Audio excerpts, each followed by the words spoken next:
Now, I know this video is a bit late, but I'm going to be commenting on what I think this symbolism and this ritual truly means and what they are trying to do to society with this symbolic ritual. So the first thing we must understand is that everything these people do on a mass scale, all of these major events that they take place on, are all symbolic. They're all ritual. They all have purpose. Okay. So when we look at the locations of these 5 doors that are in Rome, we actually see the sigil of Lucifer when we connect the dots of all of the 5 door locations. This is the sigil of Lucifer. Lucifer is not what you think. Lucifer, sigil of Lucifer, represents the outline of the human brain and our visual perception field. Now, the human perception field is how our brain interacts with the external reality. Our external reality is not physical.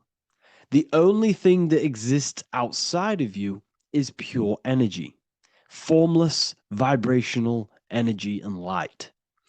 Your brain is an energy decelerator.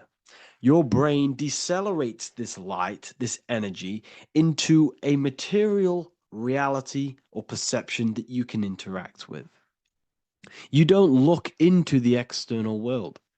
The energy, the light enters the eye retinas, goes through the optic nerve, and travels to the back of the brain called the visual cortex. And the visual cortex is what shapes your visual screen.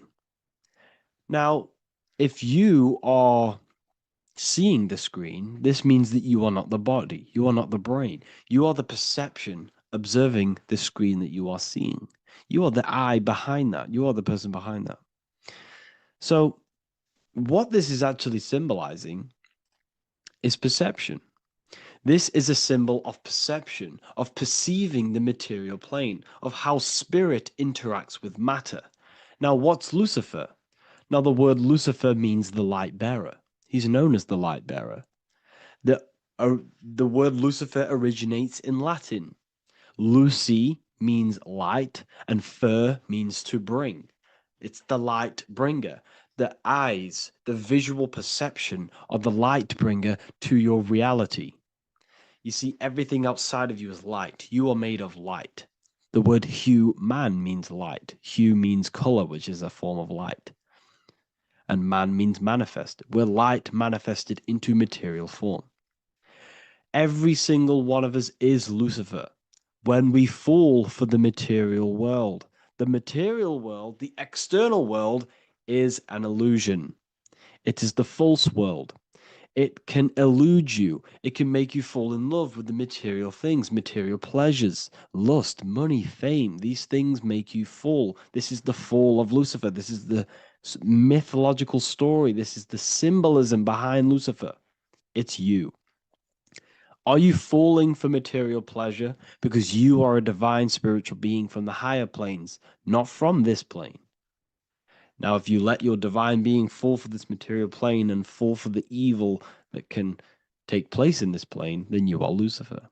It represents the false light, the false reality.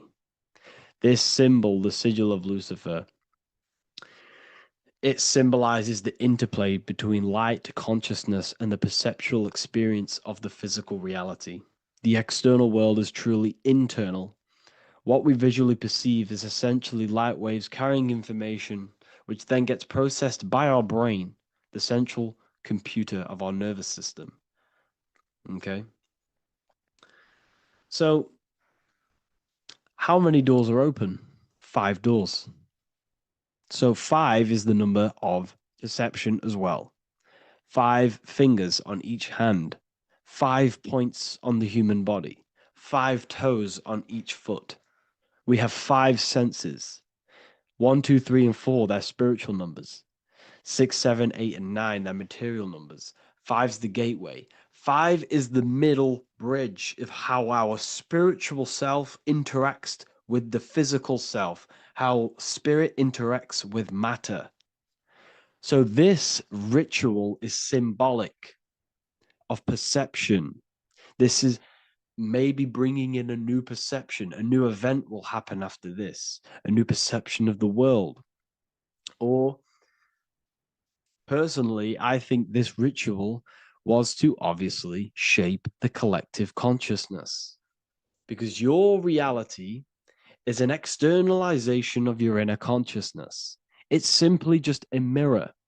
Your material life, your material world outside of you is simply a mirror reflecting with mathematical and geometric precision of your internal consciousness. Your consciousness is creating and causing the effect called reality, physical reality. Your life is a result of every thought you thought in the past. Therefore, with that being said, everyone who perceives this ritual of, oh, the Pope's opening 5 spiritual portals, who's letting in demonic energy into the world, they're going to let demonic energies and demonic spirits all in the world. Well, what if I told you the only portal they're opening is a portal in your own mind for negativity? By you believing in negative forces coming into the world and going to possess everyone, that's opening up your own mind. The collective spiritual community has been brainwashed in thinking there's going to be demonic energy. Therefore, what will happen? There will be demonic energy. Not because the Pope opened up a portal to the demonic energy, it's because everyone opened up their own minds to the demonic energy. Therefore, we as a collective consciousness shape the external world on a macrocosm scale. For example, the microcosm is your personal life. Your personal life. You have created it through consciousness. Your belief system is just externalized in your world. But on a collective scale, we all believe in money, for example. And because we all believe in money and we believe that this piece of paper holds value in our minds, okay, in the mental plane, this has an effect on the physical plane by shaping the physical plane by being ruled by this belief as on a macrocosm scale. Yes, I know that money doesn't exist. It's just a belief in my mind. But that doesn't have an effect because the collective consciousness believes that money has effect, has power. When it doesn't, it's just a piece of paper with the belief behind it. If the collective consciousness stopped stopped believing in money, then the collective consciousness would have broke the spell and we would have no longer had a material plane ruled by money. You see, our beliefs is ruling and shaping our physical plane. This physical world outside of you is truly just an effect of the mind, an effect of our consciousness, our inner world. So I believe this ritual was done to change our perception, to make us think the Pope is bringing this spiritual energy and negative forces into the world. And it's just simply us creating the negativity in the world by believing in this, by thinking this. Remember, they have the power to send messages into millions of people's minds through media. And then messages are then believed, and that belief is shaping our world. What have I told you? That the New World Order is not manifested by the elite, it's manifested by you and us. We're all manifesting the New World Order. They can't manifest it. We can, because we are the ones believing it. We believe it. It is reality. It shapes our own prison. We're all shaping our own prison by believing in the prison, by believing in money. So this ritual was all to do with perception, creating a new perception, creating fear in our minds to, of course, distract us from what's really going on. This is all a ritual to implant messages in your own mind. So I hope you all understand this video, and I hope you all gain some insight, and I'll see you inside the university.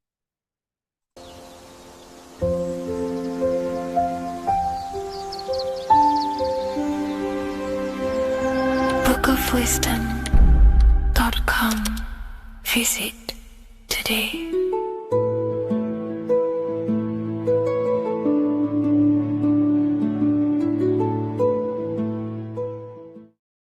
666 is a code, and this code needs to be broken down to fully understand what 666 truly is. In an esoteric view of 666, it represents a state of consciousness, a way consciousness functions within the individual. Now, if we look at the Bible in Revelations, it says that the mark of the beast, 666, is going to be placed on the right hand or on the forehead of an individual. The forehead symbolizes the mind, while the hand represents action or behavior. The forehead represents a belief or a mindset, a way consciousness functions. Therefore, the mark of the beast is not something external. It is actually a way consciousness functions within the individual. But the code reveals the darkest secret about 666. 666 is 3 sixes. The number 6 in esotericism and occultism represents the cube, because the cube has 6 sides. And the physical dimension, everything has 6 sides. Up, down, back,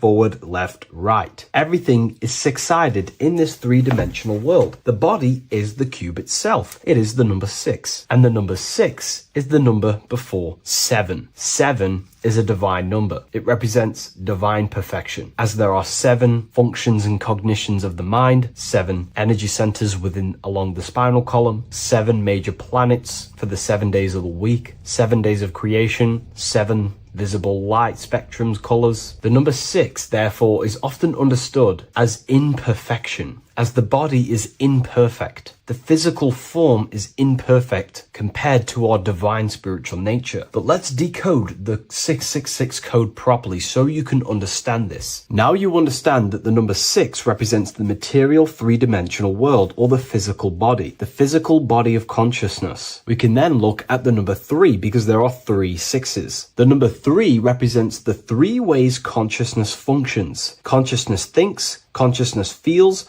consciousness acts. We have a mental body, an emotional body, and a physical body. Most people confuse these things to be all one. They think their mind is their emotions and their mind is their brain, and they interlock all of these, but these are actually 3 different bodies of consciousness. Consciousness has many vehicles or bodies it expresses itself in. So the 3 ways that we ultimately create our life, the 3 ways that shift our reality, and the 3 full things that we have full control over are our thoughts, emotions, and actions. If you try and control anything else other than these 3 aspects of life and consciousness, you are then breaking natural law. If you try and control someone else, you are then breaking their will, their natural rights. These are the 3 things you have full control over: your mind, emotions, and your body. Therefore, the number 3 represents the 3 ways that you express consciousness in this life or reality. And the number 6 represents the material body. 666 is the mark of the beast. Therefore, the mark of the beast could be a state of consciousness where your thoughts, emotions, and actions are all directed towards the physical, material 3-dimensional world, leaving no room for true spiritual connection with your higher self, no divine connection to the source or God, giving no attention to your true internal nature, to the self inside the mind. All of your thoughts, emotions, and actions are directed only for physical pleasures, for materialism, for status, for egoism, leaving no room for connection with the divine. And this is the mark of the beast. When people's minds become so obsessed with materialism, chasing desires for the material things, they disconnect themselves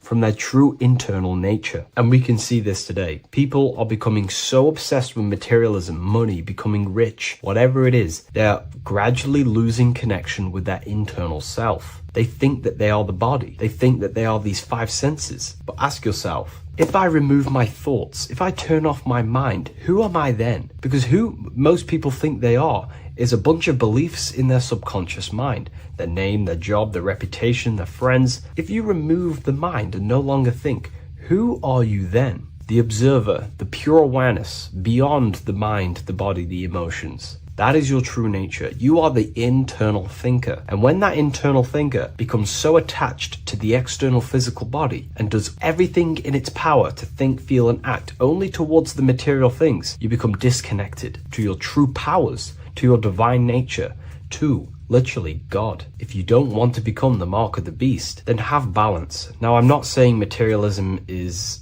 evil. Chasing material things is wrong. I'm not saying that at all. We all have a different views. But me personally, I like to have balance. Yes, I love reaching goals. Yes, I love living the best life possible for myself, materially. But I also make room for my internal world. I train my mind to have self-mastery of meditations. I try and lucid dream and astral project as much as I can. And I try and perfect my thought processes and my internal world as much as possible. So I live a truly balanced life between my inner self and my outer self, which is what these two pillars, Jachin and Boaz, represent, the inner and outer world. And the middle pillar in the middle represents the unity of the inner and outer world, living in balance. Or you see a person standing in between them, they represent the middle pillar, or a ladder. This is all symbolic of living in balance between the inner world of consciousness and the outer world of consciousness. Yes, this is Freemasonic artwork. You can learn a lot from their artwork and symbolism, but I hope this brings a bit more clarity about the number 666 and the mark of the beast. Please leave a like, comment, and subscribe to the YouTube channel if you want to see more. And one last thing, the Book of Symbolism has finally been accepted on Amazon, so you can now order this on Amazon in pretty much any country. Greetings everyone, it's Revival of Wisdom. I facilitate human enlightenment through occult and esoteric teachings. I hope this video expands your mind into a new field of thought. In this video, we're going to be discovering the true esoteric meaning of the 7 planetary energies. So let's jump straight into this. In order to fully understand this, you must understand the esoteric teaching of as above, so below, and as within, so without. Our inner world is mirrored into our external material reality. We have a physical voice, which you are hearing right now, and I also have an inner voice, which no one else can hear. The inner world is invisible, and the external world is visible. In other words, the inner world is the spiritual world, and the outer world is the material world. The inner world of ourselves reflects and projects our outer world, which means everything in our external reality is somewhat reflection of our internal self. You are made in the image and likeness of God. You yourself are the universe experiencing itself in a 3-dimensional physical form.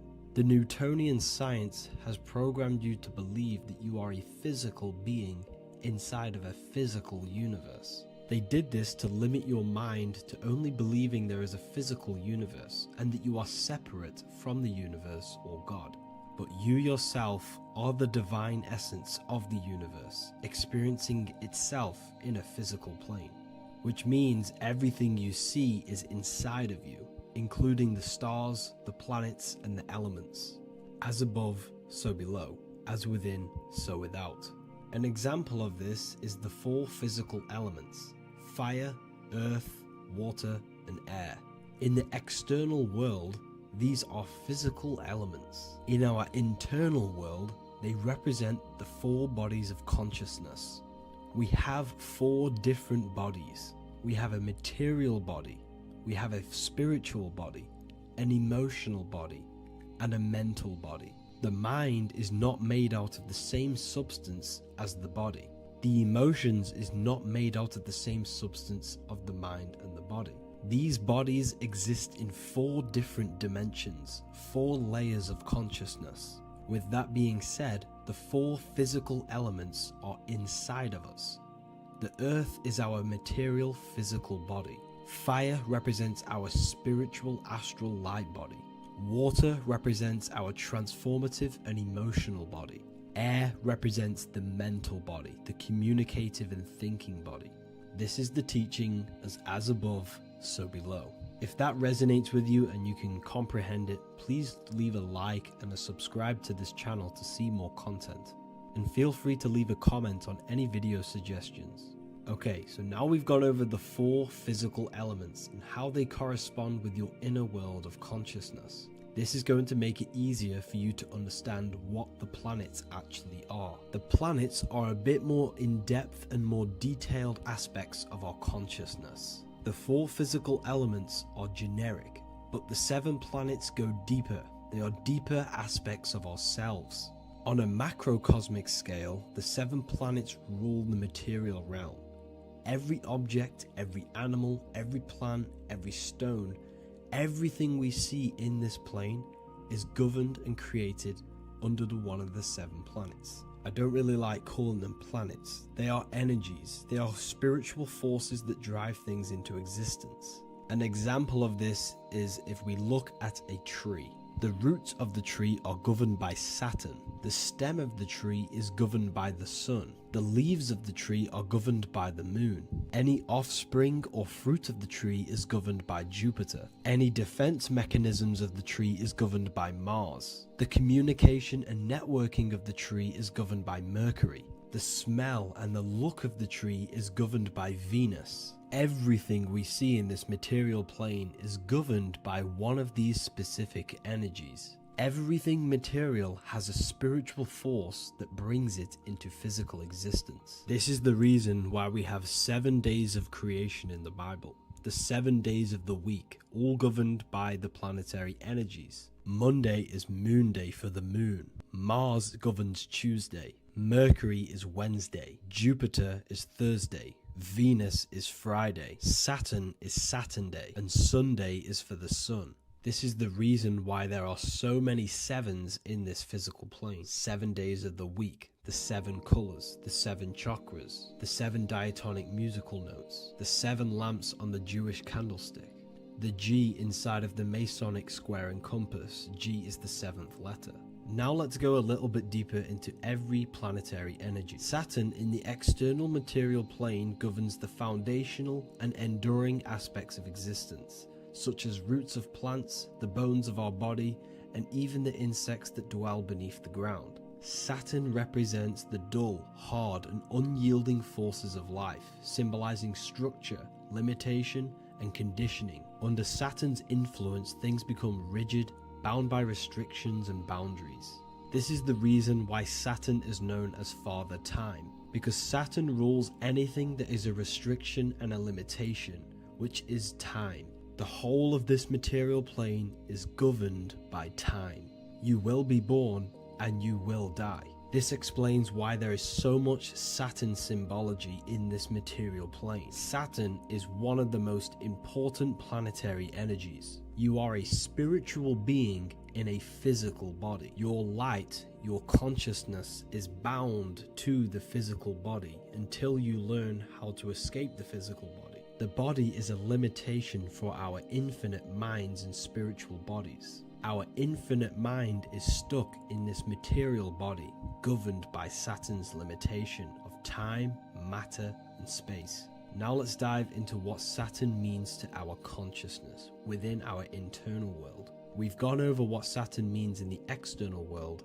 What does it mean to our consciousness? Internally, Saturn embodies the conditioning within our consciousness. When the Saturnian aspect of our consciousness dominates, we become overly rigid, fixated, and restricted in our thinking and actions. For example, Saturn's influence is strongly felt in today's world, where many people's minds are confined to societal norms and conditioned responses. Saturn is the aspect of our consciousness, our minds, such as limiting belief systems and limiting thoughts and emotions. This is the negative thought that you can't get rid of that's holding you back.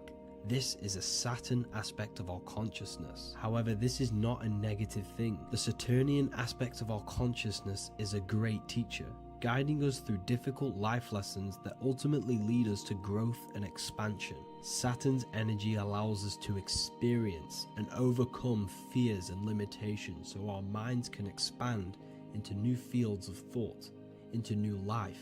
Although Saturn's energy is harsh and often challenging, it helps us develop resilience, discipline, and wisdom. However, in the modern day, this Saturnian energy has overpowered the minds of the masses, fostering excessive rigidity and limitation. This is why we see so much Saturn symbolism. It's literally everywhere because our minds are being dominated by the Saturnian limiting aspect of our consciousness. Now, let's move on to the moon.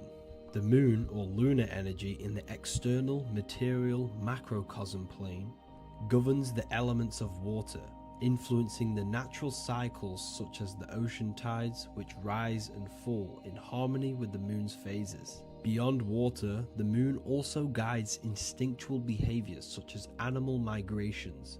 Birds, insects, and other creatures rely on the moon's subtle energies to navigate their journeys. For example, dung beetles use polarization patterns in the moonlight to orient themselves and travel safely home. The moon creates the months. M-O-N is moon. There are 28-day cycles, and this 28-day cycle of the moon is reflected in the woman's body, known as the menstrual cycle. The moon is a feminine energy, governing the feminine elements such as water and the feminine cycles of the body. The moon is the womb. This is why eggs have the same color as the moon, because eggs are ruled by the moon's energy. Now that's the external world. The internal world, the moon symbolizes the emotion aspect of our consciousness. It represents the subconscious mind, the seat of intuition and psychic abilities. Just like in the external world, things are born out of the moon, such as eggs and the womb. The subconscious mind acts as a womb for our conscious mind. Our deep subconscious emotions and programs are born into light into the conscious mind and controls the conscious mind. The moon represents our hidden psyche, our shadow self. Now let's go on to the sun. The sun represents the life force. In the material external world, the sun is ruling over pretty much all life. The sun gives life to all things. Without the sun, animals could not exist, the human body could not work, and plants would not grow. The sun is the life force. It's the soul of the world. Now, in our internal world of consciousness, the sun represents our passion, our drive, our conscious mind. The aspect of our internal world that wants to drive things and give life to physical manifestation. Now we go on to Mars energy. Mars is well known for being the god of war. Mars energy manifests into the material plane through anything that seeks to protect or defend itself. For example, the holly tree. The holly tree leaves are very sharp and they defend itself. Anything that is protective in the material world has Mars energy and is governed by this specific aspect of consciousness. For example, any predators or animals such as hedgehogs with spines on their backs for protection. Mars represents all things that is driven by conflict, aggression, and defense. Now, internally, inside of our inner world, Mars symbolizes the aspect of our consciousness that is focused on self-preservation and protection. Mars governs our ego, the instinctual urges of anger or maintaining reputation. Mars is not evil, it's necessary. Sometimes it's necessary for us to protect ourselves. Mars is the aspect of our consciousness that is anger, rage, the desire to fight or conquer. When this energy is activated within our consciousness, we become defensive, assertive, and even combative, ready to dominate others and destroy obstacles in our way. Now let's move on to Venus energy. Venus in the external material world manifests its energy through the aesthetics of creation. This planet governs the beauty and harmony found in nature, including the nurturing environment of a mother's womb where life begins. Venus embodies the essential love, not only in romantic relationships, but also in the bonds between family members and all living beings.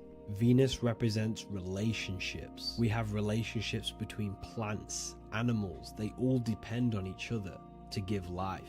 Plants provide food and medicine, while living creatures contribute to their own growth and pollination. Internally, Venus represents the aspect of our consciousness that yearns for relationships and connections with others. This is an aspect of our consciousness that encourages to care for our physical appearance and embracing beauty. Aesthetics play a role in our interactions and self-expression. This is why there is a beauty brand called Venus. Now let's move to Jupiter energy. Jupiter in the material plane manifests its energy as forces of fortune, abundance, and wealth. This energy manifests itself as plants, as fruits that we can consume and eat in abundance. Anything that is nourishing and cultivated by the earth for humanity and animals. Jupiter embodies the giving energy that provides for and sustains life, fostering growth and ensuring that resources are available to all. Its influence is seen in the natural cycles of abundance, where fruits must grow and ripen before they are enjoyed, symbolizing the importance of effort and patience. Internally, in our spiritual world, Jupiter represents the aspect of our consciousness that yearns for abundance and seeks growth in various aspects of our lives, including wealth, knowledge, and personal development of the mind, spirit, and the soul. This is the aspect of our consciousness that wants to gain wealth, that wants to gain expansion and abundance in our lives. However, when Jupiter's energy dominates our consciousness excessively, it can lead to feelings of stinginess and greed. It represents material possession. The last planet is Mercury. Mercury in the external world governs the vital elements such as seeds, air, communication, education, and electricity. Known as the messenger of the gods, Mercury rules over intellect, communication, and the transmission of knowledge. Mercury's states of consciousness manifests itself in the material plane as the network between trees and plants, how they all communicate together. It represents the intelligence behind all physical things. It's the intelligence behind the seed that allows it to grow into a plant. Mercury's creative energy is manifested in the nervous system of the human body and all living animals. The intricate messenger that transmits signals from the body to the brain and then to the mind. This intelligence within us allows us to facilitate thought and movement. Internally, in our spiritual aspects of consciousness, Mercury is the state of consciousness that seeks knowledge, understanding, and intellectual growth and expansion. This part of us is curious, eager to learn, and driven to communicate ideas and information. It represents our mental body. The Roman god Mercury is often depicting flying because this symbolizes the air. Air represents our mental body. When the Mercury aspect of our consciousness dominates, we become highly intellectual, constantly seeking information, analyzing situation, and communicating our ideas. While this can enhance our understanding and ability to interact with the world, an excess of Mercury's influence can lead to overthinking, excessive analysis, and focus on intellect over emotions or intuition. Okay, so they are the 7 planetary energies in the external world and your internal world of consciousness. These energies are manifested in the Roman mythology as human beings. They are depicted as human beings, but this is nothing but symbolism. These gods never existed physically. They represent aspects of our consciousness and spiritual forces that govern the material plane. Every material object, every intelligence, every piece of life in this universe is governed and brought into existence by one of these spiritual forces. Now, I hope this video has expanded your mind into a new realm of thought. Make sure to leave a like, a comment, and subscribe to the channel for more occult and esoteric information. You can read more about this topic and many more occult and esoteric teachings inside of my books, the Book of Wisdom Volume 1 and the Book of Wisdom Volume 2. I honestly advise that not everyone reads these books. These are books which will completely transform your view on reality. You will feel a lot better reading these books because you will find a connection with yourself and the universe. Understanding truth and knowing thyself gives you a sense of well-being. Like I said, this is not just a book. This is a beginning of your journey of expansion and growth. Reading them can be life-changing. Inside my university, I host live calls where you can ask me questions, and you can watch all the pre-recorded live calls. You also gain the ability to manifest your own reality through the Manifestation Mastery course. There is also a library with all of the PDFs that I've read in the past of occultism, symbolism, and esotericism that you can gain access to. There is a whole lecture section where you can watch all of my occult lectures. This is a place of transformation. The price of the university will be going up very soon. If you join now, you will gain a free sexual alchemy course which will teach you how to transmute sexual energy into creativity. I'll leave all the links in the description for the university and also my website where you can get my books. I hope you enjoyed this video. Take care.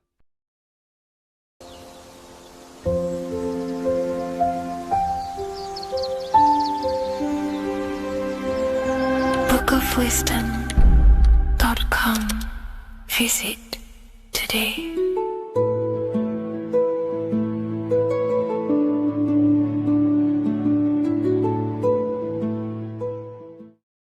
Hello, Seeker. Welcome to Revival of Symbolism, a channel devoted to the language of esoteric symbolism, guiding you to discover yourself and expand your consciousness into deeper realms of thought. I'm Harry B. Joseph, also known as Revival of Wisdom, and today we're going to be discussing this particular piece of Freemasonic artwork, and in the context of force and form. This is a very important ideology to understand about life, your reality, and ultimately to gain your personal power. So if you want to gain your personal power, you have to understand force and form, which is one of the most basic understandings and teachings within the occult schools of thought. So if we look at this piece of artwork that we have here on this Freemasonic drawing or painting, whichever it is, we see in this context force and form. Now, there is a lot going on in this piece of symbolism. There's so much more than just force and form. However, in this video, we're just going to be breaking down the force and form aspects so you can gain an understanding. Here at the very top, we have light rays. This represents force. Here below, you have the physical manifested plane, form, force and form. All creation is force and form. It is the interplay of force and form. Force is the invisible energy that moves, and form is the pattern that contains and directs that movement. Force without form is chaos. Form without force is lifeless. So without any force, there would be no movement or manifestation. Without form, there would just be chaotic forces within the universe. So force and form are the opposites in duality, force and form, okay? So without any force, which is your spiritual life force, your consciousness, which is force, your body wouldn't even exist, because your body is the formation of the spiritual forces. Your life is a creation of your forces, such as thought, emotion, imagination, desire. We're going to be breaking that down in detail so you can use these forces in your life, okay? So we have light rays here. This is a force. This is light emanations coming down from above into the world of form. We have to understand, no physical action on the physical plane, there is no force. All force takes place within the astral and etheric realm. So that's what we must understand. Force takes place in a higher dimension. What you see in the material realm is the formation of that force. So every movement in the material is made manifest through the invisible forces. When you take an action, there is a reason why you are moving the body. And for me, for example, I've written the new book of Symbolism, and it's out November 17th.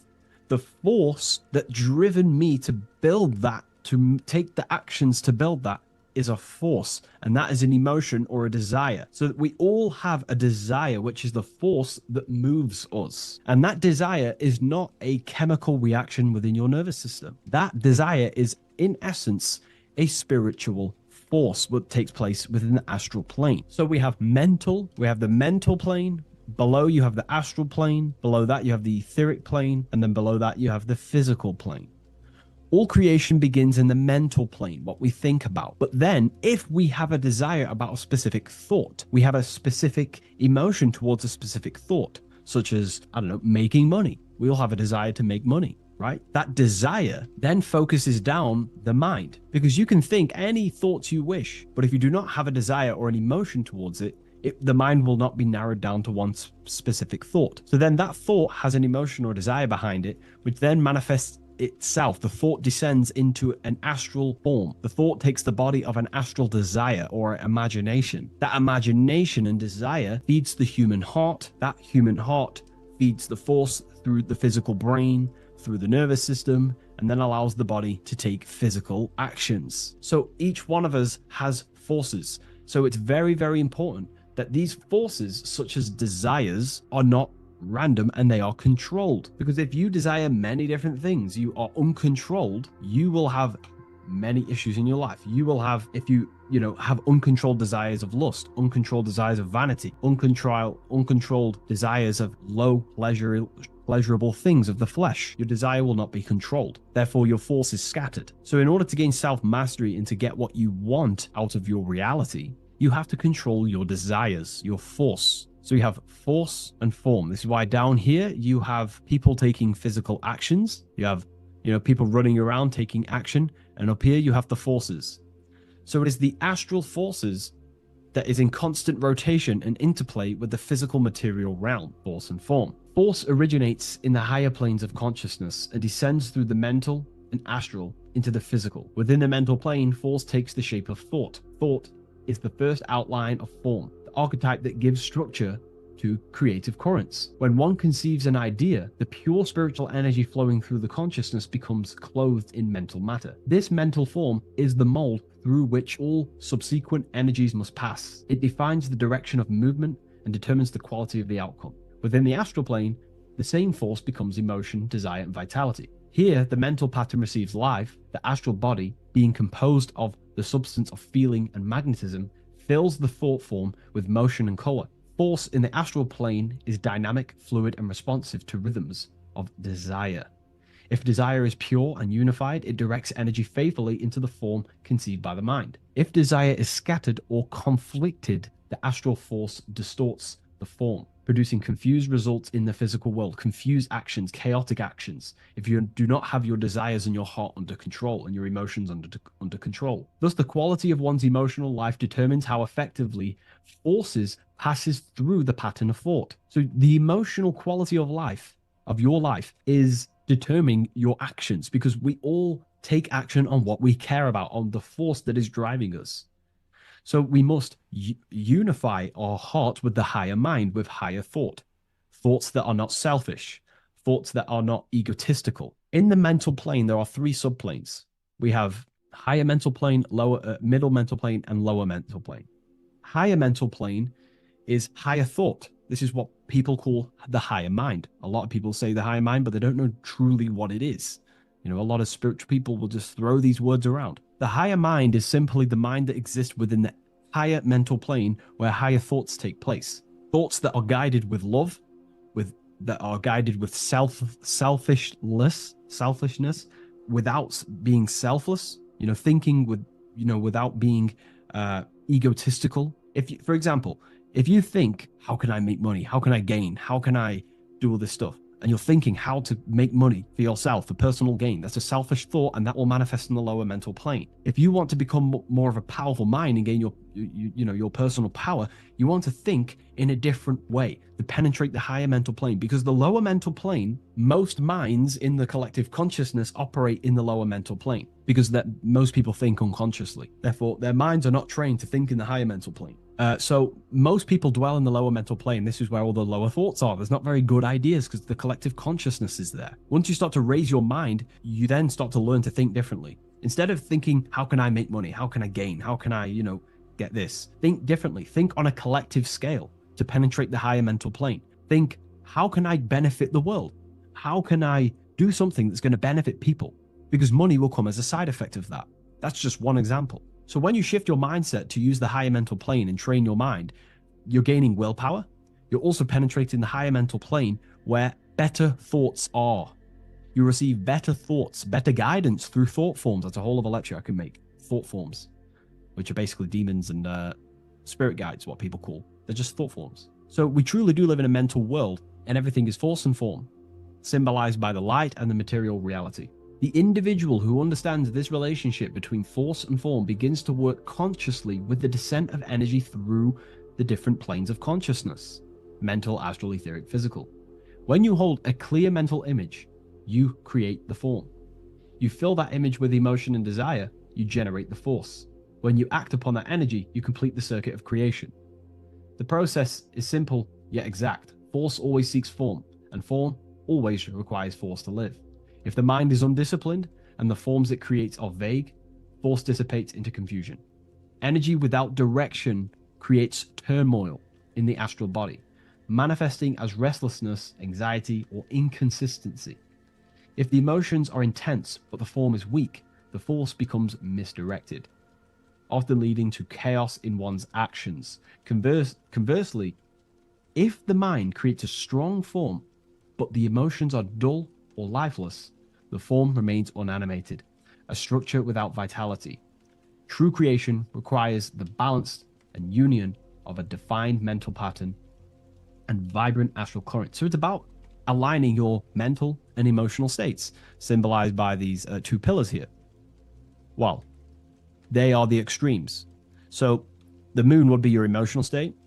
The sun would represent your intellectual, or the masculine and feminine. However, they are the extremes. So this middle pillar represents the balancing of those. So when we balance our mental and emotional state, we become conscious co-creators using force and form. It's a very important lecture, and I know this is a quite complex and advanced lecture, but this is what this channel is about, Revival of Symbolism. It's about more advanced teachings. But hopefully you can get your head around this. There's a few books out there you can definitely read. I can't think off the top of my mind, but you can read this stuff up. It's great information. It will definitely help you in your life. Force and form. And if you haven't already, join the waiting list. I'll leave a link in the description for the Book of Symbolism, November 17th on revivalofwisdom.com. If you wish to be notified, I'll send you an email. I just want to say thank you for your support. Please like, comment, and subscribe, and share to a friend. I'll see you in the next one.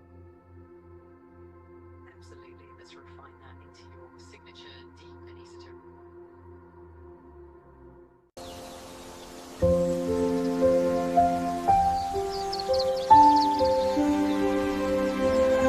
bookofwisdom.com. Visit today.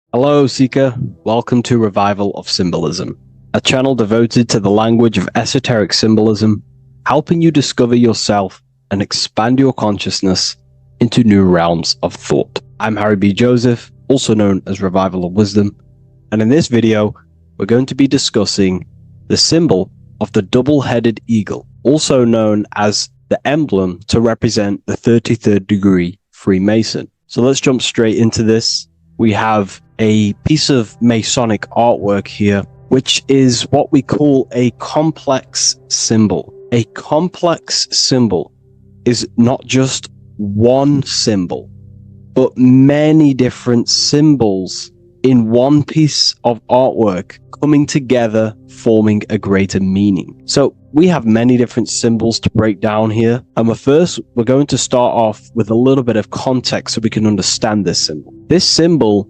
represents the 33rd degree Freemason. Once you reach the 33rd degree of the York Scottish Rite Mason system. So once you reach this level, this symbolism corresponds to that individual. So therefore, this piece of artwork is representing the consciousness, the mindset, the ways of thinking, the ways of viewing the world of the 33rd degree Mason. It represents the consciousness of the 33rd degree Mason. And this is what esoteric symbolism is about.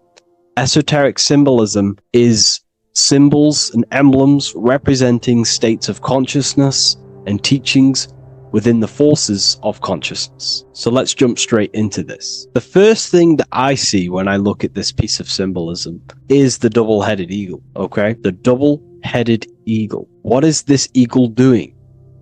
So the thing with symbolism is that symbolism trains the mind to think in a subconscious way. Now, what do I mean? To the person who thinks in linear thought, straight line thought, A to B thought, they see an eagle. They see a piece of artwork. They just see a piece of artwork with no meaning.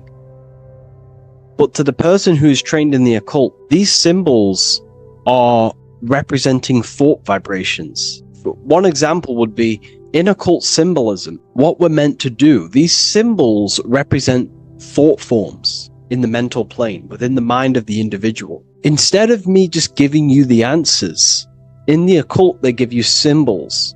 And what you're meant to do is look at these symbols, stare at these symbols, and see what kind of thought arises in your mind, and follow the chain of thought. This is how you unlock deeper levels of symbolism.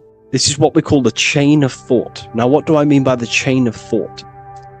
If I look at the eagle, I see an eagle on a basic level thought. But then that thought leads to another connection, because this is how thought works. Whatever the character of the thought we think is, or whatever the vibration of that thought, for example, the character of the thought right now would be an eagle, then that leads to another thought. For example, flying. then flying is connected like a chain to another thought, higher perspective. So we follow the chain of thoughts until we unlock the deeper levels of the meaning of the symbol. And this is what the occult seeks to do.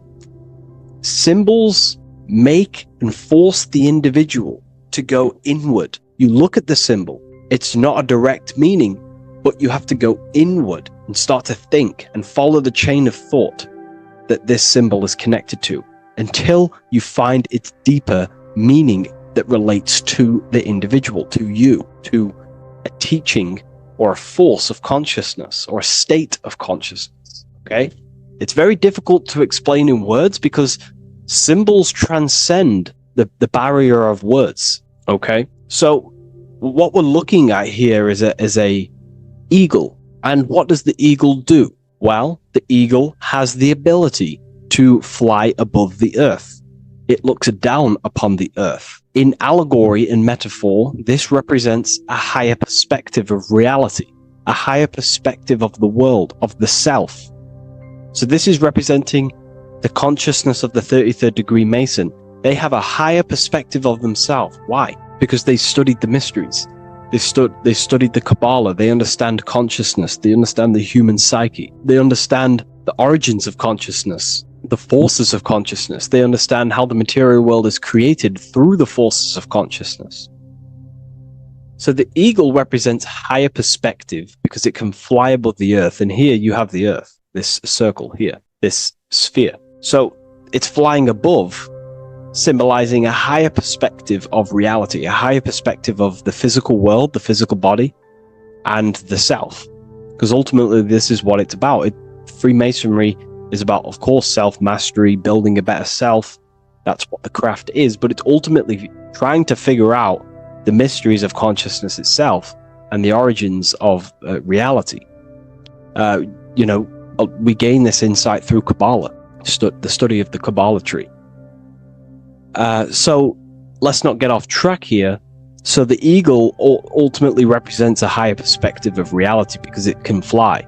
On a deeper level, it also represents the astral body because the astral body can fly above the material plane. It has no connection, no limitation to the physical plane. It does have a connection to the physical plane because all of the dimensions, the mental, the astral, the etheric, the physical, are all interwoven to each other. However, it also represents the activation of the light body, hence why we see this light rays around it. But that's a bit too deep for now. Let's go a little bit deeper into about the basics of this symbol. If you look at this eagle here, this eagle's looking backwards, and this eagle's looking forward. So this is forward and backwards. This is symbolizing time. So we have an eagle looking into the past and an eagle looking into the future. This is called the mastery of time. This is how you master time. You have a crown in the middle of these two heads. A crown.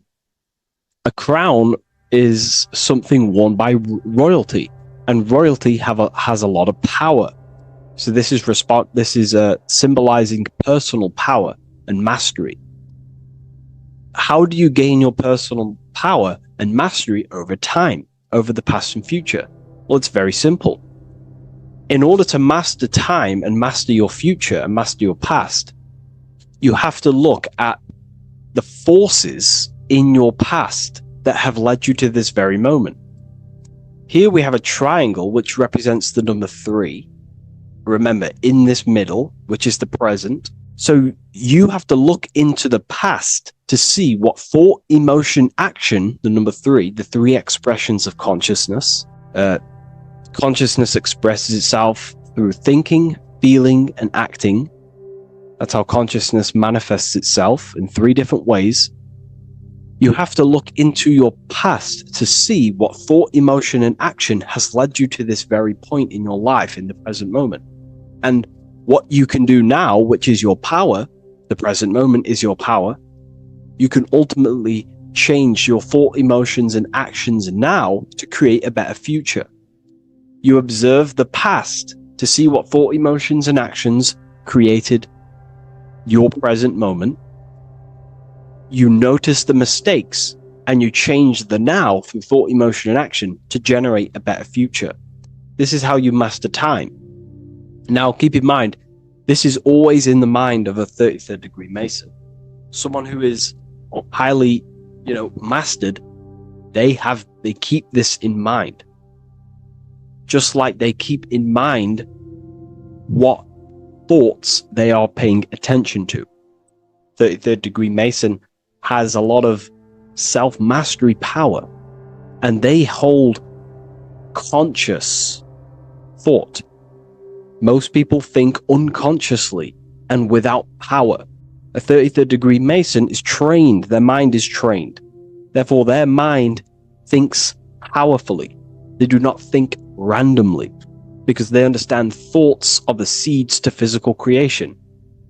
All physical creation is a crystallization of thought. So ultimately, this double-headed eagle representing left and right, and the crown in the middle represents mastery over time. That's how you master time. Again, here we have the eagle standing on top of a sword. The sword is, of course, on a basic level, the sword represents power. Because if I hold a sword to you, I hold the power over you, because you will more likely fear. But if we go even deeper, the sword cuts through the air. When you swing it, it moves through the air. Therefore, it's a symbol of the air. Because you can't really make a symbol of the air, because air is invisible. So the sword is a symbol of the air. And the air is one of the 4 physical elements in alchemy. We have water, symbolizing emotion. We have fire, representing the spirit. We have earth, symbolizing the physical body. Then we have air, symbolizing the mental body. The mental body. So the mental body is symbolized by this sword. A sword has to be continually sharpened. If you don't sharpen the sword over a long period of time after using it, it will become dull and it won't be very effective. This is an allegory symbolizing the human mind, because the human mind is like a sword. If you do not sharpen your mind, you will lose control of your mind. When you stop doing the meditations, when you stop being conscious, when you stop doing the affirmations, the mind falls back into old, unconscious thinking patterns, and we start to lose control of it.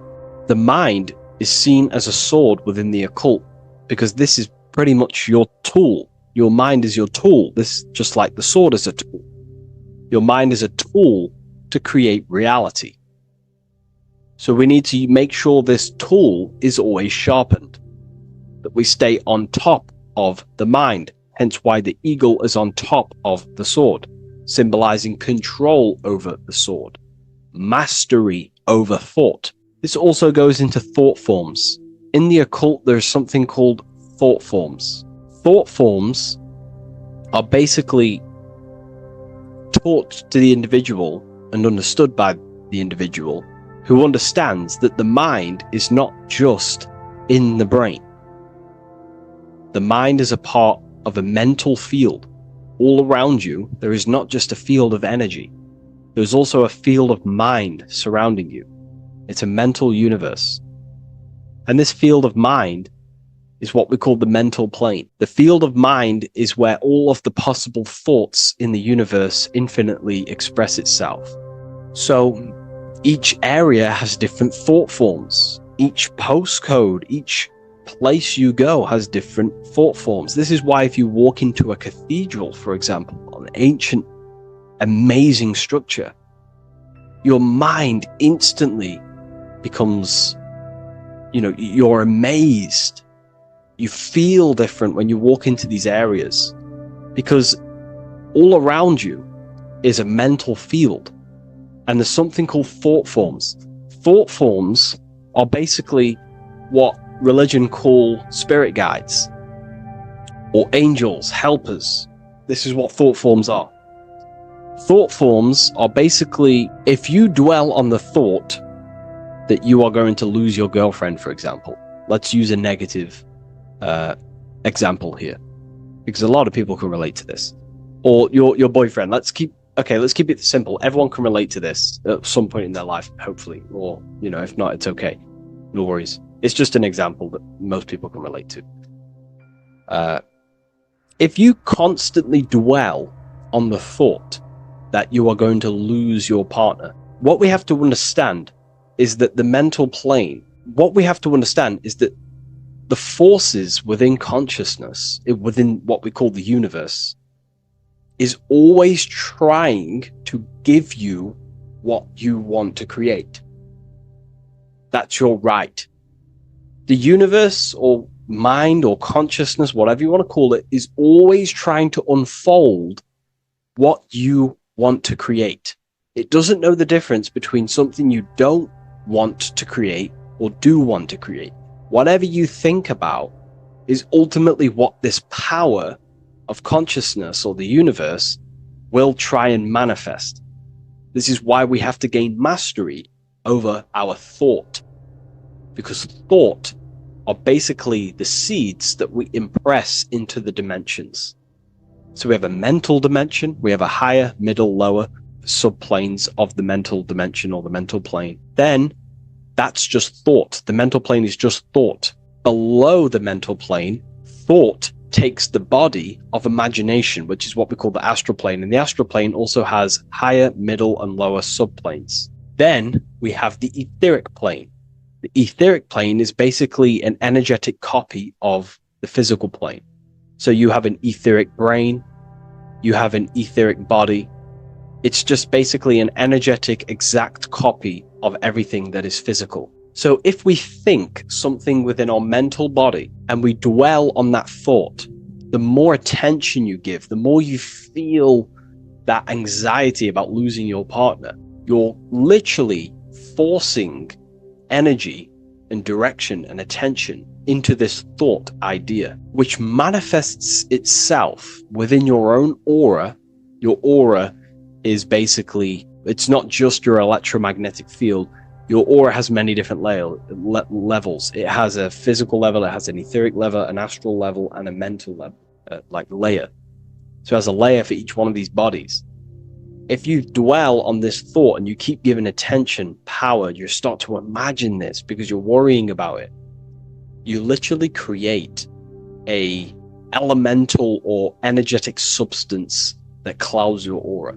And this is what people have been called demons, people call spirit guides, whatever you want to call it. This is what it is. It's a thought form. But this is not something that's come after you. This is something that the individual has created. And wherever they go, this cloud of thought forms that they've manifested literally clouds their aura. You can see it within the astral plane and the mental plane. You can see how it's affecting them.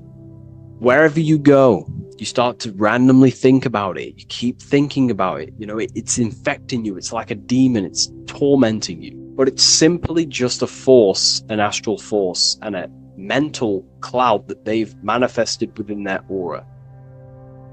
Thought forms. The 33rd degree Mason has very powerful thought forms.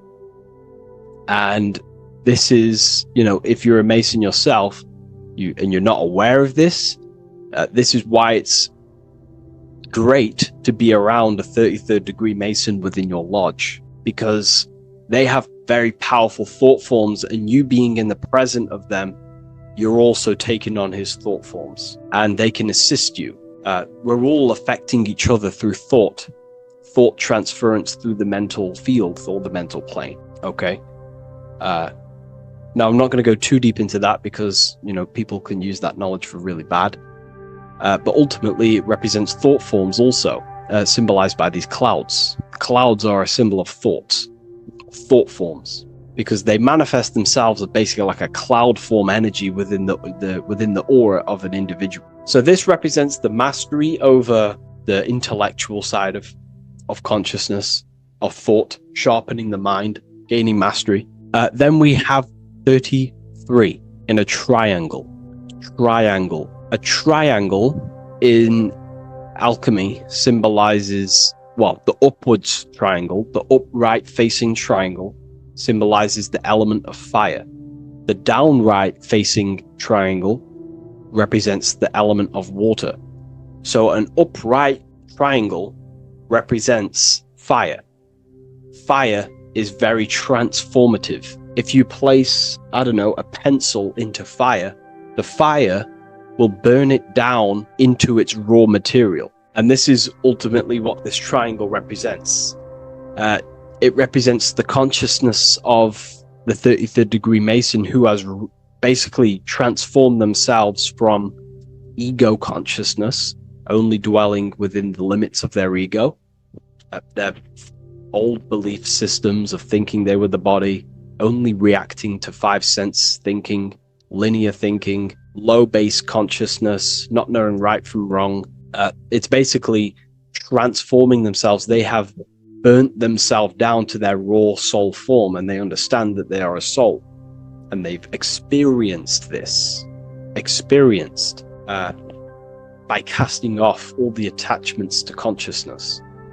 This is why there is the number 33 within this triangle, because 33 is the age that Jesus dies.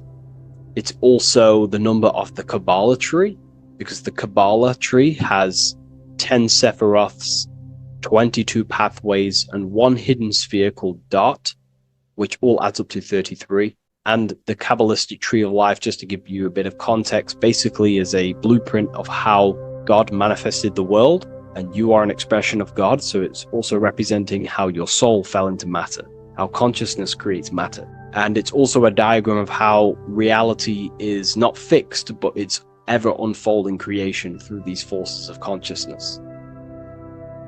So the Kabbalah teaches a way back to source consciousness if you go from the bottom of the tree to the top. And in order to go to source consciousness, you have to die symbolically. It's the death of the self, the death of the ego, the death of the old self, the old belief systems that you had. That has to die. The old person has to die to give room to be spiritually reborn, so you can actually figure out who you actually are.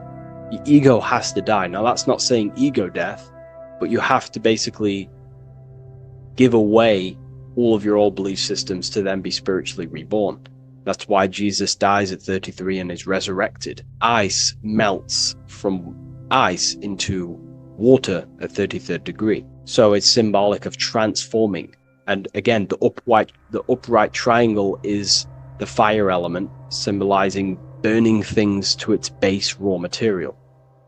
33, which is again death and resurrection. So it's all about burning the old self and being spiritually reborn again. This is the teachings of Hermeticism, Christianity. It's in everything. You'll see this symbolism or this story of death and resurrection absolutely everywhere in the ancient myths, because it's all talking about the same thing. You have to symbolically die. You have to kill off the old self to be spiritually reborn, to be initiated into a mystery school. So the 33rd degree Masons basically saying, well, they have resurrected. They have resurrected the connection to their soul, because as we grow older in this life, we lose connection with our true authentic self as the ego develops as we get older.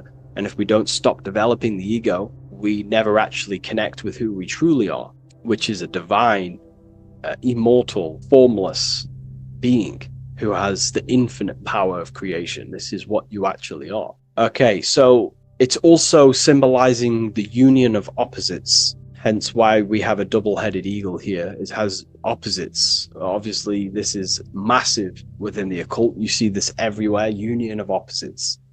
Okay, so union of opposites goes from, basic teachings to the most advanced teachings that most minds are not ready for. Union of opposites is on a basic level is union of the mind and the heart, going from mind consciousness, which is basically ego, the lower self. That's not to say the mind isn't powerful, but that is the house of the lower self. The ego. It's the house of the ego. So we have to learn how to use the mind for what its proper use. The mind's proper use is for the soul to create. However, We're not taught this in school, so we've basically developed a false personality within our minds, and our minds have become a vessel for a false identity. So what we need to do is integrate the heart, which is the soul self, the true self, with the true powers of the mind. And the mind is basically a powerhouse of creation, infinite possibility. And that's the mind's true usage is for creation, not a false identity. So it's about integrating the mind and heart. It's also symbolizing a balanced mind, and we do this by aligning the left and right hemispheres of the brain, which help you perceive reality for what it truly is. Because the two double-headed eagles, they're joined together, so it's union of opposites. So it's about reintegrating the female and male aspects of self, such as the left and right hemispheres of the brain, the mind and the heart, all working as one system. When we align the left and right brain, we see reality for what it truly is. Now, what do I mean? Most 90% of people, I'm not putting anyone down, if you relate with this, it's fine. We're all here to work on ourselves. So I'm not putting anyone down. People with a left hemisphere dominated view on reality see things as a very logical. They see reality logically, basically. Now, what do I mean? They see things as this is science, that's mathematics, that's religion, that's metaphysics. They're all separate and divided because that's what the left hemisphere does. The left hemisphere basically dissects everything down. The way the brain works is truly magical. The right hemisphere of the brain allows us to basically see a bigger perception on reality. It sees the bigger picture. The bigger picture, for example, the woods. It sees the woods as a whole unified woods.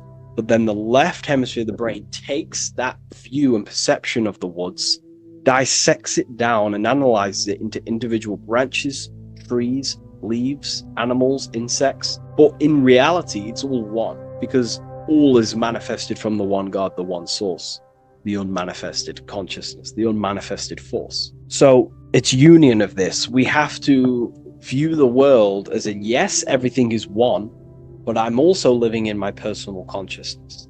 Yes, there is a collective consciousness. We're all one consciousness, but I also have my personal consciousness. I need to think about both, making sure that my thought, emotion, and action is contributing towards the evolution of myself and the evolution of humanity. A person who is only left hemisphered only thinks about themselves mainly, 90% of the time. They only, they're trapped in ego, and the individual can't see pattern recognition, really. Pattern recognition is more the right hemisphere because it sees the whole. So it's about aligning the brain hemisphere so we can actually see reality for what it is, so we can, without distortion or illusion, and be neutral. Okay, we have light rays. Light rays are very symbolic within the occult, especially Freemasonry. Light rays are symbolic of force and form. These are the two dualities within the occult, force and form. The internal world is force, external world is form. Everything outside of you is a formation of force. No force ever takes place on the physical plane. All force takes place within mental, astral, or etheric. The physical world is formation. Therefore, what is the force that drives you? What is the desire that's a force? Emotion, force, thought, force. What are the forces driving you to take action in the physical world? And we need to gain mastery over these forces. Light is also a symbolic of knowledge, because knowledge is considered light. This is why Freemasons say going from darkness to light. Darkness is ignorance. People who are only aware of their five senses, they don't want to know anything else. Their minds are completely shut off. I have my belief system. That's it. I'm happy. I don't care. That's their ego limiting themselves and building their own prison. Light, on the other hand, is about going from a state of unconsciousness, of not being aware, into a state of light. Light makes things reveal itself. If I shine light on you when it's dark, I reveal truth. You're there, you're manifested. If you're in a dark room and I shine a torch on you, you're revealed. The veil is lifted, the darkness is gone. So this is symbolic of light revealing higher truths to yourself as you walk the path of self-realization and gnosis. So light is symbolic of this also. They have high amounts of intelligence, a 33rd degree Mason. They have a lot of light. They have a lot of knowledge. They've researched a lot of things. They're intelligent in many different areas of life, within speech, within grammar, the way they portray thought, their mastery, their level of mastery, their understanding of themselves is very advanced. They also know a lot about physiology, about the brain, about the body, life, consciousness, astrology. They know a lot. They have a lot of light. 33rd degree Mason. Me, myself, I'm not a part of Freemasonry, and if I ever do become a part of Freemasonry or any order, I will openly share it to all of you.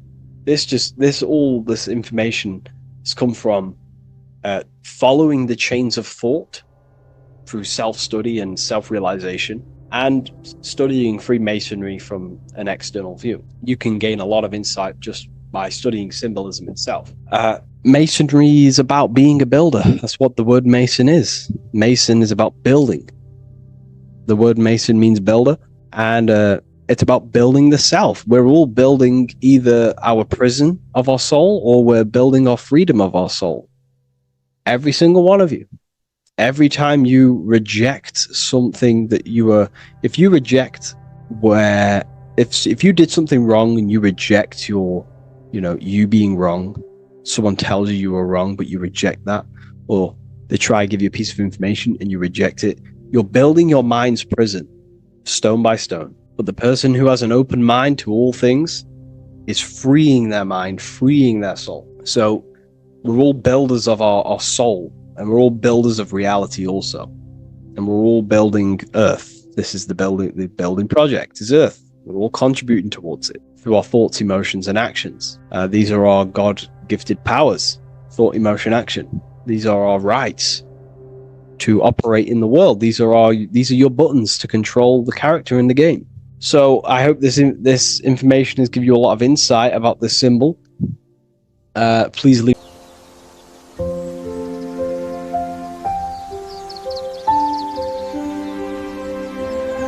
bookofwisdom.com. Visit today.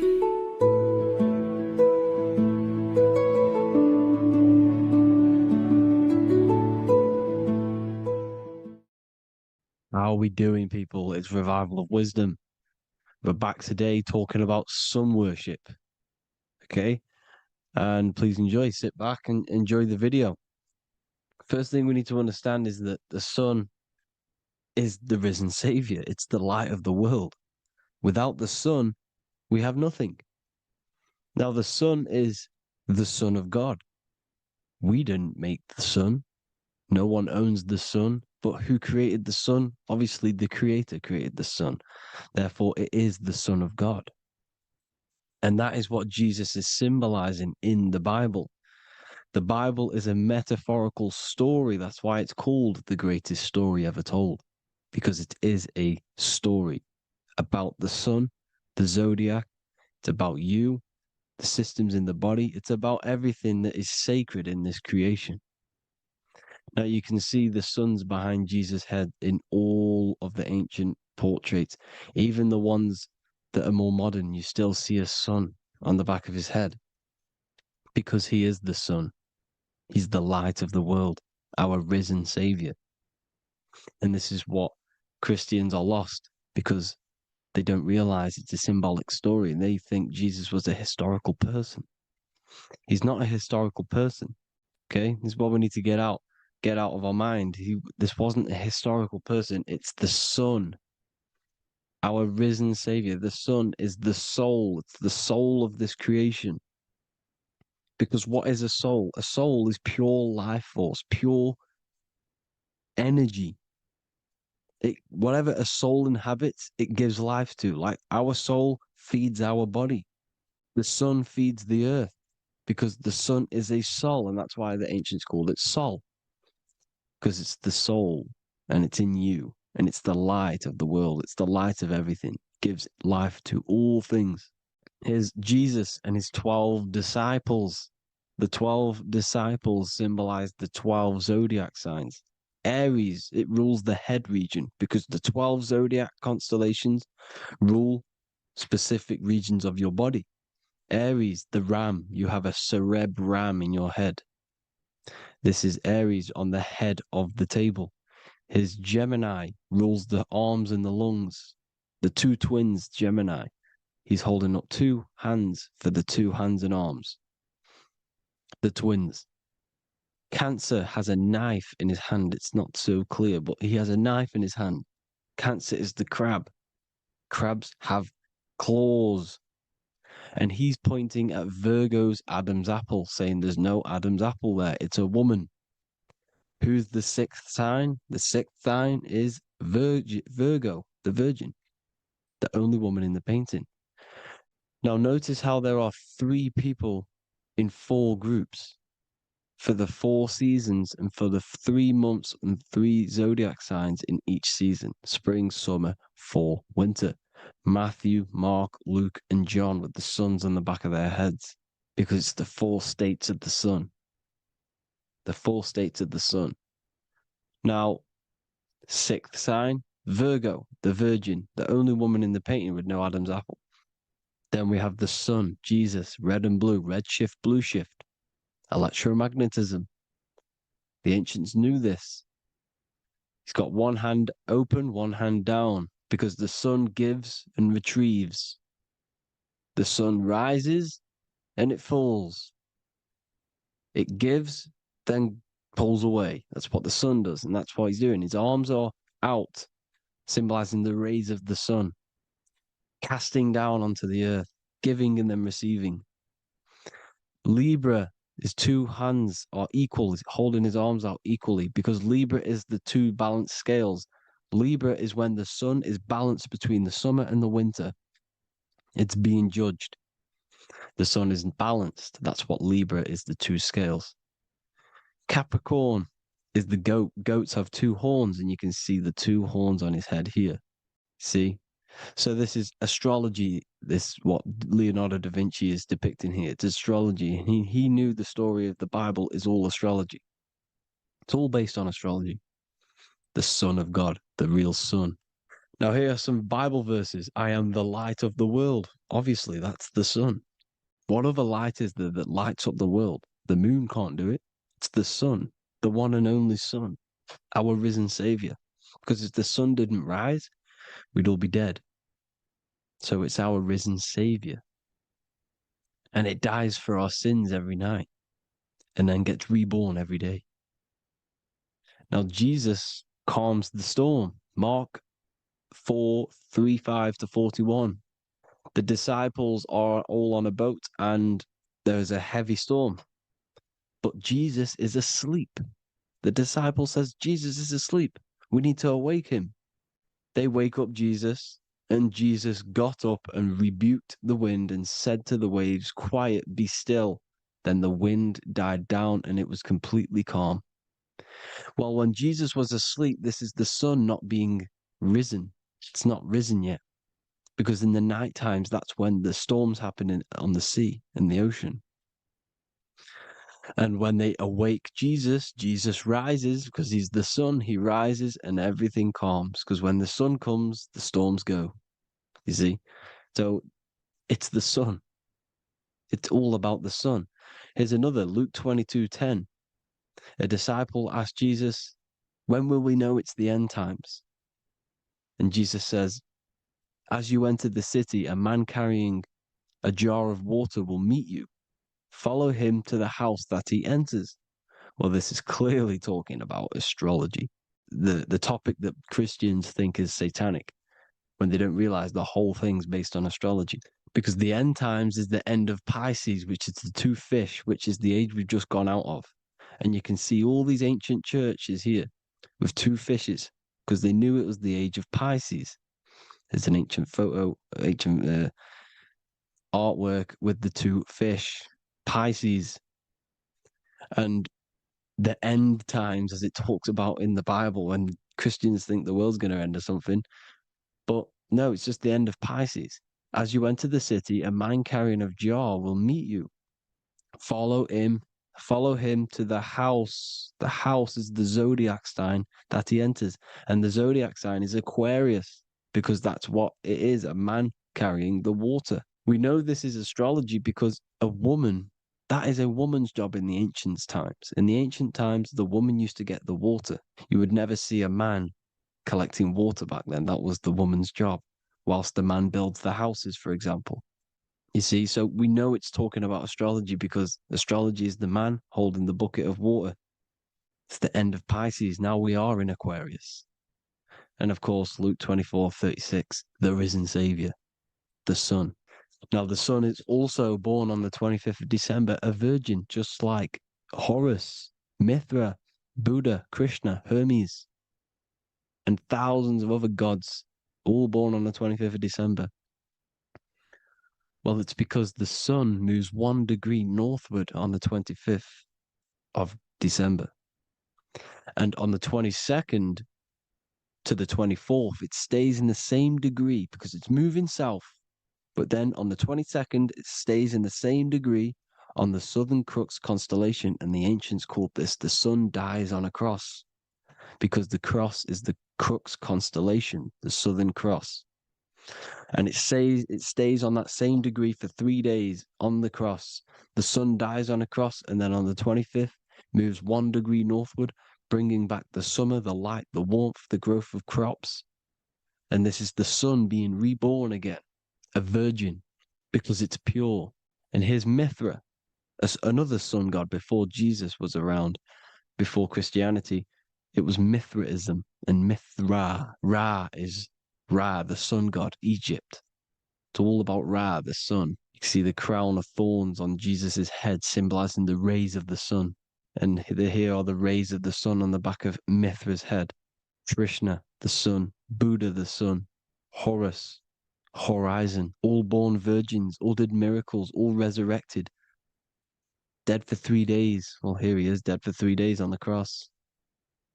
And resurrected, because it's the most ancient religion ever been on the face of the earth, the worship of the sun.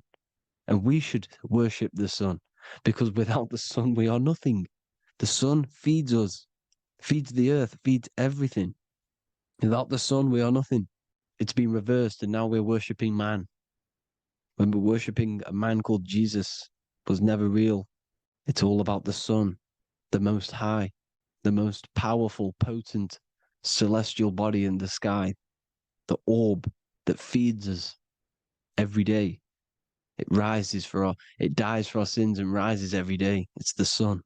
Now on the Holy Communion Day, it's the worship of the sun. They give out mini suns.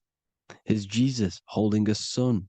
And they raise the sun on Sunday, because they go to worship their sun god on Sunday. Not Saturn Day, not Moon Day, Monday, but on Sunday when the sun is exalting. And they hold suns up above their heads because the sun rises. They're symbolizing the sun rising above their heads as Savior. It's the sun. It's the Holy Communion Day. And here's Jesus giving a piece of himself to the children. It's the sun, the light. Judas was known as a backbiter, a backstabber, because he stabbed Jesus in the back. He betrayed Jesus. Well, this is just another astrological story about the constellation Scorpio, because the Scorpio is the J, looks like a J. J for Judas, the scorpion, the backbiter. Scorpions backbite. They bite with their back. And what does Judas do? He betrays Jesus by kissing him to let the warriors know who they need to get. So he kisses Jesus, and Jesus gets stabbed in the back. Well, when you get stung or bit by a scorpion, they leave like a kiss. So Judas kisses him and gets betrayed. Well, this is because the sun, when it hits Libra, it's balanced. The sun is balanced because it comes through summer. Now the sun's starting to die. The sun's starting to die. It hits Libra. And then as soon as it hits the Scorpio, it gets betrayed because now the sun has to fall to winter and Saturn is there waiting to take over the darkness of the winter. So he gets stabbed in the back by Scorpio, Judas, the Scorpion, the backstabber. You see, it's an astrological story. Here's Mary. Mary means marry, which means pure. The sun is pure. No one gave birth to the sun but the God. And it's born every day. It's born every day on every year. It's born pure. There was no controversy. There was no, activity for the sun to be born. It's pure. Now, the 7 metals come from the 7 planets. The sun gives you gold, and this is why the sun is golden. It looks gold. And this is why the banks are backed by gold, because gold is the most valuable metal, because it's the sun, the most valuable celestial orb in the sky, in the heavens. Well, here's Jesus, another ancient symbol of him being crucified on the cross with the big sun, the Southern Crux constellation. The sun dies on the cross constellation. And if you go to the old etymology dictionaries, you will see sun and son is the same word. They come from the same etymology roots. You can use them for no matter what, but they've been confused today. But if you go back to the old dictionaries of etymology, they are interchangeable. You can use them. Son, sun, sol, it's all the same thing. The 12 disciples, 12 brothers of Joseph, 12 tribes of Israel, 12 breastplates on the stones, because it's all the 12 astrological signs. They could have used any other number, but there's 12. Because 12 is the mind, which is God. 7 is the number of matter, which is man. 7 energy centers in the body. 12 cranial nerves in the brain, because it's the mind. 12 is the 12ness. The zodiac is literally the mind of God, the signs of God. Now here we see here, Job 38, 31 to 33. Can you lead forth a constellation in the season? He's asking you, can you read the sky? Can you read the heavens? Canst thou bring forth the Mazzaroth in its season? Mazzaroth means 12 signs, the zodiac. Why did they translated every single Hebrew word in the Bible into English, but they decided to leave out Mazzaroth? Why? It's because if that said zodiac, Christians would have a different view on the Bible, but they leave that out. But Mazzaroth actually means the 12 signs, the zodiac, and the stars means sign. The word stars means sign because the stars are signs, things to come, which is off in Hebrew, which means sign, things to come. You see a sign on the road, it's something coming. But God is saying, no, what does he say? To qualify as a director, a judge of man's life on earth, one must be able to govern the heavenly bodies that rule the earth. It's telling you to read the heavens. We need to read the heavens. Astrology, the 12 zodiac signs, the mind of God. It's telling you, read the Mazzaroth, read the zodiac, because they are things to come in your life. They are signs. It's not satanic, it's made by God. God said, let there be lights in the firmament of the heavens to divide the day from the night, and let them be for signs. Signs are things to come. The 12 zodiac signs. It's all about astrology. Here's Mary holding the sun. His son, her son. It's the sun in the sky. The one and only, the most high. The soul, the solo because it's on its own. The most powerful, Ra, radiance. Here's the Pope holding the sun. All 3 popes holding the sun because they're sun worshippers and they know the true meaning and origins behind Christianity. Sun worship. Here's the Vatican is a sundial. Yes, this is literally a clock. Your clock, your watch is a sundial. It's got 12 sections on it for the 12 zodiac signs. 12 hours, 12 Horuses. Now here you see Jesus walking on water. Well, it's the sun, and here's the beard of the sun. Here's the pyramid of the sun, the illuminated one, the all-seeing eye, the sun. Here's the Ankh.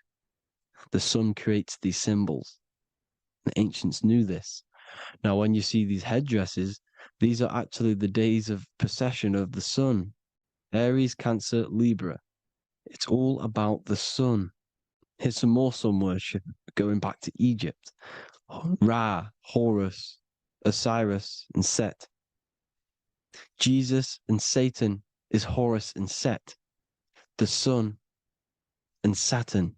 Saturn rules the winter, Satan. Jesus, the sun, the light of the world, rules the summer, rules the day. Satan's the night, Saturn's the night, the sun is the day. The evil brother, Satan. Well, Horus comes, well, this is where we get the word hours from. There are 12 Horuses. The sun moves in 12 Horuses, 12 hours. Where's Horus? What hour is it? Where's Horus? His Ra, 12 noon, Ra, radiates, powerful, the most high sun. That's why he has a sun on the top of his head. These are the four states of the sun. Set, sunset. This is why we say sunset, because the sun is setting. His sunset, his Horus, horizon, the Horus is rising, Ra radiating, and the sunset. Then midnight is Osiris. Here's another ancient symbol for the sun, the scarab. Ra, the sun, scarab. It's got the word Ra in it because it's the sun. And here's the sun on top of the scarab with the wings. Because scarabs roll dung up hills, and then they'll let it fall down the hill to gain more matter. To gain more bigger, like a snowball effect. And this is, the ancients saw this as a process of the sun, because the sun climbs up the hill and then it falls. So they used the scarab to symbolize the process of the sun. The sun climbs and falls. Here's an ancient Egyptian cat cutting off the head of the serpent. Well, the cat is cutting off the head of the serpent, symbolizes the sun cutting off the nighttime. When the sun rises, it cuts off the nighttime. It cuts off the serpent. The serpents represent darkness or evil. Oh, there's some more symbology of the sun and the heavens, the arch, the royal arch, the firmament, the sun inside the firmament. These are all ancient churches, and they all depict the firmament with the sun inside. Is the ancient cosmology, you see, because it's all about the sun. Everything's about the sun, because the sun is our orb made for us to sustain life in this, inside of this creation, inside of this firmament, the royal arch of heaven. Here's the Freemasons depicting it. Here's the Masonic royal arch, but you can even see the zodiac signs. Here's Cancer, the checkered board. It's the royal arch of the firmament. Obviously, they don't want to tell you that. You live in space, apparently. Some more sun worship. Here's the beard of the sun on the water. They all have this long beard. And why do they say amen? Amen at the end of every prayer. Amen is a sun god, a creator god.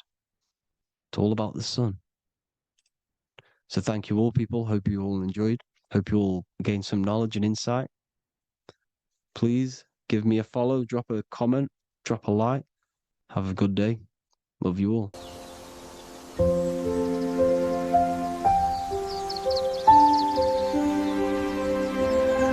bookofwisdom.com. Visit today.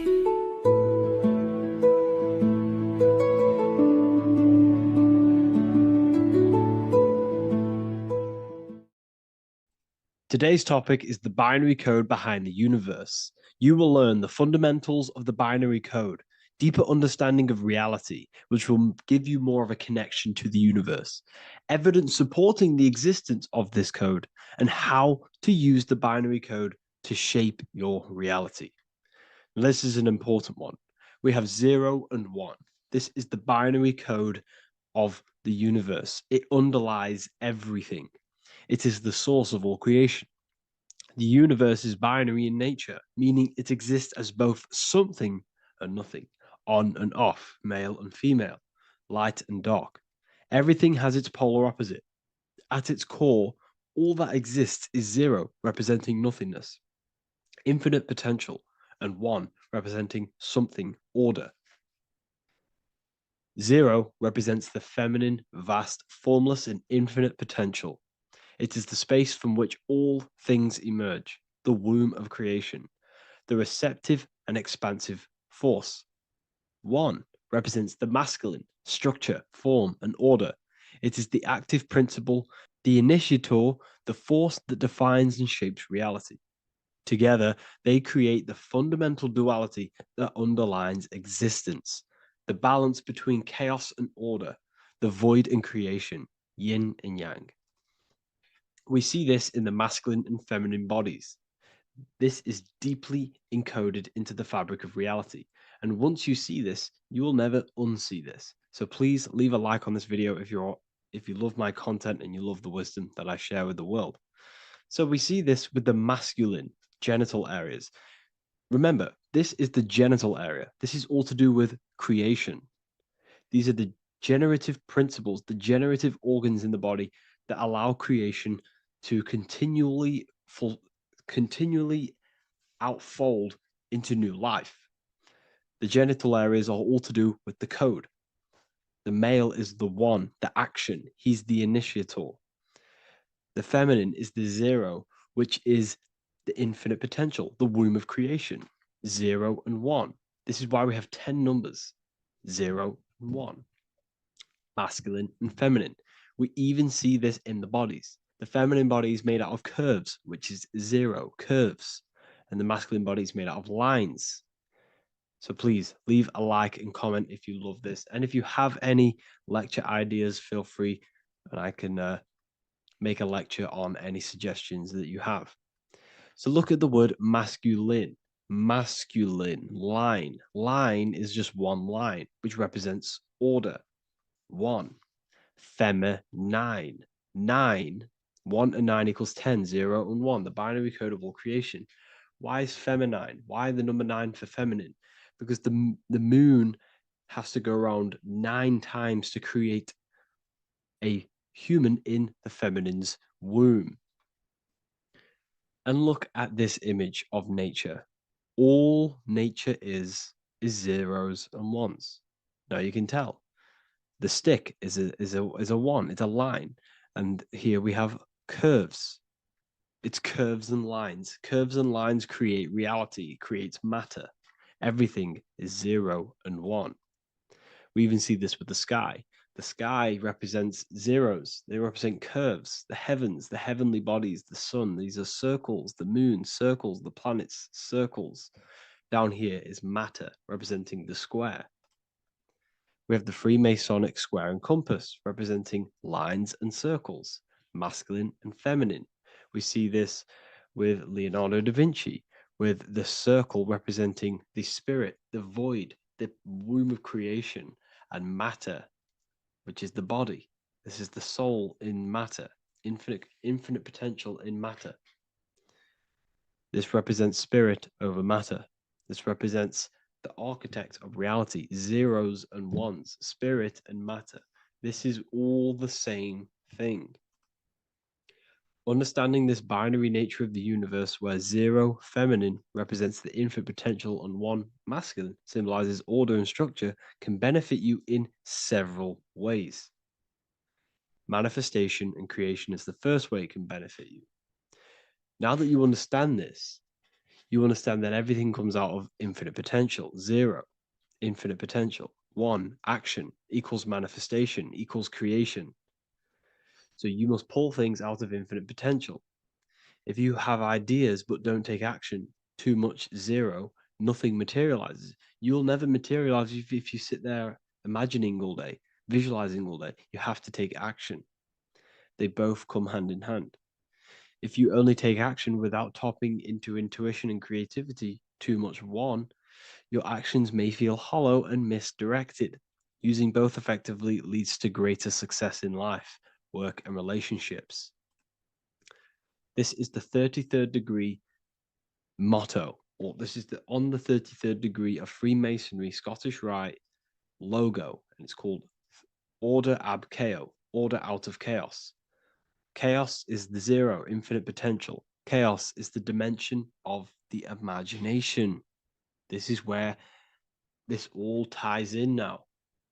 Imagination is the dimension of infinite potential, pure potential, formless creativity, and the realm of infinite possibilities. It is the void, the unmanifested energy that contains all that could ever be. That is the imagination. The imagination is the dimension that you are connected to, and you can pull any idea out of and materialize it into a reality. Matter, on the other hand, is order brought out of the imagination, chaos. It is when raw potential is structured, defined, and crystallized into form. This is the fundamental principle of order out of chaos, the process of turning the unseen into the seen, the abstract into the concrete, the dream into reality. That's why we say dreams into reality. Dreams are in the imagination, infinite potential, and the human mind is connected to high dimensions of consciousness, which we can pull ideas, things out of, and materialize it into our lives. Whether that's good or bad, that's completely up to you. But we have access to higher dimensions beyond the physical plane. And this is the secret that the human mind is connected to, and that you are not just a physical body. Okay?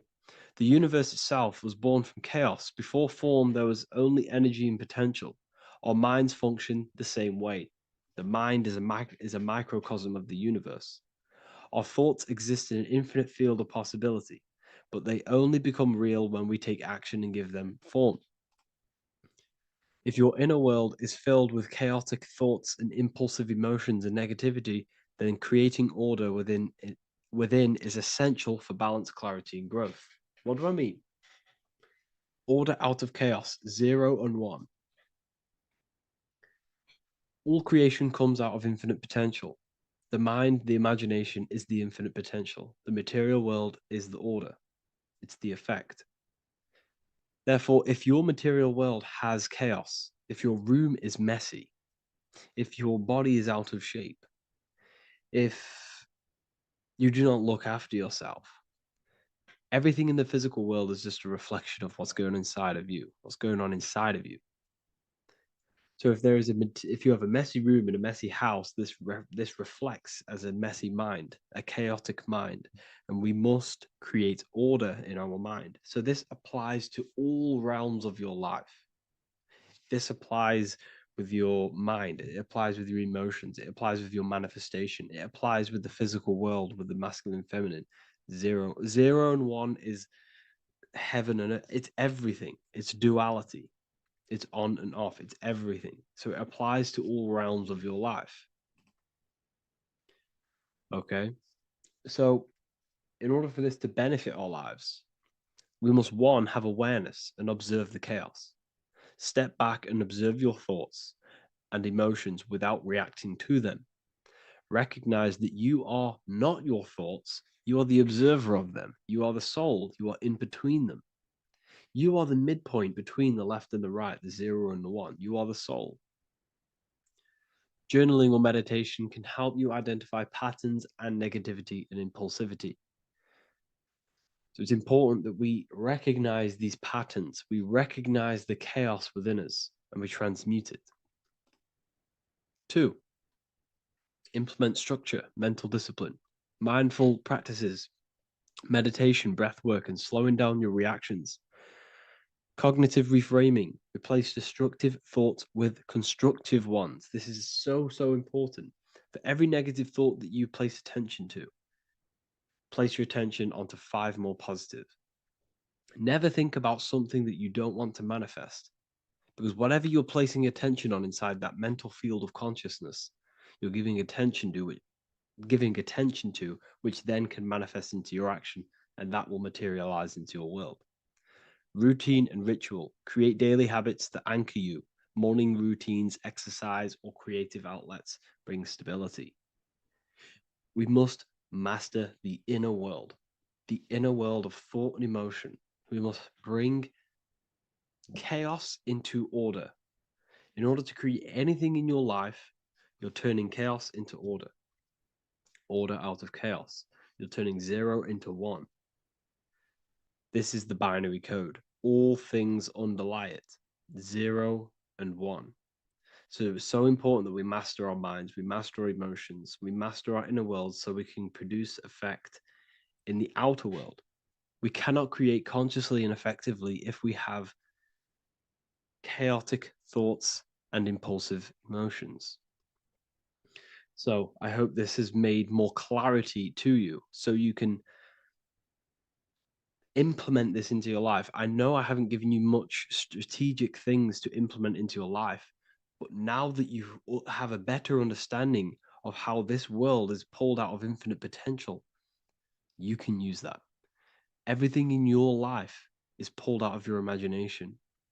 Every text you send, everything you think of, oh, I'm going to do this later, that is your imagination thinking about the future. So you just have to do this on a mass scale to create something big in your reality. So I hope this gives you a better understanding of how the universe works and has benefited your life. If you have any comments or any suggestions or how this video made you feel, let me know in the comment section. I would really appreciate it. And I'll see you all inside of the Symbolism Masterclass on March the 8th.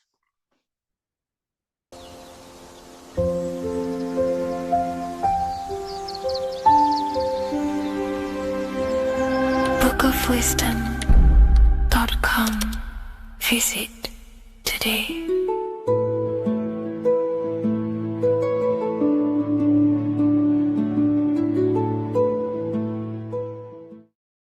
People, how are you all doing? It's Revival of Wisdom, and today we're going to be talking about your birth certificates and how we are slaves to a system and how they have trapped us into this system. Okay, so the first thing you need to understand about this system is there are two types of laws. You have the law of water, which is Admiralty law, and the law of the land. So the Admiralty law is the law of water, and this is what money is. Money is water. This is why we say liquidity, currency, the current. A current is water, something moving through something. Cash flow. And this is why banks are called banks, because a river bank is on either side of the water and it directs the currency. You see? So money is water. And as you can see here, Ripple, the cryptocurrency, Ripple, water Ripple, and they're building a bridge over water, overseas, international banking with cryptocurrency. So money is water, and this has specific laws about water, but water is the same everywhere, you see. What the difference is with the law of the land is that you can have different laws in different lands. I can't do certain things in the UK that people can do in America, for example. You see, that's the law of the land, but the law of water is the same because water is everywhere. Now, this is very important to understand when it comes to, you know, these birth certificates. So, Pope Gregory, this is where we're going to start off. Pope Gregory in 1582 took the Orthodox Eastern sunrise calendar and changed it to his own Gregorian timeline, not a calendar, a timeline. This timeline was copyrighted by Pope Gregory under the name of the Vatican. So the Vatican owns the timeline that we are using today, 2023. They own it. They own the title of this Gregorian calendar. Okay. Therefore, anyone who is born under this copyrighted timeline, not calendar, they are subjected to Rome because Rome owns the timeline. They have a patent, a copyright for that timeline. What is on our birth certificates? That timeline. We are born underneath. We are subjected to the Vatican. This is why all birth certificates go to the Vatican. They own every single birth certificate. Okay? So when we use this timeline, we are subjecting ourselves to this timeline. Okay? Which the Vatican has a claim over. This calendar or timeline is set to sunset, not the sunrise, which is associated with death, darkness, and the moon, lunatics. You see, so this is a sunset calendar timeline. Okay, this is now, they've changed a couple things, right? They say that the new year is January the 1st. Okay, when we know this is in winter. January is winter, which is associated with darkness, death, the death of nature. So this is a death cult, people. These people are evil. They're so evil. The Vatican. And this is why we use April Fool's Day, because April is in Aries, and Aries is always the start of the zodiac. This is why Aries rules the head region.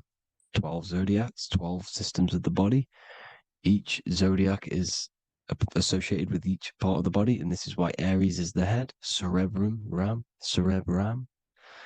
But we're not going to talk about in this video. But yes, that is what April Fool's Day is. They're putting it in your face. April Fool's Day is the real start of the year, when the sun starts to rise again, when the risen Savior is resurrected, when it's born again. This is when the Jews celebrate the Passover. This is when the Christians celebrate the resurrection of Jesus, and they eat lamb. The Jews eat lamb because we're in Aries, the new year. The sun is now born again, our risen Savior, the light of the world. So yes, this is what April Fool's Day is. It's the first day of the year, which they changed. Pope Gregory changed. So you need to understand is that you are in the womb. You are inside of a ship, because every ship, literally a ship, every ship is female. This is why they say she delivers the product, because she does deliver the product, you, the baby. Same thing with a ship, they deliver products. They are a she. And when they pull up to the bay, like you can see on this picture, they're pulling up to the bay. This is now called the birth canal. The ship is now in birth on paper. Okay, this is law. And when they pull up, they tie up to the bay, and now they get a certificate of manifest certifying all of the products which are on the ship and what they are bringing into that nation. Okay, so you're bringing in this many of that, everything's on the certificate of manifest. And this certificate of manifest is also your birth certificate, because you are traveling through water when you are in the birth canal of your mother, because you are in water when you are in the womb. And you travel through the birth canal, and when you arrive, you get a certificate of manifest with the name, how many, the quantity, that's your birth certificate. Okay. And this is what it is. We are a well, we're not a corporation, but we represent a corporation, which is your name in full capital letters. That is your corporation. You cannot physically tax a body, but you can tax a corporation. This is why we get charged. This is why we get taxed, because it all goes down to the corporation, which our name represents, which we are subjecting ourselves to. We are my name, I am subjecting myself to this name, and that name has a corporation which I represent, which I subject myself to. You see, this is how we are attached to this straw man, this character that they have built on paper. So it's a character which is on paper. This is what we represent. So when the woman gives birth, she delivers the baby, and then she has another substance. Now I'm going to break down how they attach this name to us, how they do it. Okay. Our mother is carrying us the product in the womb, the water. And it goes from the United Kingdom into a state-owned, corporate, federal-owned hospital, which is government-owned. She does not declare the package when she enters the building.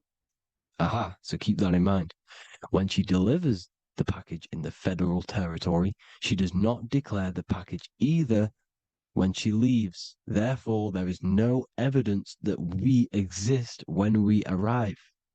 On paper. On paper, there is no evidence that we came into the building or left the building. We have not been declared. So we do not exist on paper at this point. When the woman gives birth, she delivers the baby, and then she has another substance, which is called the afterbirth material. Okay? This afterbirth material has the same DNA as our physical body with the body, mind, and spirit. Okay? This is how they get this corporation. Hold on. The afterbirth material does not get claimed by the mother nor anyone. Therefore, they salvage that substance because we are under the Vatican. Every state is all Catholic. Your birth certificate is Catholic. No matter what religion you think you are, every single birth certificate is Catholic because we are subjected to Rome. All roads lead to Rome. Rome runs all of this. Okay? We're still under the Roman Empire. Okay, so Rome are Catholic and they believe in salvation. This is how religion comes into this. This is how they use religion to get this.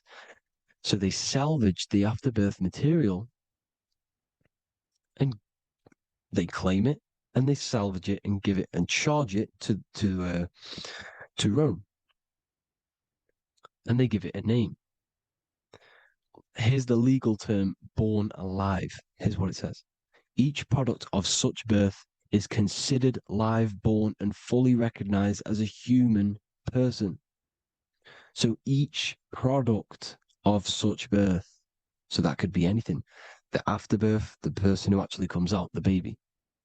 So your afterbirth, which we do not take with us, we take the baby with us, they keep that in the hospital, they collect the afterbirth, and they salvage it, and they give it the name, which it is us. We are a representative to that afterbirth material, which they put the name on, they claimed, which is subject to Rome. So we are walking around our whole lives as a representative to that claimed salvaged afterbirth material, which the federal state have. Okay. We are under the Catholic Church, Vatican. Therefore, the afterbirth material is a child of God. See, on paper, therefore, they believe in salvation and salvage the afterbirth material. This material has no mother or father. The state pick it up. It becomes a war to the courts and gets charged to the state. So we are a representative to that character they salvaged because it is the exact same DNA as you. Subject is the name or the title, and the matter is the physical aspect left behind in the hospital, which represents us. You see? So now we're moving on to Unum Sanctum.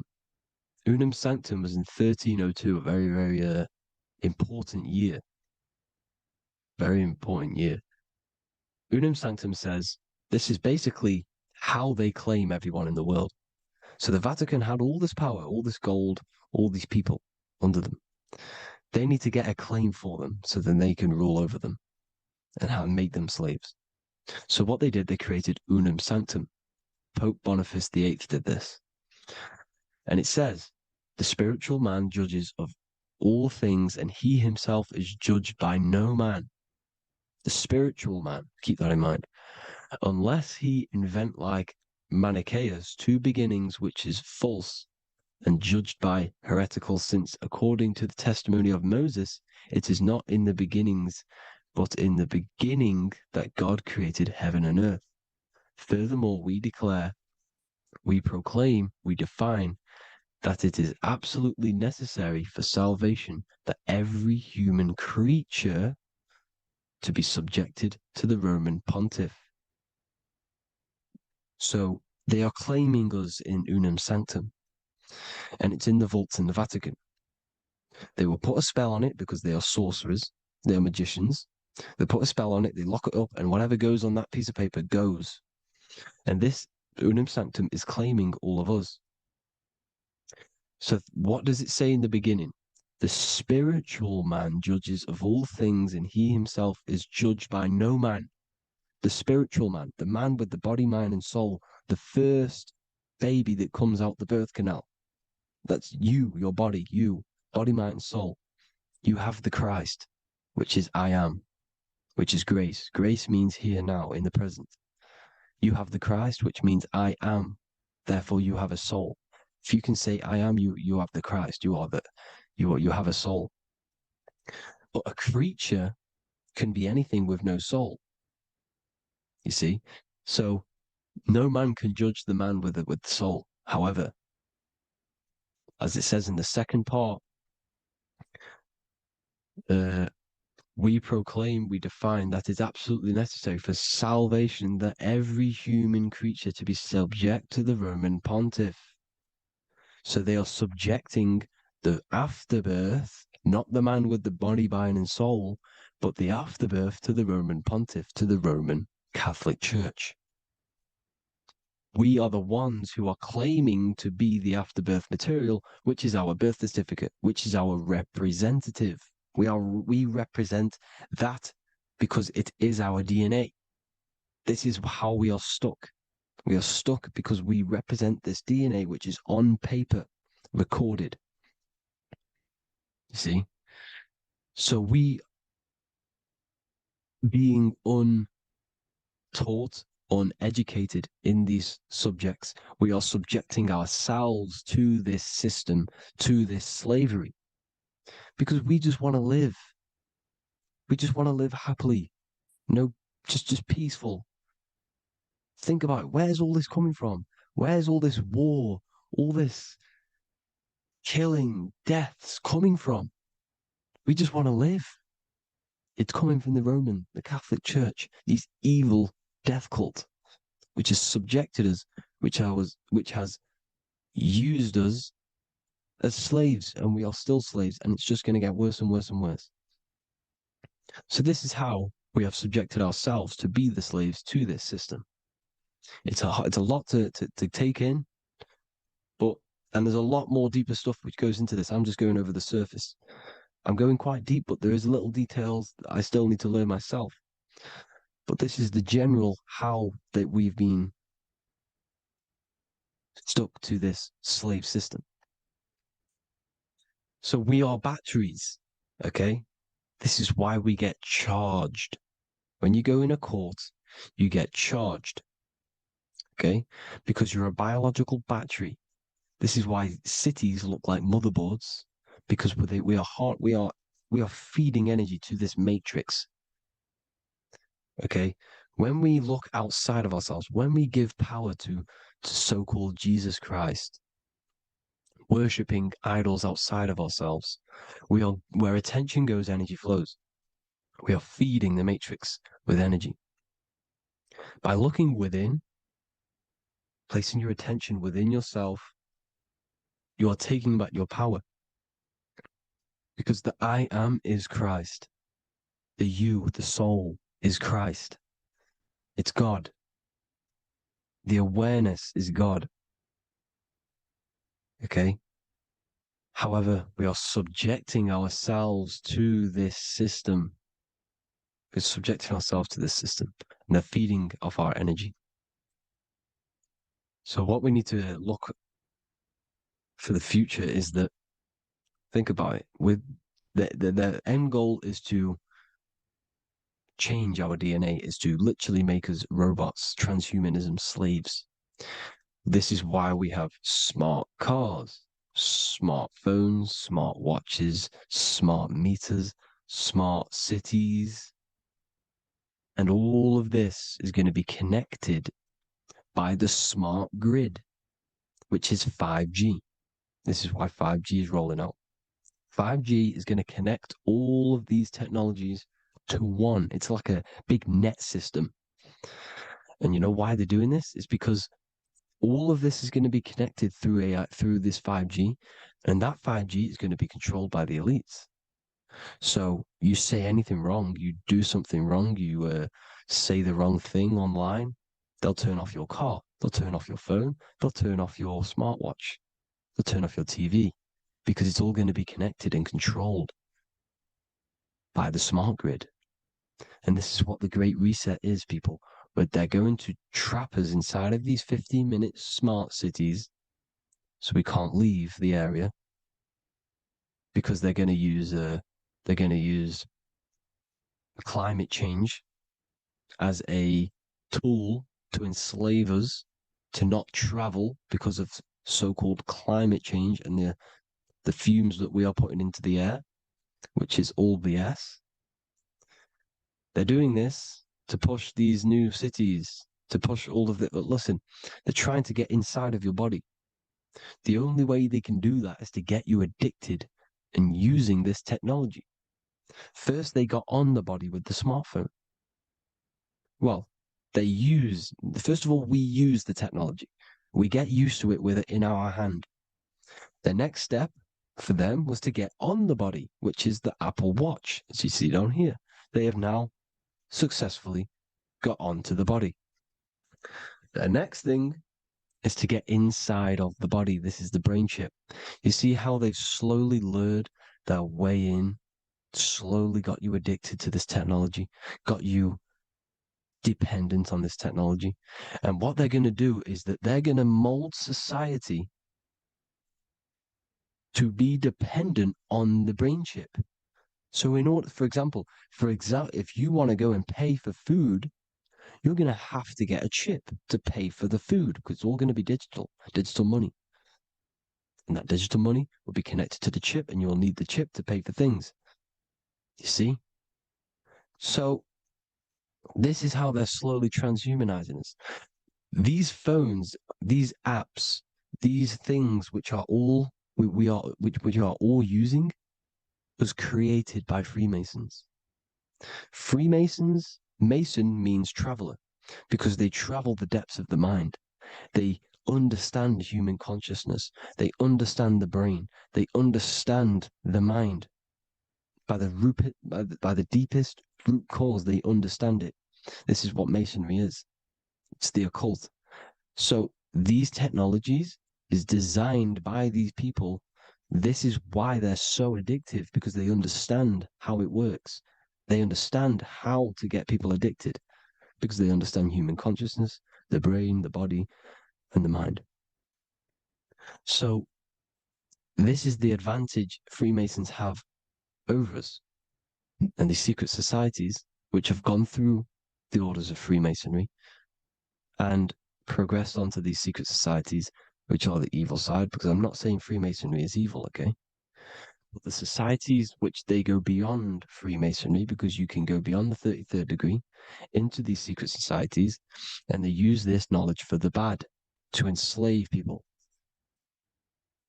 And this is what's going to happen. Transhumanism. So I hope you all learned some insight for today. Please do a bit more research on, the birth certificate and stuff like that, the straw man. And have an amazing day, people. Please like, comment, and subscribe. Peace.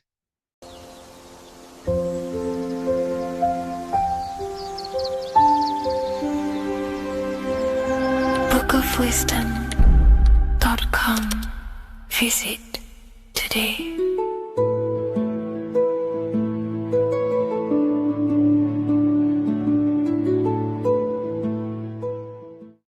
Your ultimate goal is to be famous, then you're gonna do a lot to get there, like sign your name in blood in a contract with the devil. That's how I got introduced to the music industry. I swear I wanted to be like the Amy Grant of music. Yeah. But it didn't work out, and so I sold my soul to the devil. Well, needless to say, sold my soul. Alright, y'all. I'm finna sell my soul. I'ma hit y'all when I'm through. I'm gonna be rich as hell, alright?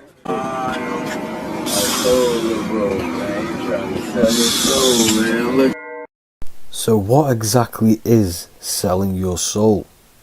In order to understand this to its full potential, you have to understand the spirit world and the occult world which our eyes cannot visibly see. The physical world we see is nothing but an illusion and a product of the higher planes of existence. For example, you can see someone's physical body, but you can't see the complex structure of the consciousness and the thinking behind that being.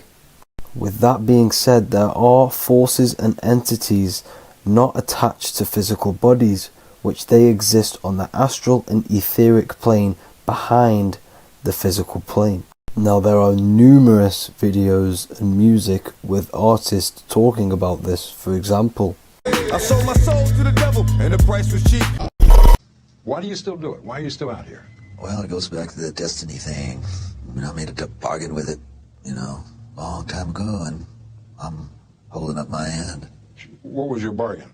To get where I am now. Should I ask who you made the bargain with? with the chief commander. On this earth? And on this earth, and then in a world we can't see. So selling your soul is cutting a deal with an astral plane entity in exchange for wealth and fame on this physical plane. This is classed as black magic because you are bending reality against your intuition. Now, making deals with entities beyond the physical plane, you always have to give something in exchange. When it comes with demonic entities, it always involves some sort of sacrifice, bloodshed, or humiliation.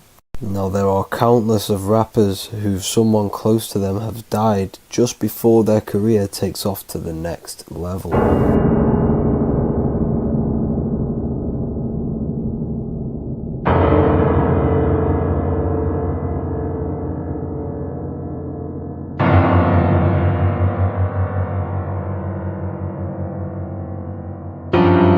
My mama was sacrificed. Me too. You understand? Yeah. I'm Christian. Michael Jordan, what about him? His daddy, right? Bill Cosby, his son, right? Dr. Dre, his son. Out in Hollywood, a lot of people come up missing. So these rappers and celebrities do have to do sacrifice rituals in order to take their career to the next level. Top flight, I've been going up. It's a ritual. So the occult side of this reality is heavily connected with the music industry and the elites. This is why they are all connected to Freemasonry.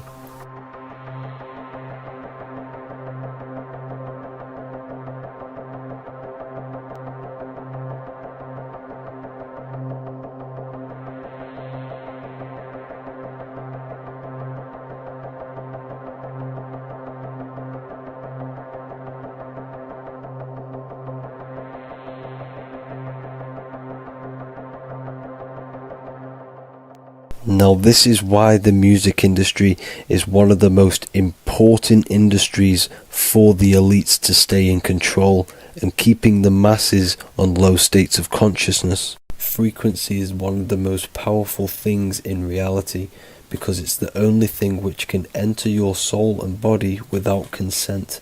The frequency on Spotify and all major platforms are all tuned to 440 Hz, which was set by the Rockefellers. 440 Hz turns off the whole right side of your brain, and the right side of your brain is to do with critical thinking, imagination, and your intuition. Music has the ability to influence your intent, your emotions, your thoughts, and your actions just by frequency itself. By controlling the music the celebrities put out and the things they talk about, they're actually molding society because of the celebrities' huge amount of influence over the younger generation and cultures within society. This is why the music industry is mainly talking about sex, guns, violence, and hating other people. These are all very low vibrational acts and things to do which destroys humanity and societies, keeping us all conquered and divided in order for them to stay in power. Music can actually reprogram your subconscious mind and it is a form of MK Ultra, which is mind control. It's in my brain. Do you know that? It's living rent free. I can't get it out. You did that. Yeah, it's hypnosis. Yeah, it's hypnosis. You're so awesome and dope. You do need to be very careful with what you're listening to and what frequency it's playing at, because all of this has an effect on your electromagnetic field and your state of consciousness. Now let's go back to selling your soul. When these rappers and celebrities sell their soul, they now gain eternal life on this physical plane. When you do sell your soul, you are allowed to live forever. And these people that are called youngins, rookies, new booties, like I was, had no idea that these people still live. They will prey, haunt, kidnap, anything to stay on top. This is their world. They have nothing but time, is what they believe. Now this explains why there's so much Saturn worship, because Saturn is the father time. He's the god of time and crystallization in the physical realm. If you want more information on that, go to my previous video. Now here is ASAP Rocky standing inside of a pentagram, but notice the way he's standing, it's an inverted pentagram. The pentagram is associated with magic, however, the upright pentagram is the 5 elements with spirit on the top. It's either called spirit or ether. It's at the top because it rules the other 4 elements, because it's the baseline of reality, which is spirit and matter. Spirit is behind the physical reality. However, when it comes to black magic, they invert the pentagram, so spirit is at the bottom because they worship the physical world. This is why the Baphomet is the inverted pentagram. These people are operating off their animal instincts. They do not want anything to do with spirit. These are antichrist. All of these celebrities know full well the effect that what they're doing on the rest of the world. They have sold themselves out, and the elites use them as puppets to push this new world order and mold society in the way they want it. This is why all the celebrities are linked to Freemasonry, because in Freemasonry you have to take the oath of silence, where you can't speak on anything that they learn inside of Freemasonry. This is the symbol of silence.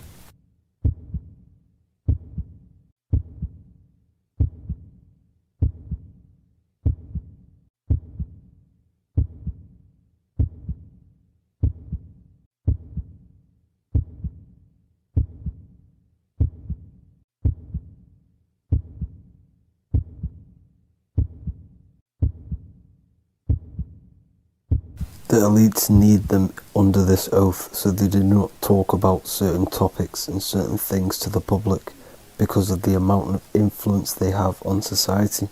Now, even the name Hollywood is an occult term, because back in the ancient days when they used to create wands, they used to create them out of Hollywood, out of the holly tree, because each wood has certain attributes and virtues when it comes to magic. And the holly tree was known as the holy wood, and they used to create the wands out of it to cast spells. And Hollywood are still casting magic to this day through the films and through the music to the masses. That's it for this video, people. Hope you enjoyed. Please like and comment and subscribe. Peace and much love.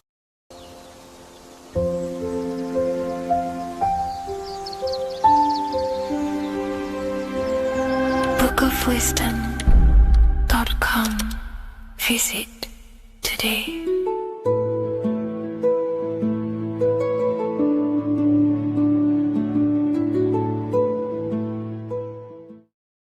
Hello, Seeker. Welcome to Revival of Symbolism, a channel devoted to the language of esoteric symbolism, guiding you to discover yourself and expand your consciousness into deeper realms of thought. I'm Harry B. Joseph, also known as Revival of Wisdom, and today we're going to be discussing the symbol of the pentagram. The pentagram is a well-known symbol inside the occult, used by pretty much every ancient tradition Freemasonry, Rosicrucianism, Hermeticism, all the occult schools of thought, you will see this symbol. And today we're going to be breaking it down into some great detail. Now, there's a lot that goes into this symbol. It's basically a 5-pointed star. Now, if you notice that the star is one line continuously, you can draw this symbol continuously with one line without taking your pen or pencil off the piece of paper. So it's actually symbolizing one, and one expressing through 5 ways. So if we look at this symbol and each one of their points, we're looking at the 5 elements that create life, the universe, or creation itself. So the element of spirit simply represents the divine, the unseen world, the things that we can't really put our hands on, we can't feel, touch, taste, or see, but they hold influence over the material plane. So spirit covers a large category of things such as spiritual forces that drive physical existence. So it's one of the elements. Now, what are the elements? Well, they make up the entirety of physical creation. Air, water, earth, fire. These are the 4 tangible that we can see, feel elements that make up physical creation. They create the whole universe. However, the spirit is the invisible forces, the invisible element that creates the visible, tangible world. Before you take a physical action, there is a force inside of you that moves the body. There is an intention, which is a spiritual force, an invisible, intangible force that makes a physical action be taken in the world of manifestation called Earth. This is the element of the divine. The divine comes down creating the world. Okay? So, as I previously mentioned, how this pentagram is one line. It's a one continuous line. So if we draw this pentagram together, let me make this a little bit thicker for you. If we draw this pentagram together, it goes from spirit to fire, to air, to water, to earth, back to spirit. So it's one continuous line. And the elements are always in their proper place. These elements always have to be in this specific order. This is the correct order. If you see air down here, then the pentagram is incorrect. Okay? So it always goes spirit, water, fire, earth, air. This is the correct order of the elements. Now, this is highly symbolic, which is what we'll break down in just a minute. But before we go into the deeper aspects of this, I will explain pretty much what it means on a basic level. So we'll come back to this drawing. So spirit is on the top, which means spirit over or more superior or more dominated over the earthly elements. Now, what does this mean to an individual, to yourself or me? If I wear this pentagram, I am basically saying my spiritual divine self, my internal self, is more superior than anything the material world can pretty much give me. My spiritual journey is more superior. My spiritual self is more dominant over the earthly world and the material things. Okay? Now, not many people are like that in today's society. Most people chase the material things, which means they're ignorant of their spirit. They're ignorant of their divine nature. They're ignorant to consciousness and their internal world. They have no connection with their internal world. All of their thought, emotion, and action, their 3 creative powers, is totally expressed only on material gain and external things. However, if you see an upright pentagram, you're seeing someone who is basically saying, my spiritual nature is more important than my earthly nature. My spirit comes first before anything material. And ultimately, this is how you become more happy and fulfilled in life, by chasing, well, not chasing, but putting your spirit first, putting your internal world first. You know, seeking the things that are untangible. For example, knowledge. I'm addicted to knowledge. I would rather chase knowledge because knowledge is power. Knowledge of self is so important. When we die, it is the only thing that matters in the end. When you die, you are immortal.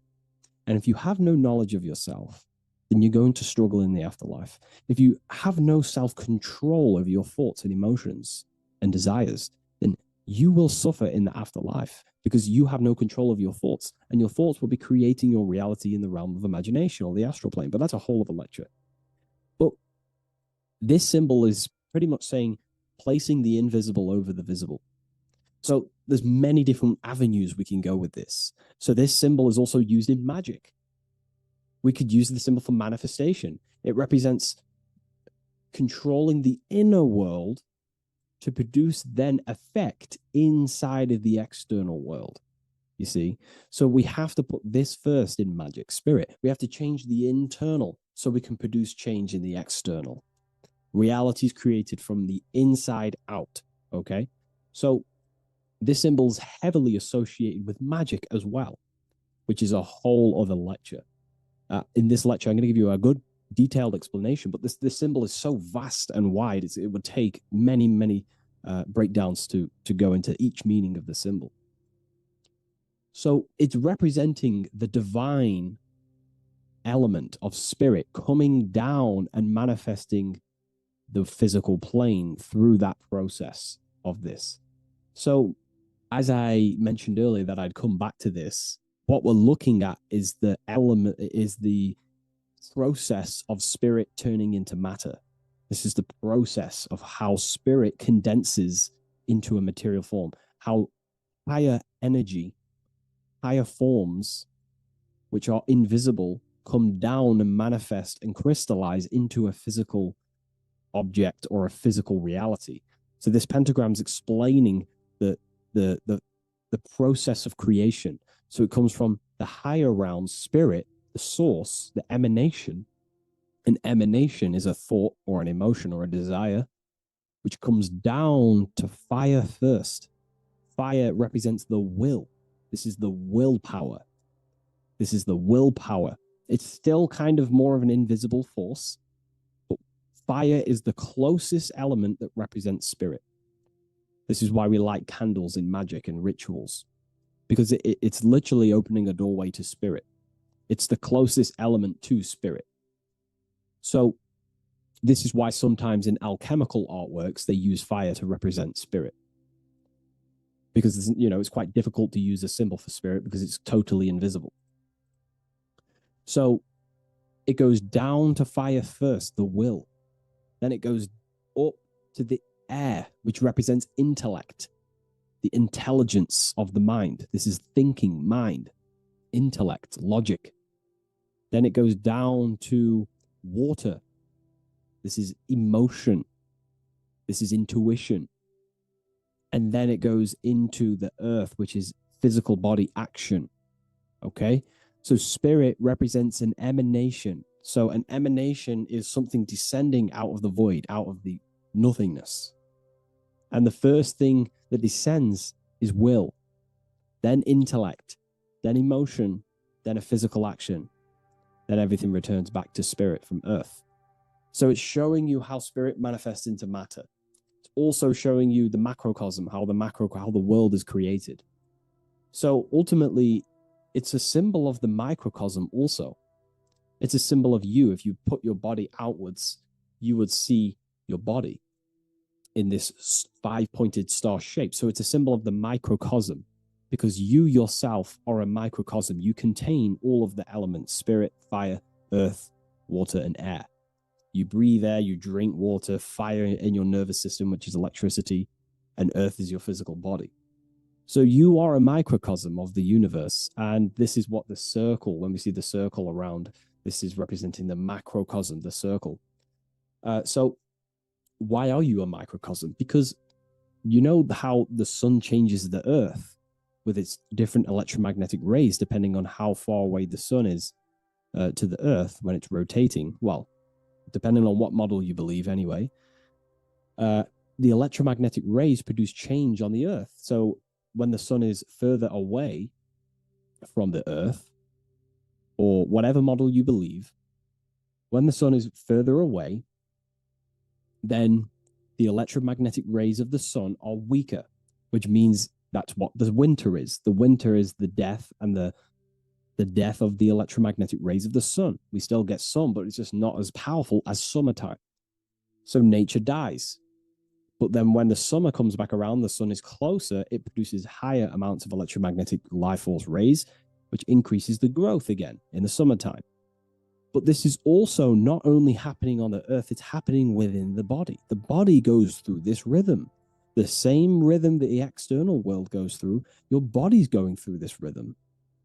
So these changes in the cycles not only change the earth, they change consciousness. These cycles happen within you. They happen within your body, your cells, your nervous system, your brain, your psyche, your emotions, your intellect is all affected through these cycles of the sun. So this is why you are a microcosm of the macrocosm. Your mind is cut out of the same fabric of God's intelligence, of God's mind. The same power of thought God used to manifest the world, to think it into existence, the same power you use to think your world into existence. You are truly a microcosm containing all the 5 elements, all the same powers of God, but just in a smaller version. It's a symbol of the microcosm. It's a symbol of the macrocosm also. It's a symbol of how spirit manifests into form. And this is why it's associated with magic, because you can use these elements in magic, this process of how spirit becomes matter. So there's so much that goes into this. And I actually broke this down inside the new book, the Book of Symbolism, on these 2 pages here. I will do another one on the inverted pentagram. This book, I've basically gone over every Freemasonic symbol, alchemical symbols, every occult society symbols is pretty much in this new book of symbolism. But again, it's not a book on symbolism. These symbols are representing forces within yourself. They represent you. And these symbols are designed to awaken aspects of yourself. So this is not a book on symbolism. This is a book on you. Each symbol will awaken different aspects of yourself to help you understand yourself. So anyways, it's a big book. It's going to be very, very soon. I'll leave a waiting list in the description. You can join the waiting list, or I'll just give you an email when it's ready. And I will see you in the next video. Please leave a like, comment, and share. And I'll see you in the next one.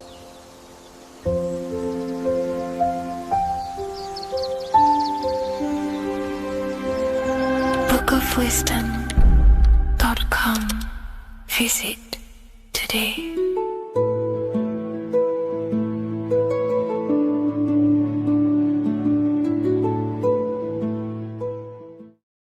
Hello, Seeker. Welcome to Revival of Symbolism, a channel devoted to the language of esoteric symbolism, guiding you to discover yourself and expand your consciousness into deeper realms of thought. I'm Harry B. Joseph, also known as Revival of Wisdom, and today we're going to be discussing the symbol of an eye inside of a triangle. So the first thing we need to understand about symbolism is that symbolism is a subconscious language. We don't just look at these symbols and get a basic understanding. Like a word, for example, if I wrote the word hello here, you look at this and you have an instant understanding of this word in your mind. It has no deeper meaning, or veil, what we like to call it. There's no deeper meaning of this beyond a veil. It's simply just a very logical thing to do and understand. But symbolism, on the other hand, goes deep within the subconscious mind. It forces the individual to go inward on themselves. This is why symbolism is so powerful. It makes you turn inward. When you look at this eye in a triangle, you're not just looking at a word, you're looking at a picture. And this forces you to go inward so you can start to try and figure out what this symbol means. You start to think critically. You also start to follow the chains of thought. This is very important inside the occult. Symbols have many layers and veils of meaning. They don't just have one layer or meaning. On the surface level, it has a surface level understanding. But then as you follow the deeper chains of thought, you start to unveil and unravel its deeper meaning. As you awaken in your journey, the deeper levels of consciousness you access, the higher levels of understanding you access, the deeper meanings of these symbols start to reveal themselves. So studying yourself and studying symbolism go hand in hand. So when you're studying symbolism, you're actually studying consciousness. This is what we need to understand, is that these symbols represent forces of consciousness and aspects of consciousness. So what we need to do is to follow the chain of thoughts. Now, what do I mean by the chain of thoughts? If I think of a triangle, it instantly in my mind, I get the number 3. Then if that number 3 leads to another thought, for example, father, mother, child, father, mother, and child. Father, mother, and child then leads to another thought, then another thought, then another thought. So this is the chain of thought that we have to follow. This is why symbols must be meditated upon. We meditate upon symbols to unravel the deeper meanings of these, so we can unlock deeper levels of awareness. Okay, so we're diving straight into the subconscious mind with the language of symbolism. That's why it's so powerful, because it forces the individual to go inward and actually use their mind. Symbols train you to think critically. They train you to think in a subconscious way, unlike words. So these symbols represent thought vibrations or thought forms within the individual's mind. So let's jump straight into this symbol of the eye in the triangle, and let's go, very surface level, and then towards the end, we'll go deeper into the deeper mysteries of this symbol. On this channel, I don't give spiritual fluff. I give very deep esoteric teachings. Okay, so it would be amazing if you could show some support. Simply just leave a like, comment, and a share on the video. Share this video to a friend. So, first of all, let's look at the number 3, because this triangle symbolizes the number 3, okay? 3.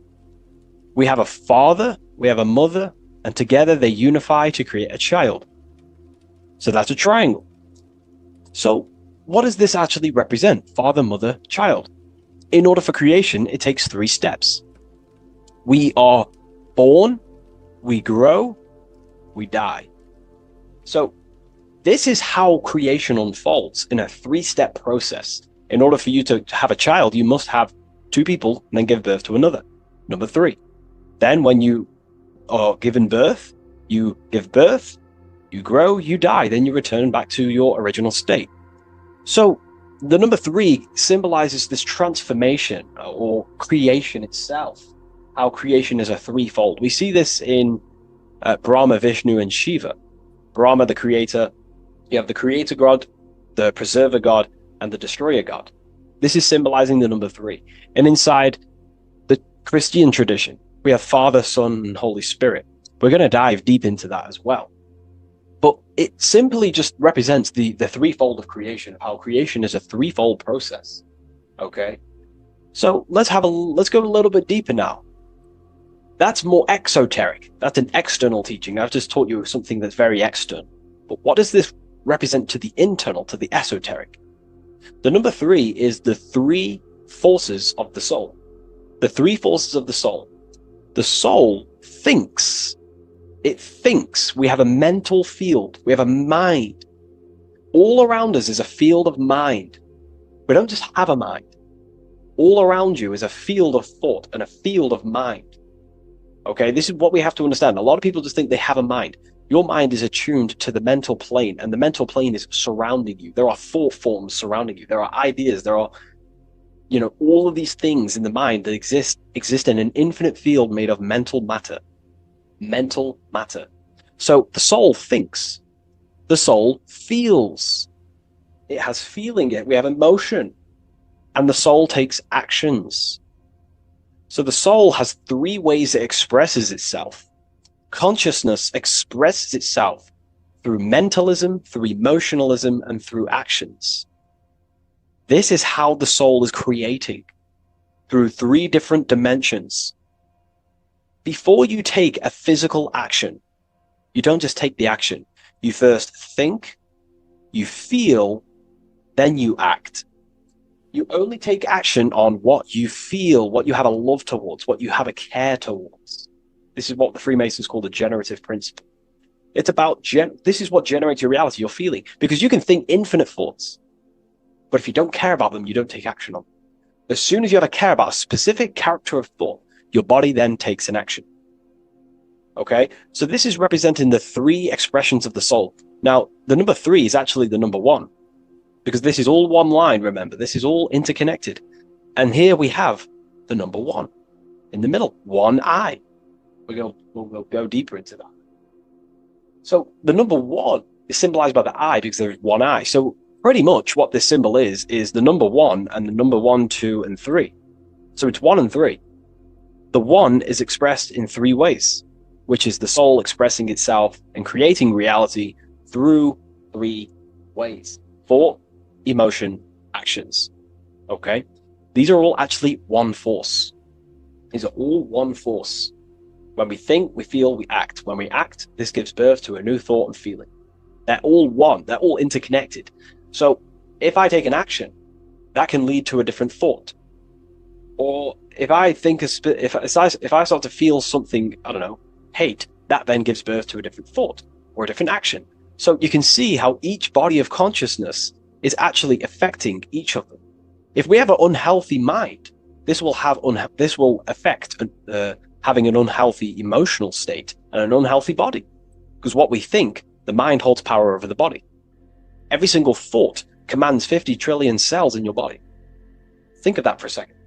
You are governing 50 trillion cells, and these cells religiously obey every single command you give. You are governing a whole universe.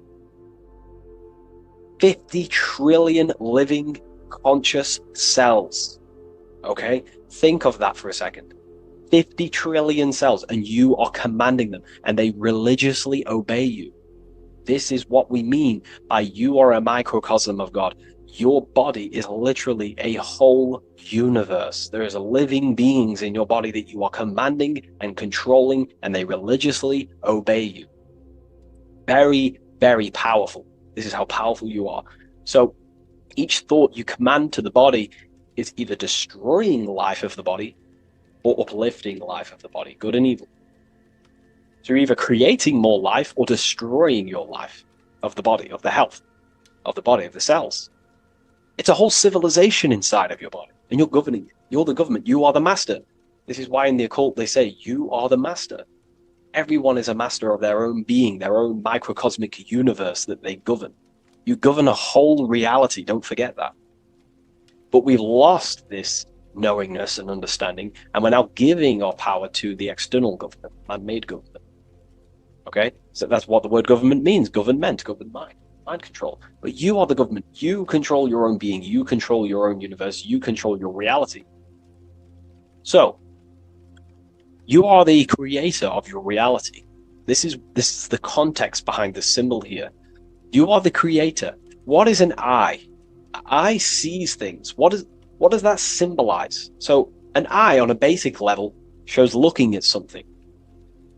But this is referring to the internal eye, the internal observer. You're observing something when you look at something.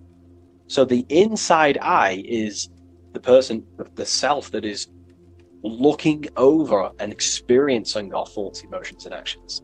Who is the one that feels the actions? Who is the one who suffers from the negative thoughts and the negative emotions? Have you ever thought about that? Go deep within yourself.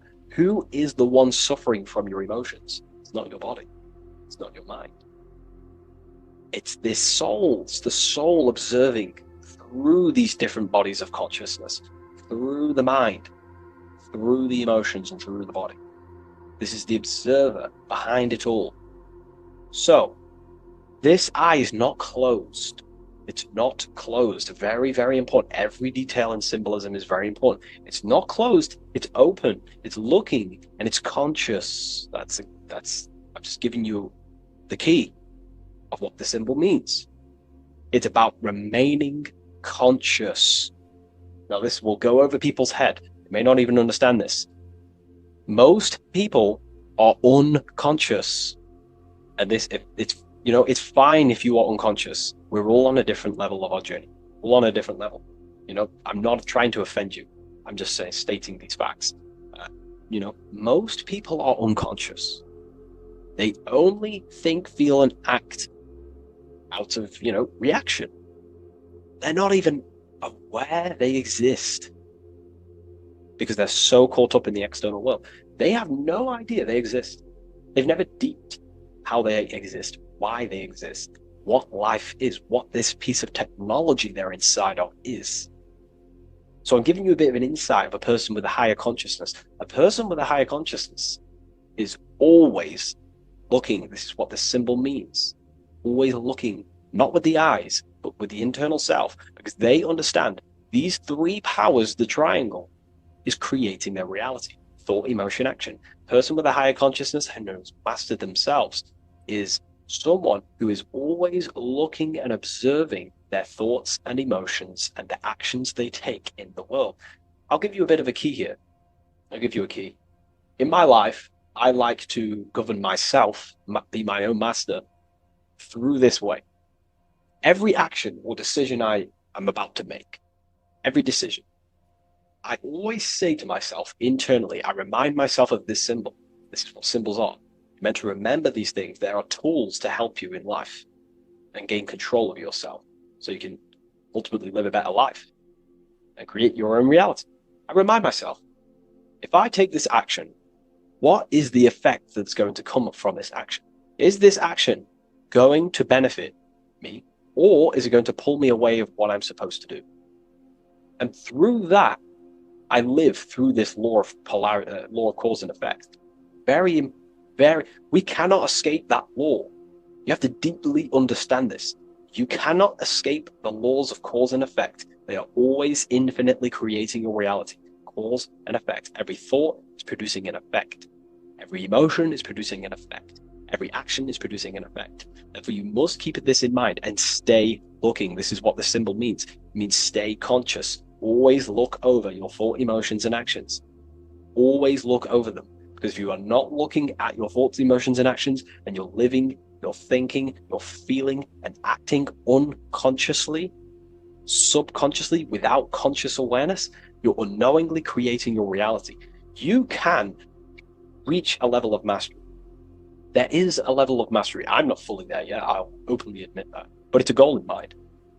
There is a level of mastery that one can achieve where they are conscious of every single thought, every single action, every single emotion they feel throughout their day. Very, very difficult because we think around 7,000 thoughts a day, But this is ultimately the goal of mine anyway. It's completely up to you what you do. I'm just giving you this insight that's helped me in life. So it's about being conscious. This is a very overlooked thing in today's world. No, most people are unconscious, that they're walking around as zombies. They don't even realize they think. They don't even realize they have a mind. They think their mind is their brain.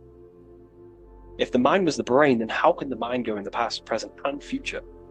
Which means it exists outside of time, but the body remains in the present moment.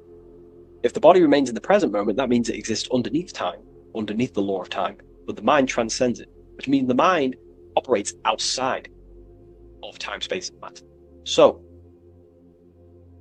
that is a key. You are a higher dimensional being manifesting in a physical form, and you're looking into the world. This is also another veil of the eye. The eye symbolizes your higher dimensional being. You have no true form. This is one of the biggest secrets. You have no true form. You form what you think, feel, and act. In the astral plane, you become what you think about. You can become an owl. You can become an owl with goat heads or, T-Rex arms. You can be anything you wish. Anything you think about, that's the form you take in the astral and imagination. But beyond the very causal plane, the higher dimensions, you are formless. You are nothingness. But that formless is connected to God. That is the unmanifest. That's the source of all creation. So you are something but nothing. Very difficult to get your head around, but essentially you emerge out of darkness. Emerge out of nothingness. Okay, and that's what the mental plane is. The mental plane is kind of like the first dimension that basically expands into infinite realities. The mind can think anything. There's nothing impossible in the mind. Nothing. But there are things impossible in the physical plane, because the physical plane is more dense and it's governed by more laws. So, again, this is symbolizing staying conscious of your thought, emotions, and actions. Now, another veil, if we go deeper on this symbol now, another veil, another chain that's connected to this symbol, a chain of thought, is that this symbol represents unity consciousness. person who thinks, feels, and acts in unity. Their soul is operating in one force. Their soul is operating in one force, which means they think, they feel, they act. For example, I'll be writing my book sometimes. You know, the book of Symbolism, my third book, is coming out very soon. I'll leave a link in the description for you can sign up to the email, the waiting list. We've got a lot of people in there already. You know, this next book's going to be insane. But yeah, you can get notified when that comes out. I'll put a link in the description. When I'm writing my book, I'll get an idea to, you know, go play Call of Duty or go play the Xbox. But then I instantly remember this symbol, thought, emotion, action. Instantly, I then unify my consciousness, my three powers to create reality. These are your powers. These are your rights. These are your things that you have full control over. These are the biggest gifts in life. This is so overlooked. So overlooked because people are so unconscious. These three things are your biggest gifts. They're so beautiful. You have been given the gift of creation. You can mold a whole world, your own world. You govern it.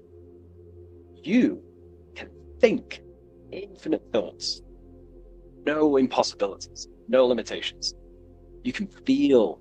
Feeling is a life essence. Without feeling, you'd be an AI robot. And you can act. These are your three gifts. These are your three creational powers. You hold the power of creation. You hold the power to kill another life, or you hold the power to spread love in the world, to spread the light. So this is why you see the light emerging out of this eye. This is the light of the soul. That's what consciousness is. It's light. And this is creation unfolding from this through these three powers. Light emerging and crystallizing your reality through thought, emotion, and action. So again, this is unity consciousness acting in one force, thinking, feeling, and acting, all directed towards one goal. And that's how you manifest things quickly. Speed. You know, if your thought is, if you think about, I don't know, playing the Xbox, and then you feel like eating, and then you take action scrolling on TikTok, that's divided consciousness. You're wasting time, energy, and you're scattering your creative powers throughout these three forms. But once you unify them, which is the I, the number one, you unify thought, emotion, and action. You direct your thought, emotion, and action all towards one goal. You quickly create these goals. You know, so this ties in with time and attention. These are your two spiritual currencies. You spend time and you pay attention. These are your two spiritual currencies that pretty much create your reality, your experience. Thought, emotion, action. And this is what the Holy Trinity is on the deepest level. You know, this may trigger some people, but if you believe in religion, then maybe this account to YouTube isn't for you. But religion is an esoteric. It's esoteric. It's not meant to be taken literally. The Bible is an encrypted allegorical text talking about human consciousness. Jesus is a person and a master of consciousness that we should achieve within ourselves. We should aim to become like Jesus, not worship Jesus, because we are all God. We're all governing the microcosm. So, also, this symbol represents the movement of the spirit, the movement of the soul. The soul goes through this triangular process, and the soul always remains, returns back to its original state. The soul is given birth into physical reality. We live, and then, we grow, then we die. Then it moves in this three triad form. The soul, wakes up in the morning. It grows throughout its day. Then it dies at nighttime to return back to its original state, to its spiritual state. And everything goes through this process. Birth, growth, decay. Birth, growth, and death. And everything returns back to its original state. So, ultimately, this is what this symbol represents. Okay? If you want to go deeper on this, we have an amazing community. We have hundreds of hours of lectures, practical lectures, where you can gain mastery of yourself. The occult goes deeper than you could possibly imagine. So I hope you gained some insight from this video. Please leave a like, comment, and subscribe to the channel if you're new. And let me know any symbols you want me to break down in the comments section, and I'll hopefully get them broken down for you so you can understand them deeper, on a deeper level, and you can understand yourself on a deeper level. So yeah, all the links in the description for everything that I mentioned, the community, and the Book of Symbolism waiting list. And I'll see you in the next video. Take care of yourself, everyone.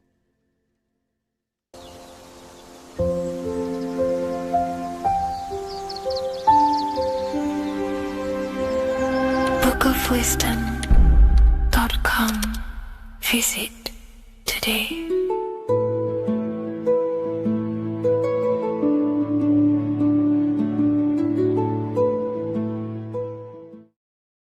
Geometry. This is the study of nature, of the codes, the mathematical codes behind physical reality. So today we're going to be going deep into geometry and the true esoteric internal geometry, the geometry that no one really talks about, and how geometry relates to human consciousness. So essentially, what we must understand when it comes to geometry, the basics of geometry is everything is vibration. And this vibration is vibrating on a certain frequency. And this certain frequency creates a geometric shape, which is why in nature we see all of these different geometric shapes. All matter takes form in shapes. So if we put sand on a plate and we vibrate the plate on a specific frequency, we see that the sand goes into specific geometric shapes and patterns. So essentially, matter is energy condensed. It's energy vibrating on a low frequency, vibrating at a certain frequency. So matter is condensed energy. And each geometric shape is manifesting and showing a specific energy. Some shapes carry more energies than others. For example, the cube is what traps energy. A square is what traps energy. So geometry and the flowers are basically how energy manifests itself into physical matter. We are in a world made out of energy or light. Light is energy. So everything is vibration, everything is frequency, and everything is energy. Even the words, each atom in our body, everything. So everything in nature has these mathematical, energetic codes. So geometry is basically the study of nature and the shapes that are in nature and their energetic principles.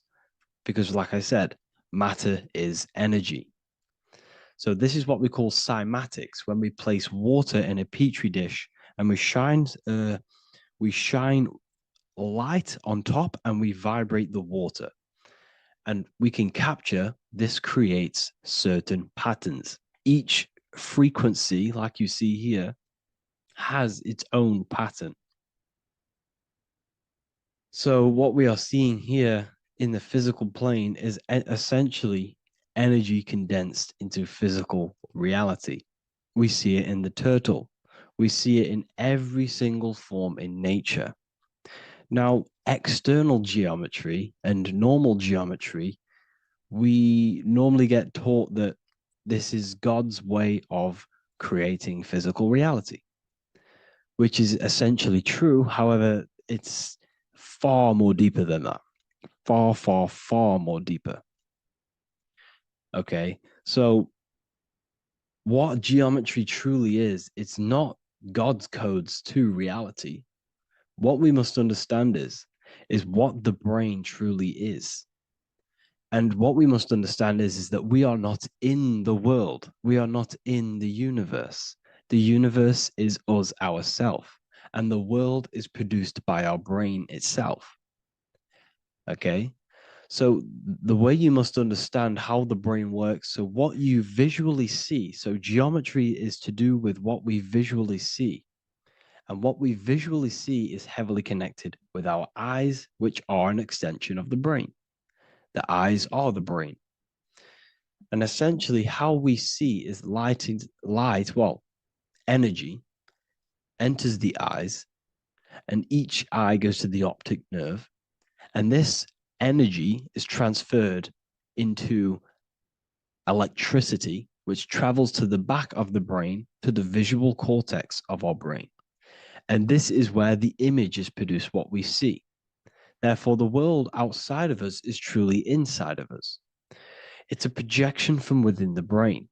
The brain is an energy condenser, a decelerator, an energy decelerator. Everything outside of us is basically formless energy. It is formless energy vibrating at a certain frequency. So what the brain is, it's sucking in this energy, this light, and turning that frequency, that code, that light code, into a physical reality. It's condensing the energy and turning it into a visual image inside of the brain. Therefore, everything outside of you is not what it looks like. Everything outside of you is basically energy, infinite energy. And our brain is condensing this into a physical reality and projecting it outwardly, which you experience your visual field. Okay? And the ancients knew this. So this is basically called the sigil of Lucifer. Lucifer is known as the light bringer. Lucifer in Latin means to bring the light. This is the sigil of Lucifer, which shows the visual field and the brain. We also see this in the Google Play symbol. It's a powerful symbol showing you the visual field, which is basically a symbol that tells you that reality is inside of the brain. The brain is what produces reality, but consciousness is not produced in the brain. The brain is essentially a consciousness downloader. It's a computer, and it's a reality simulator. The body is a simulation of physical reality. You are inside of the body experiencing the body simulation. The body produces this reality. It's a piece of technology. So Lucifer is to bring the light. Lucifer is the light being produced in our brains. Okay? So this is why they say Lucifer can tempt you. Lucifer can be the devil because it represents physicality. It represents the false light. Lucifer can trick you because it represents the physical world can trick who you truly are. So now that you understand how the brain is basically an energy decelerator and it creates and simulates a reality to your consciousness, you are no longer a person in a universe. You are the universe itself experiencing itself. Therefore, geometry is heavily linked in with the brain. Geometry is essentially how your brain and how your eyes decode energy. So what you are seeing is the mathematical codes of your brain creating reality. So what they teach you is the external is that geometry is God's way of creating this world, and these are the mathematical codes God's created. But now I'm telling you the internal. This is the truth. Geometry is how your brain mathematically condenses energy and light into a physical reality. So therefore, your brain is a computer program. So now geometry is nothing outside of you. Geometry is not something created by something else. It's created by your brain. Your brain produces these patterns through mathematical codes by breaking down energy into physical reality. And this is why you see geometry in everything around you. This completely changes your view on geometry. It's in your ear, it's in your face, it's in everything. Geometry is everything. Okay? So now that you understand this, now, as we were talking about the visual field earlier, the ancients knew about this. The ancient Egyptians knew about this. We can see this symbolism inside of the casket, the Egyptian casket. See, this crossover represents the visual field. This represents the back of the brain. This is the left hemisphere, the right hemisphere. And now some of the most simplest teachings in geometry is that straight lines are masculine and curved lines are feminine. And we even see this in the human body. The feminine human body is curvy and the masculine human body is liney.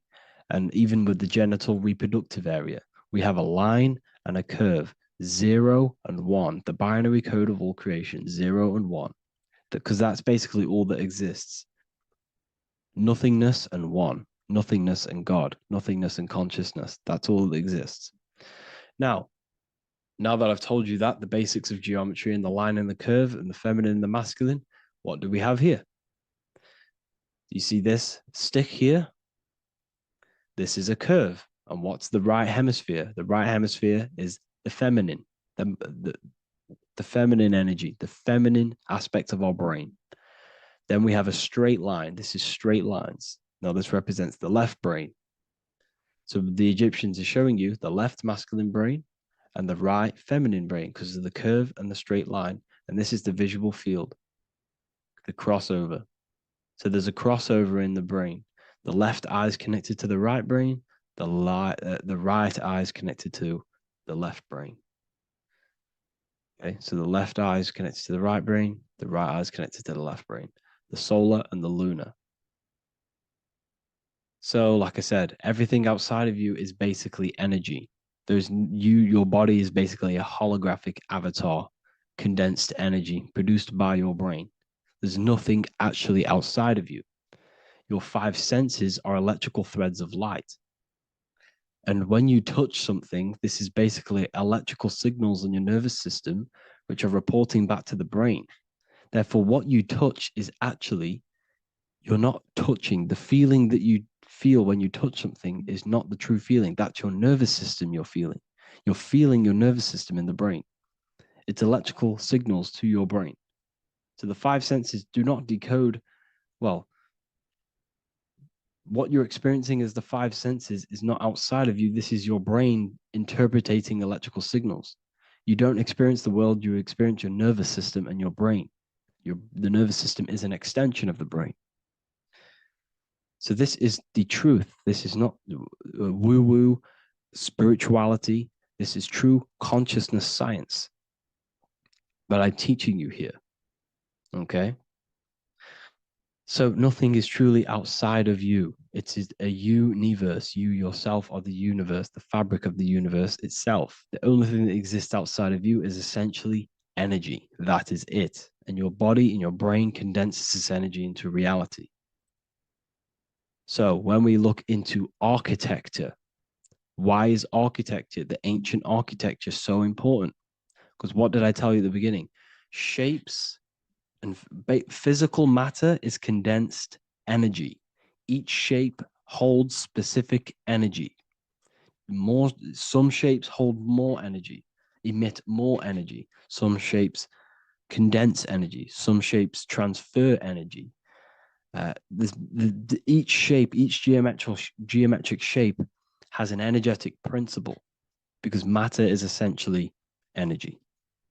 So when we look into cathedrals and the ancient buildings, they were filled with geometric patterns, geometric shapes, because they understood the energy principle. Architecture is basically solid energy. It's physical energy. If we create this pattern here is an energy code. And if you stand next to it, you're going to gain that energy. It's going to be imprinted on your body. So essentially, they filled their buildings with high energy geometric shapes. Points, triangles, pyramids are very, very energetic. This is why you have crystal pyramids made, orgonite pyramids. They're always in pyramid shapes. That's why the Egyptians built in pyramids, because pyramids hold high energy. They emit high energy. So this is why you see all these different geometric patterns. Okay? So in the real reality, in the energetic plane, this building would basically look like this, lines and grids of energy. Okay? This is what it would look like in the energetic plane, a blueprint of the energy body. So as you see here, these are the different frequencies in a petri dish, of water in a petri dish. And you can see they are specifically aligned up with these specific patterns. You can see geometry even within geometry. It's fractal.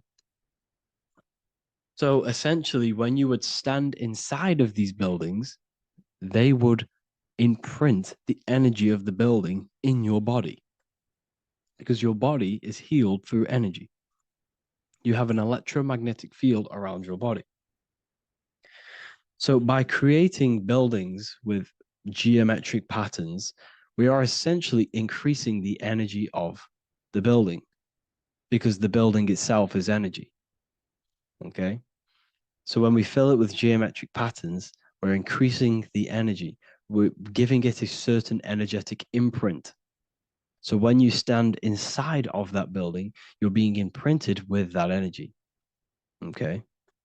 So especially with these windows, these stained glass windows. Well, why are they stained glass? Well, color is frequency.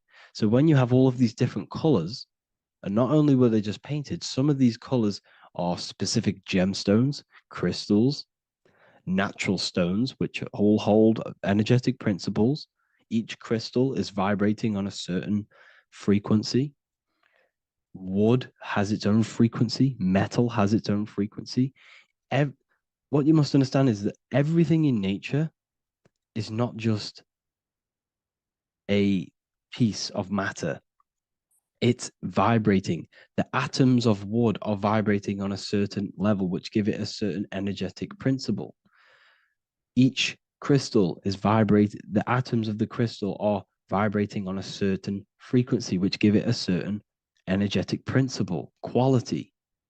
So each thing, this is why the ancients were obsessed with natural stones, natural things, crystals, natural metals, and they wore different metals, different things like copper on their bodies because they understood the atoms of these natural things are vibrating, which give certain qualities to you if you wear them.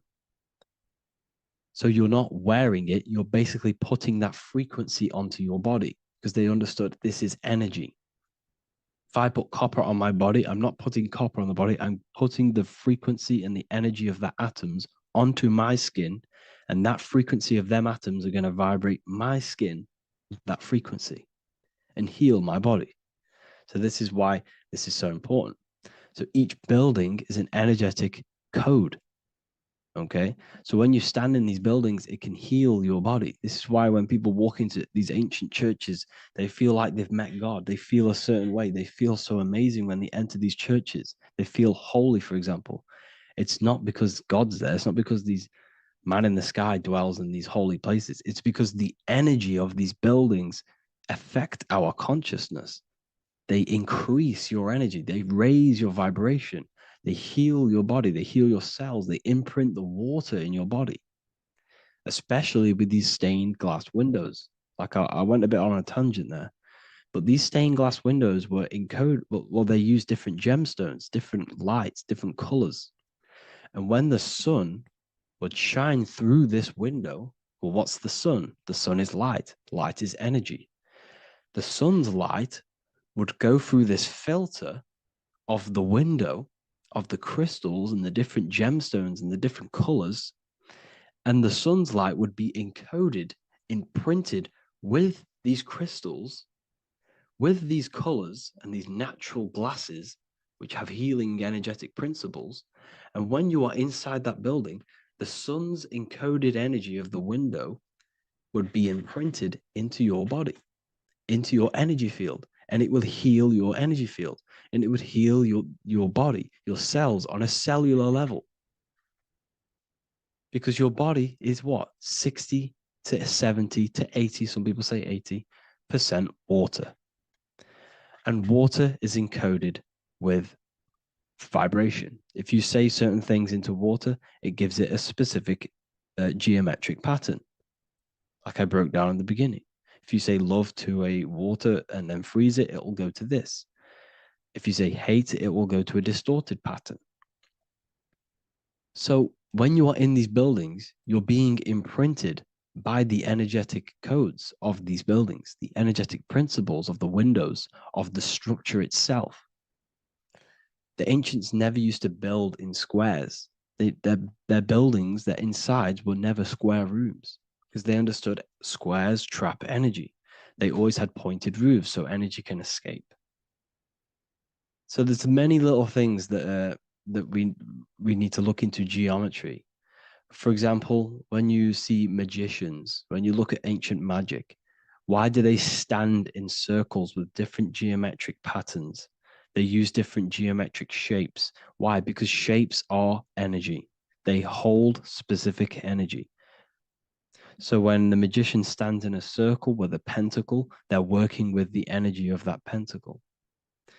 You can work with different energies based upon the different geometric shapes that you draw.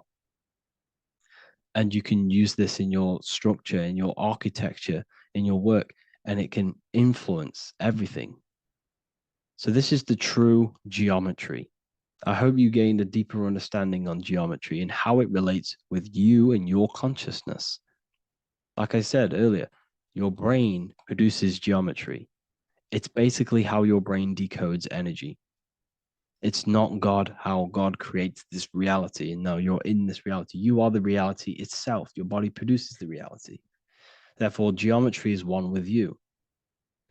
So therefore, if I play with the geometry of the buildings, for example, like the government have, everything's in squares. If you look outside, everything's a square, everything's a rectangle. You go to a city, every window is a rectangle, every building is a rectangle. You live in a box room, everything is boxed and squared off in this reality, in this modern society. Why? Because they're trapping energy.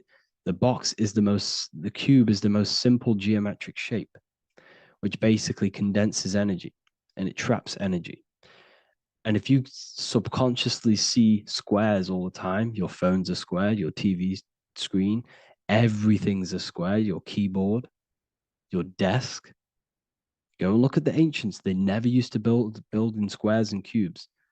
And if you go into nature, you'll never see squares and cubes. Nature doesn't create squares and cubes. Everything in the modern society is squares and cubes to simple your consciousness down, to dumb your brain down. So the ancients built very, very complex structures. Why? Because they understood what we see affects our brains, because our brains decodes reality and creates reality. If you see a sophisticated building, this is going to give you a sophisticated mind and raise your IQ levels over time, subconsciously.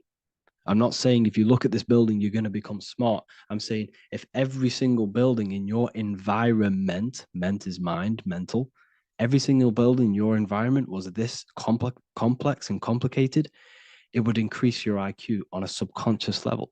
It'd make you more complex, make you more intelligent. So they've dumbed everything down. They've dulled everything down. Look at everything. Everything is being dulled down. So anyways, I hope you all gained a better understanding on this. If you want to gain more occult knowledge and esoteric knowledge, make sure to read the Book of Wisdom, Volume 2. If you're inside the university, you can get this book for free. Go to the general chat area and follow the instructions and you can order yours for free. Truly life-changing stuff. Because the issue is with the world is that no one really understands who they are, what they are, and why we are here. That is the issue for people's depression, for people's wrongdoings. They don't understand who they are, what their emotions are, what their mind is, what their body is, what reality is. This book gives you that. This book gives you the sense of understanding, the sense of well-being that will give you a better life because you understand life and what life is. And if you truly want to take your studies to the next level, we have the Ethereal University. This is the place for truth seekers where you can connect with like-minded people so you don't have to feel insane, because not many people think this way. I've been there when you wake up and not many people around you are thinking the same way and you start to feel a bit insane and you can't really talk to people about these things. That's why I created this, so you can connect with people and learn at the same time and become the best version of yourself by understanding truth and knowledge. If you join, you'll gain access to free live calls every single week, every single Saturday morning. We do live calls. You can ask me questions and all sorts. So make sure to leave a like and a comment. And thank you all for tapping in.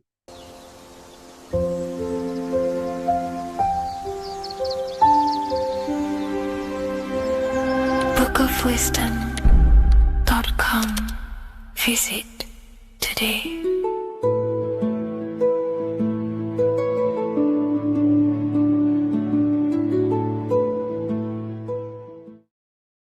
we all doing, people? It's Revival of Wisdom from the Wisdom Academy.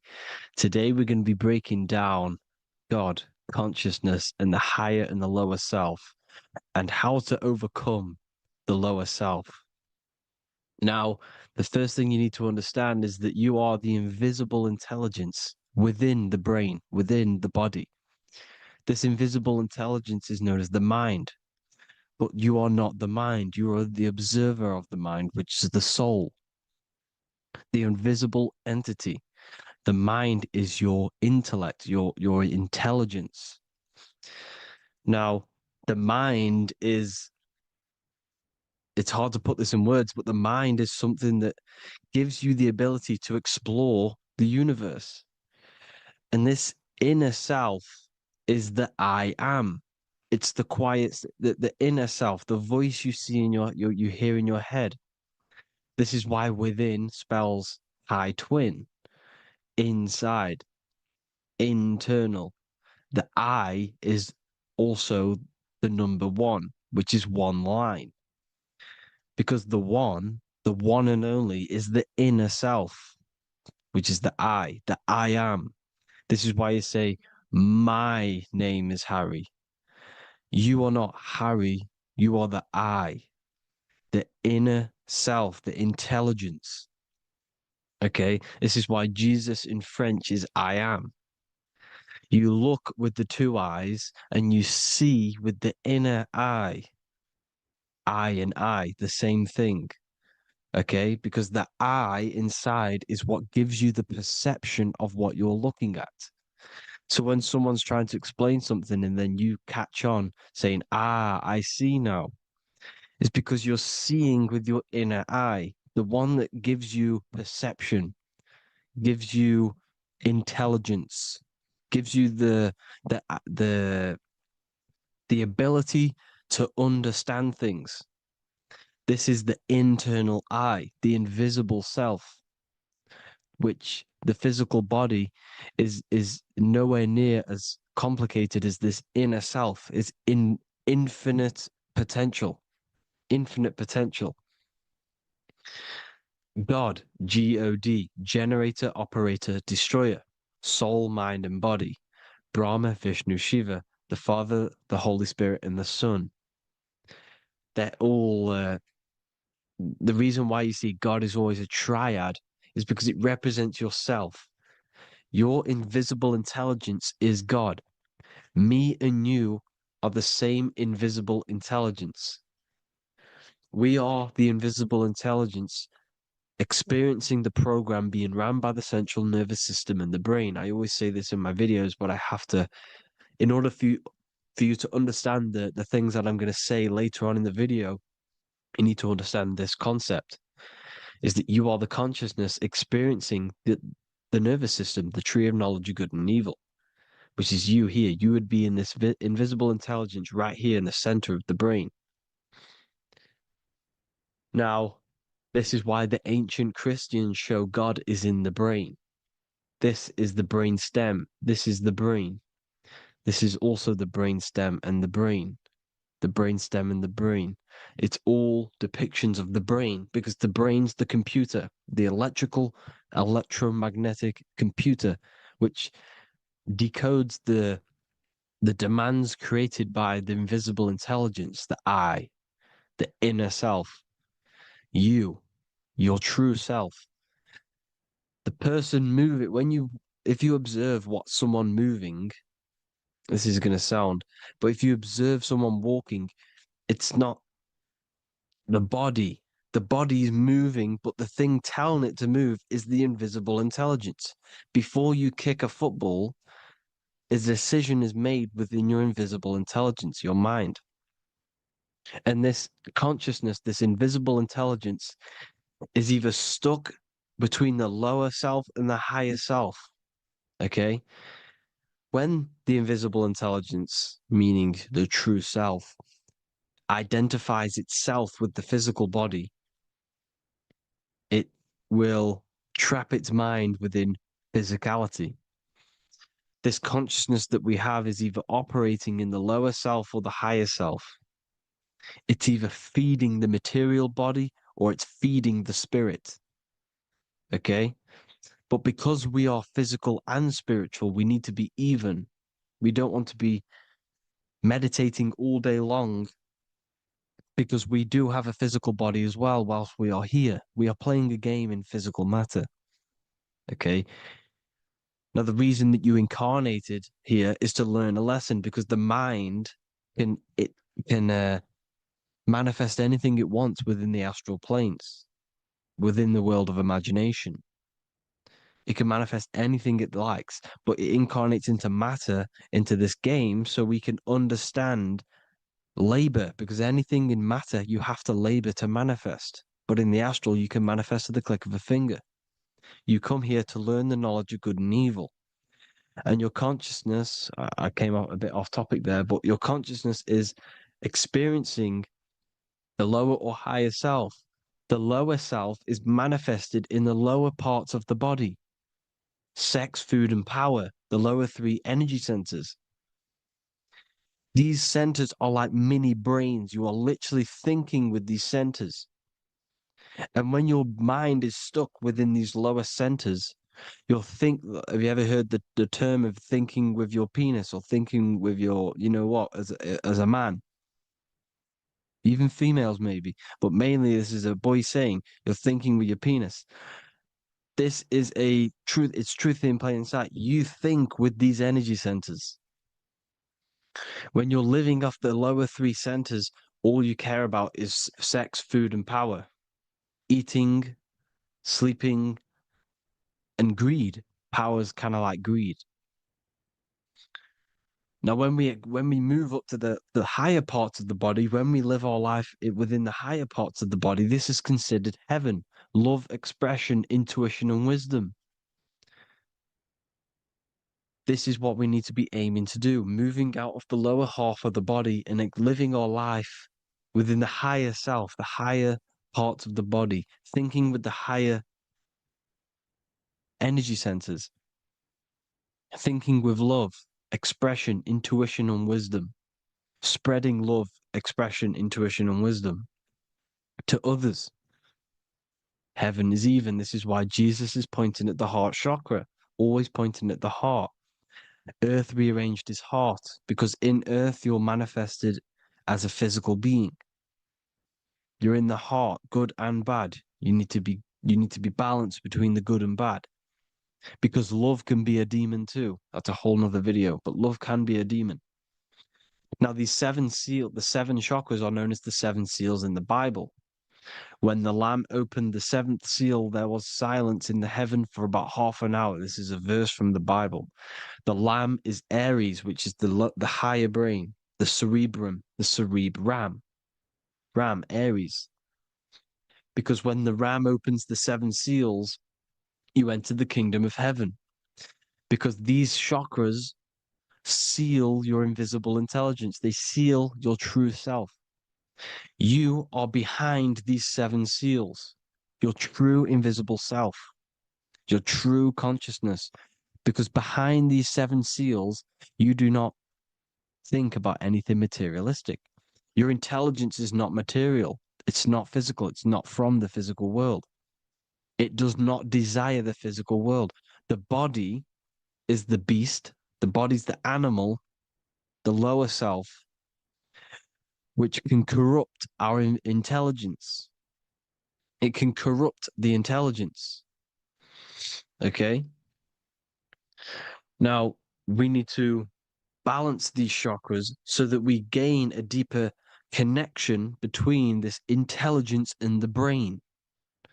Because when there's a strong connection between the brain and the intelligence, your body and the intelligence, you have a strong connection. Therefore, you can manifest what the intelligence is saying at all times. Meaning, when, for example, your higher self, this is intelligence, the higher intelligence is always speaking to you. It's always guiding you. It's always telling you the right thing to do. You can feel it when you're doing something wrong. You can feel that you're doing something wrong, because this higher self This intelligence knows what it needs to do here. And when there's no connection between the body and this our intelligence, our true self, when we strip away, when you close your eyes for long periods of time, you will figure out you are this invisible, infinite, creative being. There's no words that I can't describe what it is. But it's the voice inside of your head that you can feel when you close your eyes. You are this being inside of the heaven, because this is heaven, this intelligence. And when there's a strong connection between the body, you can manifest everything it's saying. When everything is balanced, when you're no longer thinking with the lower centers, when they're all balanced, you're not thinking in particular with every center, you balance them all, you can manifest everything it says. Your body will act out what the intelligence is always saying. This is God in the brain, the intelligence, trying to touch Adam, representing the lower self. This is why they're not touching. Notice how Adam is resting, but the intelligence is always reaching out, stretching, symbolizing metaphorically saying it's guiding. I'm always reaching out. The intelligence, your intelligence is always guiding you. It's always reaching out to you. But Adam is ignorant of it. The lower self is ignorant of it. And that's why he's so relaxed and God is so stretching out. Because at our highest self, that when you think of when you want to better your life, that highest true version of yourself is God. When you're manifesting this, your highest self, this is God.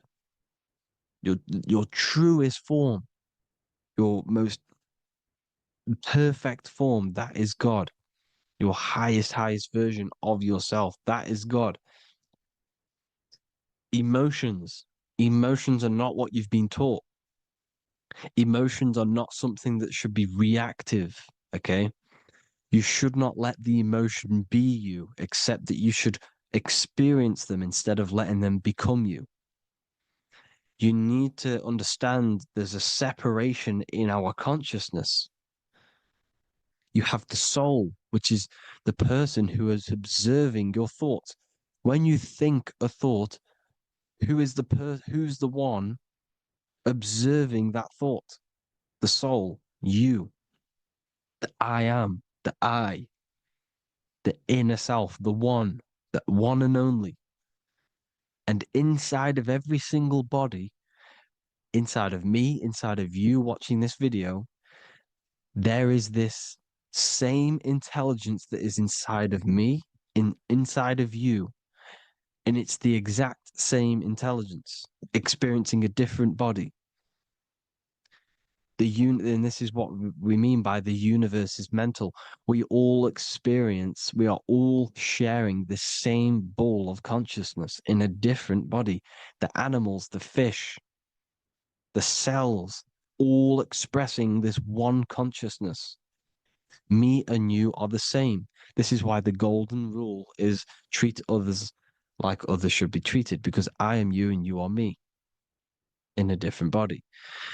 Now, going back, you need to identify that there's different levels of consciousness: soul, mind, emotion, and body. Okay? Your emotions are on a separate layer than the body, the mind, and the soul. So when you identify there's a difference between all of these, you do not let them become you.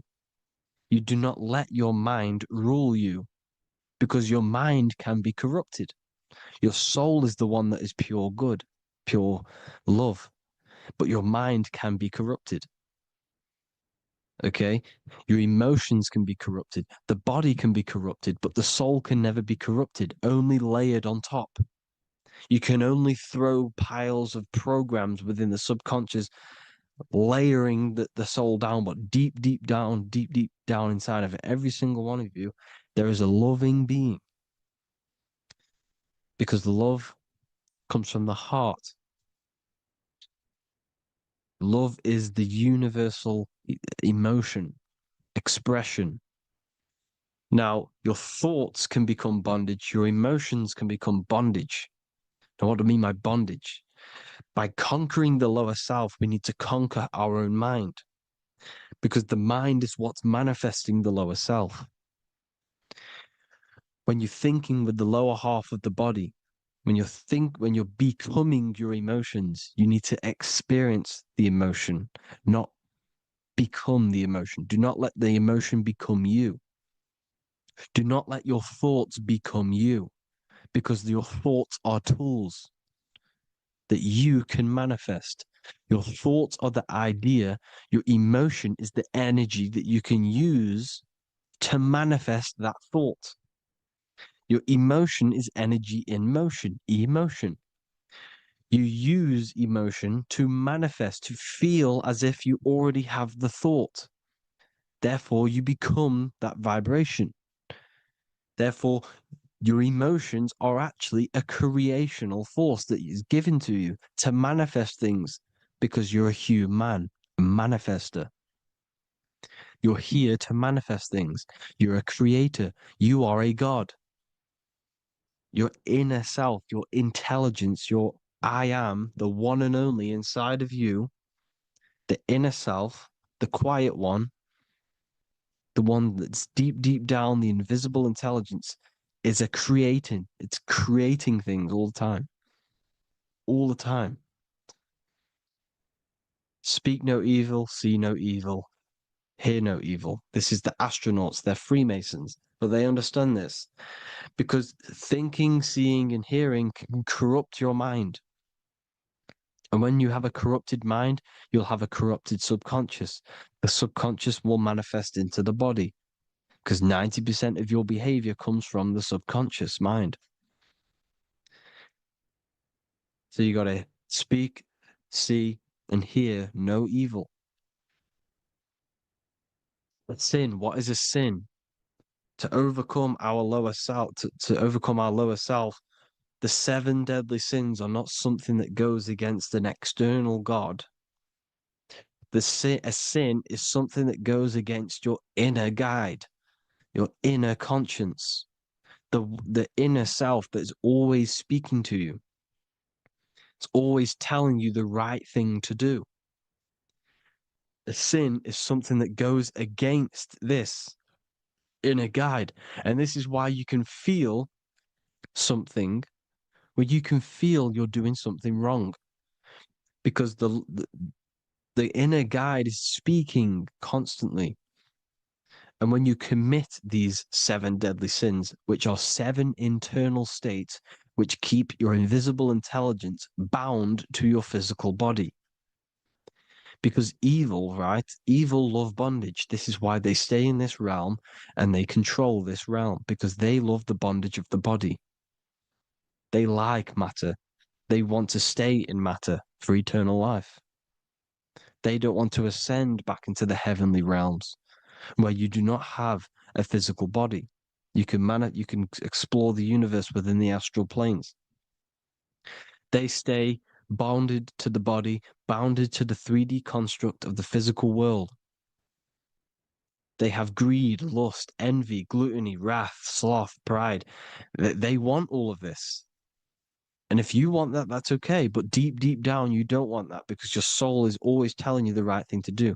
Your soul knows what to do to get out of here. It needs to detach from the external world. Detach from all of these 7 internal states which bound you to your lower self, your lower centers. That's what a sin is. You know, you have a left and right brain.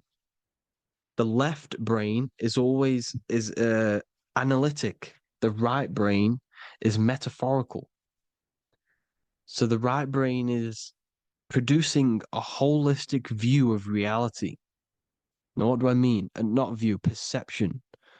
When you see, because your eyes are parts of the brain, so when you look at something and you look, that image is produced in the back of the brain in the visual cortex. And then the right brain produces a perception, a holistic it breaks down what you're seeing into a holistic image, a holistic perception. So, for example, if you're in a woods, the right brain sees the whole woods as one big woods. The left brain is breaking that perception down into individual trees, branches, and leaves. So the left brain's to do with duality, the right brain's to do with wholeness, unified. The left brain's dualistic, analytic. This is necessary so that we can pick things up and manipulate them and break things down. We need the left brain, we need the right brain. I'm not saying any of them's bad, but the left brain, sinister in Latin, means left. Because when you're left-brained, you see everything in dualistic. You see everything is dual, when everything's actually one. We need to be focusing and strengthening our right hemisphere. I'm not saying sit in the right hemisphere all the time, but we need to be strengthening our right hemisphere. And this is why left is sin and right is right.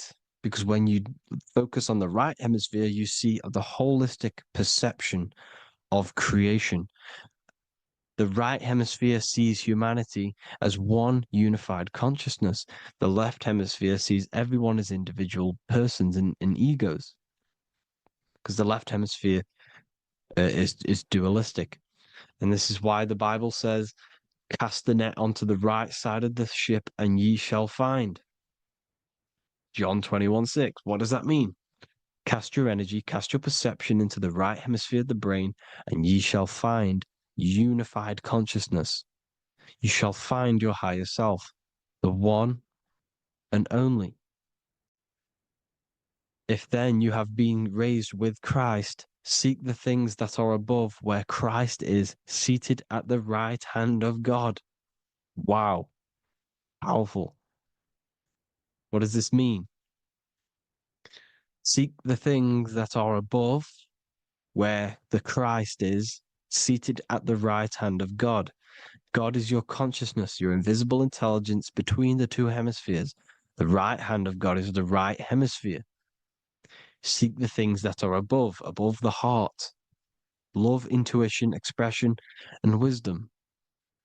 Seek the things that are above the heart, the higher self, the higher part of the body.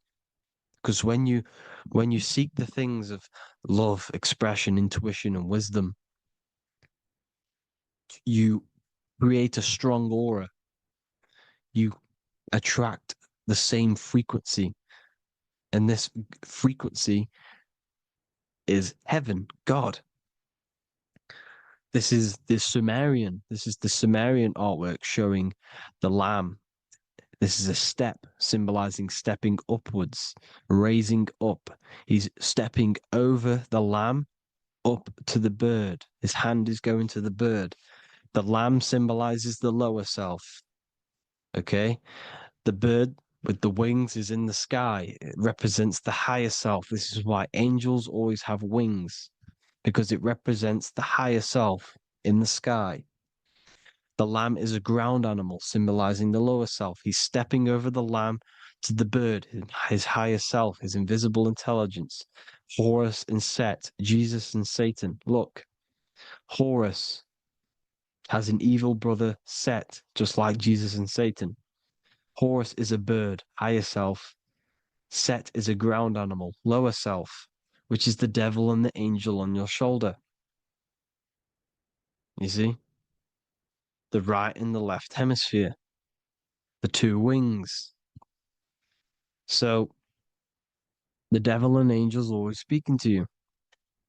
The higher and the lower self. It's the battle between the higher and the lower self, between the invisible intelligence and the physical body, because the body's the one that wants the sugar, it wants the pleasure, it wants the sex, it wants the porn, it wants all of the materialistic things. It wants the 7 deadly things. Okay? It wants this. There's a battle between the higher and the lower self, your intelligence and the body. This is why you need to become balanced, so that there's a deep connection between the body and the invisible intelligence, that I am. You need to master your mind with discipline, and you gain a connection between the brain, the body and the intelligence. Resurrection, transmuting sexual energy. Okay, this is important. Res is resh, which is Hebrew. The early Hebrew resh symbol is the head. This is the head. Resh, erection. Erection is a sexual stimulation. Resurrection is rise erection. You got to raise your sexual energy up the base from the spine to the head. This is the Christ, the Christos. Because there's a psychophysical germ, psychophysical oil produced in the brain every month. Go and watch my other video on raising the chrism. Okay?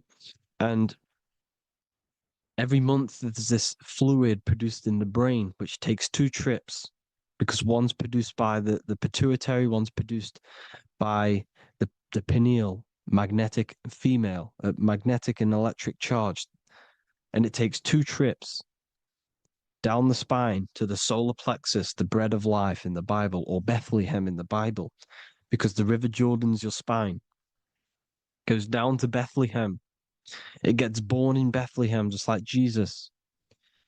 Because when this oil travels to the solar plexus, it creates the seed, the seed of life, and it feeds the body, all the central nervous system, all the cells.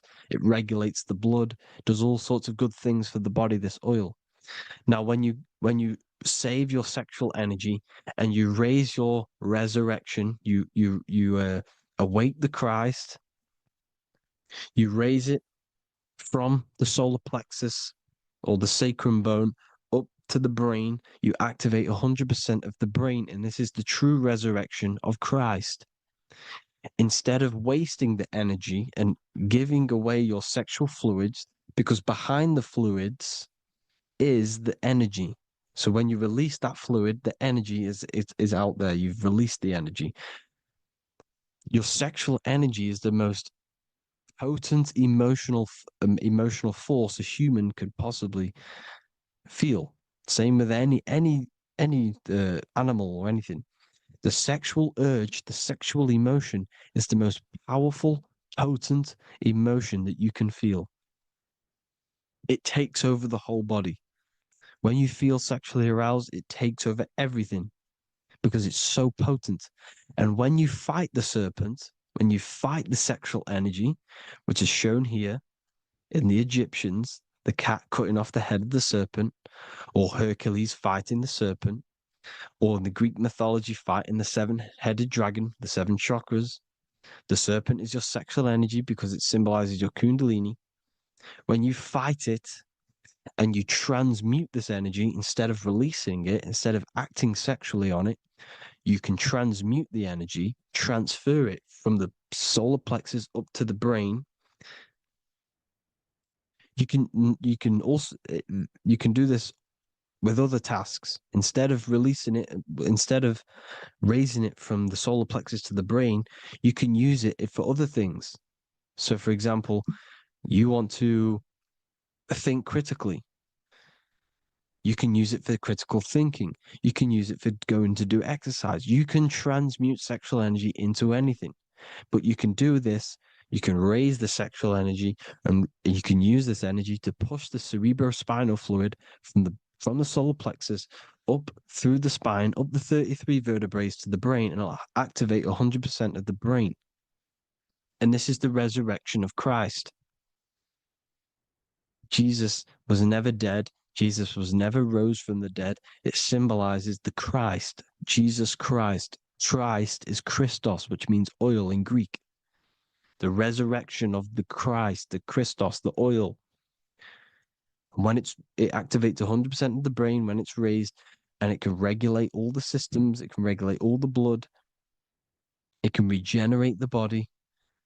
And this is the true Antichrist. They don't want us doing this process. The Antichrist is not against Jesus, it's against the fluid in our body that makes us live hundreds and hundreds of years. and makes us live as gods. This is the true resurrection. And when you fight the serpent, you fight your sexual urges, your sexual emotion, the most strong emotion that you could ever feel. You can do this process. And this is the true secret of transmuting sexual energy. Because when you transmute the sexual energy, you can become a god. And this is why Hercules is fighting the serpent. Notice how the serpent is low. He's reaching down to it. It represents the lower self. Because the lower self wants the lust. It desires sex. The body desires sex. There's a fight between the higher and the lower self. But when there's balance, there's even. Heaven is even. When there's evenness between these, this is the kingdom of heaven. This is when heaven is on earth.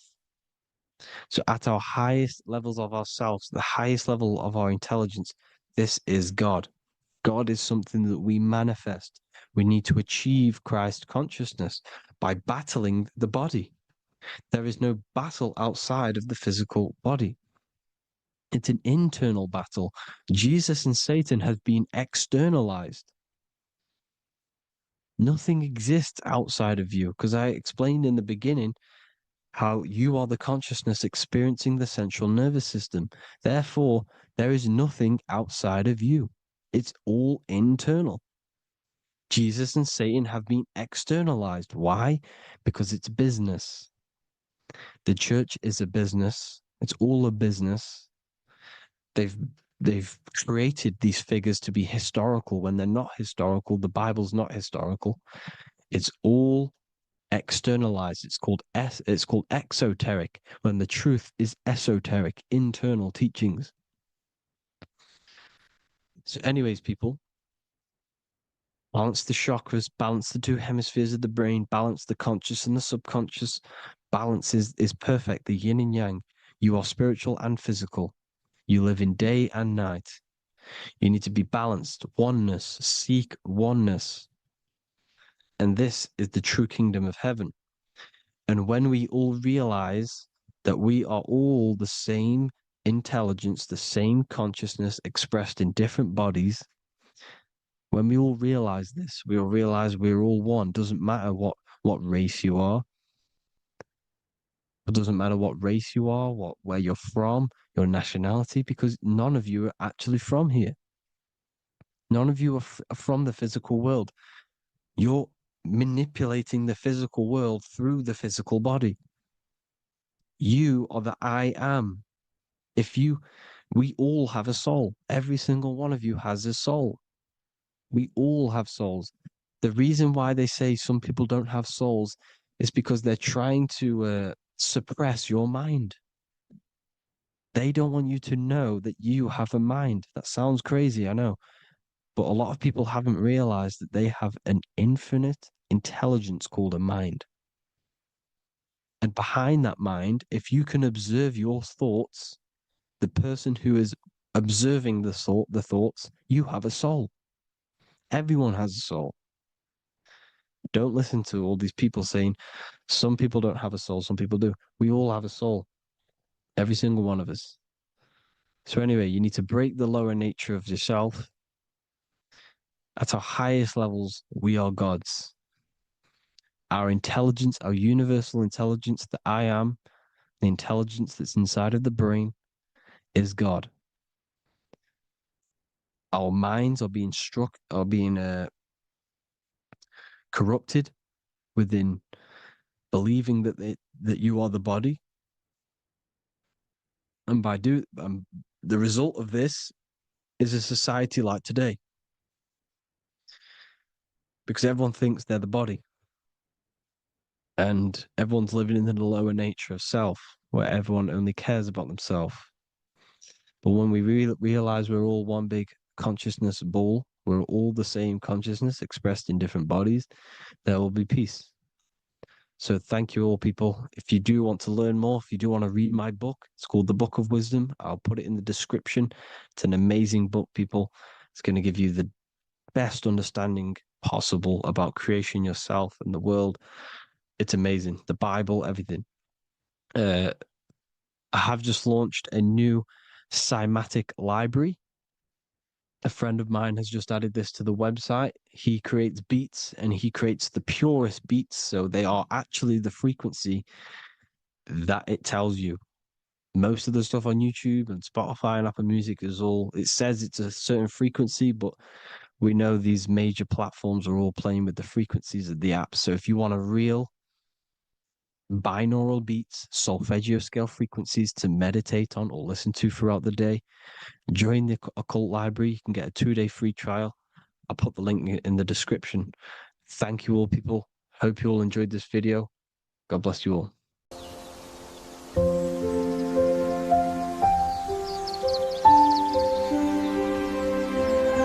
bookofwisdom.com. Visit today.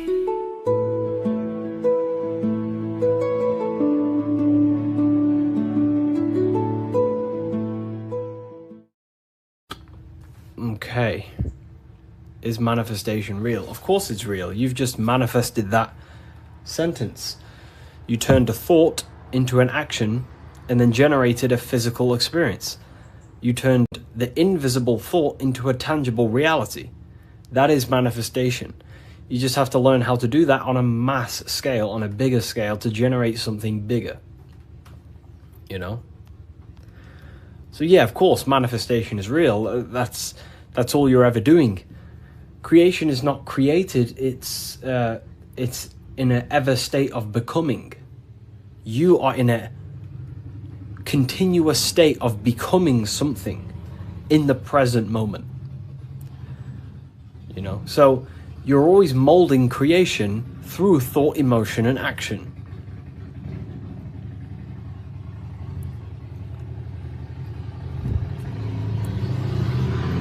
Let's let the Harley Davidson go past my house.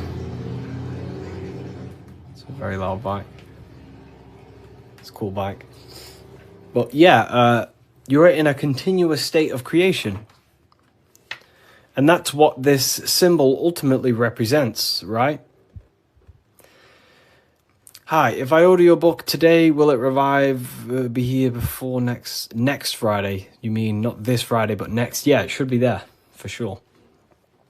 So, this is what this symbol ultimately represents. Because the snake can shed its skin, which means it renews its layers. It transforms from old layers into new layers. It removes old layers of skin, symbolizing transforming. But the snake is eating its tail. The end gives birth to a new beginning. And this is what the present moment is. The present moment is the continuous state of becoming and unfolding of creation. We're all tapped into the live stream of consciousness, like you're tapped into this live right now. And you are directing them life forces in the present moment through thought, emotion, and action. You direct the life flow, the life force that you're tapped into. And wherever you direct it through thought, emotion, and action, and your time and attention, that is the reality you generate. And you create that reality. And that's what the symbols are here for, people. The symbols are here to awaken you to things that you just realize about yourself. I'm not teaching you anything new. This is just something you realize. This is solid truth that you can't, escape. You can't escape the law of cause and effect. The force is too powerful to escape the force and the law of cause and effect. The law of cause and effect is over you. It governs you. So you have to work with that law consciously. Most people are not conscious of the laws that govern their life. They're not conscious of the laws that's governing their mind. Your mind is governed by laws, not man-made laws, but universal laws you cannot escape. It is impossible to escape cause and effect. So you must work with the law God law, basically. Yeah, they're called, occult societies, secret societies. They call the laws natural law. Then, of course, you have man-made laws.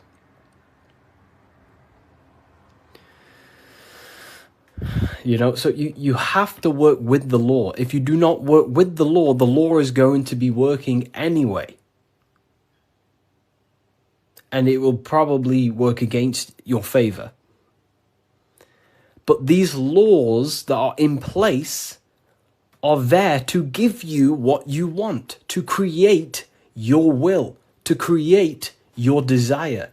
These laws are here for you to create, to give you what you want.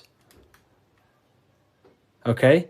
So we have to become conscious of the laws that is governing our mind. Because the mind functions with free will, however, exists in the boundaries of the laws. Without them laws, the mind would not solidify a true creation. Everything would be chaos. The laws make sure that it creates this specific reality that you're experiencing right now. Hello, Harry. I've reached a higher state of consciousness thanks to you and your book. Wow, amazing, Craig. Absolutely amazing. Absolutely amazing. This book, don't read it once, read it many, many times. I'm probably sure you already have, but it just helps you. You pick up new things every time you read it.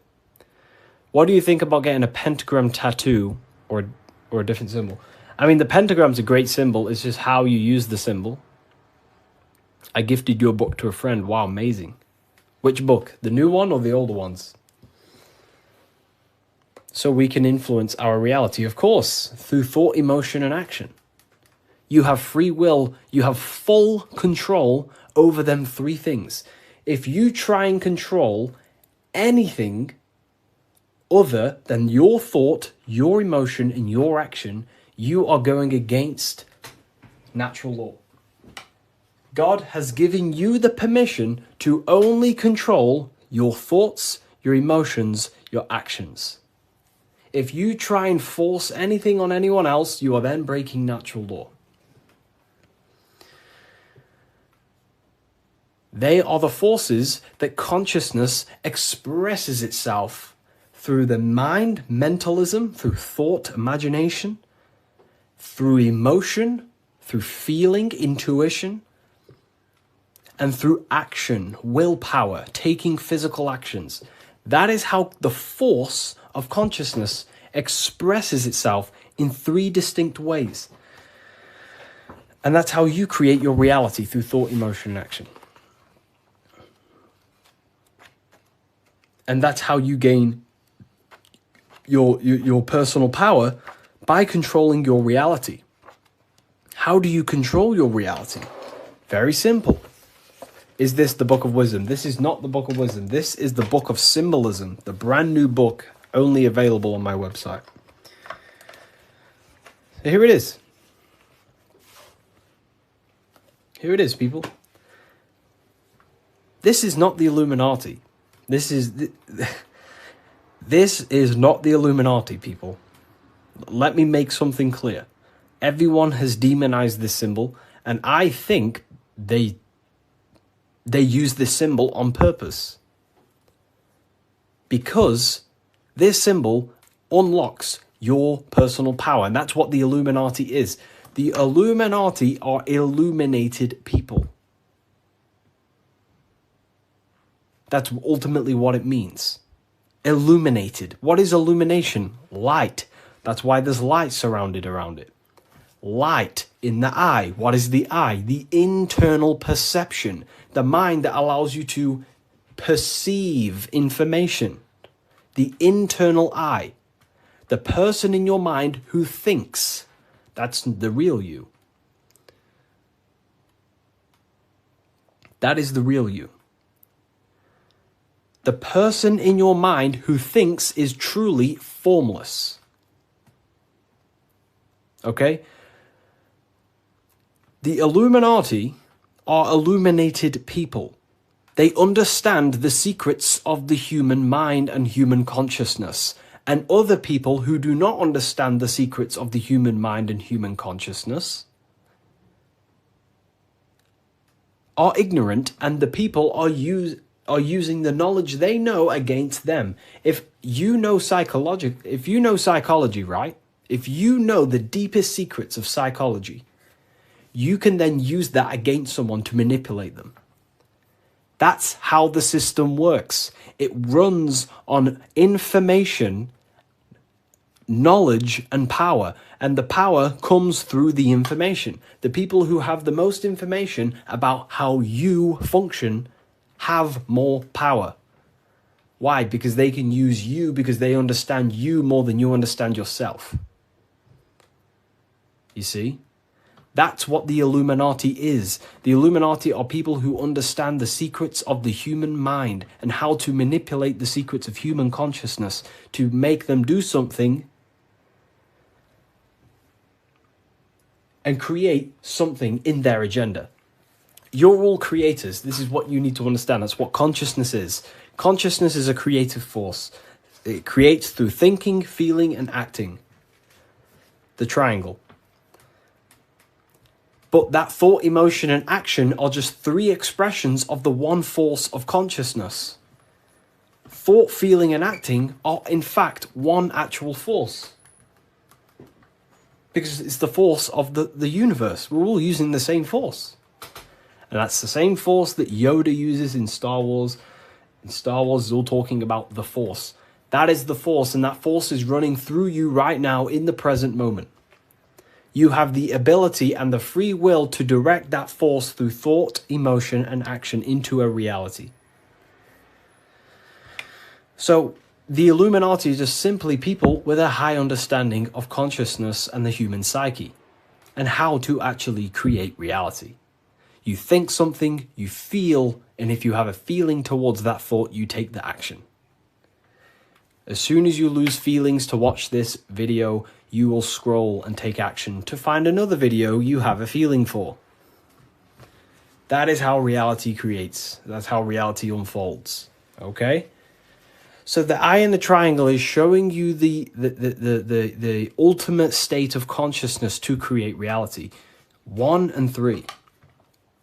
There is one eye and 3 points on the triangle.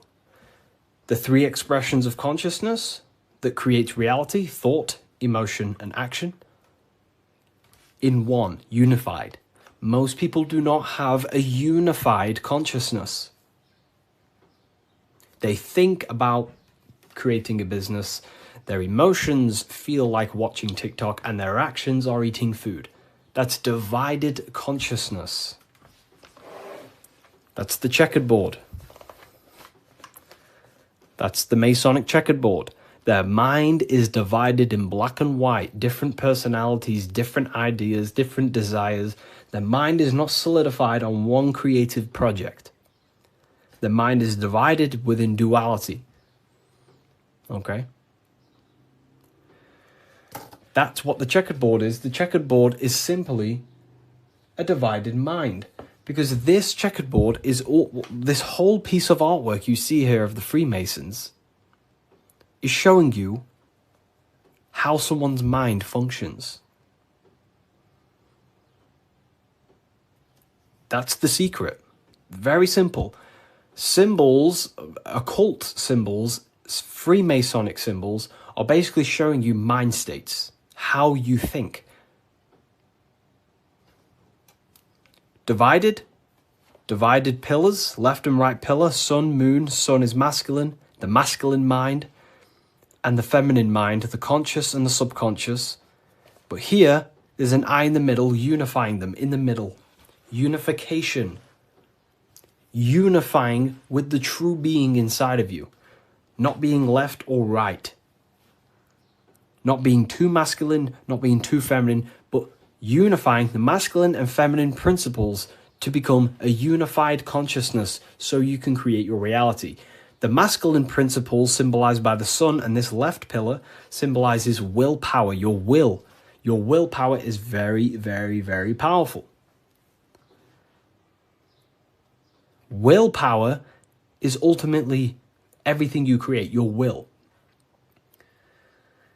So this sun represents the masculine forces of the mind, such as willpower, taking physical actions, intelligence, intellect, thinking.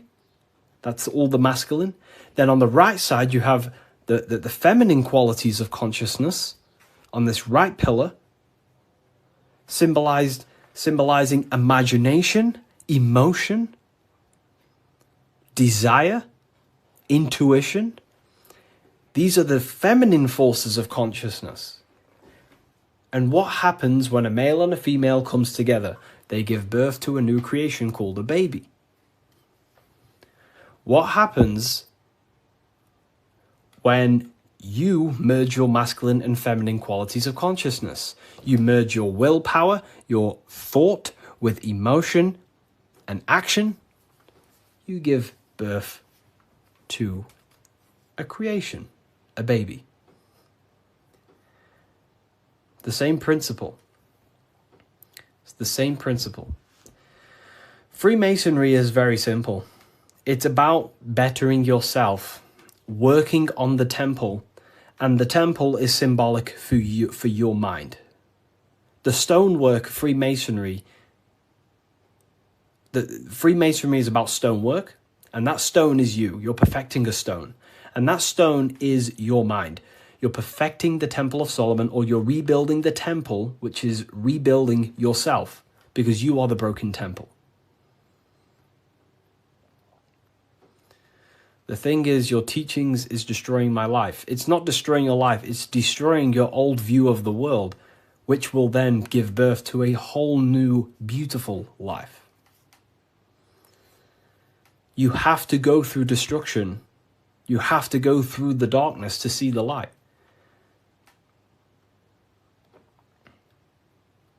Destruction, creation demands destruction. And it's up to you how you interpret my information. Take it with a pinch of salt.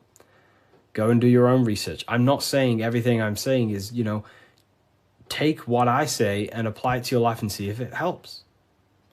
But everything I'm telling you here is helping me build myself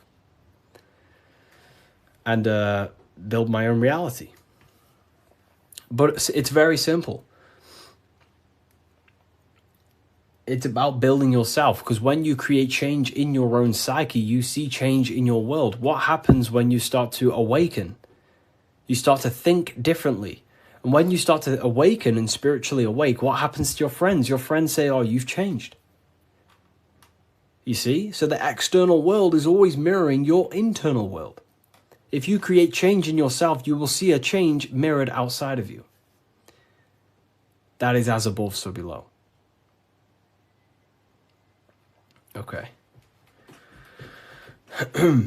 So, Freemasonry is very simple. It's about yourself. It's about the Temple of Solomon. You're rebuilding the Temple of Solomon. And the Temple of Solomon is an allegory for you. Your mind is the Temple of Solomon. Your body is the Temple of Solomon.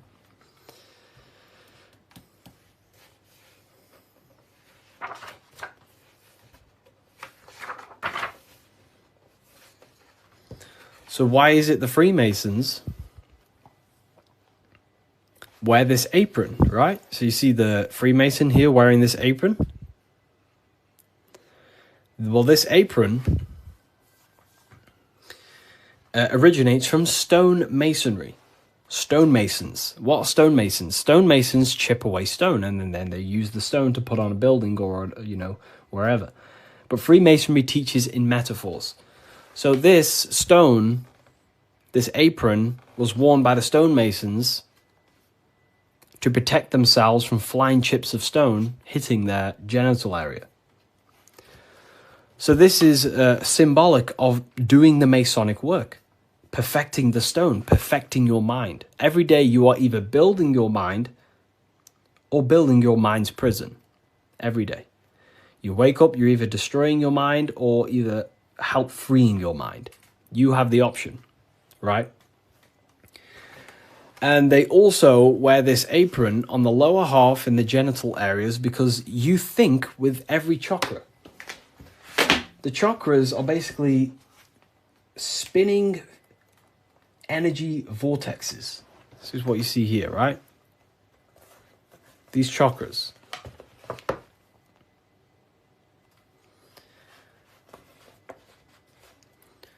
You can think with every single chakra. You think with your head. You can think with your heart. You can. These are centers of consciousness. Okay? These are centers. These are each center that you see along your spinal column has a high amount of nerve centers. It's like a nerve center. But that nerve center is then powered by the etheric body. Now, that's very advanced. Not many people understand that. But your body is not just you. You have many subtle vehicles of consciousness, bodies of consciousness, which you'll learn about in the Book of Wisdom, Volume 1. So there is one force in the universe, and that force is emanating through you, manifested in 7 chakras. Anyways, the reason why they wear this apron on the lower half of the body, because it's a reminder to cover up, to stay conscious of their lower self, because this is the lower self of the lower half of the body, and this is the higher self in the higher part of the body. If you think with your genitals, all you think about is sex and eating. If you think with this lower half of the body, you will only, think about sex, eating, and power. So they wear this to remind themselves to conquer their lower nature, their animalistic state. Because the Mason is aware that they need to build themselves to a higher consciousness, to the higher mind. They need to align their will and mind with the higher mind. Because ultimately, the reason why all of these teachings stem from is because it's preparation for death. This is where all this comes from, okay? You never die. This is the truth. In the daytime, you're in your physical body, and in the nighttime, you're in your astral body, and it's just a massive cycle. So daytime is life, nighttime is death. Wintertime is life. Wintertime is death. Summertime is life. As above, so below. It's just bigger and smaller, right? So, with that being said, you never truly die. You are not the physical body. You are the internal being in your mind who thinks. You are not the thought. You are the one who hears the thought. The thinker. The knower. You are the being inside your mind, not the being outside your mind, which is this physical body. So Masonry is about working with that internal self, mastering that internal voice, because that is the architect of your reality. The internal dialogue. That is the stone that they're working with. They're chipping away at, they're perfecting, they're smoothing. The inner dialogue. No one pays attention to this. The inner thinker, the being who is thinking in your mind. Who is that being? Who is the person in your head? It's not your body. Your body is acting out the commands of the internal being.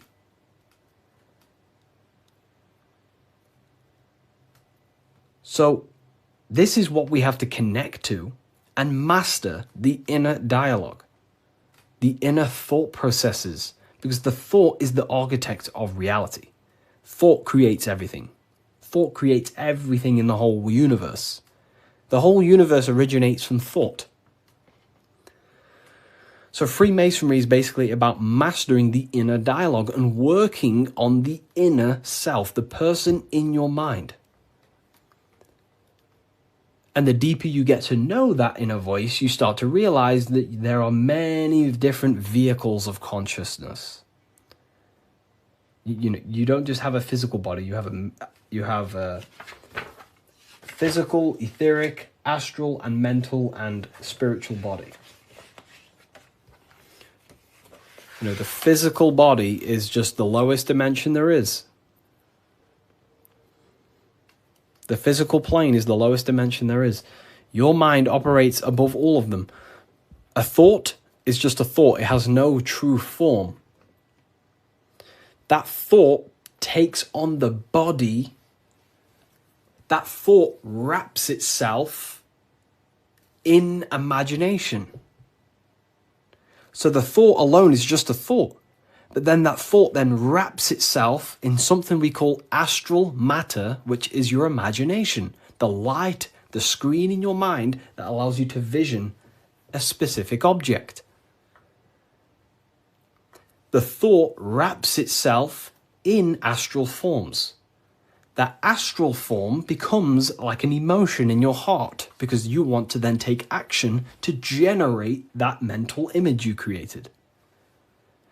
Then it turns into a physical reality once you start to take the action to fulfill the desire of that mental image you created. So these are the many different vehicles of the mind. And the mind is not just in the brain. This is the whole wrong thing with science. The mind is not the brain. The brain is just a physical computer to decode the commands of the mind. The mind is not even touching the physical world. The inner dialogue is not in the physical world. The true you is a higher dimensional being. Okay? The inner dialogue.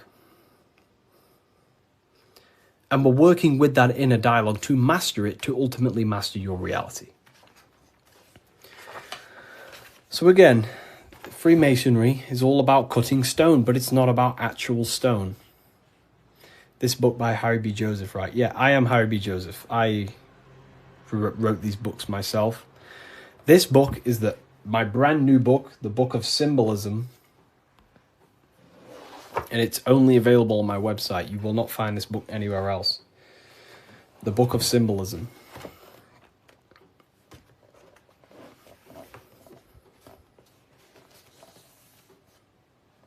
So, nice to meet you. Welcome. Okay, so, again, what does this represent?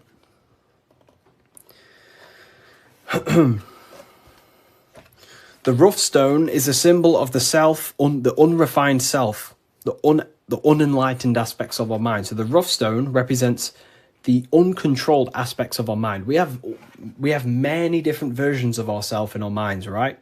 We have a version of ourselves who's perfect. We have a rough version of ourselves that we can become. You know, there's many different things in our mind. But the aim of the Mason is about unifying all of them different personalities into our higher self. It's about learning the secrets of the mind. So this represents the perfected aspects of the mind, and there is also there is no such thing as perfection. We will never actually truly perfect ourselves. But the aim is to be perfect. So the Freemasons show you the checkered board. I'm ordering all your books this week. Oh, wow, thank you. You know, you will look, your whole life will change. Your whole life will change.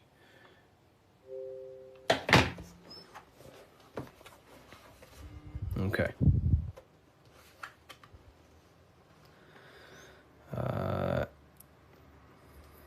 The checkered board floor. This is symbolizing on a base level. So symbols have many different interpretations. So on a very basic level, this checkered board floor represents duality, how everything is dual, positive, negative, day and night, hot and cold. But the deeper you go into the layers of the symbol reveals the secrets about the human mind. So this is all showing you the mind. Different states of mind. Because that's what the universe is.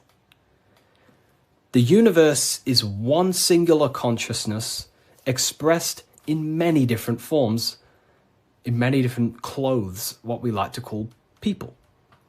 Me and you are cut of the same fabric, which is the universal mind experiencing itself. So the mind is the very architect of reality. Life is not happening outside you, it's happening inside your mind. You are a projection of the mind. However, you have the ability to identify with your ego. Your ego is very simply just a false version that your mind, it's a version of yourself that your mind has created through experience, thoughts, words, memories, and traumas, and belief systems. But beyond you, if you turn your mind off, if you stop thinking, then who are you then? That's what we call the universal soul. Everyone is that same substance. When we all turn off our mind, we are all the same substance, the universal soul. But we have the ability to generate an ego, which is our own personal identity. The ego is not inherently evil, but the ego can become bad if you don't tame it. It's the beast. But anyways, the duality represents, very simple, black and white, positive, negative, day and night, the opposites in the physical world. But on a higher level of Masonry, it represents a divided mind. The one divided in many. The illusion of the third dimension, of how everything is separate. But in fact, we are all the same substance. We are all the I am. We are all the I, the inner dialogue, the inner voice. Masonry is about working with the internal voice, the thinker in the mind, the true higher dimensional being that you are. Because that higher dimensional being manifests its life forces through you and creates in the physical three-dimensional world. So it's about directing the life forces through you. Now, a big misunderstanding about the world that religion has placed on people. A big misunderstanding, right? People think the world was created. People think the world was created thousands of years ago. It's the biggest lie ever. Step back, remove that belief out your mind just for a second, and realize the truth. The world was not created thousands of years ago. The world is creating now, in the present. It's unfolding now. Creation is unfolding in the present moment. God is thinking reality into existence right now, and you are thinking your reality into existence right now through thought, emotion, and action. You are crystallizing reality now in the present, and you can become a co-creator with the creative force of the universe. But we've been taught the complete opposite because the powers that be in the world do not want you to become a conscious creator. They want you as a slave and a worker.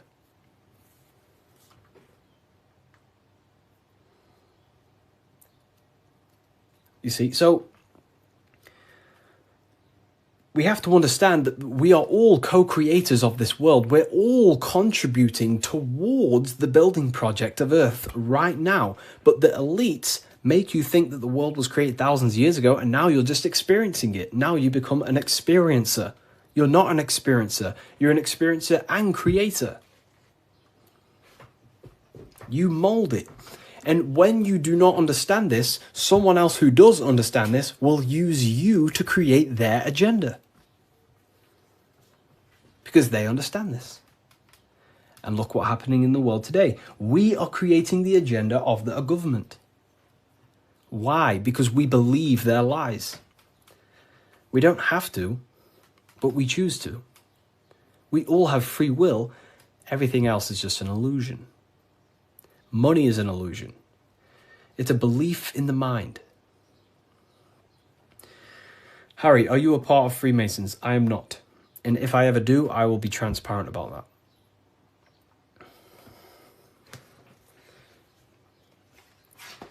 So this is representing this is representing your mind divided.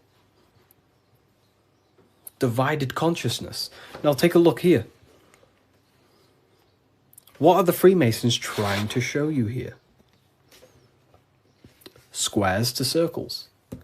Square, circles. Geometry.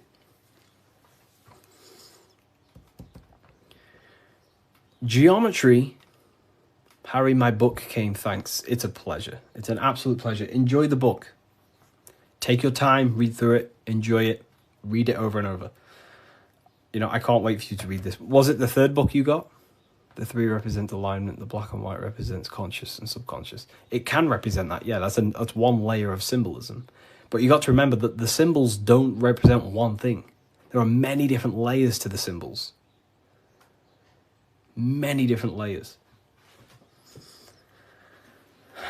So it's going from squares to circles.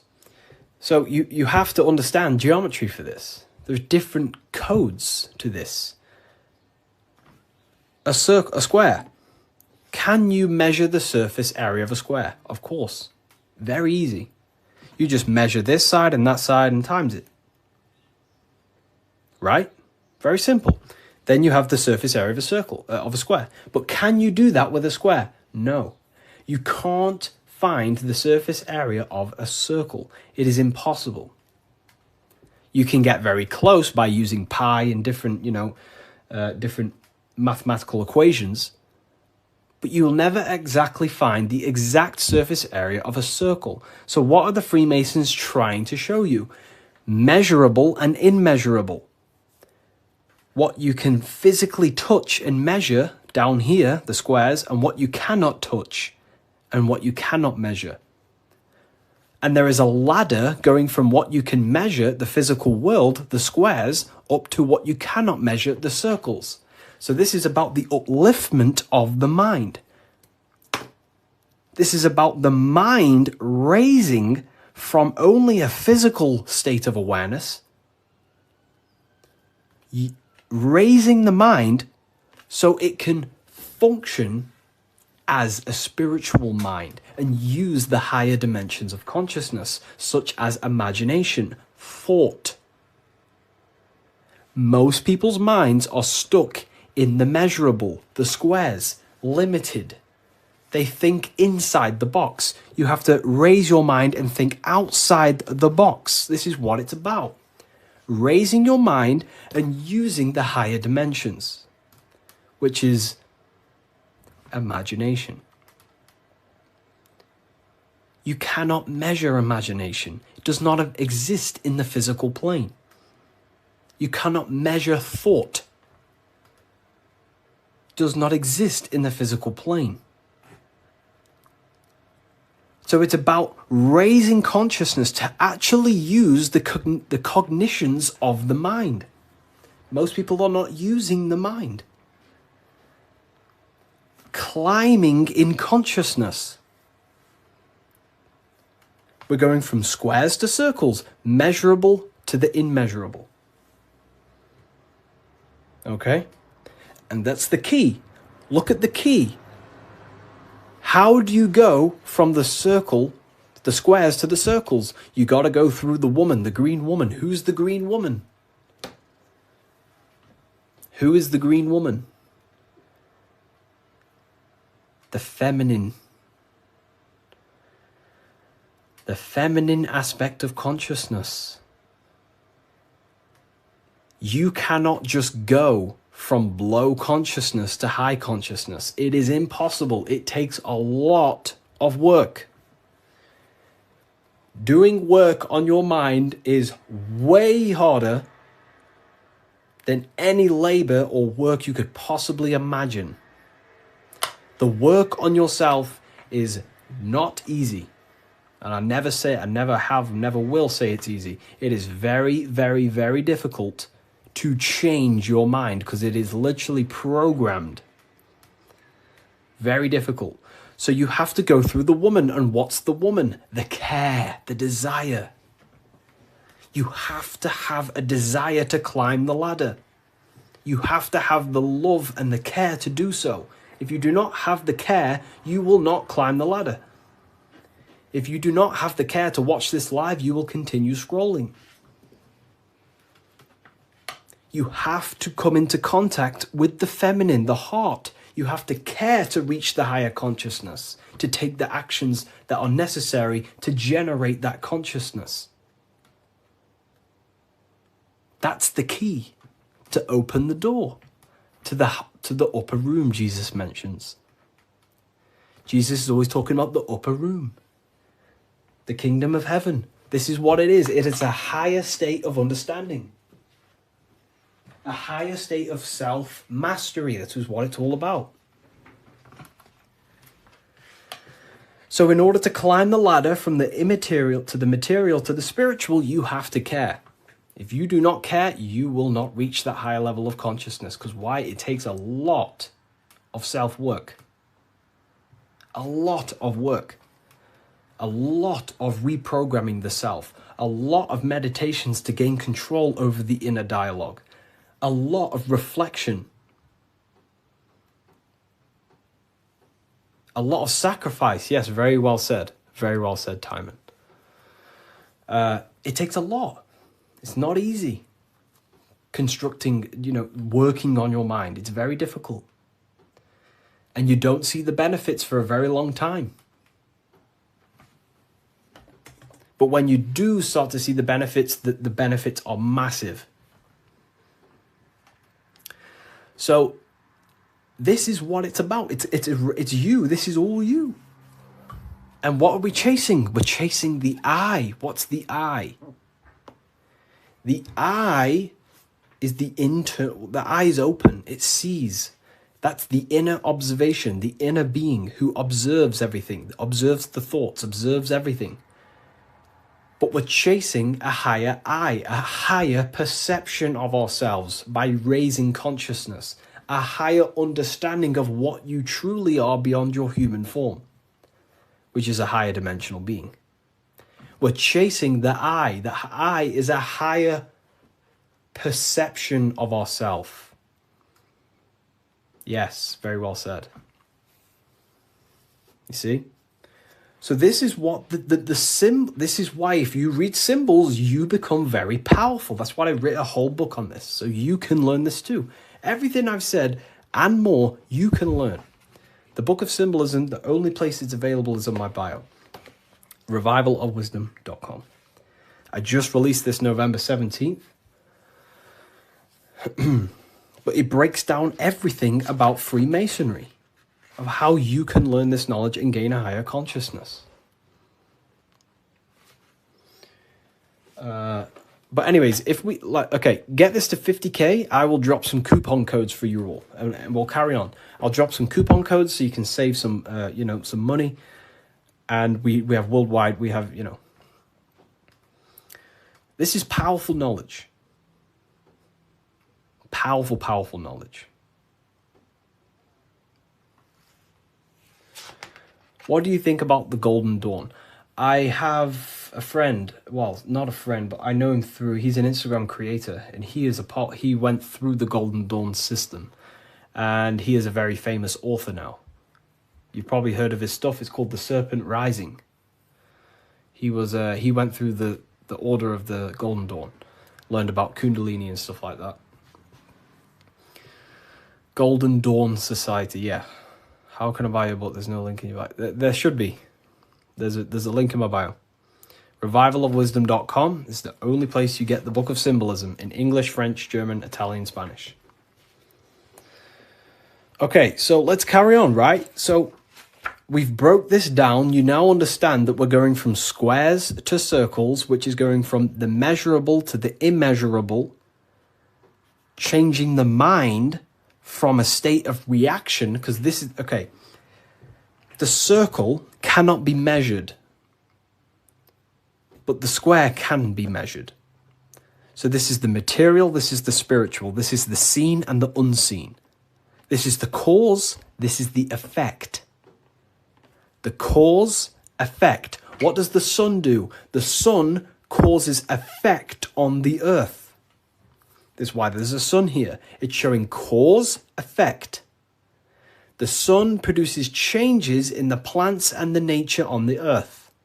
which means as above, so below. The cause is above, the effect is below. So this is talking how to change the inner dialogue of yourself, the inner self, the inner voice, from a reaction mind to a demanding causal mind. Most people live in reaction mind, the square. They're reacting to the world outside of them, when the world outside of them is simply the effect. You cannot change it.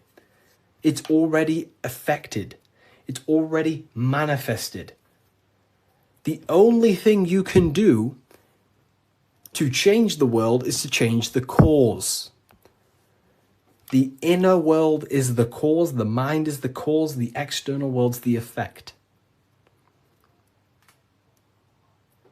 The inner world is the cause, the external world is the effect. Most people have something bad outside them. You know, I'm not perfect. I'm not saying I've reached the highest level of consciousness. You know, I'm still working on myself, and I'll always say that. But most people are stuck in reaction consciousness, where their mind is just reacting in a state of complaining about the external world. When the mind is the cause. The cause, the mind needs to be a cause and a demand and a command. But that's fine, you know, I was in that state. And I still catch myself now and then being in that state. But we have to train our minds to understand that the outside world is the effect and the internal world is the cause. And we need to raise that ladder towards the causes. Make the mind a powerhouse of control. A powerhouse of control. Okay? Awareness, yeah. Okay. Symbolism. The winding staircase. You can't see the room. Where is it taking you? This is talking about the upper room, climbing to a higher state of mind. But when you're down here, you can't see that room. You don't know what a higher consciousness is. You don't know, like right now, maybe there's some people in here, they don't even understand what even is a higher consciousness. You will never understand until you start to do the work on yourself, until you start to see what it's like to understand yourself. When you understand how you work, you know what to do in every situation. You have the tools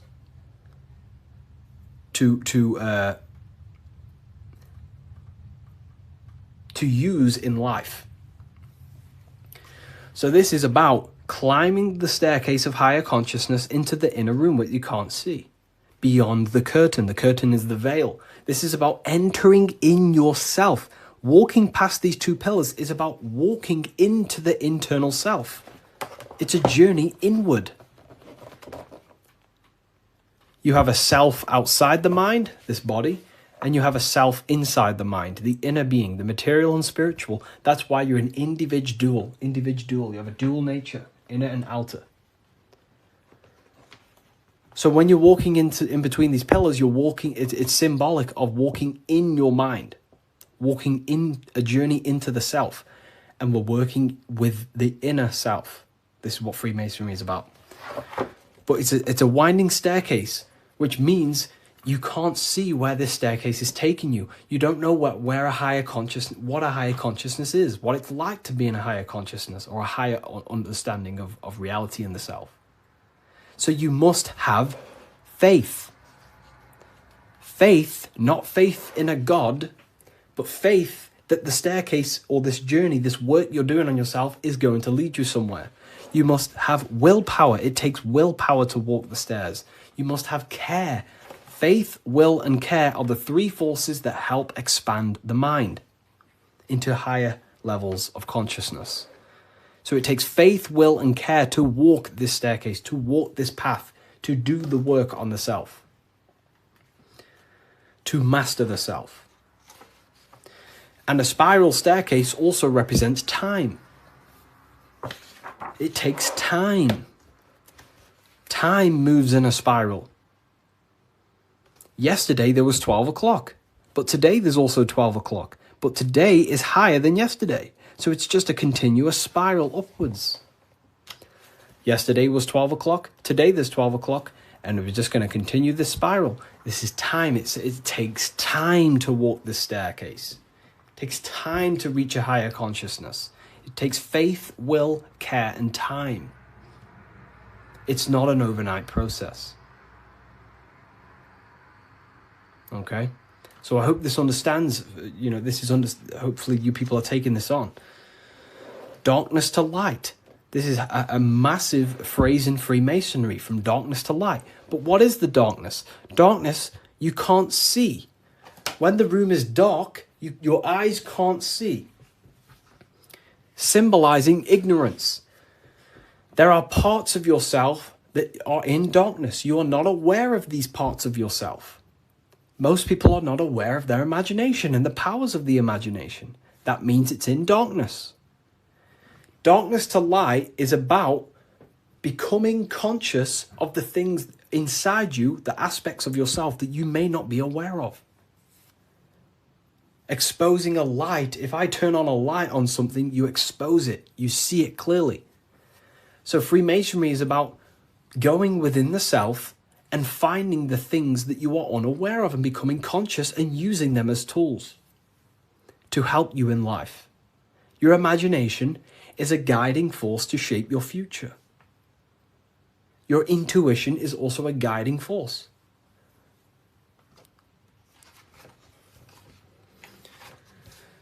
This is the hammer, the Freemasonic hammer. Why do Freemasons use hammers?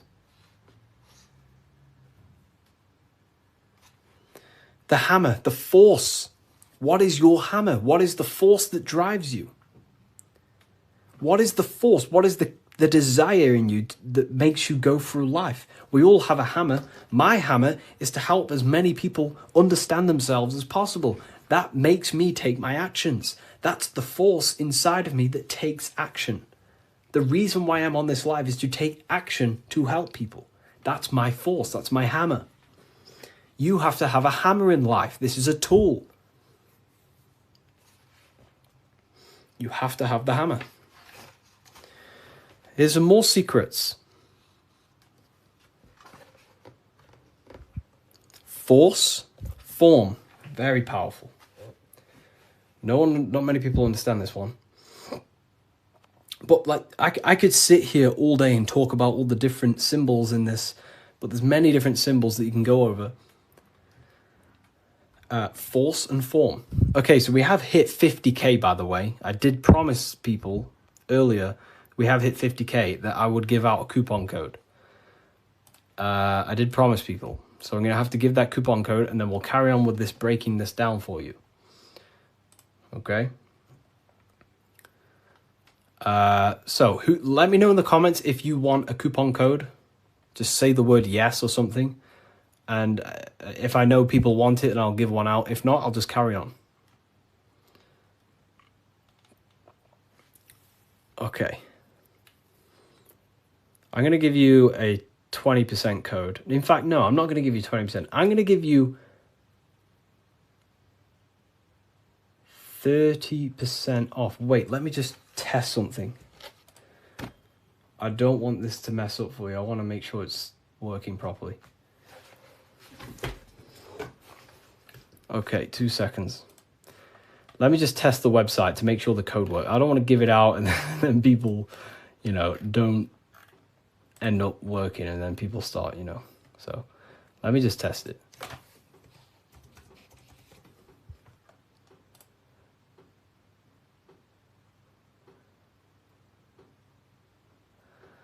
Okay.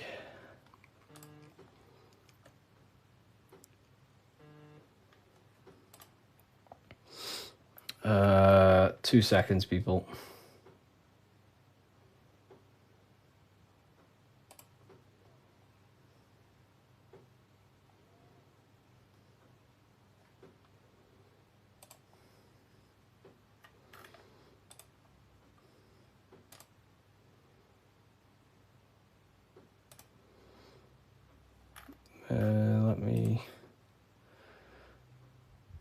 said 50%. I didn't say 50%. I said if we hit 50k likes, I will give a coupon code. And that's what we've hit, 50k likes. I can't give 50%, then that would be pointless. I wish I could, but it's literally, I'd probably lose money. I'm just testing the code out for you.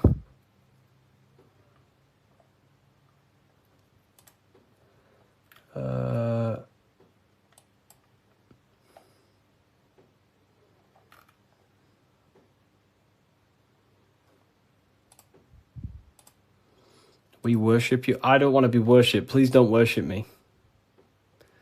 You know, I don't want to be worshipped. You know, I really don't. I'm not here to be worshipped. I'm telling you the power within yourself. But I thank you for that comment. That's nice. It's nice of you to say that.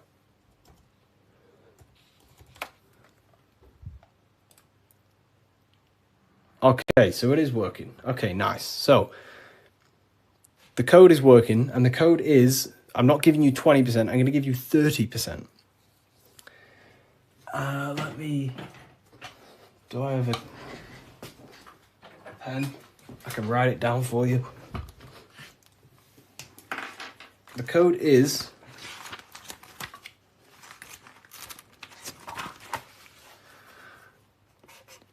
light. All caps. That's the code. All caps, capital letters. And you'll save yourself 30%. This is the brand new book of Symbolism. You're going to save yourself 30% on the brand new book of Symbolism. Is this where 607 Onk gets you from? I don't know. I've been around for a long time talking about this stuff.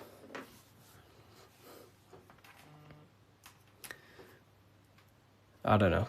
I don't know. I don't know where he gets his information from.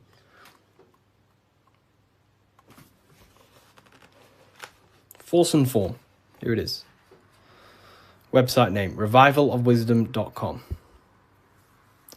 Revivalofwisdom.com, or the link in the bio. No book is going to help you just meditate. You know, I used to think that exact same thing. But unfortunately, that is I used to think that, but then I realized my ego was keeping me back. The ego wants to say, I don't need anything. I don't need someone else to tell me anything. But then you have to come to a realization that there are people out there with knowledge way beyond what I knew. There are books out there that I need to read. There are people out there with knowledge way beyond mine. And you have to suffocate your ego and let go of that to actually grow. I used to think that exact way.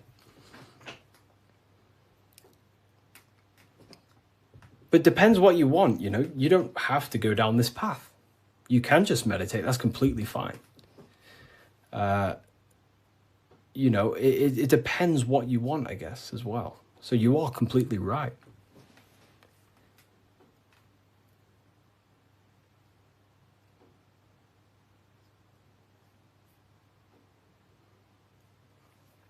You are completely right. Is there a PDF? No PDF. Physical books only. You know, we ship worldwide. What's your fave part of the book? Oh, you know, no one's ever asked me that. You know, that's a very good question. What is my favorite part of the book?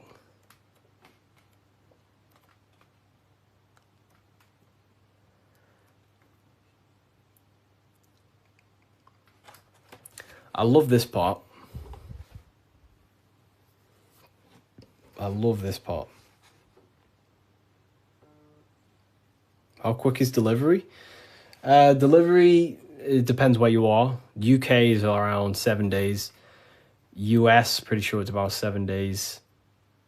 It's a print on demand. So basically, an order will go through the website, and then it'll go straight to my suppliers. They print it, and then they ship it. And then they obviously send you emails with the tracking information, stuff like that.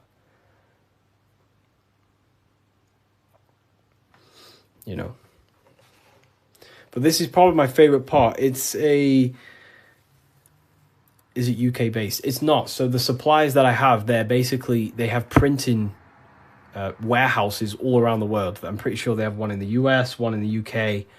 So wherever you are in the world, wherever the order is going to, it goes to the correct warehouse, so it gets shipped in time.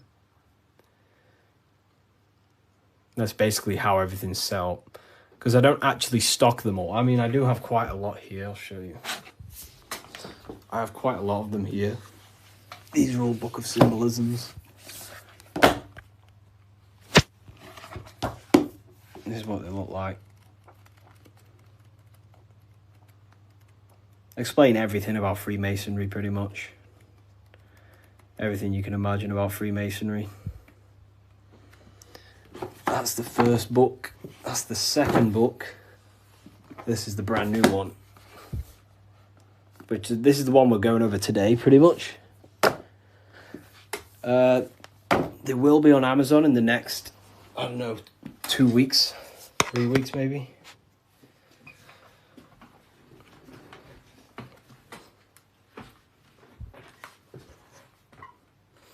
How can we use the book to live a fulfilling life? That's pretty much, the book teaches you, it's a guide to higher consciousness. It helps you understand and unlock aspects of yourself that you never knew was there.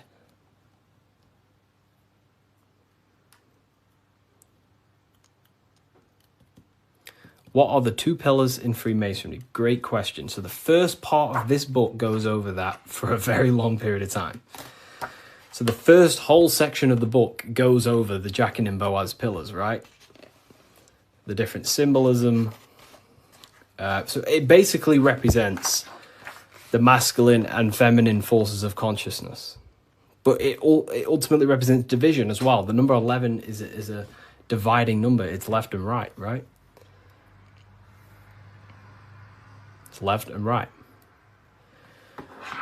So, have you experienced spiritual psychosis? No. If you met me in person, you would never even realize, because I don't talk about anything to anyone. People who know me don't even understand what I do. I don't talk about, I'm just a normal person. They probably think I'm asleep. Well, just a regular person who's not aware. But, I only talk about this stuff to people who ask me. To my family members, I'm just a regular person. But then obviously if they ask me about this, then I can tell them things. So yeah, in person you would never even know. I'm just a regular guy. I work throughout the day. I make videos. I work on my YouTube. I help my affiliates. I come on live. I help people.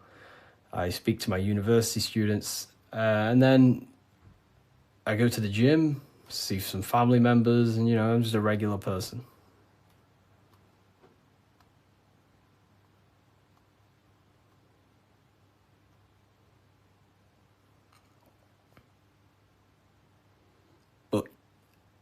Not regular in mindset. Me personally, I don't agree with, making everything your whole person. That's fine if you do that. That's completely fine. We all have different ways of living and expressing ourselves. But, I don't find I don't want to make this my whole personality.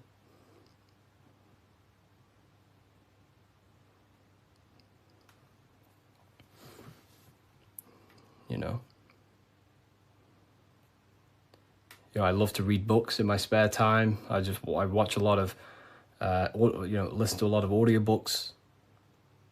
I don't really listen to much music. Whenever I'm in the car, I put on an audiobook. And just by doing that alone, you'll gain a lot of information. Just type in Masonic books or esoteric books. You will find so much on YouTube.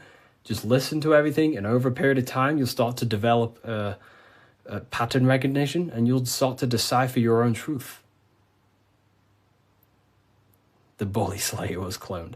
I see some of his videos today. I don't know. I don't think he's been cloned. I think he's, I don't know. He stayed off the internet for a while. He might have changed and stuff like that. But I love his stuff.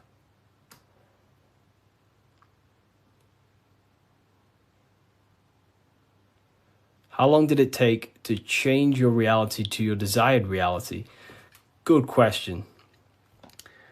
For me, it was, I wouldn't say got lucky because I work very, very hard. I work at least 10 to 11 hours a day most days, but not recently, but before. But for me, there was not many people in this space talking about the things that I do at the time. So for me, it sped up very fast because of that. You know, there's not many people who can give you this information I give you. Of course, there's a lot of people who can give you this information, but they're not, you know, well known or outspoken about it, you know, respectively to them.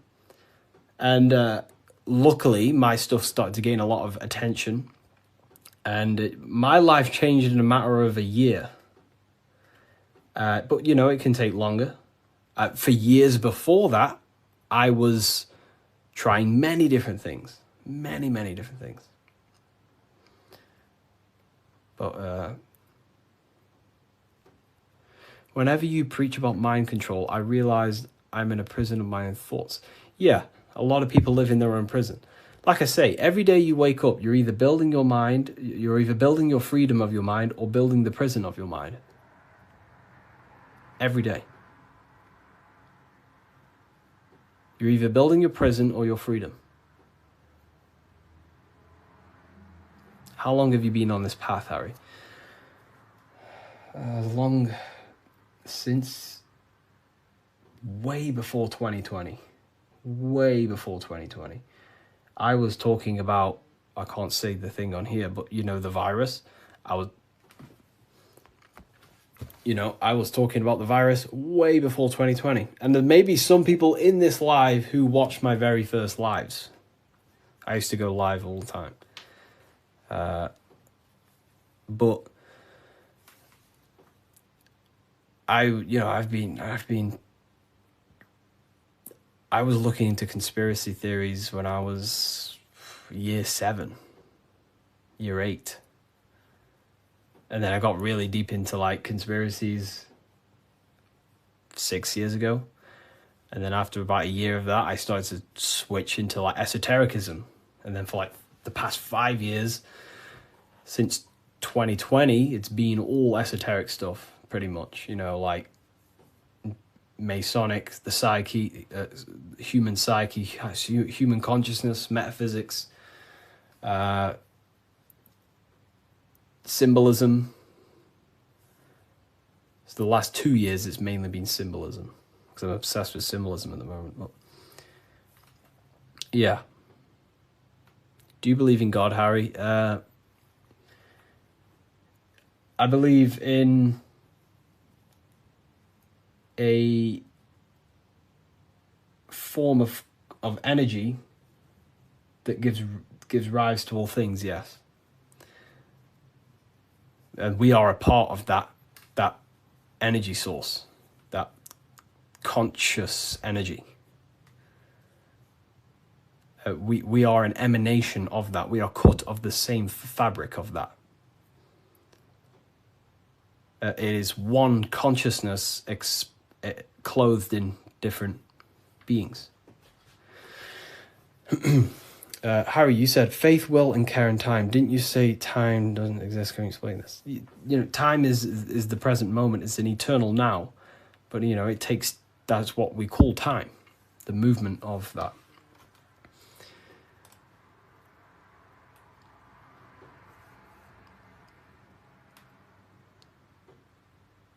I don't believe in a God outside of us. You know, well, God is outside of us, but he's also inside of us. God is everything. I like how you put that. Oh, well, thank you. If we visit a Masonic temple, we'll see a lot of these symbols in the building arch. Oh, yeah, of course. Everywhere. You'll see this everywhere.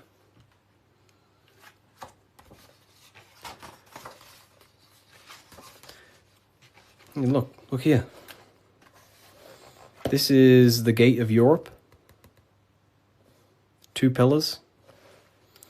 The gate of Europe, 2 pillars, middle pillar.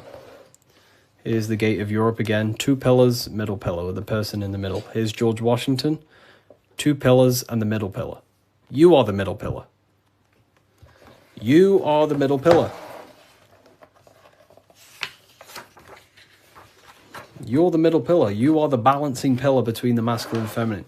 You're trying to combine the 2 pillars, which is the masculine and feminine forces of consciousness. And this is what I say about building yourself. This is the Egyptians telling you the same thing.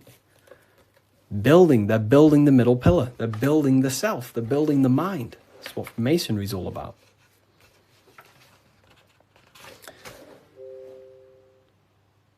You know? So look. Here's the Anunnaki showing you 2 pillars, Jachin and Boaz. And look at the person in the middle pillar, which is balancing the masculine and feminine forces of consciousness, trying to become whole and unified, a unified mind. And he's stepping up, symbolizing raising consciousness. Stepping up to a higher level of understanding. Here's Buddha, same thing. Buddha, Vishnu, Sumerians, Egyptians.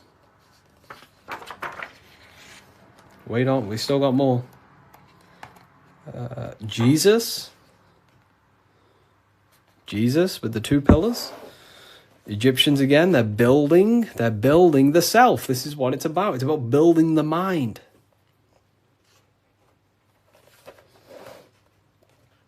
Royal Arch of Freemasonry. Knights Templars. It's everywhere. This symbolism is everywhere. It's in every tradition because this is the universal system of constructing the mind. This was way before religion. This is what it was about. It was the religion of the serpent. The serpent used to symbolize this knowledge about the serpent can shed its skin and transform. So it's about transforming the mind. The serpent was the universal symbol of this spiritual journey.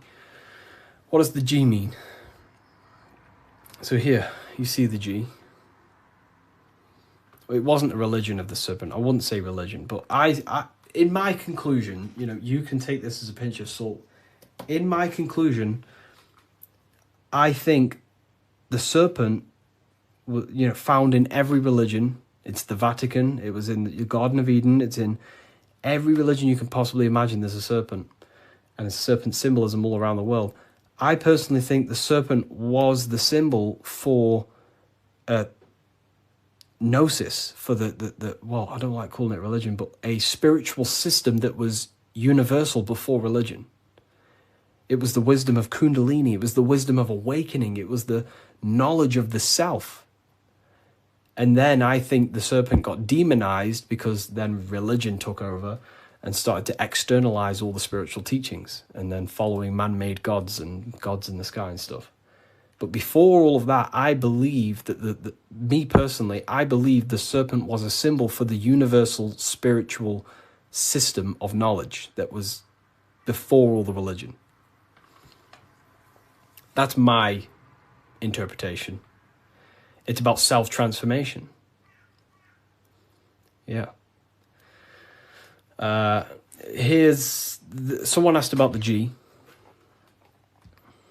And now they say serpent is Satan. Yeah, very well said. Now everything about the serpent is demonized.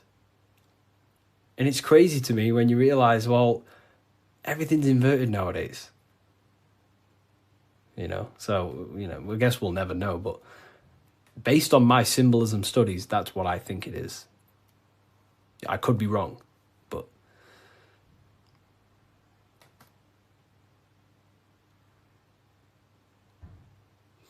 so okay, why didn't you join Freemasonry if you believe their teachings? It's not believing anything. You know, these symbols are self-awakening. It's not everything I teach you is not about believing anything. It's about shedding light on what was there, but you just may not be conscious of it. You know? So for example, the G, this is a Masonic symbol, and the G represents the force of care, the force of love, the heart, the generative principle, the G, the generating force of reality. That is love. The heart generates your reality. You right now are watching this live because you have a care. You care for the information I'm sharing. So that care is allowing you to take the action to generate this experience you're having right now. So in order to go through the Masonic temple and walk the path towards the light, you have to have the G inside of you, the care to walk that path. If you do not have the care, you will not take the action. If you do not have the care to watch this live, you will continue to scroll. G also doesn't have a numerology meaning. Yes, 7. 7. G is 7. And there are 7 7 cognitions of the mind. So the G is also gnosis. Gnosis about, knowing, gnosis. Gnosis is knowledge gained through direct experience. So you right now, you know you're here. You know, you don't believe you're here, you know it. Instead of believing God, you can get to know God by gnosis, by studying the self, by entering trance-like states of meditations and understanding the self. That's gnosis. And in order to gain gnosis, you must have the G. That's why gnosis begins with a G. Because you must have a care to meditate. If you don't care about gaining a higher consciousness, you won't meditate.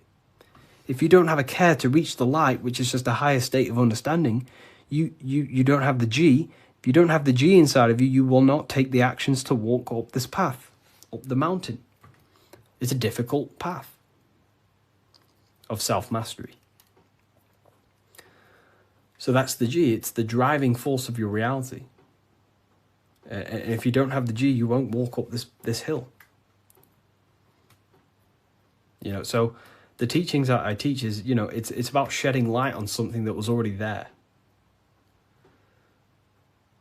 Does the Book of Symbolism teach us how to get the G? Well, yeah, the G is just simply your care. Do you care about gaining information? Or do you not? You either have it or you don't, and you can cultivate it. We do talk about it here, all about the G and different symbolic here. So in order to get off the checkered board and rise towards the light, so we're going from base consciousness to high consciousness, from material to spiritual, in order to do that, you have to go through the woman. And what is she doing? She's caring. She's caring for the little baby. So it's symbolizing, in order to go from low consciousness to high consciousness, you have to care. You have to go through the feminine, the heart. You must have a desire in your heart to truly raise your consciousness. That's why there's a woman here caring for a little baby. You have to go through the feminine to reach a higher consciousness. So anyways, is that why religion is against women? You know, there's so much that goes into that. I believe they don't want us in contact with the feminine energy of consciousness. We're all masculine and feminine. We all have feminine qualities. We all have masculine qualities. They suppress the feminine aspect of consciousness because that's what unites. If we all loved each other, we would be united. They don't want us to love each other because that creates division. And divided people are easier to control. If we all united, we'd all realize we can take over the government. So they destroy the feminine because that's all about caring, nurturing, growing as a community and as humans with the earth, caring for the earth and things, but it's just completely demonized nowadays. And now it's just a masculine-dominated world. But Freemasonry says that the G is geometry or God. It's all the same. God, what is God? God is a creator. How do you create something? Through the G, you have to care. If you don't care about something, you will not create it. If you don't care about the live, you will take action to scroll away until you do find something you care about and you take the action to watch it. So it's about generating reality. God, which is a G, which is about care, creation. Geometry is the same. It's all about creation. The mathematical codes. But it's all to do with the G principle, the generative principle. If that makes sense. So most words with G are all to do with care, gift. If I gift you something, it's because I care. I have a G. I have a care towards you, and I'm gifting this.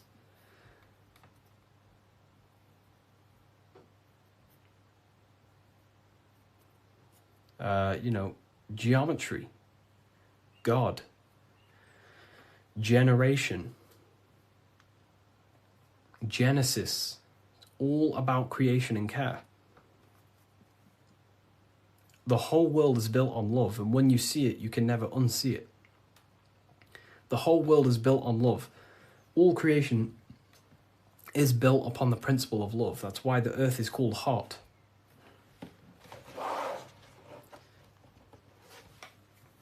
Earth is hot. Because the whole world is built through the heart, the love energy. You only take action on what you love. Some people love twisted things. Some people love hurting people. But, we have to purify our love. But,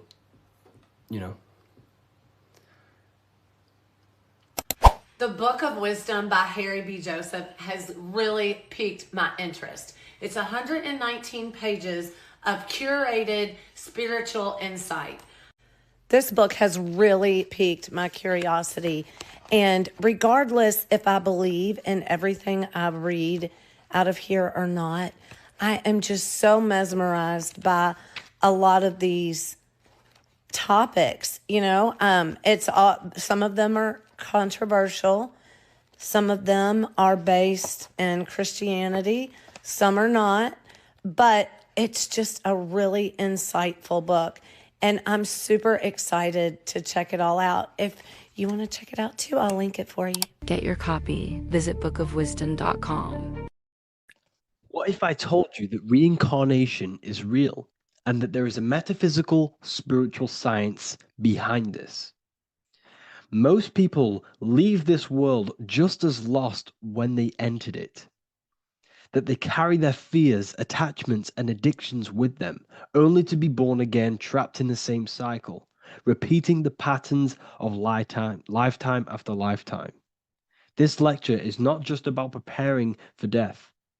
It's about mastering yourself before death, so you don't take them burdens with you. Because the truth is, whatever addictions, fears, and unresolved emotions you cling to in this life, you carry with you into the next. Unless you break free now. You must master yourself before death. Death is not the end. It is the great passage. But how we transition depends on our mastery of the self. This was symbolized by the Ouroboros, the snake biting its tail. Every ending is a new beginning. It's an infinite cycle of consciousness. Now, your human body is basically an antenna tapped in to a stream of consciousness. Just like a radio is tapped into a specific frequency to play that radio. Your body is basically an antenna, a crystal picking up the consciousness of God. You are on an ever-ending journey, a journey of learning and expansion of the mind into new fields of thought. This was symbolized as the Ouroboros. When you die, it is a new beginning. It's a transitioning, not an ending. Everything is eternal in this universe as consciousness is formless and constantly transforms into new forms of life. Let's break down the word death. Death contains the word ether. Now, the ether can be found in the word heart or earth. Ether. Everything in this plane comes from the etheric plane. The etheric plane is the barrier between the physical plane and the spiritual plane, the astral plane. The astral plane is the screen that you have in your mind that allows you to imagine a red apple, for example. This is the imaginative plane where thought forms start to take form. Everything begins as a thought, then the thought form becomes an imagination, then energy, then physical. Everything in the physical plane is a shadow of thought, all objects manifested as thought. You came from the astral. You came from the stars. This is why we say reach for the stars. Or this is why you say you are a star. Cis star, miss star, fraud star, stir is star.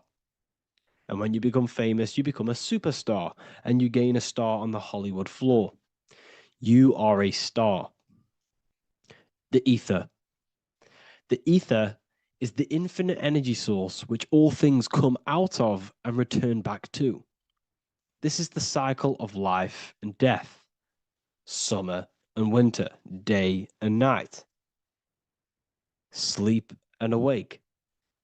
The ether is the infinite energy source which all things come from and will return back to. Okay, sorry about that little error.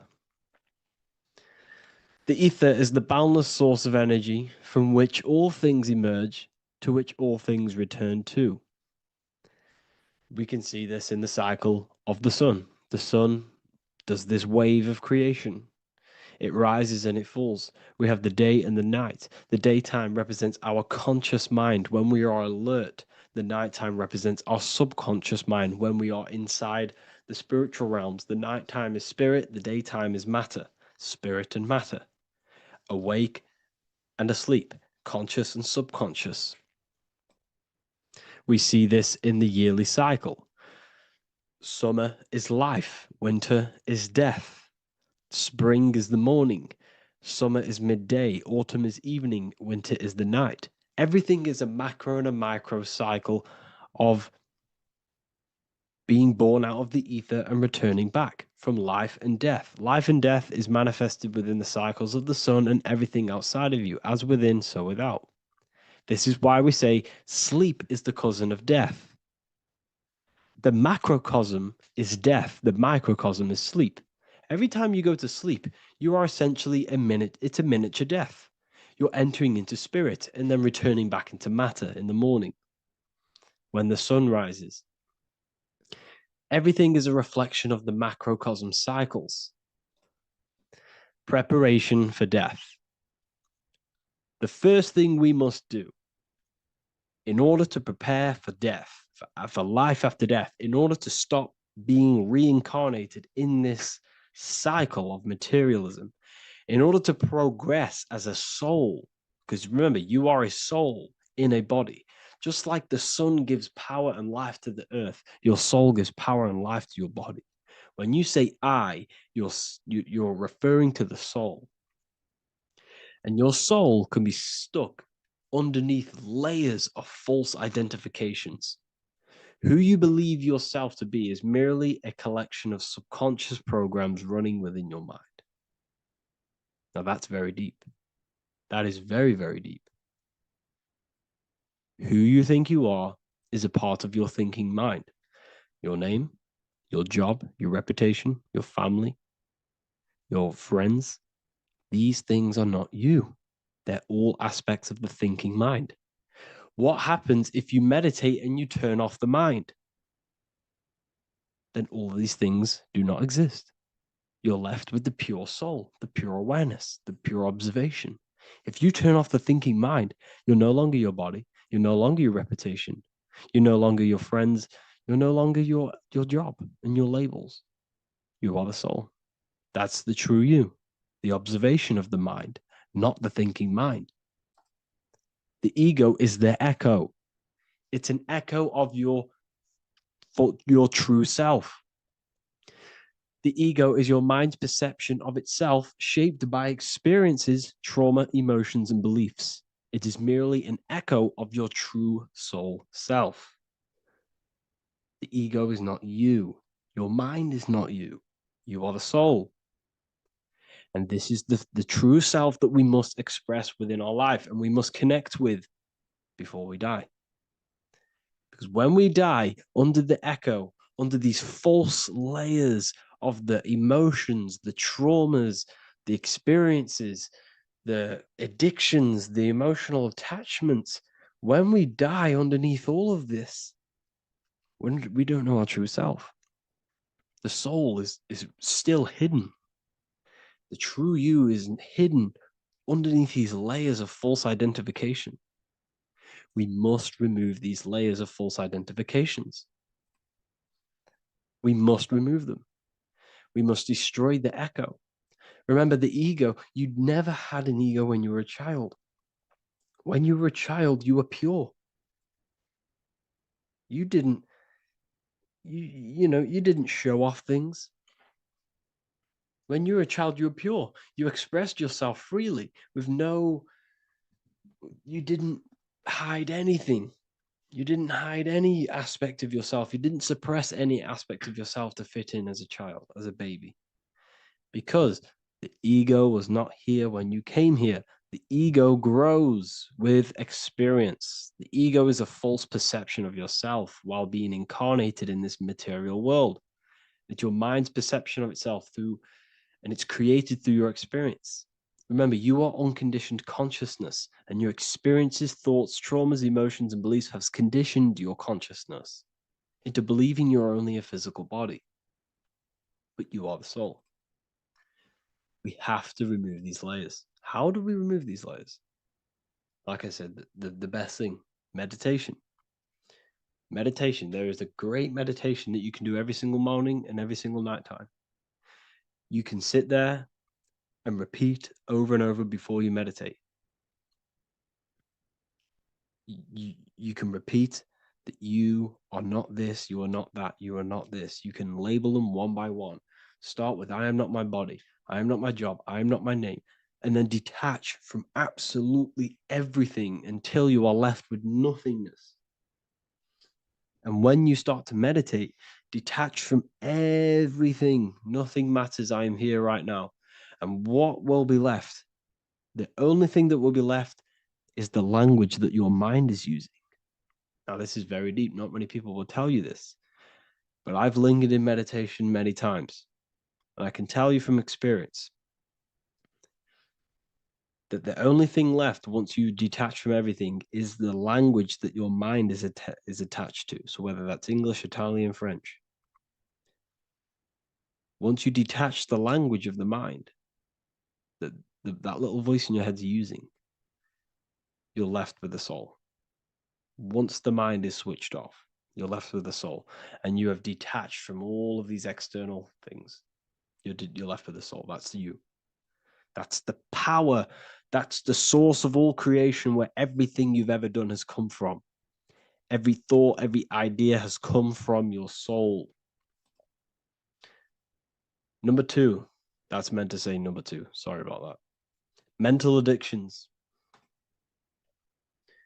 and emotional addictions. Okay. These two are very important. Mental addictions, this could be thought patterns. This could be the labels that we've just been talking about. Then you have emotional attachments, which is maybe you're too attached to an external thing. Maybe you're too attached to your phone. Maybe you're too attached to family. Maybe you're too attached to loved ones. Yes, I'm not saying don't love them, but what I'm saying is do not rely on anything in this world to make you happy, to fulfill your emotional needs. Everything is found within you. You must look within, and if you're looking without, if you're trying to find yourself in the outer world, you'll never find yourself. You'll constantly be looking around in loops. Because you cannot find yourself in the outer world. Nothing will give you long-term validation. Seeking validation in the outer world will leave you soulless, leave you feeling empty inside and sad and depressed. You have to find yourself within. You have to detach from everything you are relying on to give you emotional stableness. You have to detach from all. Yes, love your children. Yes, love these people, but do not rely on them. Because everything in this world is temporary. Do not conform to this world. The Bible tells you this. Everything in modern society nurtures the body, but neglects the soul.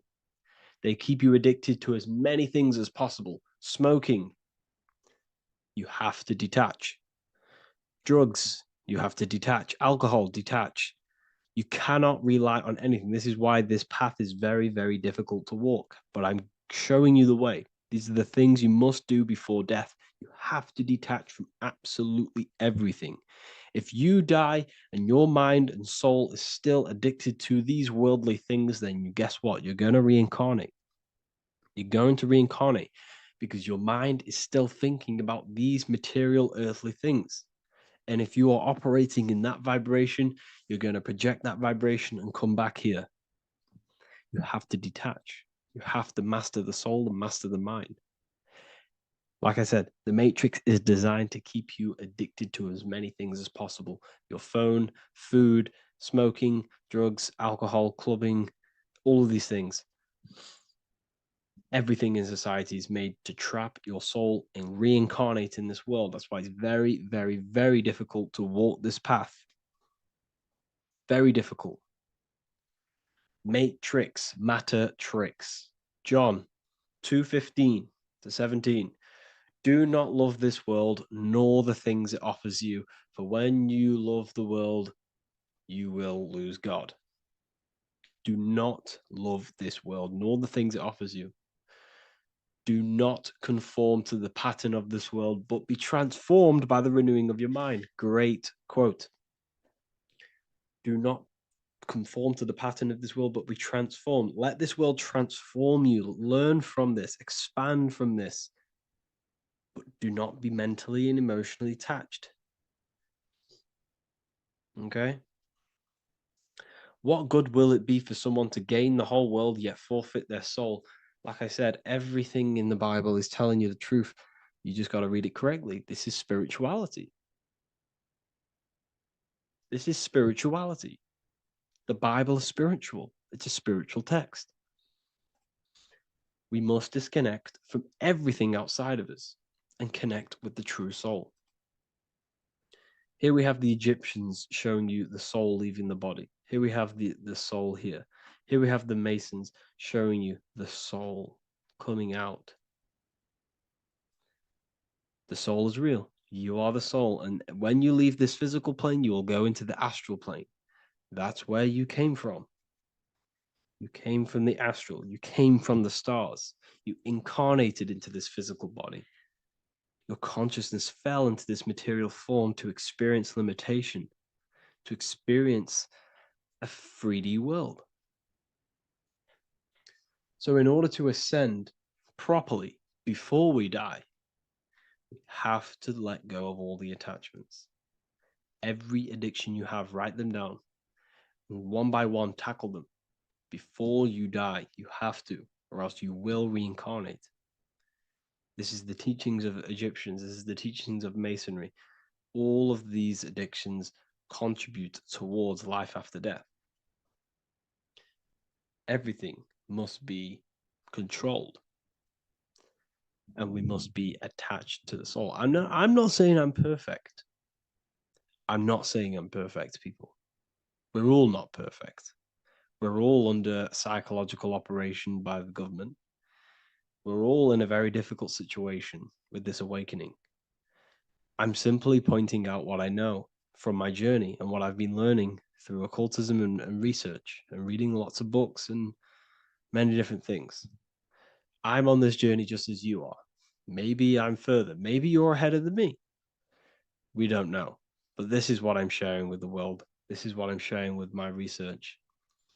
And this is what makes sense. It's common sense. Look at everything around you. Everything's made to feed the body, not the soul. So my beautiful watchers and fans and supporters, I appreciate every single one of you, and I hope this video has supported your journey. If you're feeling lost in life, if you're searching for deeper answers, whether you're seeking clarity, looking to expand your studies, or ready for personalized mentoring, this is your chance to connect with me live and receive insights tailored just for you. Start your path to self-mastery and enlightenment inside the world's best esoteric school. Your journey starts now. Tap the link in the description if you want to join Ethereal University, or feel free to check out my books. I thank you all, and I really appreciate for 100,000 subscribers on YouTube. I love every single one of you. Make sure to drop a like, a comment, and subscribe to the channel if you're new. Let me know some ideas for, lectures, anything that you want to know. I can make lectures on them. Just drop it in the comments. I appreciate every single one of you. Take care.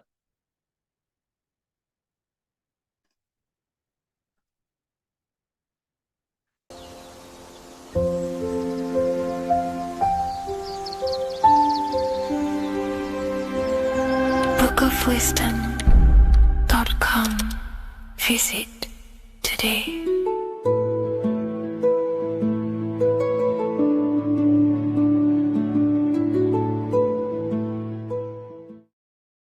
So depression doesn't actually exist, and in this video I'm going to show you how depression is actually a choice. And I'm going to give you some solutions on how to deal with it. And this is probably going to change your life forever just by doing this alone. Okay, so the first thing you need to understand about depression is that it exists in your conscious mind. It exists in your thinking mind. So what is inside your thinking mind?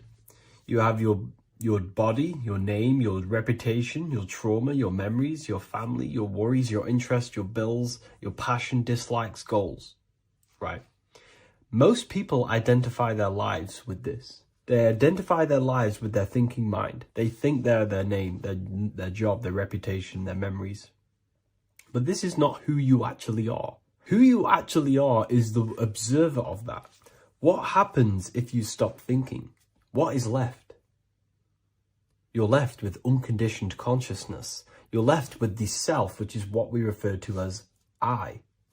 We are the consciousness, not the thinking consciousness. You are not these labels. You are not your thoughts. You are not your job, your name, your reputation. Okay?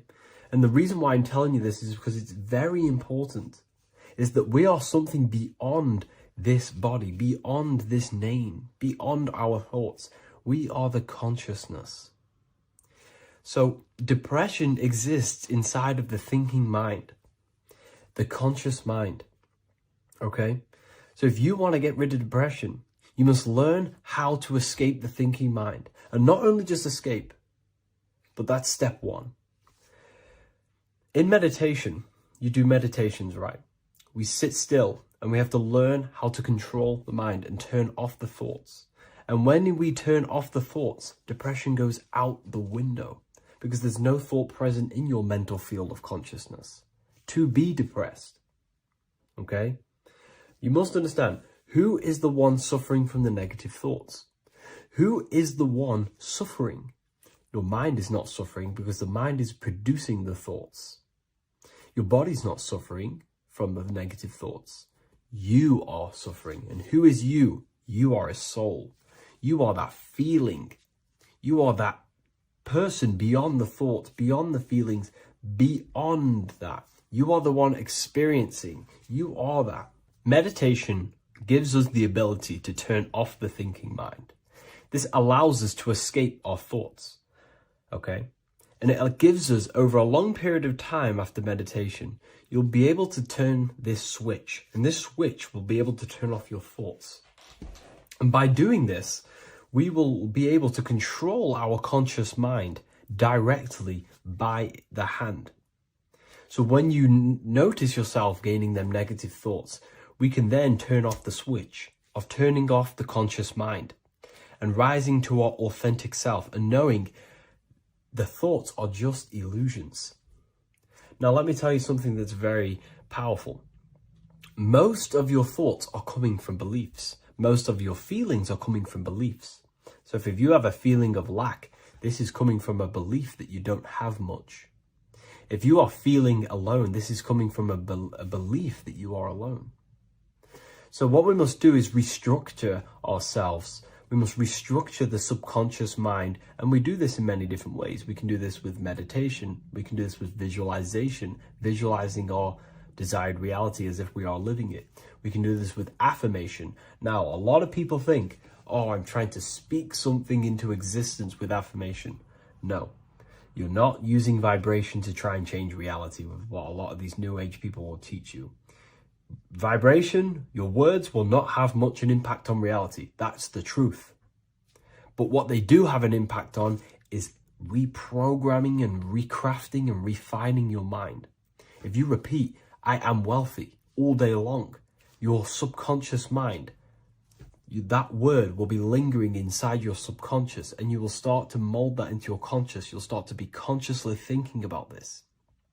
Most of your thoughts are coming from your subconscious. So if you want to get rid of depression, you got to figure out the trigger. What are you depressed about? What are you feeling? What are the beliefs that are making you feeling and thinking this way? And that's what you must restructure. You must restructure your subconscious mind through visualization, meditation, and affirmation. You do these all the time. You do these every single day, and you will slowly, if not surely, restructure your subconscious mind. While by doing the practice of meditation, you'll gain the off switch as well. Sometimes depression comes from not living in your authentic self. You're not doing the things that your soul is telling you to do. We all know what we should be doing at all times. I don't care what you have on. We all know we should be doing something. We all know that we have there's a higher aspect of our mind that tells us, oh, we need to be doing this, but I'm actually sat here on my phone. Oh, I shouldn't be eating this, but I'm doing it anyway. There's always that higher voice.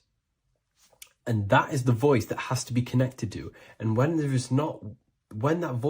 body's not acting out the voice of the soul, then the soul becomes sadder, and suffers more and more and more. There has to be a connection between the soul, the mind, and the body. They have to work in unison. Okay? So I hope this video helps with depression, with whatever you're going through mentally. The earth has become a realm in order to trap souls within so that they can harness our electricity, our energy. Even the Bible is talking about how this realm is controlled by the wicked one in John 5:19. We know that we are the children of God and that the whole world is under the control of the evil one. Ephesians 6:12. For our struggle is not against flesh and blood, but against the rulers, against the authorities, against the powers of this dark world, and against the spiritual forces of evil in the heavenly realms. So the Bible is telling us that this is not the only world. There are other worlds, there are other realms that we can go to, considered as heaven. Heaven being a higher realm where there is no evil, no darkness. This is a midpoint realm where there is good and evil. Now, we're going to explain how the soul trap is how it's working, and how your soul is being harnessed for its energy, and how you are tricked to come back to this realm after death. What you need to understand is first is that you are the invisible intelligence behind the physical body. You are the mind and soul. The soul is the true you, the good you. It is pure love, pure bliss, eternal, never dies. The mind can be corrupted though. The mind is the intelligence of the soul. It is invisible. It has no true form. The intelligence inhabits the brain. The brain is the computer to control the electrical machine called the nervous system, which is choice, program, and action. You are the invisible intelligence behind the body, and this will prove it even more.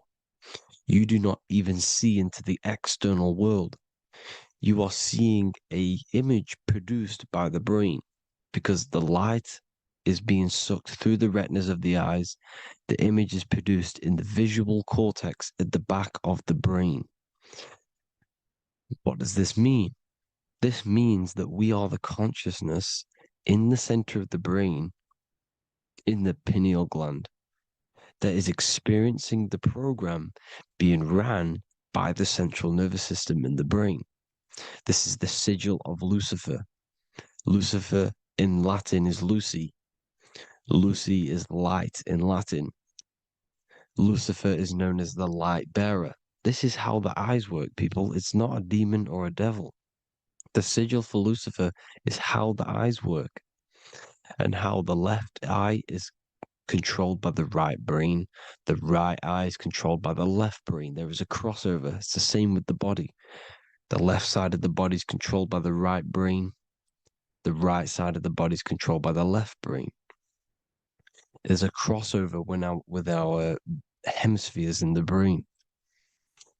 Now, this empty chamber in the center of the brain is where this universal cosmic intelligence is held, known as the most holy place in the Bible, the throne of God. Okay? This is above the 33 vertebrae on the spine. As you can see here, you are the being in the center of this point. All of the nerves are being sent back to this one particular point, which is the seat of our invisible intelligence. You can see it's an empty chamber. Our consciousness, our intelligence is not a physical thing. This intelligence is the true voice inside of your head. This is why your head is heaven, your heart is earth, your heel is hell. Your head is heaven because this is the seat, the throne of God. God is in heaven because the consciousness, this divine intelligence that's controlling the body, is sat in the center of the brain. The brain is taking commands of this invisible intelligence. When you close your eyes, you can feel your awareness, your consciousness, your intelligence is all in the brain. Your awareness is not in the feet, the heart, the legs, the arms. It's all in the center of the brain. Now, if you meditate deeply, you will find that you are beyond the mind. You are the being observing the thoughts. You are the soul observing the thoughts. Now, with this being said, you are the consciousness experiencing the program being ran by the central nervous system in the brain, because you're not seeing into the external world. It's an image. It's a simulated image produced by the brain and the central nervous system. You do not experience the external world. You do not feel the external world. You feel electrical impulses on your nervous system. Your nervous system is decoding what you are feeling. So the only thing that you truly feel is the electrical impulses on your nervous system.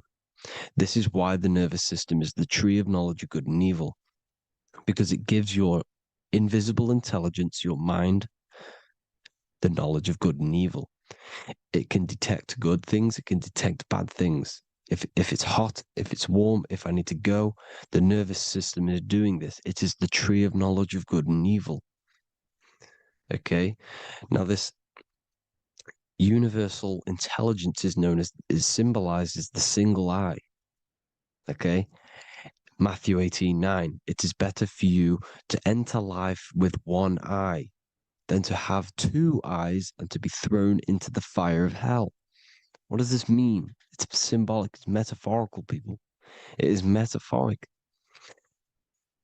Your universal intelligence is the single eye, the one eye. It's the balance between the two poles, between the left and the right, the good and the evil. It knows the right thing to do all the time. This is our inner guide. The inner self is the inner guide. And when you are operating your life off duality, using your two eyes, you'll be thrown into the fire of hell, lower states of consciousness. Because you're split. You need to live in oneness, even, balance. Matthew 6:22, the light of the body is the eye. The light of the whole body is the eye. You are a light being. Human. Hue means an attribute of a color. Man is the word manifested. We are light manifested into physical form. Depending on your vibration is depending on what color that you are vibrating on, which is a hue, a human. If therefore thine eye be single, thy whole body should be full of light. Again, it's talking about the single eye, oneness, completeness. When you balance the hemispheres of the brain, we'll go over that later. But anyways, the body is the earth. This is what we need to understand, people. The body is running the simulation, the program that our consciousness is experiencing. So when we leave the body during death and astral projection, we leave the earth. This is how it works. The body is the vehicle for the earth, for this realm. Everything exists within our mind. You have the soul, mind, and body. The soul is the observer, the watcher, the true being. This is why she has many different heads, because the soul inhabits different bodies. This is the serpent, which means knowledge, which is the mind, wisdom. And this is the body, soul, mind, and body, Brahma, Vishnu, Shiva. The mind is the bridge between the soul and the body. So what do I mean? When you astral project, you are using your mind to project your awareness, your observing consciousness outside of the physical body. The mind is the projector, projecting consciousness. By using your mind, you can project your consciousness outside of the body, which is known as the astral realms, which is known as walking on water. Jesus was never walking on physical water, people. It's metaphorical. Leaving the physical body. The water is the ether, which is the veil between the physical and the astral realm.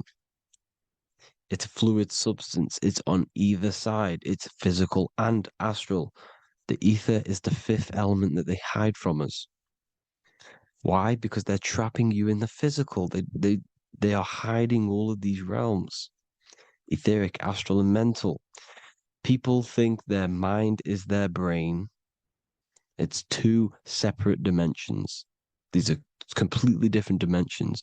The mind is way more intelligent. The mind is formless. There is no form to the mind. You can think anything you want. You can manifest anything you want within your mind. It is not a physical object. The physical realm is being controlled by the mind. Everything's being controlled by the mind. Everything exists within the mind. This is why the Egyptian says the universe is mental. So when we project our consciousness outside of the physical, we go to the astral. The ether is the water that Jesus is walking on. This is the veil between the physical and the astral world. The word together has ether within it because it joins the two worlds together, together, the astral and the physical. The word either is ether because the ether is on either side, physical and astral, physical and spiritual, physical and non-physical. In the astral realm, the mind can manifest anything we want. We incarnate to restrict our minds. This is why Saturn, if you go and watch my video on Saturn, how Saturn is this simulation, okay, our minds can manifest anything we want in the astral plane in the click of a finger. However, when we incarnate in matter, we now have to labor for our manifestations. This is why Saturn's known as the great teacher in astrology, because he teaches you a lesson.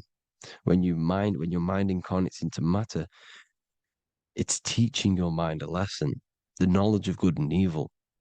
This is why the Bible says, you shall be gods and know the knowledge of good and evil. When you incarnate here, you have to know the knowledge, you need to know the knowledge of good and evil to become a god.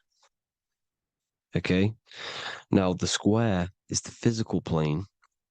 The triangle's the ethereal plane. The circle's the eternal plane. The circle has no beginning, no end. It's eternal. The physical plane is the square. It's limited. The square is limited. The cube is the geometric shape which gives rise to matter. Now, the term think outside the box has truth in plain sight. You have to think outside the box to project your consciousness, use your mind to project your consciousness outside of the box, the physical plane, into the astrals. The astral realm is the realm of the stars. Above us is the stars. Through the stars is the astral plane. This is why astral has the word star within it. The devil is the de-veil. When you sell your soul to the devil, quote unquote, it's metaphorical. The devil exists in the physical plane. It's the lowest state of consciousness. The de-veil, you de-veil yourself into the physical when you are the devil. The de-veil. The ethereal plane. Now, we all know what the famous symbol of the all-seeing eye, right? The all-seeing eye with the eye in the triangle. Look at the Masonic artwork showing you the triangle above in the sky. This is symbolizing the ethereal planes. The eye in the triangle symbolizes your invisible intelligence, your mind, which has the ability to see on either side. Because the triangle's the ethereal plane. The eye is your consciousness, your intelligence. And this intelligence has the ability to see in the physical plane and to see in the ethereal planes, in the astral planes. This is why it's above the earth. It's above the ground. Because it can see here, it can see in the heavenly realms. Now, the stars are, well, this is known as heaven, the realms of the astral planes. This is some quotes from the Emerald Tablets of Thoth. Out of the darkness ye must rise upwards, one with the light and one with the stars. Man is in process of changing to forms that are not of this world. Grows he in time to the formless, a plane on the cycle above.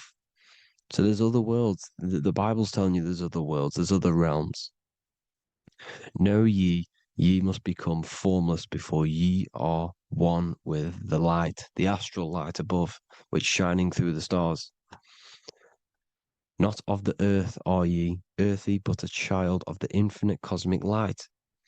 You are the invisible intelligence controlling the physical body. The body's not you. It's the vehicle that your soul lands in when your mind projects your consciousness into that realm. Free from the body, I flashed through the night. Unlocked at last for me was the star space. Wow, that's powerful.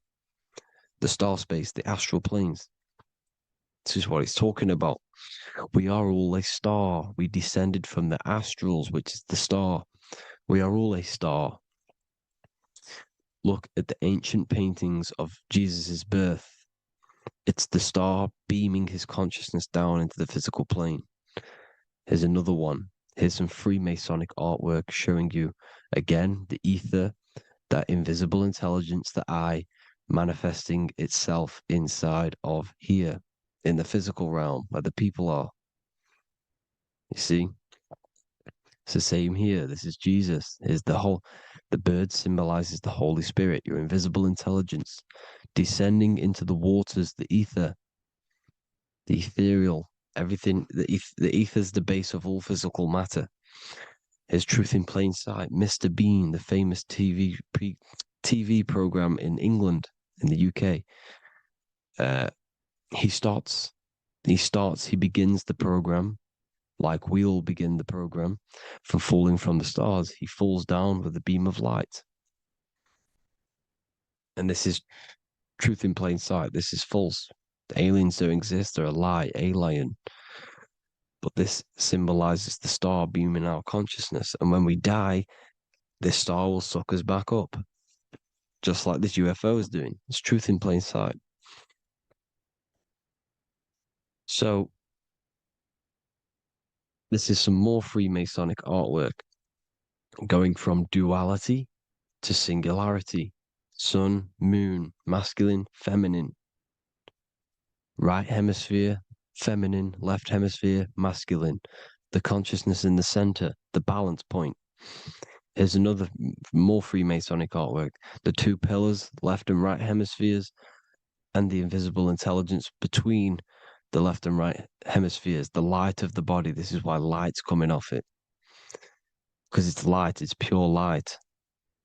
The blazing star. The stairs go from the checkered board, the duality, up to oneness, in between the sun and the moon, the masculine and the feminine. This is symbolizing going into oneness. What did the Emerald Tablet say? You've got to become one with the stars, one with the one with the self. Balancing the two hemispheres so that you can gain, because when the two hemispheres are balanced, you can gain a more deeper connection with your invisible intelligence. Same with the chakras.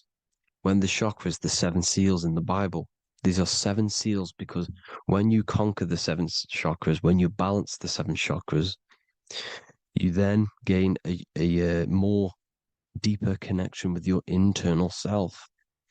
Because your mind is not filled, it's not being ran, it's not being dominated by these 7 deadly sins, the 7 seals, the 7 chakras. These are 7 energy centers which are concealing our true form.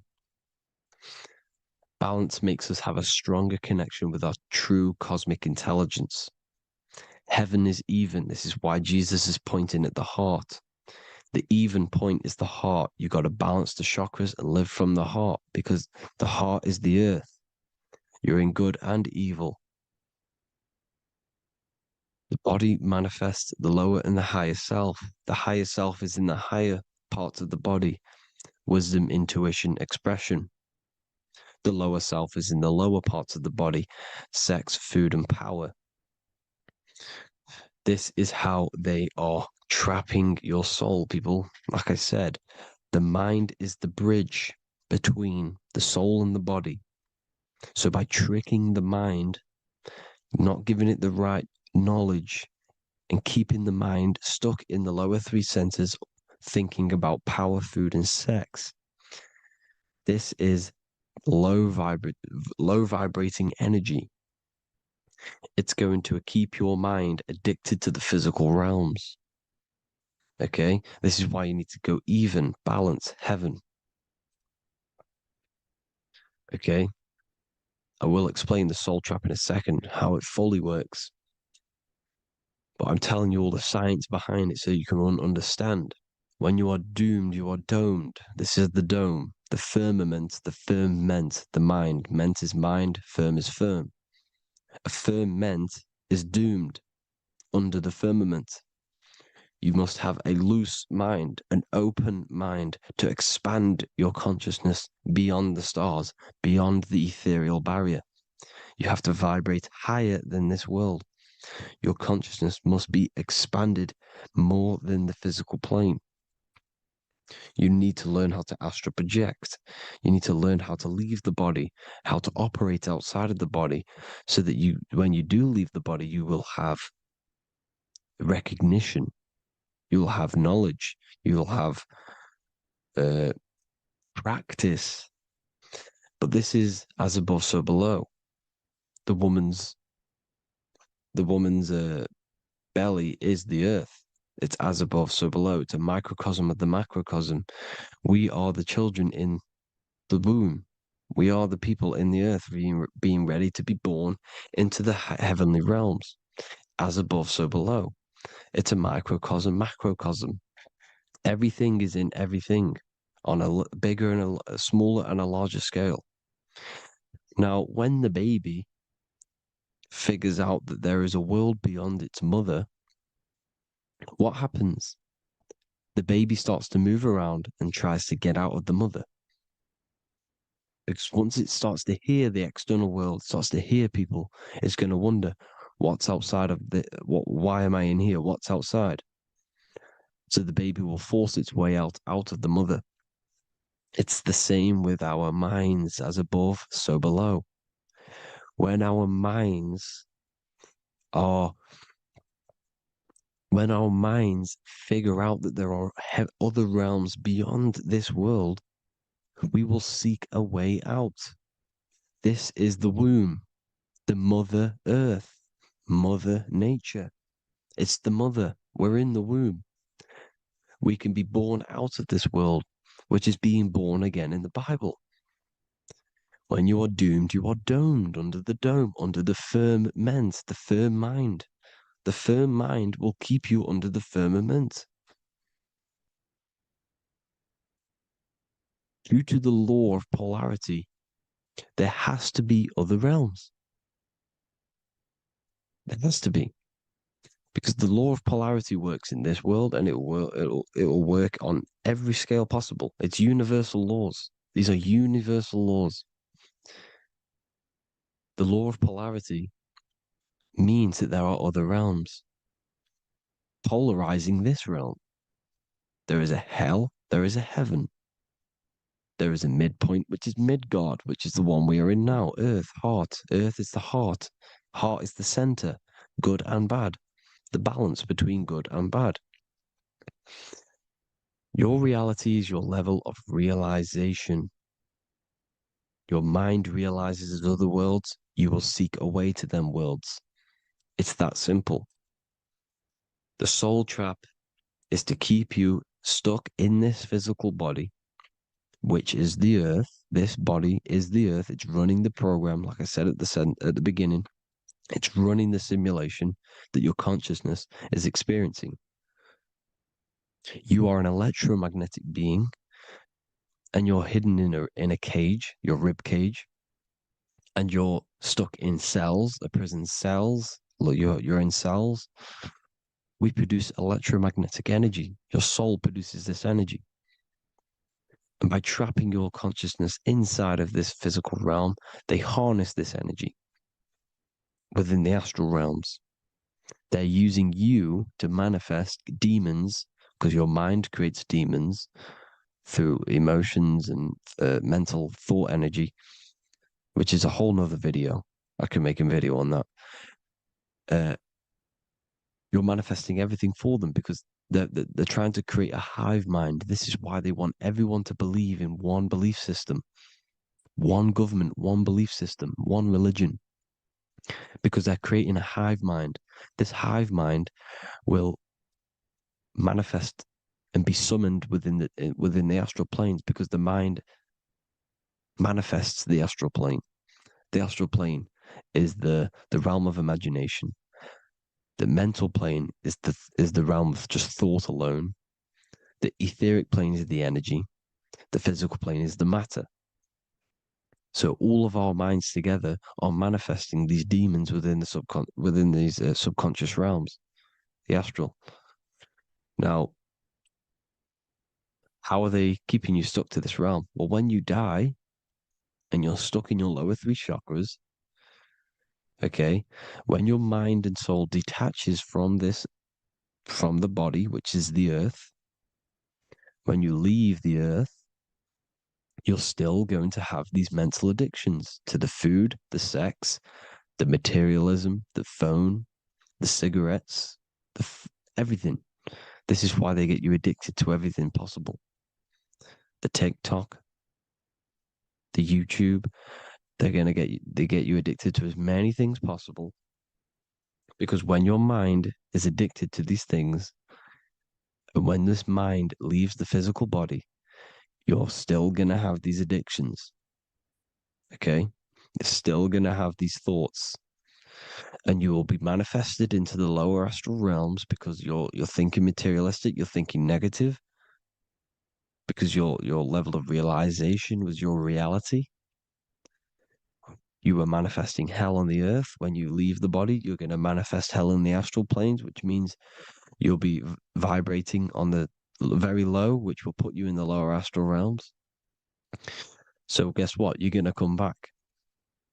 You're going to come back into materialism. You're going to reincarnate. because you haven't prepared for life after death. You must detach from the external world. Okay, moon is mind. The sun is the soul, the earth is the body, the moon is the mind. This is why we say lunatic. In your mind, you have a specific mood. Moon. Money, M-O-N, is the moon. Money exists in the mind. They get you addicted to the money. The Bible's telling you this. Do not conform to the pattern of this world, but be transformed by the renewing of your mind.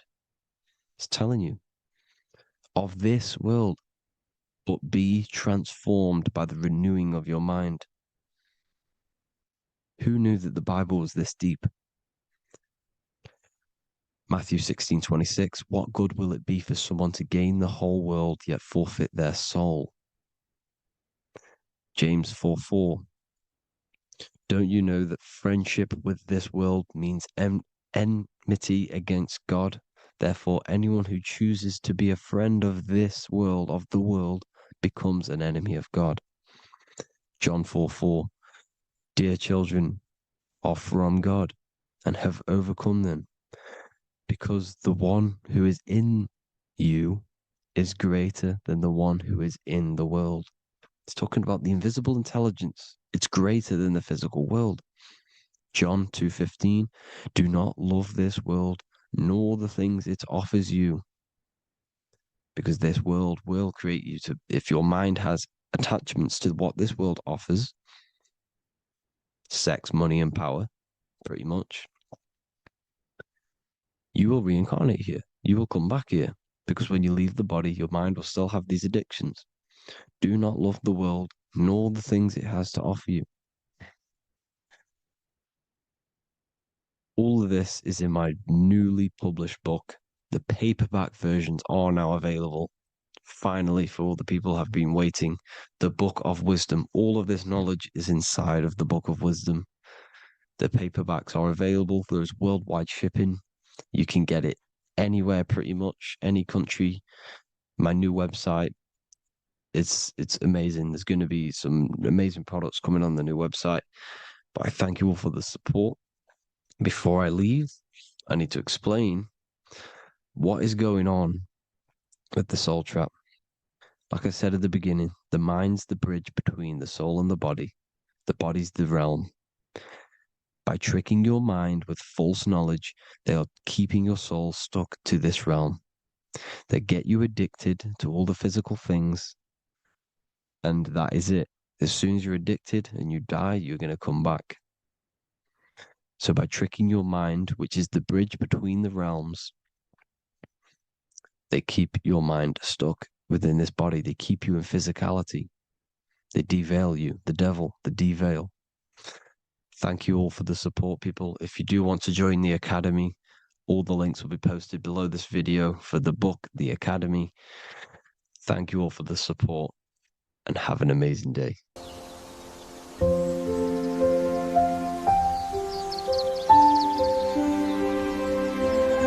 bookofwisdom.com. Visit today.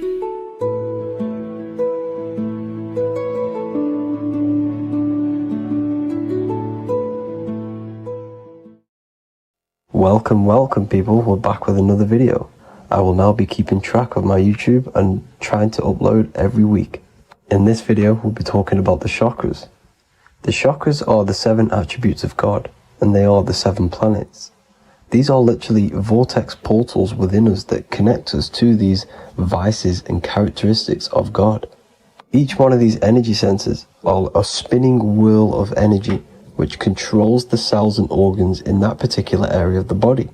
For example, it's literally a mini brain for that area of the body. Each chakra has a vice which you need to turn to a virtue in order to climb up through the system. They work like a stairway system. You have to go through each chakra in order to unlock the one above. This process is turning matter into spirit as you descended from spirit to matter. Saturn is Satan, that's why it's the lowest chakra, and that's why the devil is red, because red is the lowest vibrational color. When you are in these lower states of consciousness, you are in your animal nature.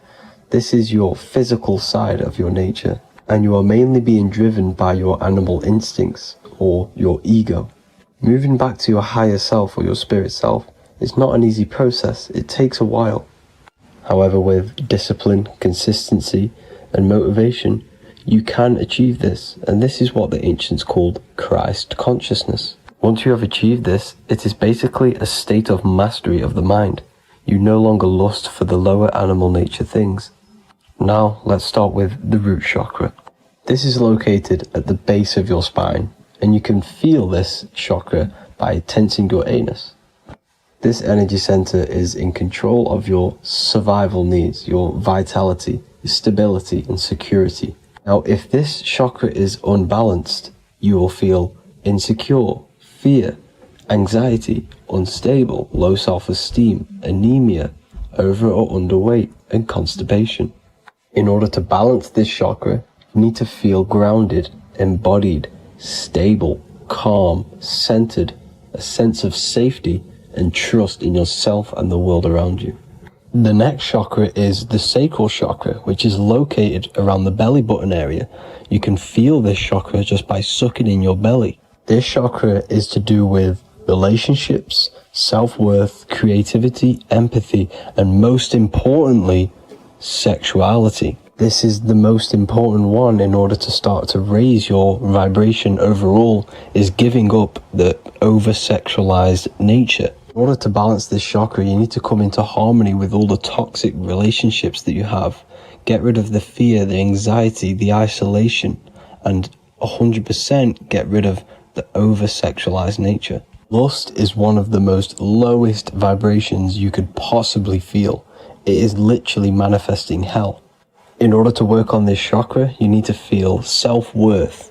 You need to do creative things, empathy, healthy relationships, and 100% being confident. The next chakra is the solar plexus. This is to do with personal power, will, metabolism, eating, happiness, and your self-esteem and self-identification. You can feel this chakra just above your belly, below your ribs, and you can suck in this area. If this chakra is blocked, you will feel lack of confidence, difficulty in manifesting your desires, low self-esteem, misuse of power, misuse of dominance, weak will, and shame in yourself. Biggest one for this chakra is overeating, as it's to do with metabolism. If you are overeating, you are literally unbalancing a lot of your lower chakras, not just the solar plexus. In order to work on this chakra and balance it, you want to have a positive self-identification. You want to feel happy, a happy self-esteem, effectiveness to people, not overeating, and a strong willpower. Now for the heart chakra, one of the most important chakras. Chakra is to do with love, understanding, trust, hope, openness, compassion, balance, and forgiveness. The most important because your heart is the tree of life in the body. It is the center of the toroidal field. It is the most powerful chakra. Your heart is 5,000 times stronger magnetically than your brain. Once you have hit the heart chakra and you start surpassing the heart chakra, you are now turning matter into spirit, as the lower three chakras are dense and physical, and the above the heart chakra are turning to spirit. As you can see already, this is a hard and long process of working on yourself physically and internally. The symptoms of a blocked heart chakra would be lack of love or too much love, difficulty to accepting or giving love, lack of compassion, loneliness, and lack of emotional fulfillment. Finally, a lack of connection with a divine or to nature. In order to balance this chakra, the most important thing and the most powerful thing you can do is loving people, accepting and giving lots of love. Second most important thing to balance the heart chakra is balance. You need a balanced life. You need balance in all aspects of your life. Now for the throat chakra. This is a very important chakra as it's to do with communication. A symptom of this being unbalanced is a lack of self-expression and putting on a front all the time, acting with the ego. In order to balance this chakra, you need to constantly self-express yourself. You can't be putting on a front. That voice inside your head, you have to let it come outward. Don't just block it off with a wall. Self-expression will lead to you gaining friends who actually like you for being you, and not these fake friends that you have to put on an ego for. In order to balance this chakra, you need to express yourself. Express the word that's within you. Don't be lying to people. Don't deceive or be deceptive. The next chakra is the third eye chakra. This is starting to get very advanced and you are coming very close to spirit.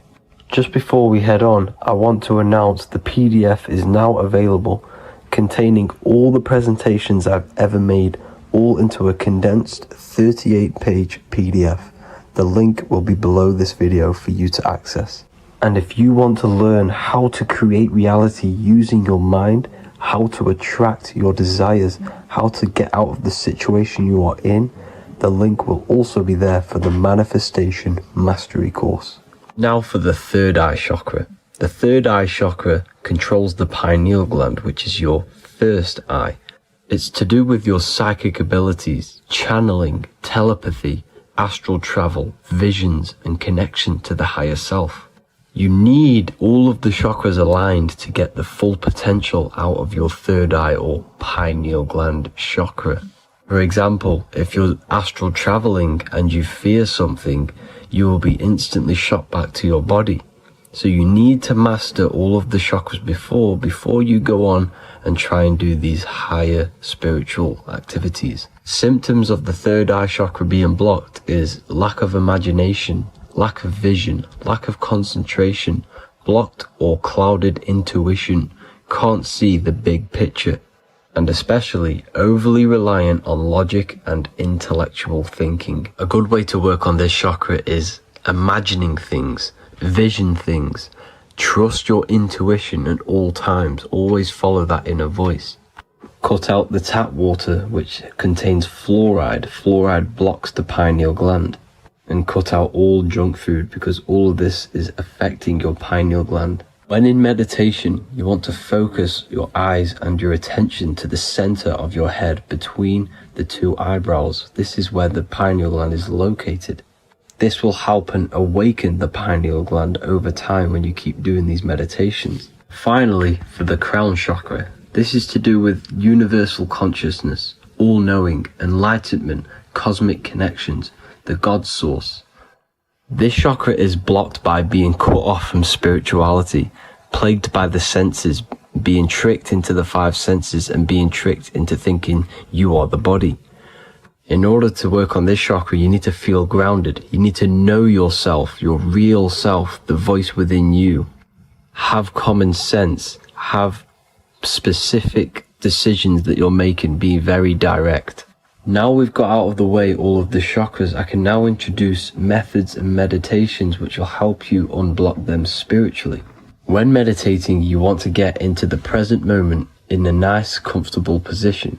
Bring yourself to the present moment by saying, I am here right now, nothing else matters. Keep repeating this over and over with your eyes open or closed. After a couple minutes of bringing your attention to the present moment, you can now start to breathe in through the nose deeply and breathe out through the mouth slower than you breathed in. Place your attention on the chakra that you want to balance. Think of a high vibrational emotion like love, and think of this while placing your attention on that chakra. You can do this exercise every day for 10 to 20 to 30 minutes. The longer the better. Another practice you can do is by chanting the Bee Gees for each chakra. They are here starting from the root chakra all the way to the crown chakra. Or you can chant the 7 vowels. There are not 5, there are actually 7. A, E, A, O, U, M. A, I, O. This is the proper way of pronouncing the 7 vowels. These are so powerful because these are the only things that exist. It is literally the sound of God. By pronouncing them right, you can actually create a lot of power within you and align your chakras. That's it for this video, people. I'd appreciate a comment and a like to help the algorithm. I appreciate you all. Love and light.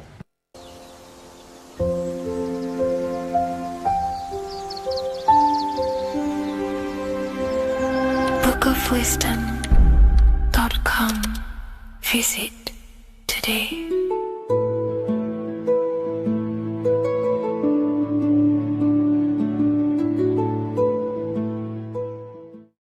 There is a massive mystery around the Freemasonic G, and in this video we're going to be discussing it. Some people call it geometry, God, gnosis, genesis, generation, but in fact it's all of these things, and all of these things relate back to one concept that links them all. And in this video, you will be discovering this secret force, which pretty much creates everything in your reality, in your life, and has done unconsciously, whether you are aware of it or not. The Freemasonic G is the 7th letter in the English alphabet. This is important because the number 7 has many mysteries inside the esoteric and occult traditions. Some people say the number 7 represents the 7 colors of light, the 7 major planets, or the 7 musical tones, 7 days of creation. The number 7 is a massive mystery. But what we have to understand is that in the context of Masonry, Freemasonry is all about building the self. Every day we wake up, we are either building our prison of our mind or freedom of our mind. Everything inside of esoteric Freemasonry is about building the self and reconstructing our consciousness, our inner dialogue, the inner voice. We're transforming the mind from low awareness to high awareness. This is why Freemasonry uses the allegory of stonemasonry, stones, chipping away at stones. The stone is in fact you, and we are perfecting the stone, which is your very own mind. Because the universe is a mental construct. Life is happening to us inside our minds. We are all the universal mind expressed and clothed in a different body. Therefore, now we understand that everything is about the internal inside of Masonry. This G relates to something inside of you. Hence why you see the G inside of the square and the compass. It's something internal in you. G is the 7th letter of the English alphabet, and the number 7 symbolizes the 7 cognitions of the mind. In esoteric and initiatory traditions, the 7 psychological cognitions of the mind refer to the 7 distinct modes through which human consciousness perceives, interprets, and transforms reality. Different schools use different names, but across Hermetic, occult, Gnostic, and mystical systems, the same underlying pattern emerges. The mind has 7 functional powers, each representing a layer of awareness and a stage of inner development. Number 1 would be perception. The first cognition is the raw reception of sensory and subtle impressions. It is the gateway where the outer world enters the inner world of our minds. Perception involves learning to see without distortion, to notice the symbolic dimension behind ordinary appearances in an occult interpretation of perception. The second one is interpretation. After perception comes the act of making meaning. The mind organizes impressions into patterns, beliefs, and judgments. Esoterically, this cognition determines whether a person interprets life through the ego or through the higher insight of their higher consciousness. The goal is to purify interpretations so that the intuition can speak through it, to clear our minds of the clutter, master it, and let our higher consciousness shine through it. Number 3 is the imagination. This is the creative faculty that produces images, symbols, and visions in the mind's eye. This is associated with the astral plane. We live in a mental universe of thought. Thought wraps itself inside of imagination. The thought alone has no true form, but then the thought wraps itself in a vehicle of consciousness, what we call imagination, and we give form to the thought. Imagination becomes active. Imagination becomes active imagination, the foundation for rituals, alchemy, meditation, and visionary insights inside of occult traditions. Working on your imagination is a key part on developing your consciousness, as it is literally the sight into the astral plane, your internal vision of the mind. The fourth cognition of the mind is emotion.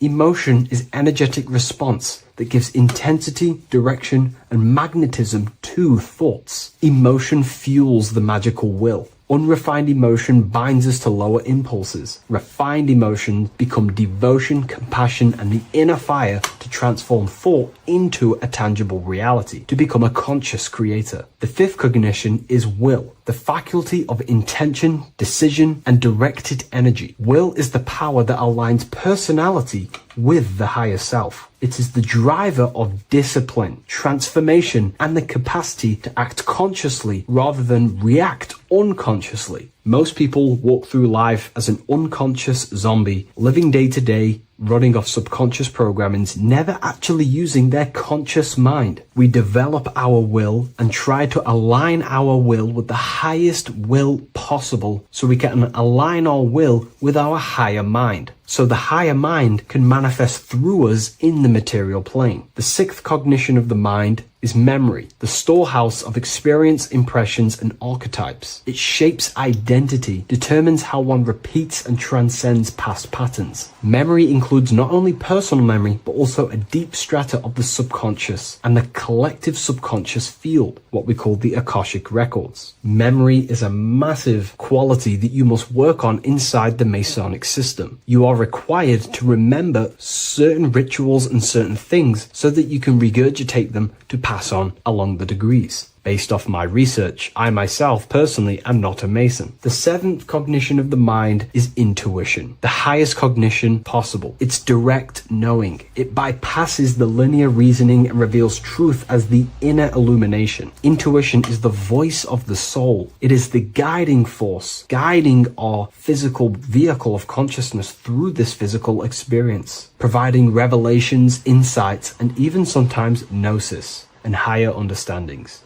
They are the 7 principles and cognitions of the mind that we should work on. Sometimes they're symbolized as 7 luminary planets, because lumen is light. The planets are light. Light is consciousness. Consciousness is light. Now moving on to the true understanding of the G, the higher understanding of the G, as I mentioned previously. This is what we call the generative principle, the care principle, the human heart principle, the female aspect of consciousness within yourself. All creation is built upon a care. All action is built upon a care. You only act on what you care about. You care about paying the bills and staying inside your house and looking after your family, for example. Therefore, you take the action to generate the reality and generate money to pay the bills. Them actions are driven by the force of care. If you care about a plant, you take the action to water the plant and it grows. If you care about your partner or relationship, you give them attention and care and love and you grow the relationship. As soon as you stop providing care, watch the relationship crumble and the reality destroys itself. Care is the generative force of reality. This is the generative principle that generates your experience in this world. We are in a continual state of becoming. Each cause gives birth to an effect, and that effect gives birth to a new cause. The G is the generative principle that drives creation in the present moment. Reality is creating, unfolding in the present moment, and the G is the force inside of you that generates your experience. You're watching this YouTube video right now because you have a care in your heart for the information I have provided in the past, and you have a care about watching this video. As soon as you don't care, you take action to do something else with your time that you actually care about. The G is the generative force of the heart. It is the love energy. You only take action on what you love or care about. The whole world is built upon this principle. This is why we say money makes the world go round, because the whole world has a G or a care for money, and it's making everyone wake up in the morning, take actions, and make the world go round. It is the G, the care for that principle or money object to generate that reality. It is the force that drives you, hence why the G is sometimes surrounding with light rays, because it represents a force, emanation, something that is invisible but driving the physical body. The G is the internal force that focuses thought into an action. We can think many thoughts, but the thoughts you don't care about, you don't take action on. But the thought you care about, that you have a G for, intensifies that thought, focuses and directs it into an action to generate that experience and reality. The whole world is built upon this principle. The sun is a perfect example of the generative principle. The sun gives all of its life, light, never asking for anything back, making everything grow and generate on the earth. Everything in your life is built upon this principle, and gaining control over your care gives you control over your actions and your reality and what you generate. Once you see this, it is truly beautiful that the world is actually built upon love. This is why they say love is the force of God. It is. Truly. This is the reason why God begins with a G. It's about Genesis. Genesis means creation. G, generation. Anything that generates and creates is all to do with a care or a love energy. But don't get me wrong, people can love sick and twisted things, and they act upon them sick and twisted things. This is why purification of ourself is important by understanding this principle, as it is a very powerful principle to understand. This is the reason why the word gift begins with a G. You're giving something. I care. I'm going to give you something, a gift. Or guidance. This is what guides you into becoming something, what you love. This is why also gnosis begins with a G. Gnosis is not actually knowledge. Gnosis is knowledge obtained, attained by direct experience or through direct experience. For example, you're not believing you're watching this video right now. You know you're watching this. Know, gnosis, same phonetic sound. It's about knowing. Gnosis is about gaining knowledge of the self. Self-knowledge through direct experience. Instead of believing in God, I seek to know God through direct experience, by altered states of consciousness, transcendent meditations, understanding human anatomy, understanding the laws that govern my mind, understanding creation. That is direct gnosis, knowing that God exists instead of believing he exists. By going within the self, questioning the self, and gaining a deeper relationship with the inner observer, you start to gain gnosis, self-knowledge through direct experience. And in order to gain gnosis, you have to care, because gnosis requires action. It requires you to meditate and go within yourself. It requires you to study yourself. It requires you to go within yourself. And in order to do that, you have to care. If you don't care about knowing yourself, you won't take the action to generate the gnosis. If we take a look at this piece of Freemasonic artwork, we can see a whole lot going on here. But if we focus down here with the temple with the letter G on, and when you walk through the temple, there is a pathway leading up a hill towards the light. The light reveals things. If something is in darkness, you can't see it, but the light reveals something. It's symbolizing truth, the light of gnosis, knowingness. And in order to walk this path, you have to go through the temple, which means entering in yourself. This is symbolic of the path. The Masonic path is about the self, reconstructing and learning about the self. In order to walk up that hill, it takes a lot of effort. It's not easy walking up a hill. You're going to be tired. It's not easy. It's horrible. Who likes walking up a hill? I know I don't, but people like hiking and stuff. I understand that, but it's symbolizing this is hard work, working on yourself, because the labor of working on your mind is the hardest labor you will ever do. It's called the great work or the Masonic work. And in order to climb that mountain, you go through the G. You have to have the care. If you do not have the care, you will not walk up that mountain. You will not generate the gnosis. You will not get close to the light. You have to have the G to walk that path of self-mastery and working on your mind. This is very, very important. If you want to gain the light, you have to have the G inside of you. You have to have the care to generate a higher consciousness. If you want to earn more money, you have to have the care, or else you will not take the action necessary to generate that reality. This is why we have to master ourselves and write down everything you love. It could be even the bad things. It could be lust. It could be anything you're wasting your care energy on. Try and remove them one by one. Master them and become disciplined. And then you'll have more G energy, care energy to direct towards something else in your life to generate and grow that experience or reality. Again, the word grow, G. It is a growing force. What you place your love and care into grows and expands. What you have a G for is what you spend your time and attention on, your two spiritual currencies. So this is the Masonic G, and I hope you gain a deeper understanding of this. So that is pretty much everything about the Masonic G that you need to know, and hopefully this has helped you. If you wish to learn more and gain guidance through your life and understand yourself on a deeper level, the book I've used today is called The Book of Symbolism. I'll leave a link in the description.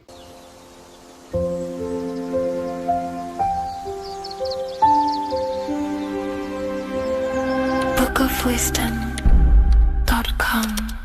Visit today.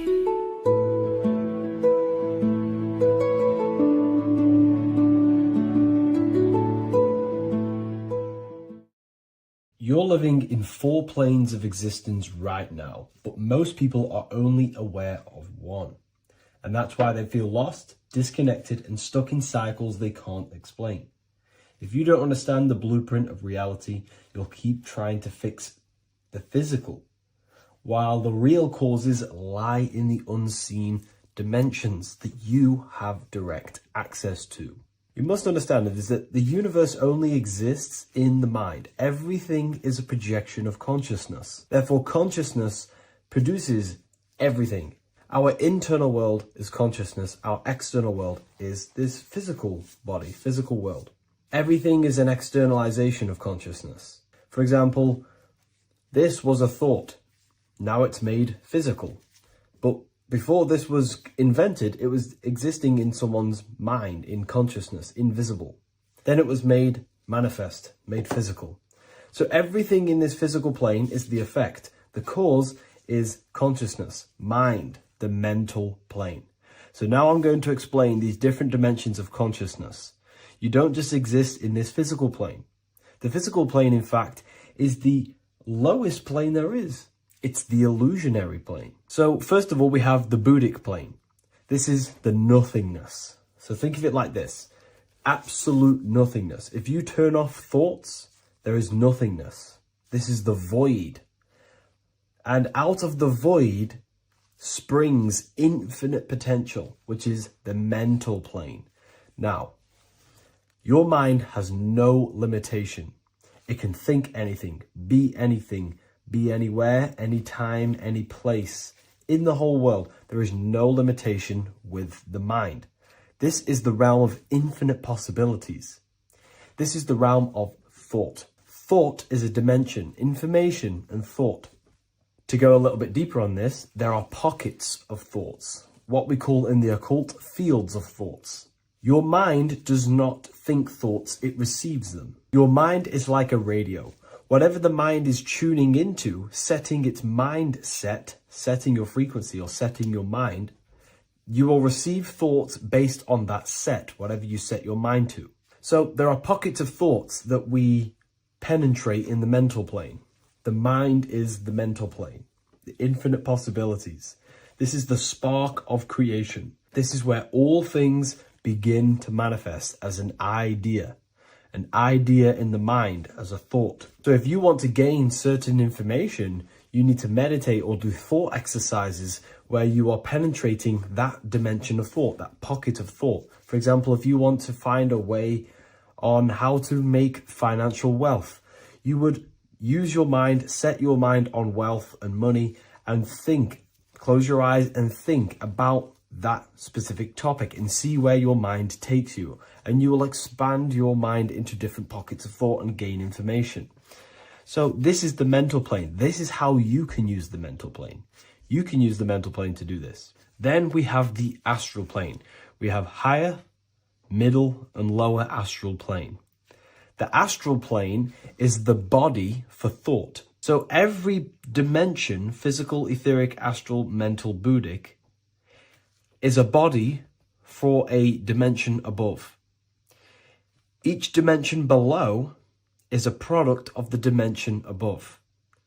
So for example, the astral plane is imagination. This is the lucidic realm of imagination. This is where thoughts begin to manifest into some sort of form.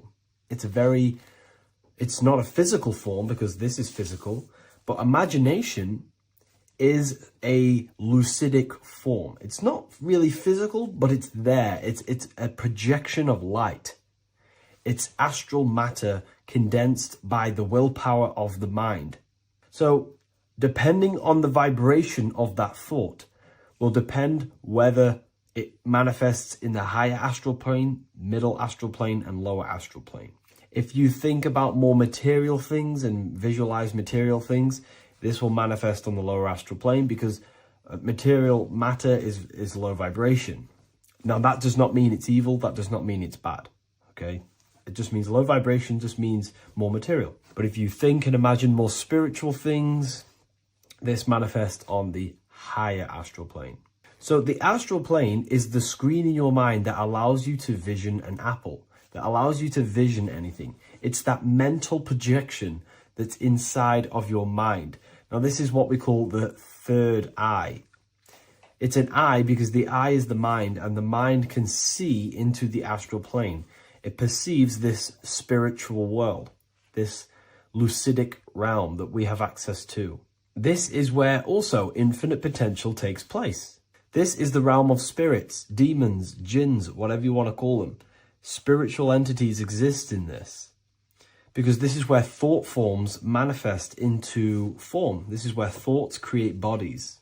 Think of it like this. The mental plane is a thought of a chair. The astral plane is the imagination of that chair and all of the different possible chairs that could possibly be. The etheric plane is the energy double of that chair. And the physical plane is the physical chair. So, as you can see, the higher we go up, the more formless and lucidic it is. The lower we go down planes, the more dense it becomes. This is formless and this is form. Everything manifests through this process. This highlighter is down here in the physical plane, but the idea began in the mental plane. Everything begins in consciousness before it creates a physical body. It goes through this process. Therefore, if you want to start to mold and create your own reality and create things in your world, you can use these planes to your advantage. You can use your mind to do mental thinking exercises by closing your eyes and expanding your mind into a different pocket of thought to gain wisdom, gain information, gain downloads. The way you do that is simply get into a meditative state, close your eyes, pick a topic that you want to think about, and see where your mind takes you, but always remain centered on that topic. And you can do this for maybe an hour or two or half an hour, and your mind will take you places where you will unlock information. You can even use this to make decisions in your life. Think of the topic and see where your mind takes you. You'll gain information. This is how you use the mental plane for ideas. The astral plane is imagination. You have to reconnect with your imagination very vividly. Your imagination, your consciousness is infinite. It's not a three-dimensional plane. It's an infinite plane. You can think and make form anything in your consciousness, in your imagination. You can think anything and you can imagine anything in the most vast details. You just have to reconnect with your imagination. I have a free book on my website. I'll leave the link in the description. It's an ebook. It's called Activating the Inner Eye. This is going to help you reconnect with your imagination. It's a practical guide on how to imagine. So once you know how to use the mental plane and astral plane, thought and imagination, you pretty much need to use the physical plane to take physical action with this physical body that you have and start to manifest these desires you have in the higher planes. Now, it's very important that we master the mind because the mind is the very fabric of reality. We become what we think about. Your life is a product of every thought you thought in the past. It is the mind that directs the flow of consciousness. And wherever this consciousness is flowing is what you will create in your life. Consciousness is the most potent force in the universe, and the mind is pretty much the universe in a microcosm form. It is infinite potential, and your mind will continue to expand into new realms of thought forever and ever and ever. You are eternal. You are not this physical body down here. You are consciousness. Literally dreaming that you are in this physical body. So everything begins with the mind. We need to be conscious of the thoughts that enter our mental field of consciousness. There is a level of self-awareness that you can reach where you can become conscious of pretty much every single thought that enters your mental field. Now, we have over 7,000 thoughts a day. You can gain such mastery over your mind where you can become conscious of every thought you think. And that is when you gain superior power. Because when the mind is fully under control of self, you can direct the mind's potent force into a specific goal. Most people's minds are dualistic. They want something, but their mind is thinking something else. They have limiting belief systems. They have the little voice that comes in and says, you can't do this, you're a failure. That is a fractaled mind. The mind needs to be singular. It needs to be on your team and not an enemy. Do not let your own mind take away your power. Your mind should be on your team, giving you power, giving you the best possible thoughts and the best possible beliefs. When the mind is in this condition and on your team and not taking away your power through the destructive thoughts, it becomes a potent, powerful force used for manifestation to create anything. And the way we get the mind on your team is through constant meditation to learn how to control the mind and turn it on and off. Subconscious reprogramming through visualization, affirmations, cultivating emotions associated with your goal. All these three ways we can reprogram the mind slowly over time so that it becomes powerful and becomes on your team and doesn't give you negative contradicting thoughts. When the mind is fully aligned on one thing, it can create massive empires and things in your physical reality. So I hope this video helps, and I'll see you in the next one. Hello and welcome to another lecture from Harry B. Joseph, also known as Revival of Wisdom, the author of the Book of Wisdom series from revivalofwisdom.com. In this lecture, you will learn how to decode Freemasonic symbolism, gain a deeper understanding of yourself, expand your awareness of consciousness and reality, and receive guidance to navigate life with greater clarity. So today we're going to be breaking down this particular piece of artwork, this Freemasonic artwork, and how this relates to you and reaching a higher consciousness. Because ultimately, this is what it's about, okay? Freemasonry is considered a craft, and this craft is crafting a better brain and heart, crafting a higher consciousness, crafting a better self. Why? So we can operate in the world at a higher degree, operate in the world more efficiently, live a better experience in the world, and getting to know thyself, okay? So we're going to start from bottom to top because this is important. Every placement of this symbolism is on purpose, has meaning, especially the placements of the symbols. Okay? So we're going to start from the very bottom of the artwork, which represents lower down. When we're looking at symbolism, especially occult symbolism, that's what the word occult means. The word occult means hidden, hidden from the eyes. It has its roots in the word oculus. I'm pretty sure that's Latin, which means eye. So the word occult comes from oculus, which means eye. And the word occult means hidden, from the eye, the unseen, studying the unseen aspects of self. We're studying the brain, we're studying consciousness, we're studying the body, the heart, we're studying the self, the hidden aspects of the human psyche and the hidden aspects of self. Okay? Because ultimately, this is what gives you power in the world, depending on how you use that power, whether for good or bad, depending on the consciousness wielding that power. This is why we say knowledge is power. But I would actually say Knowledge of self is power.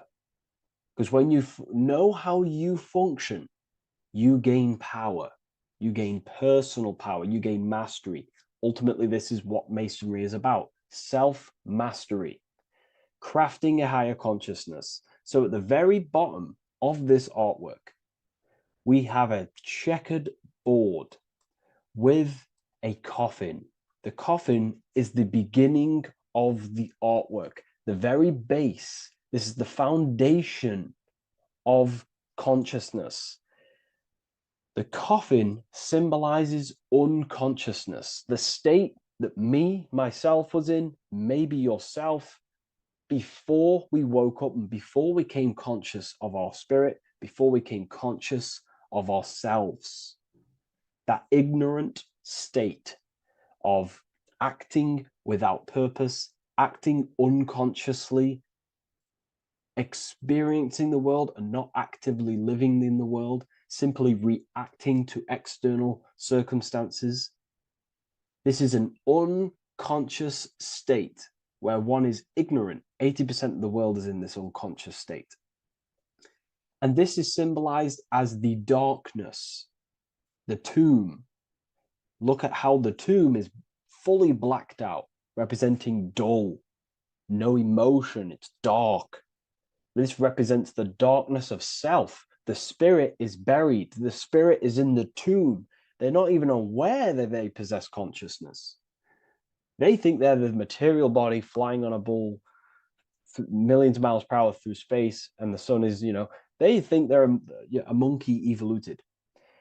They've never questioned themselves. They stay in ignorance. They're in the spiritual darkness, okay? And they're furthest away from the light. Look at the top. This is the light sources. They're in the darkness, okay? They're in spiritual darkness. They're in ignorance. And they're in division. Their mind has no power. Their thoughts contradict themselves. They say they're going to do something, but then their mind tells them, oh, I'm going to fail. Or I want to do this, but my mind says this, and I believe this about myself. They want to, I don't know, they want to write a book, but their actions are scrolling on TikTok, and their emotions about, feeling about their past person in their life. That's division between the self. That's divided consciousness. They also have a divided brain hemisphere. They do not see reality through a true lens, because the brain acts as like a lens on how we perceive things. And if the brain hemispheres are not aligned, then we cannot see reality the way it actually is and truly presents itself, neutral. If we're left hemisphere dominated, we see everything as divided. Nothing's interconnected, nothing's a whole. But if they're, right hemisphere dominated, they see everything as a whole. We need to look in the middle of that, okay? So we'll go into that a bit later. But ultimately, they're in a divided state of consciousness. They're in ignorance. But the tomb, the tomb is symbolic of that. The tomb is, you're not even aware they are divided. They think everything's right in that state. I was like that. My family is like that. They're not even aware of themselves, and you try and say something to them, and they don't even know they're in division. They don't even recognize that they're in a bad, low, earth base consciousness. Okay? So when we get out of the tomb, which is representing by a spiritual awakening, we get out of the tomb, we realize, wow, I possess consciousness. I've woken up. You're waking up to the things in the world, and you wake up and start to see the world for what it truly is. When you become aware and you rise out the tomb, you're born again, you start to actually start looking within. You start to become conscious of your thoughts. You start to become conscious of your actions. You start to become conscious of the evil in the world. You start to become conscious of the things. You rise out the tomb. You start to become conscious of your intuition. You then step on the checkered board. The checkered board is now you realizing you're in a divided state. Okay, so You're now putting down the ego. Because remember, when you're in the tomb, the ego is fully in domination over consciousness, over your consciousness. It doesn't allow you to say that you are wrong. It doesn't allow you to think that there's evil in the world. It doesn't allow you to believe you have a spirit. It doesn't allow you to see that there is maniacs running the world and trying to control you. The ego is so stuck. But when we start to realize this is part of our awakening, we start to realize that the ego is trying to keep us safe at all times and keep us locked in that state of thinking and believing that we were in before. It's always seeking safety. Okay? So when we come out the tomb, we start to put down the ego and start to, how do I say this? We start to acknowledge that we were wrong about the world. And that is a lot about awakening. You have to acknowledge that you do not know everything. There are people with such higher knowledge. Okay? So when we come out the tomb, we put down the ego. We start to actually say, I was wrong about the world. I was a victim of mind control. I was in ignorance. I was in darkness. Spiritual, I'm divided. My thoughts, emotions, and actions are not aligned. My intuition and my action are not aligned. I'm not taking action on what I know is good.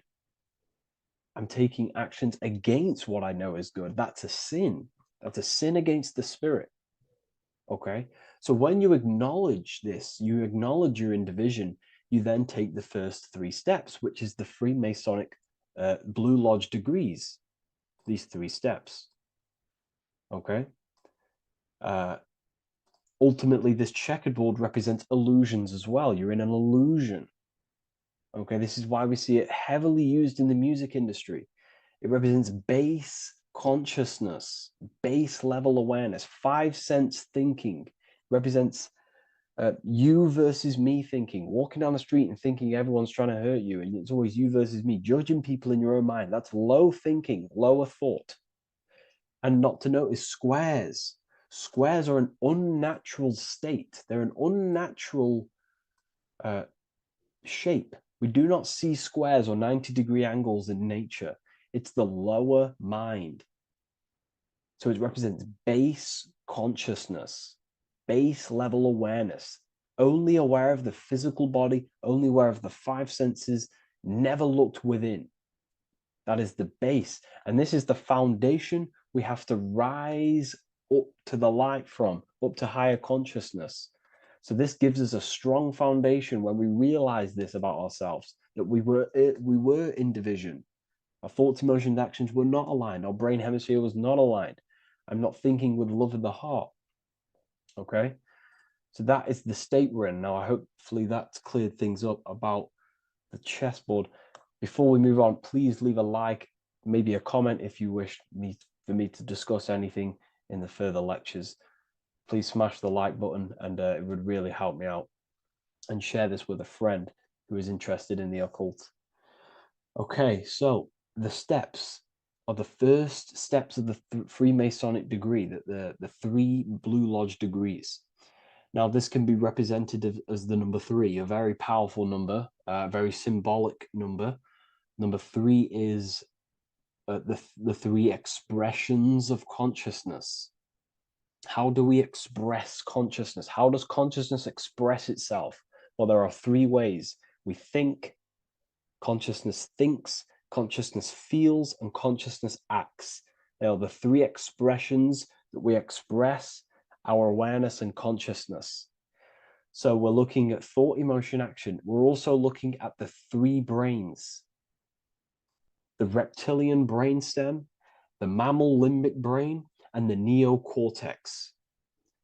The reptilian brain governs basic functions of the human body: breathing, surviving, scanning the environment for threats, automatic responses, eating, scanning for food. Base consciousness, that's the reptilian brain. That's what most people operate their lives in. including myself before I woke up. I'm not trying to sound big-headed, but this is the truth. Ignore my tone of voice, ignore my voice, focus on the words I'm saying. You know, if you're judging, that means you have divided thinking. It's always you versus me. So we need to get out of that thinking of you versus me all the time. That's lower consciousness. That's animal thinking. That's earth thinking. We're unified. We need to reach a higher consciousness and do not waste our mind's potential on low-level earth divided thinking. Okay? So we're looking at the reptilian brain, the mammal brain, and the neocortex. Now, the neocortex is ultimately what makes us human. It allows consciousness to operate on a higher degree, okay? This is what makes you human, the neocortex. The neocortex. The reptilian brain, like I just said, governs natural survival instincts and the respiratory system, things along them lines of basic awareness, basic functions to operate and survive in the world, in the physical plane. And the neocortex is what allows us to critically think. Okay, it's what allows us to be human, be aware of ourselves. Okay, not. I don't think animals have neocortexes. Don't quote on me on that, but this is the part of the brain that makes us human, and it allows us to think deeply, to create masterpieces like we can. Humans have massive potential in creation. Look at the world we live in. This is because of the neocortex. It allows us to critically think and self-reflect. Now, when we start to operate from higher thought, we start to think with higher thoughts, the higher parts of the mental dimension, we ultimately start using this brain more. We start functioning from the higher brain. Now, this is why Neo from the Matrix is called Neo, because he uses he was in the reptilian brain. If you watch the film The Matrix, if you notice, he gets plugged out of the Matrix and he's plugged in on the back of his neck into the brainstem. And when he's plugged out, his name's Neo, which is neocortex, using the higher brain. It's what awakens the self. It allows consciousness to function on a higher degree compared to animals. Okay? So we're looking at thought, emotion, action. We're becoming conscious of thought, emotion, action. Becoming conscious, what am I thinking, what am I feeling, and what am I acting in the world? And what can I do to master these, to operate more efficiently in the world? How can I use these towards higher consciousness and use these actions, these thoughts, emotions, actions to reach a higher state of awareness of self? So when you go through the first 3 degrees, you enter the doorway. Now, this is symbolic of a doorway. Now, looking at this with a right hemisphere dominated view, you would see a doorway, right? The right hemisphere sees this as a holistic doorway, right? You see a door, you enter the stairs, you go through the door, right? But at the left hemisphere is now going to dissect and analyze each individual little part of this, right? So the right hemisphere sees the trees, the left hemisphere sees the woods. So to dissect this down on a right hemisphere, going back to the right hemisphere, we're entering the door. The door is symbolic of entering the unknown. You're entering a higher consciousness. You're entering the door. You're going beyond. See, this is the earth here in the background. This is the darkness. The darkness represents the abyss, the unknown. You're entering in the self. Okay? This door represents entering in the self, questioning internally. Most of us think externally. We have to, obviously, to operate in the world, but we never give time to think and question and reflect internally. What do I mean? Closing the eyes and questioning the self. Who am I? Where am I from? What's the voice in my head? If the voice in my head stopped using the language that I speak, what is it then? It's about going within, into the darkness, what you cannot see, and finding the light. Okay, it's about entering within the self. This is a doorway to higher knowledge, higher consciousness, higher self, and really digging deep for what you truly are beyond your human form. Okay, so we have, most importantly, I'm not going to go over every single one of these symbols here. I'm going to go over this on a basic, well, not a basic level, very detailed level, but it's not going to go over every single symbol. We have a left pillar and a right pillar. The left pillar has the sun next to it. The sun is more electrical energy. It's very dominant. It's a very powerful masculine force. This represents the masculine quality of consciousness. The masculine qualities. We have many masculine qualities, such as actions, physical actions with the body.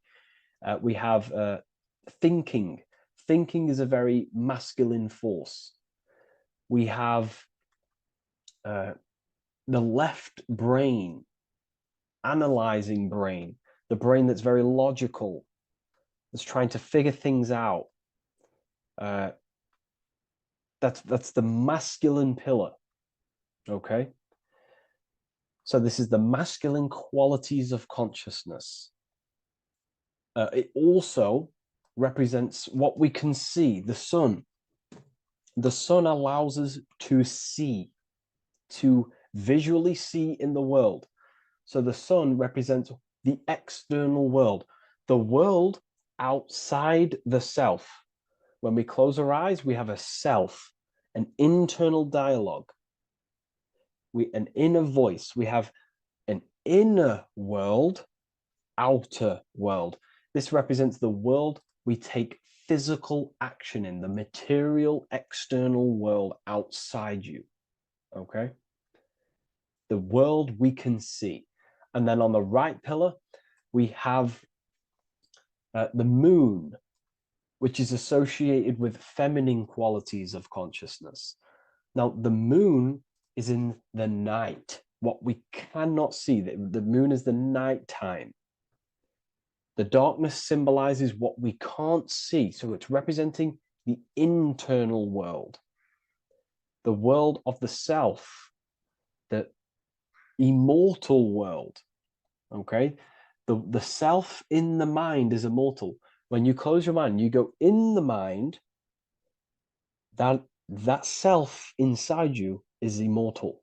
In the mind, you are immortal. Outside the mind, you are mortal. You will die. This body will die. Okay,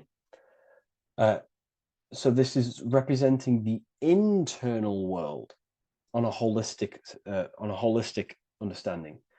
It's also representing the right brain, the feminine brain. It's also representing intuition, emotion. They're linked. Intuition and emotion. They're a feminine force. Also, we're looking at the heart, the right pillar. So everything that is feminine falls under this right pillar. Now, don't get confused. I know a lot of people can get confused about what I've just said. So this represents the inner world, the outer world. It also represents everything masculine and feminine. So thought is, although it's an internal quality, it would fall under the left pillar, because thought is a masculine force. It's a penetrating force. So try not to get misunderstood with that.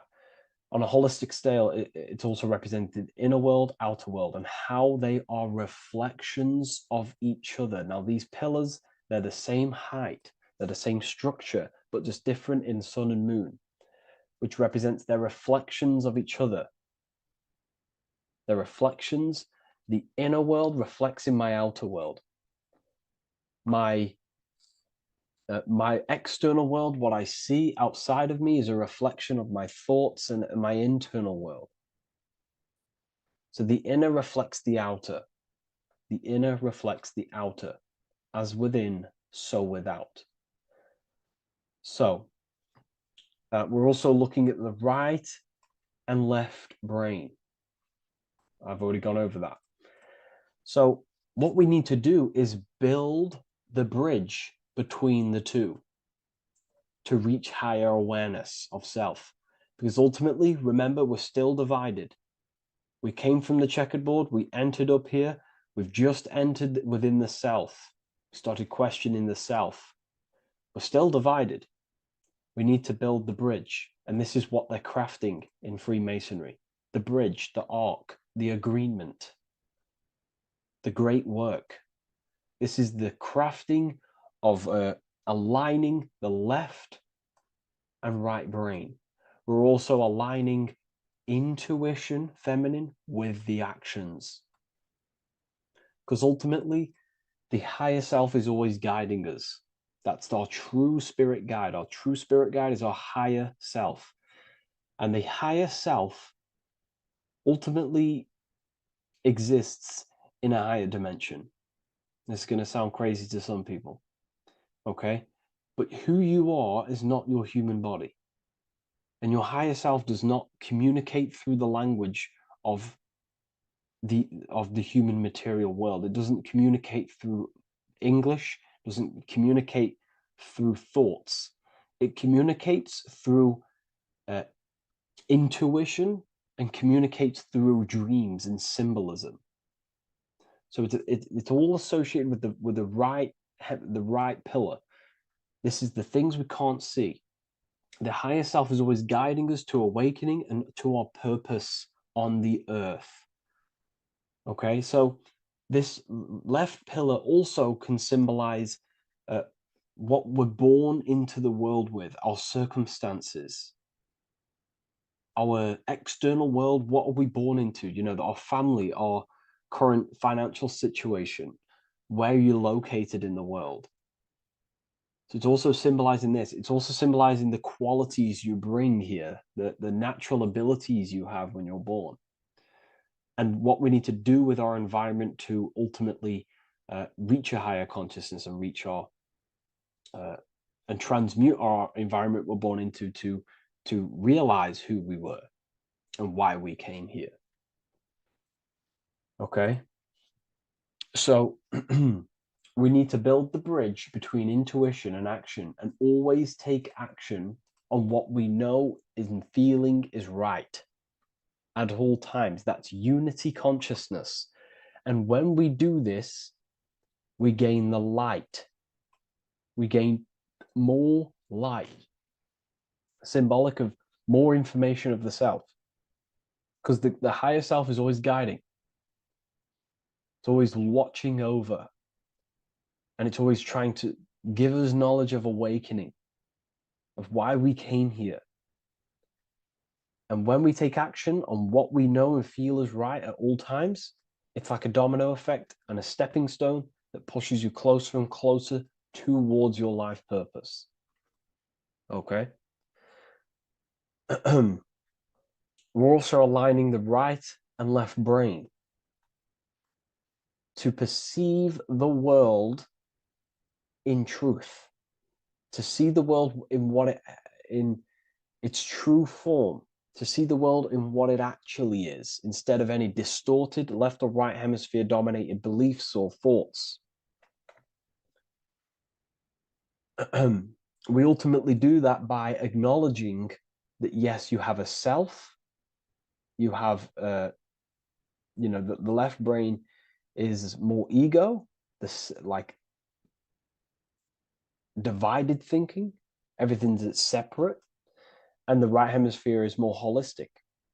So we need to see the world in the middle of this, in the middle, acknowledging the self and acknowledging the collective consciousness and how my thoughts, emotions, actions contributing towards myself and the collective.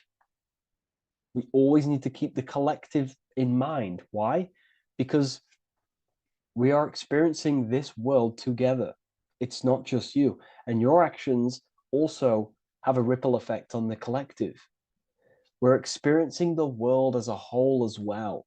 Yes, there's yourself and there's the collective. We need to think, feel, and act towards the collective. and the self.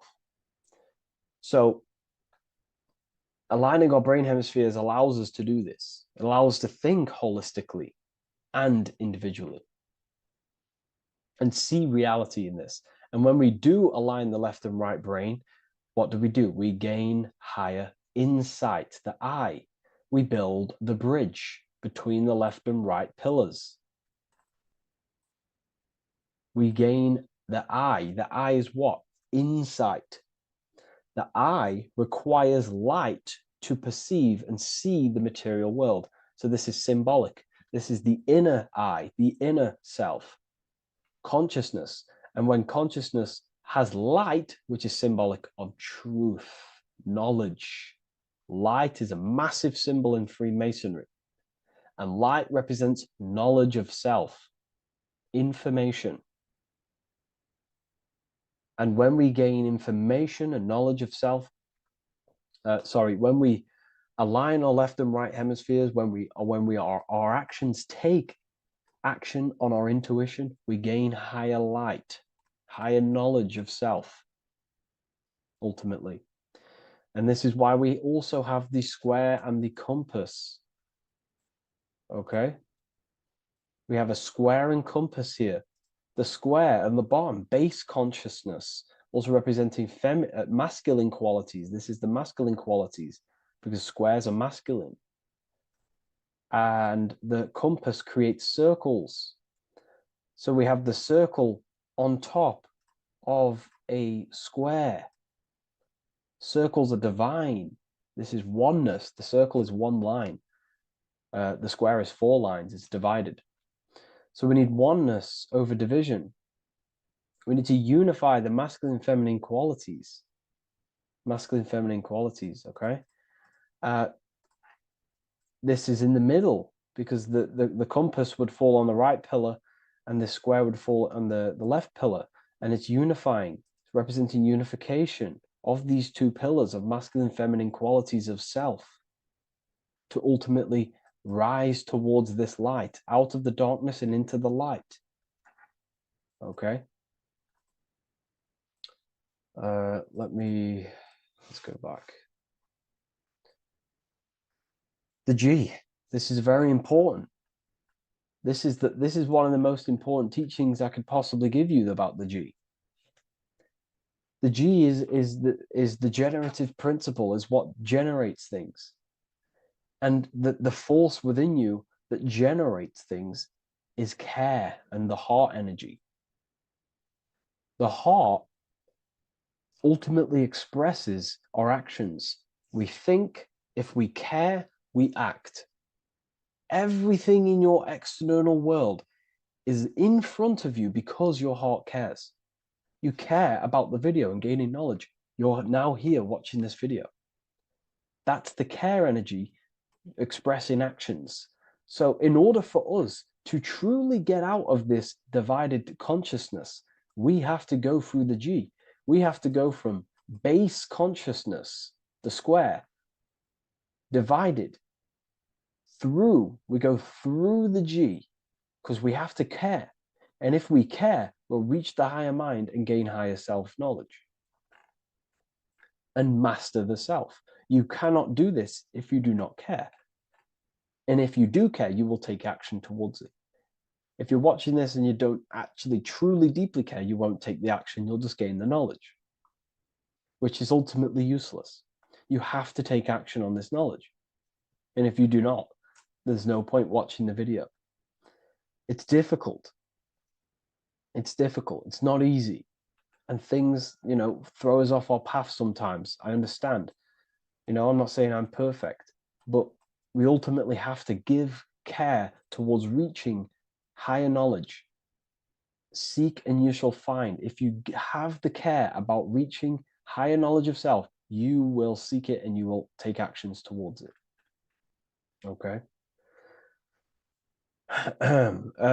We see this everywhere, and I mean everywhere. The Temple of Solomon has the 2 pillars, Jachin and Boaz pillars, feminine and masculine qualities. Sol, O, Mon. Sol is sun, Mon is moon.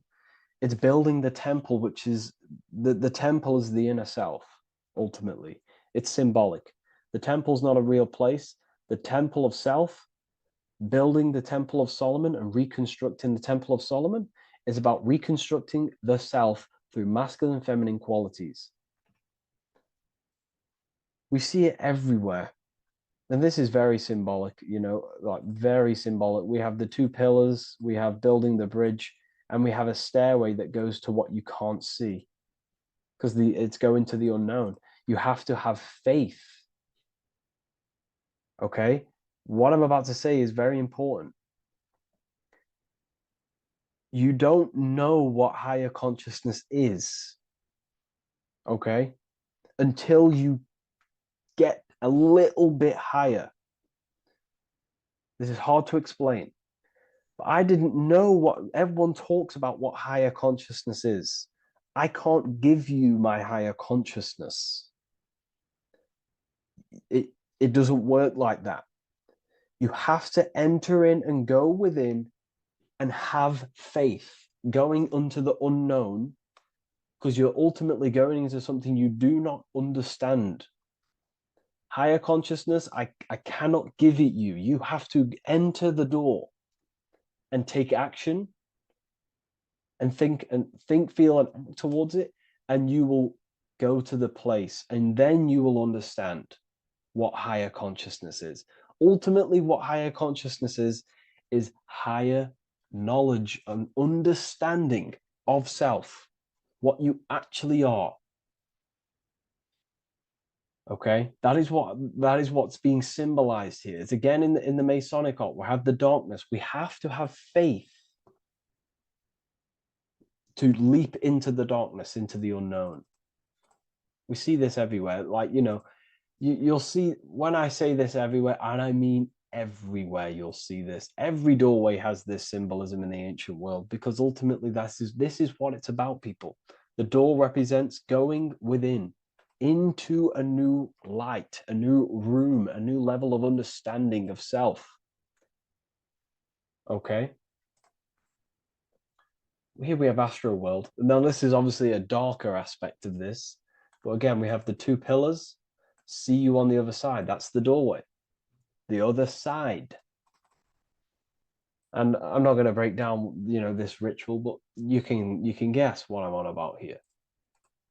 That's for the university, of course. I can't break that down on YouTube. It's way too deep. But there's knowledge out there that is so deep you couldn't even comprehend it with the current mind, even for myself. And this is the power of symbolism. The more you learn about yourself, the more these symbols reveal to you. It is a journey of self. And I can't give you these understandings. You have to go within and question and meditate on these symbols yourself, and have thinking exercises of meditating on a symbol and seeing what your mind does with the symbol, what it lets you think about that symbol, and you'll unlock deeper meanings. I'm going to go over one more symbol before we end this. This is the hourglass, which represents time. Time, a very overlooked thing in today's world. We do not have unlimited time in this body. You have limited time. You will die. You will die. You have limited time in the external world. This is why it's on the left pillar, located on the left side, the external world. You are limited. The scythe represents you will be harvested. Your body will die. It'll be harvested. You will die, and you need to fulfill your mission here. You came with a purpose. You have to find that purpose by going within the self and questioning and taking action on what you know and feel is right. Unity consciousness, aligning thought, emotion, action. So if you wish to learn deeper insights, gain exclusive lectures, astral projection, self-mastery, I've just started a new section on mind control methods and how people are using this in society. and becoming conscious of it. I've now opened 5 spots at a limited special price for Ethereal University. Use the code MIND, all capital letters, MIND, all capital letters at the checkout. And there's only 5 of these codes. Whoever uses them gets them. It's ultimately going to give you 20% off the university for as long as you're subscribed to the university. We go so much deeper in the university. Remember, social media is just the tip of the iceberg. Tip of the iceberg information. There are certain things I can't talk about, but I'll see you inside, and I hope you enjoyed this video. Please leave a like, comment, and a subscribe.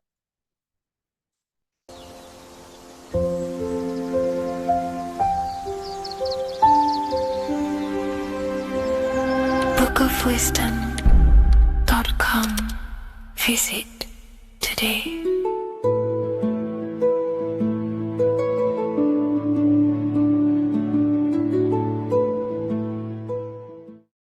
Religions were made to hide the truth about yourself, God, and the universe. You see, religion teaches there is a God separate from you. He created the universe separate from himself. They did this to truly disconnect you from consciousness, from God, and from yourself.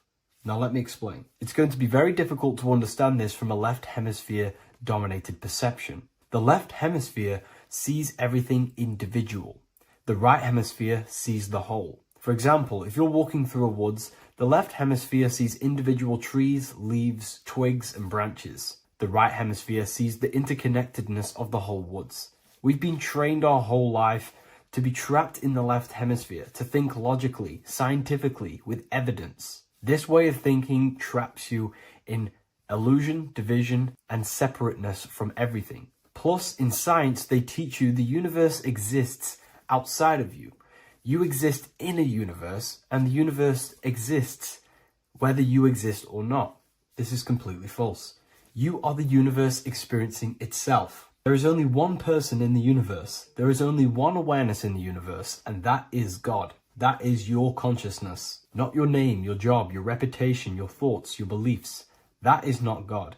God is the infinite awareness that you are, the alertness, the essence of life. You are an individual. You have a dual nature, an inner world, consciousness, and an outer world, this physical body. The inner world is the immortal, consciousness, awareness. This physical reality is for the immortal within us to experience and enjoy. And the immortal consciousness, the immortal self, the individualized expression of the only thing that is truly real, which is God, consciousness, is seeking a way to understand itself through infinite vantage points. The same consciousness inside of you, inside of the dog, the squirrel, the plants, the stars, the same awareness is in absolutely everything. Only the right hemisphere can see this connection. The universe is one mind separated into the infinite bodies and life forms. This is why scientists tell you that the universe is forever expanding. It's truth in plain sight, because the universe is the mind, and the mind is always seeking more vantage points to understand itself.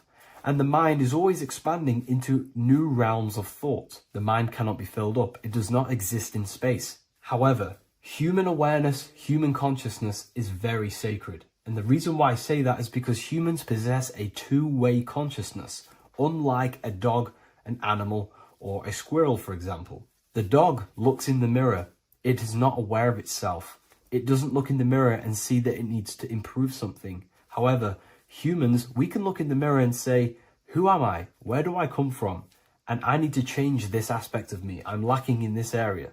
Dogs do not have this awareness. They function only on their immediate surroundings, on survival and instinct. Human awareness is special because we have the ability to reflect on the self.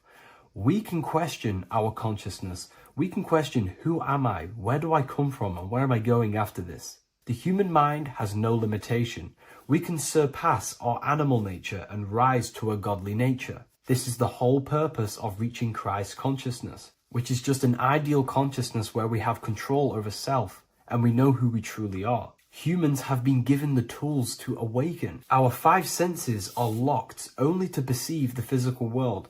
but the mind holds the gateway to understand the unseen aspects of reality. The mind holds the secrets to the universe and consciousness. We just have to study ourselves to understand God. We are all individualized aspects of consciousness. There is only one pure consciousness in the universe, but we're fractaled into infinite life forms, experiencing this consciousness in a different form, molding this consciousness into individual egos and individualized consciousness. Me and you are made of the same fabric.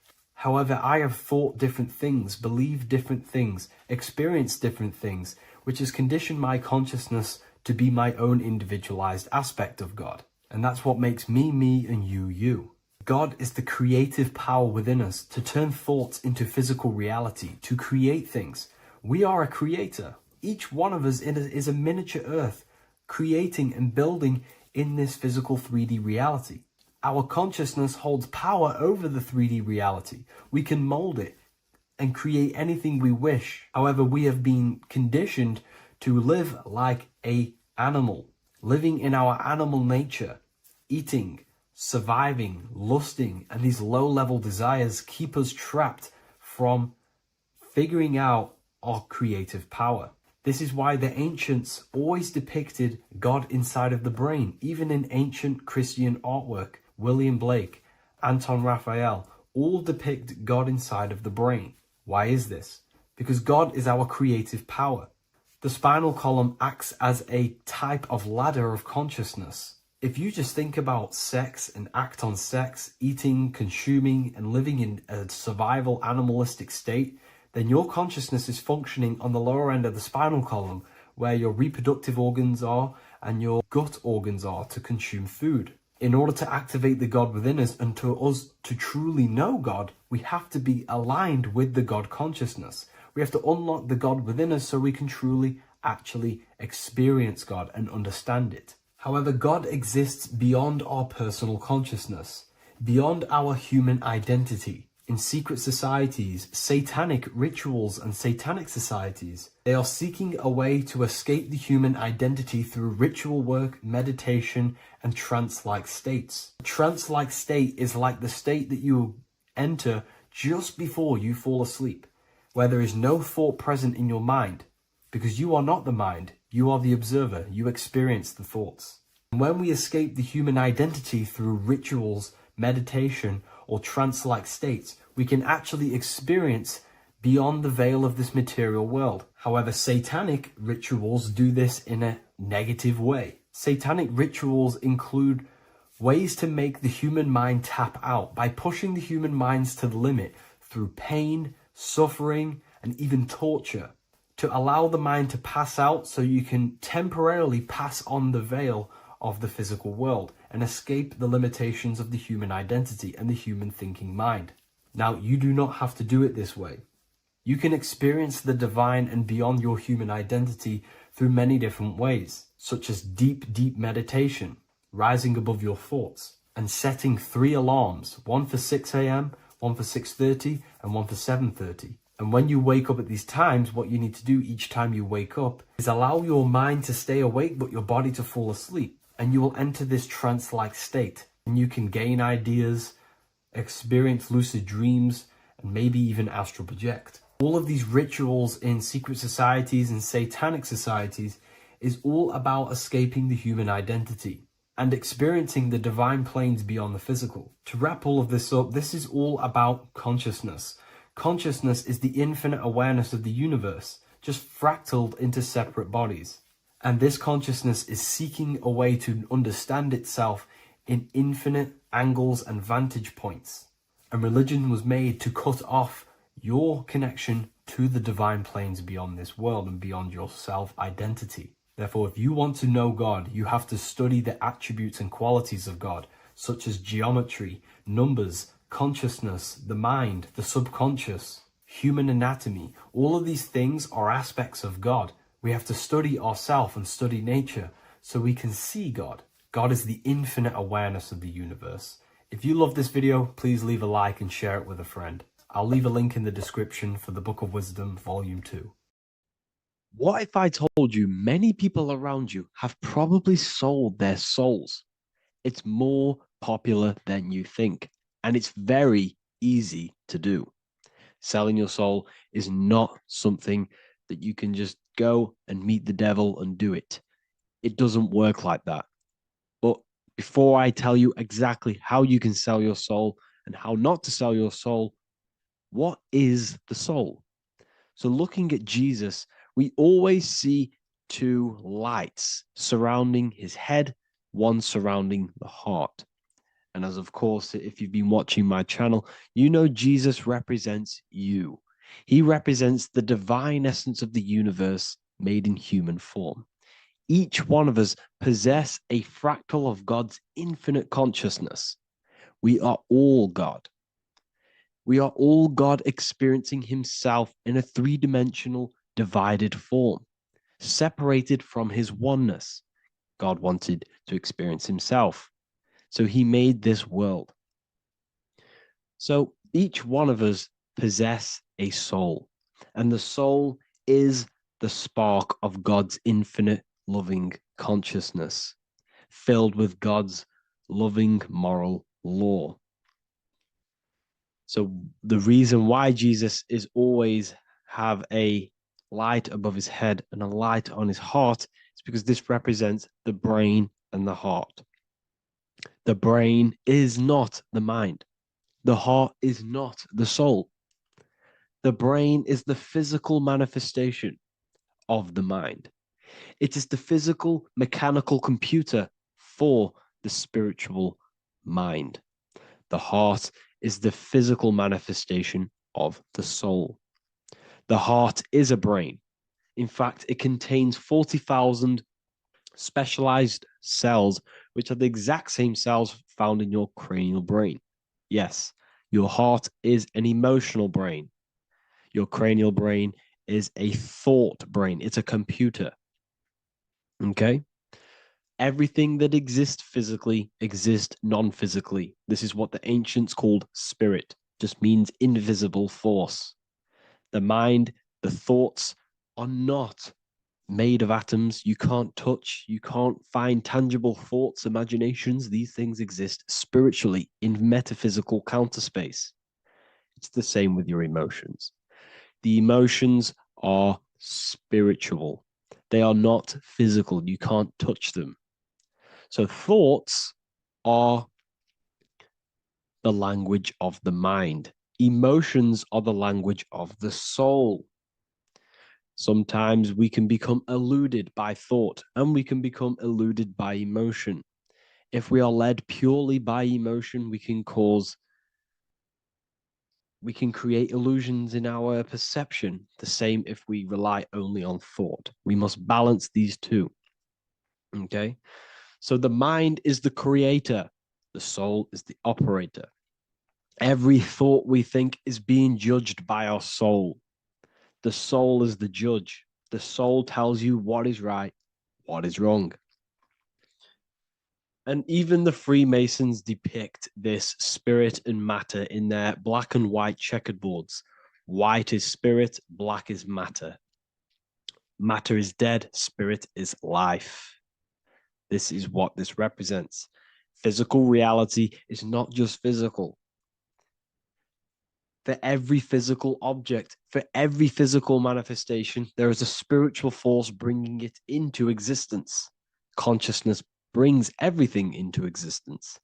Before you kick a football, there is a change in your inner consciousness before you take that action of kicking the football. Everything exists in spirit before matter. You existed in spirit before you were physical. We also see this in alchemical Freemasonic artwork. This represents the clouds. This is the mind. This is the heavens. And then coming down into the heart, which represents the earth. The light entering the mind into the heart, because every thought we think is being judged by the heart. The heart speaks to you through emotion. The soul speaks to you through emotion. Every thought you think, your heart is telling you that is right, or it's telling you that is wrong. Why? Why is this? Emotions can guide us, okay? Emotions are the language of our soul. Our soul guides us to our soul purpose. Each one of us contains a purpose in this physical life. There is a reason you are alive. There is a reason why you came from spirit into a material reality. Your jealousy reveals where you need to be in life. If you are jealous of someone, this is your soul saying you need to be there. That's where you need to be. Your fear reveals your greatest growth in order for you to reach your life's purpose. If you fear something, this is your soul telling you need to overcome this in order to reach your life purpose. This is the next obstacle. The soul, your life purpose is not found in your passion. It's found on the other side of your greatest fear. The soul's always seeking, it's always seeking truth. It's always seeking to expand, to learn. The soul must go through pain in order to overcome, in order to grow. That's why we are here, to grow and expand and create. We also see this in alchemical artwork. Again, the mind in the clouds, the heart and the soul. They must work in unity. Each one of us contains the spark of the divine, which is the soul. Okay? Which is the soul. This is the operator. G-O-D, generator, operator, destroyer. The generator is the mind. The operator is the soul. The destroyer is the body. Everything will generate, everything will operate, and everything will die. That's the Trinity, the Father, the Son, the Holy Spirit. There's always a Trinity, Brahma, Vishnu, Shiva. Okay? So each one of us contains God's law, and it's encoded within our consciousness, within our soul, within our heart. That is what's judging everything you do. Every time you hurt someone, you can feel it. If you've ever punched someone, you can feel it. You know it's wrong. If you've ever stole something from someone, it doesn't matter what you've learned in the past. If you steal something, you know deep down within your soul it's wrong. This is because each one of us are encoded with God's law of love and integrity. I don't care how tough you think you are and how hard you think you are and what you've done in your life. I don't care. You know what is right, what is wrong, because you are encoded with love. Does not matter how far your mind can take you away, how corrupt your mind can become. There is always a spark of love and empathy in your heart, in your soul. You know this when a child. When you're a child, you're not racist. You don't want to hurt anyone. You don't want to steal. As a child, you're pure love, you're pure awareness, you're pure. You would never think about being racist. It's the corruption of the mind that leads us to corruption. Our soul always wants to do good. So the soul is encoded with God's law. And when we go against this law, this destroys our body. Yes, because your body is electromagnetic, and that's being casted from your heart. So every time you go against the heart's guidance, moral law, we weaken our electromagnetic field, which weakens our body. If you've ever looked at someone who's very negative, you can see them. You can see that they are aging quicker. You look at Scrooge, for example. If you ever watched Scrooge, look at how corrupt he looks. That's his heart. You can see the people's hearts on their face. People who do negative things and have negative thoughts, negative emotions, you can see it in their eyes and their face. It's because it corrupts you. It corrupts the body. It ages the body. Goodness is life. Okay? So can you sell your soul? You cannot sell your soul physically. But what you can sell is your conscience. What you can go against is that moral law. And you can exchange physical material things such as money, fame, cars, houses, business, in order for you can exchange that to go against your inner dialogue. For example, these rappers, celebrities, What are they doing? They're not selling their soul. You can't sell your soul to some entity on the astral plane. But what you can do, you can take money to say, I'm going to go against my heart. I'm going to go against my inner moral law. I'm going to take that money and I'm going to do something wrong. It's basically going against your soul. It's selling your soul's guidance of moral law. That's what selling your soul is. And that's what these rappers are doing. That's why they're so sad. You know, this is why all these rappers are on drugs, doing all sorts of things to escape, to short-term escape what they've done. They're going against their inner guidance for money. And yes, short-term pleasure may be happy for now, but in the long run, it will leave you feeling voidless because nothing material can ever satisfy your soul. Nothing.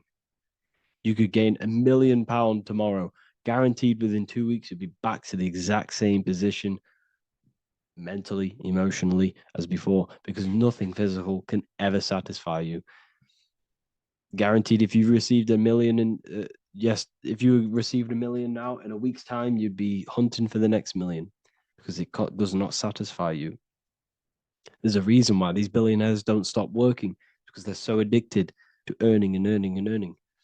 It doesn't satisfy you. The only way you can satisfy yourself is through Christ consciousness, is through self-love, is through loving thyself, knowing thyself, and becoming balanced internally in consciousness, instead of seeking external validation through material things, which end up leaving you feeling voidless, empty inside, and sad and depressed and anxiety. Everyone's looking outside of themselves for validation, when true validation comes from within. True satisfaction, true happiness comes from within, reaching Christ. Christ is a state of being, a state of consciousness that we must cultivate within ourselves, so we can live a happy, balanced life. You can have all these material things when you're satisfied inside, but don't rely on them. Me, I enjoy material things, but I don't desire them. I don't chase them. I don't rely on them for happiness, for validation. You can have big cars. You could have your favorite watches. You could have Lamborghinis. Yes, it's fun, but don't let it give you your happiness. As long as you're happy on the inside, it's okay to have these things. You should seek balance with your inner world and outer world. Okay, so this is what they are doing. Rappers, celebrities, actors, Hollywood, this is what they've done. They've exchanged their inner integrity, their inner law, their inner moral compass for exchange for material wealth, fame, money, and cars. That's what they've done. And power. It corrupts you. They slowly corrupt you. So yes, you cannot sell your soul. And if you wish to learn more, I'll see you inside Ethereal University with my community, where we are learning every day to master ourselves, to expand our consciousness. If you want to lucid dream, astral project, master yourself, create the desired reality you want, learn about human consciousness and your full potential, then Ethereal University is for you, and I'll see you inside. The link will be in the description. Thank you for watching.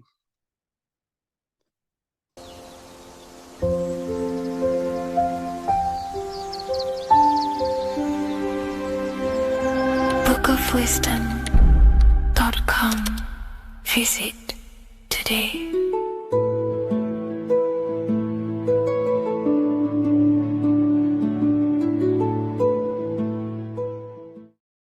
Welcome to Revival of Wisdom.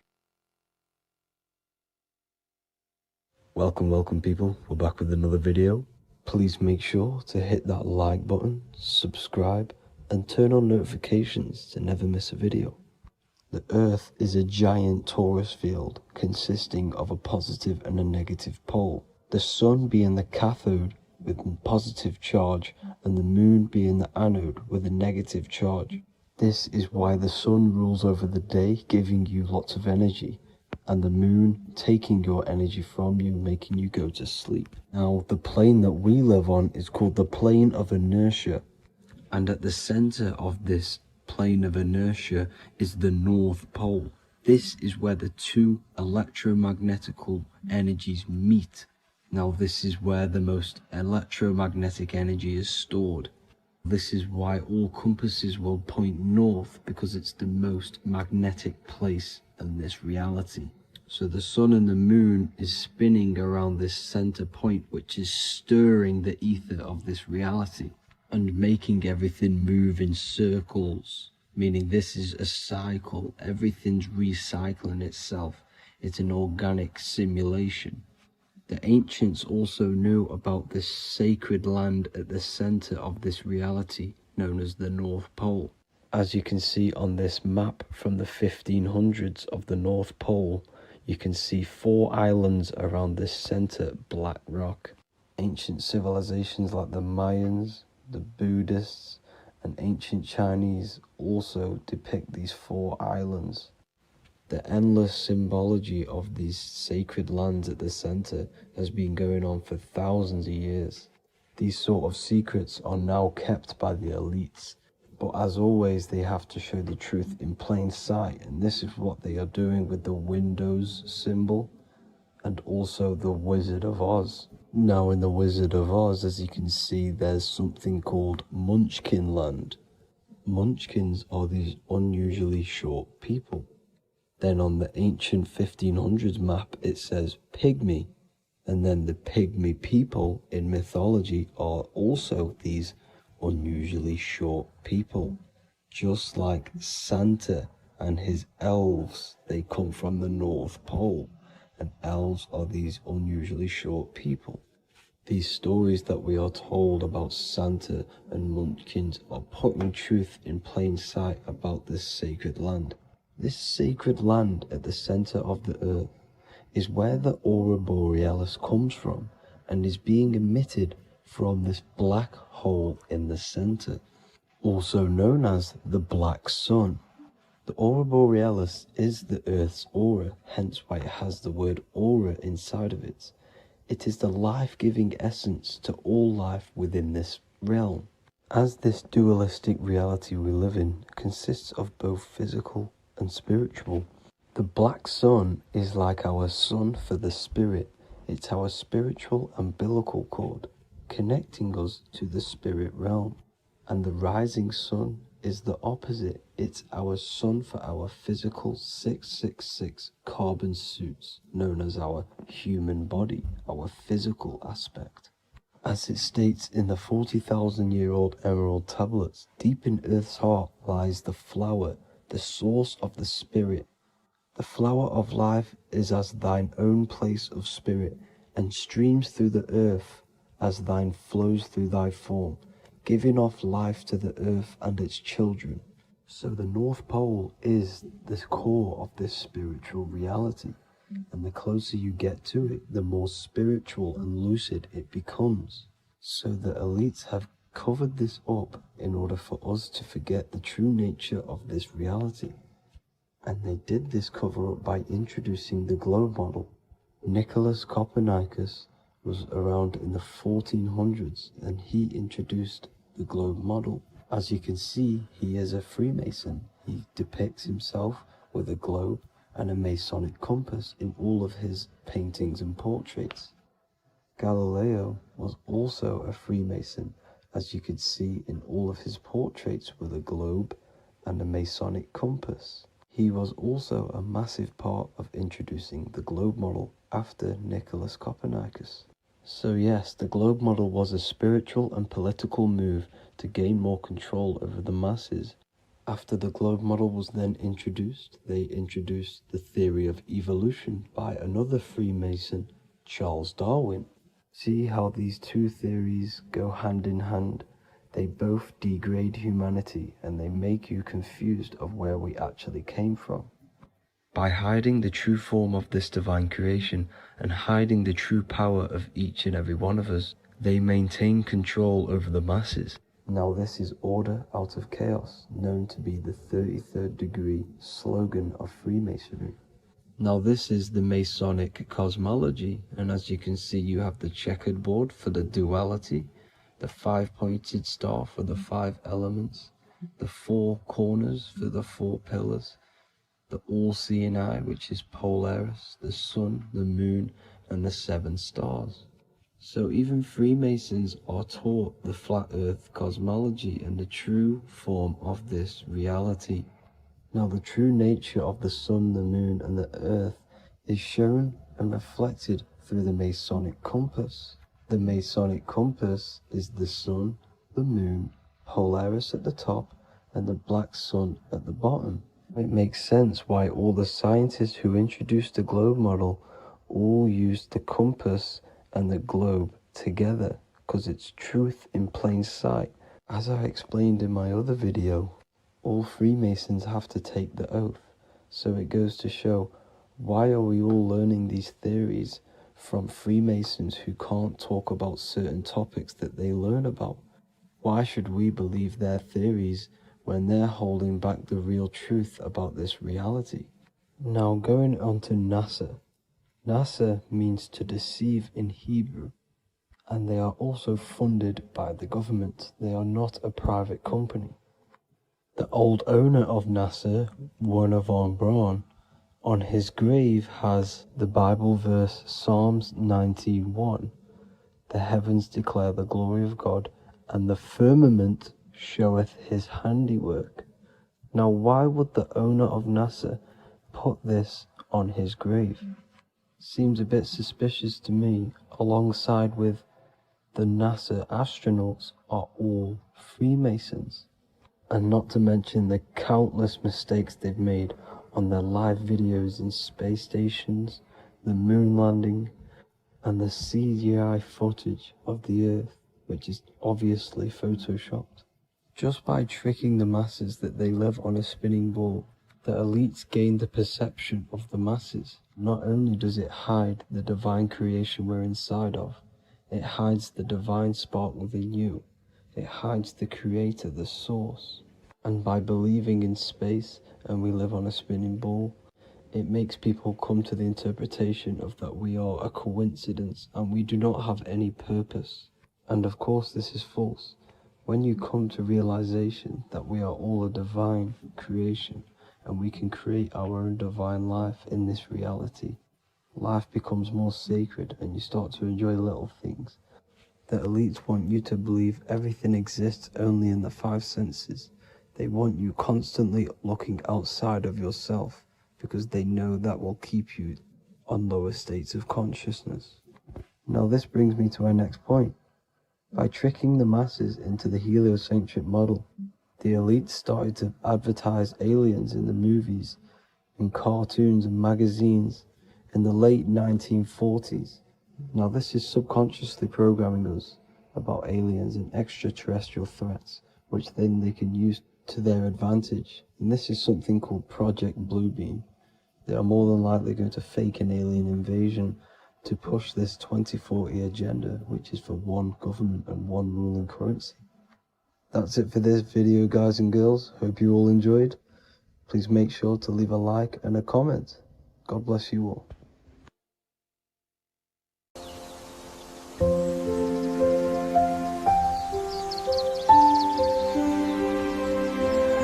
bookofwisdom.com. Visit today.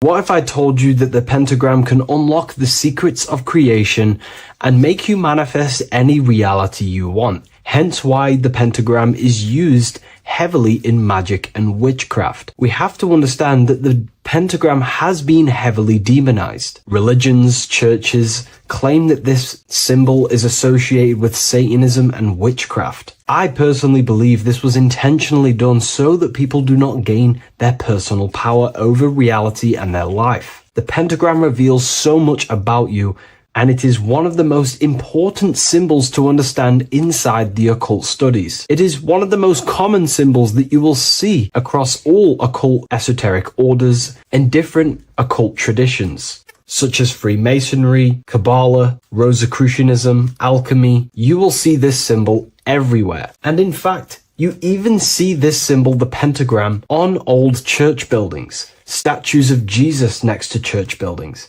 You will see this symbol used by Christianity itself, which is very contradicting about the church. But I'm not here to tell you to think anything. You can simply take this information with a pinch of salt and see if it benefits you. The pentagram used by the early Christians was said to symbolize the 5 wounds of Jesus on the cross. But this goes much deeper in an esoteric explanation. The pentagram ultimately represents the 5 elements of creation. All creation falls within these 5 elements.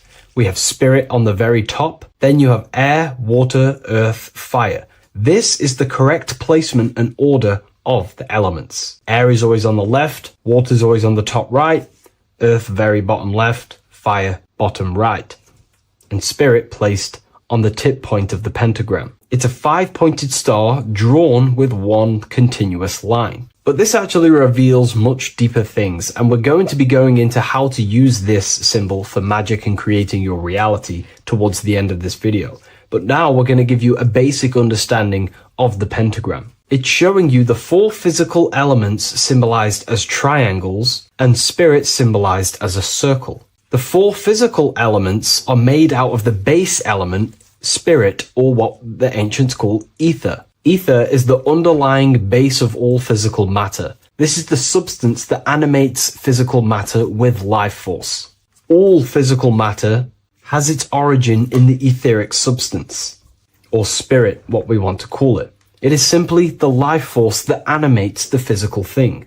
However, if we go deeper onto this symbol, it also represents something personal to the individual who wears this symbol. If you wear this symbol, you're basically saying you're putting your divine nature over your material nature. Your divine self is in control of your material self. You put your spiritual needs before your physical desires and needs. Hence why the spirit is on top, looking down over the 4 physical elements. The circle is continuous, one line, eternal, no beginning, no end. The triangle has beginning and end and points. You can see the beginning and the end when you draw it. On a deeper level, this is pretty much showing the process that symbolizes the structure of the macrocosm, the universe itself, showing how the invisible spiritual planes condense and crystallize into the visible physical world, spirit turning into physical reality. But if you wear this symbol, you're basically saying, I put my divine nature over my material nature, showing that your spiritual nature rules over your earthly existence. You put your spiritual needs first. If you see this inverted, it is now the opposite, placing spirit on the bottom, basically saying, I desire the physical things over the spiritual. But what exactly is your spiritual nature?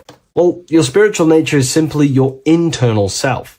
You chase things that are immaterial, such as knowledge, love, experience, expansion, gnosis. These are the qualities of spiritual things that the spiritual person likes to chase and desire, instead of desiring the things that are temporary in the material world and never actually lead to fulfillment. True fulfillment is by chasing spiritual things. God, the nature of creation, the self, gnosis, knowledge. But if we go even deeper, this symbol ultimately represents how reality is created. Hence why this symbol is heavily used in Kabbalistic magic and so-called witchcraft. We are all magicians. Each one of us are creating reality. There are just certain ways you can actually create reality by becoming conscious of them. By becoming conscious of the elements and the qualities of the self that actually create your experience in your life in the present moment. If we look at the pentagram, we see that when you draw a pentagram, it is one continuous line. It is one expressed in 5. The order of the elements are very important. Spirit at the bottom, fire at the bottom right, and so on and so on. Because this is showing you the descent of the spiritual into the material, the invisible crystallizing into a material reality. As you can see when you start to draw the pentagram, you see spirit at the very top. You're descending down to fire. Fire is the closest element to spirit.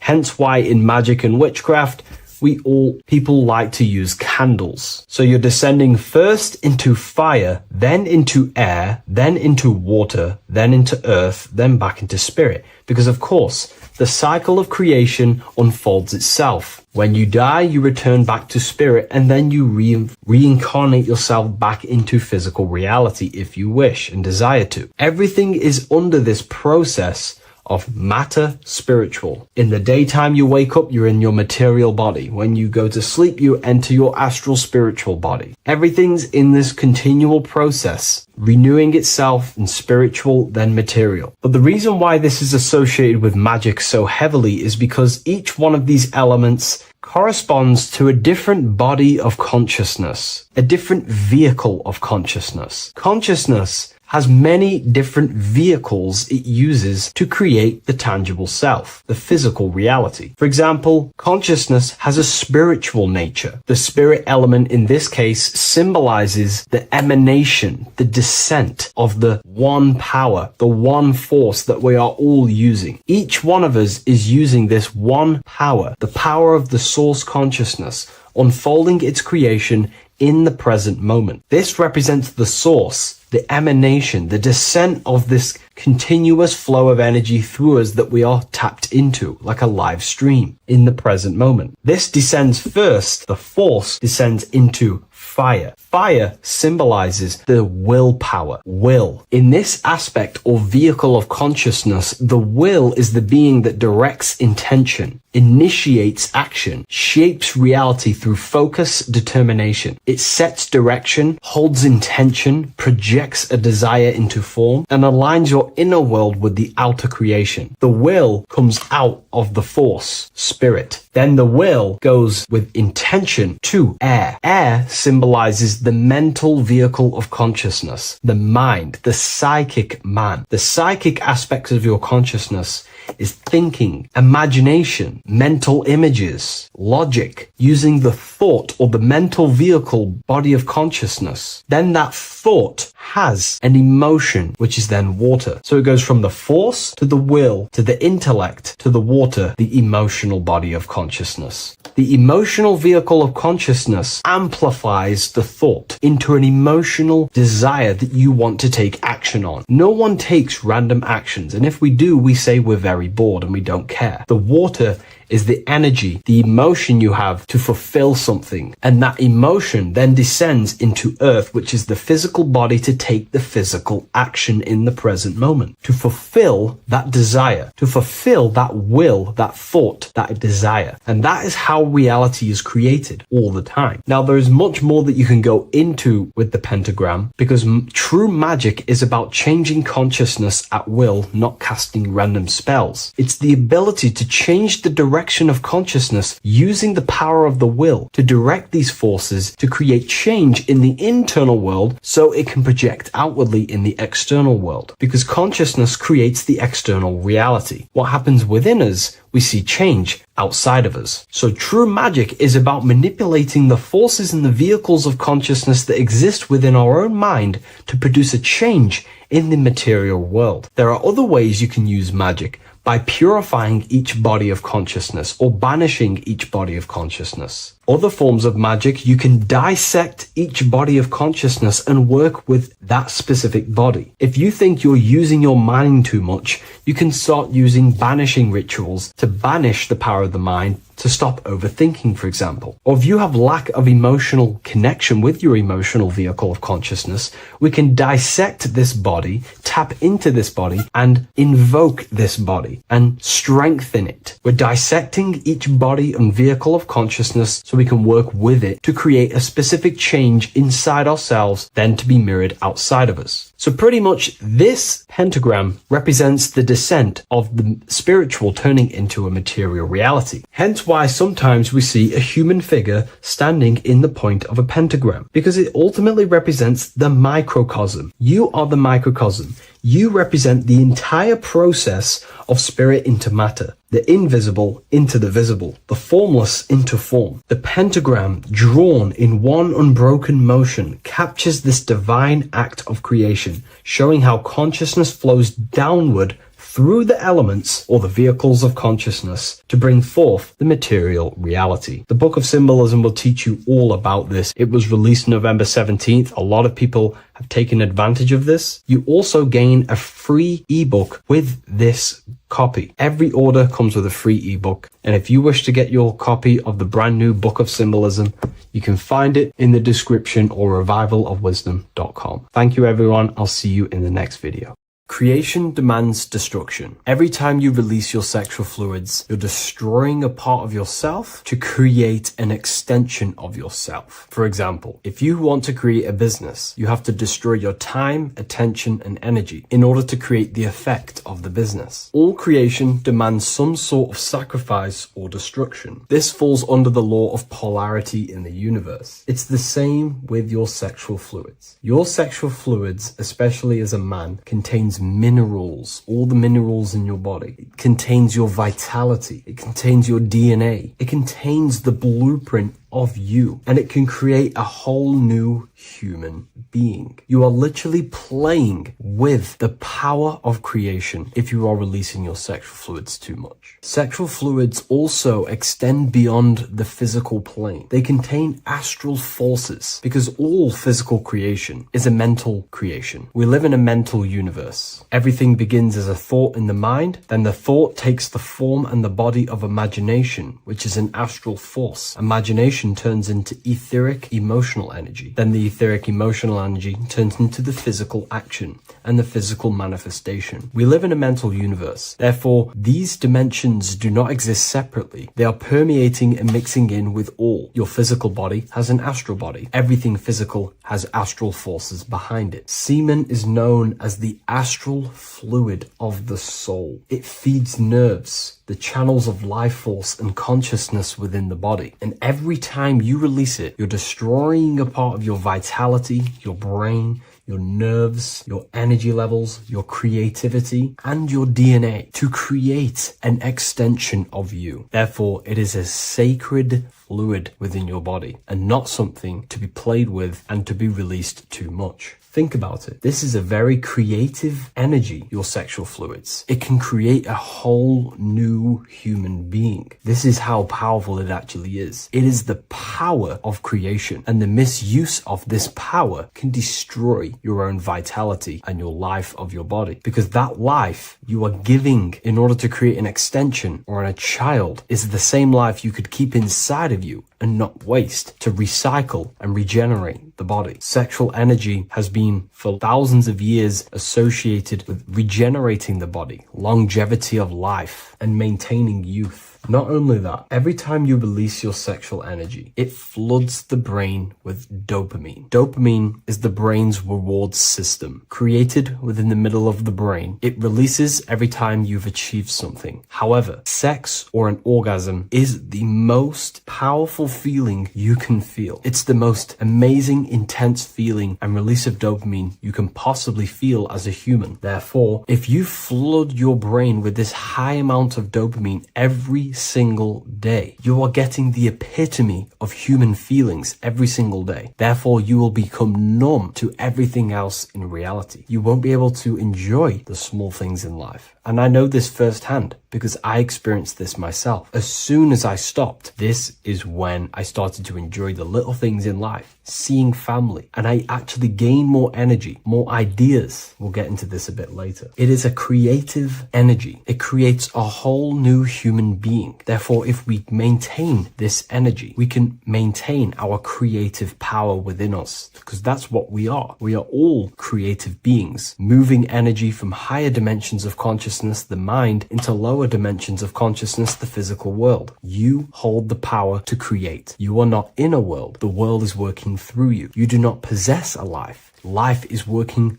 through you. You are not in a universe. You are the universe. It's moving through you. There is no past, present, and future. The present moment is you. When we release every single day or frequently throughout the week, like I said, we're triggering the brain's reward system, dopamine, which makes you feel as if you have already achieved something. And if your brain is telling you you have already achieved something by overusing your sexual fluids, then you will not have the motivation to achieve other things in your life. I know this firsthand. I became very lazy. I didn't want to work. I didn't want to do anything because subconsciously my brain felt as if I've already achieved. If we look at the symbol of the Baphomet, we notice the Baphomet has horns and a goat head. Now we look at the word horny. When you become sexually aroused, it's known as horny, which is the horns, representing the lower mind. The lower mind is the mind we use for our animal instincts. We have two parts of our mind. A higher mind, which is contained of higher thought, which chases spiritual things such as love, wisdom, knowledge, and God. Then we have a lower mind, which chases the things of the material world closely associated with the ego, chases validation, material gain, status, and physical sensation, physical pleasures. It is these physical pleasures that can keep you in an endless loop, making you feeling empty inside, because nothing material can ever satisfy our internal world. Nothing. You can achieve millions of dollars. You can achieve your dream house, your dream car, your dream watch. And if that is the only thing you are chasing, you will feel empty inside when you achieve it, because nothing of this material plane can satisfy you. Nothing of the lower mind can ever satisfy you. This is why we must sacrifice the lower mind and overcome the lower mind and the lower instincts. One thing I found amazing when I mastered my sexual urges and my lust is that my mind became a lot more clear. The thoughts and the time and the attention that I used in my mind to go towards lust, sex, and chasing these things was taking up a lot of mental space, time, and energy. But as soon as I removed it and mastered it, my mind became an open vessel for higher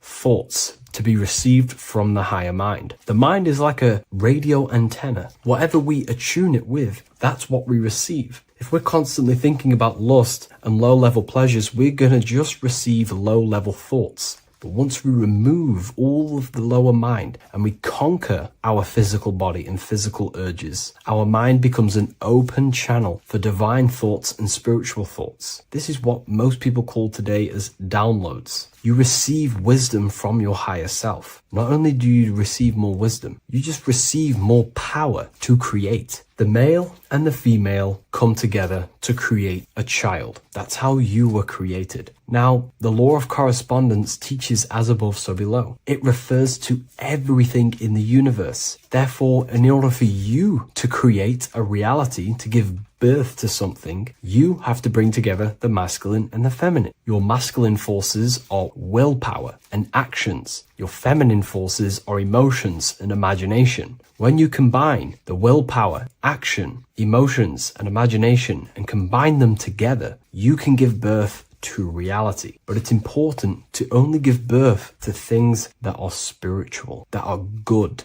that are for the benefit of yourself and humanity, and not for the ego and the lower mind. Killing our lower mind is essential for spiritual ascension when we die. The thoughts that we give the most attention and energy to when we die are pretty much the same thoughts that we're going to think when we die. When you die, your physical body and external world is stripped and you're left with your internal world of consciousness, more than likely be resonating within the lower astral plane before you move on to any higher dimensions of the astral. It's important that we kill any addictions such as sex, food, attachments, emotional attachments to people, any desire for material things before we physically die. The Hindus taught this, Buddhism taught this, the ancient Egyptians taught this. We have to remove the desires in our heart for material and things before we physically die, because when we die, we cannot fulfill physical pleasure. Therefore, we will create our own suffering within the astral dimension. So sex is the biggest part of this. We have to remove the desire for sex or releasing any of our sexual fluids before we physically die to master ourselves. And not only that, it's going to benefit the way you feel, the way you think, the way you act towards people once you have mastered this. Porn psychologically damages you. You are quite literally the person in the corner of a room watching two other people give pleasure to each other. Psychologically, that is not good. And what happens in darkness is always revealed in light. What you do in your alone times will show in your confidence, in your eye contact, in your presence, in your aura, your energy. You cannot hide things that you do in the dark, because they always reveal themselves in a subconscious way, whether physically or through an energetic spiritual way. Sex can be known as sacred energy exchange. You are exchanging energy, bioelectrical energy. It's a scientific fact that when you hold hands with another person, your brain waves of each individual become synced. Your emotions sync. And you exchange electromagnetic energy because you are an electromagnetic being. When you have sex with someone, you are literally exchanging emotional energy. Your aura is not just an electromagnetic field. It is literally a manifestation of your internal consciousness. Your consciousness contains your thoughts, your beliefs, your traumas, your emotional state. And this manifests externally through the vortex of your heart into an energy presence around your body. This is why you can feel sad when someone else is sad next to you, because their energy is merging with yours. When you have sex with someone, you are quite literally exchanging consciousness, beliefs, traumas, emotions, feelings, vibrations, and your consciousness merges with their consciousness. So be careful with just having casual sex. Now, I'm not here trying to say never release, never have sex with your partner. I'm not saying that. I'm saying take caution with these things. Take my teachings with a pinch of salt. If it benefits you, that's great. I'm not here to tell you how to live. I'm simply giving you my research and the things that have helped me in my life on my esoteric research, awakening, or spiritual path. I don't like calling it a spiritual path, because it's not spiritual. It's simply just life, the knowledge of consciousness and the self. So I hope this video helps. If you'd love to read this book, I'll leave a link in the description. This book I wrote myself called The Book of Wisdom, Volume 2. What is good, people? We're back with another video. And today we're talking about the chakras. Let's jump straight into this because I know there's been a lot of requests for this video. So let's jump straight into this. So you have 7 chakras, right? 7 chakras. And these chakras are feeding off your electromagnetic field, known as your aura. This is both positive and a negative pole, male and female, right? This electromagnetic field is made out of electric and magnetism, and together they come as electromagnetic. Now, your chakras, the word chakra just means wheel, spinning wheel, because that's what they are. They're spinning wheels of energy.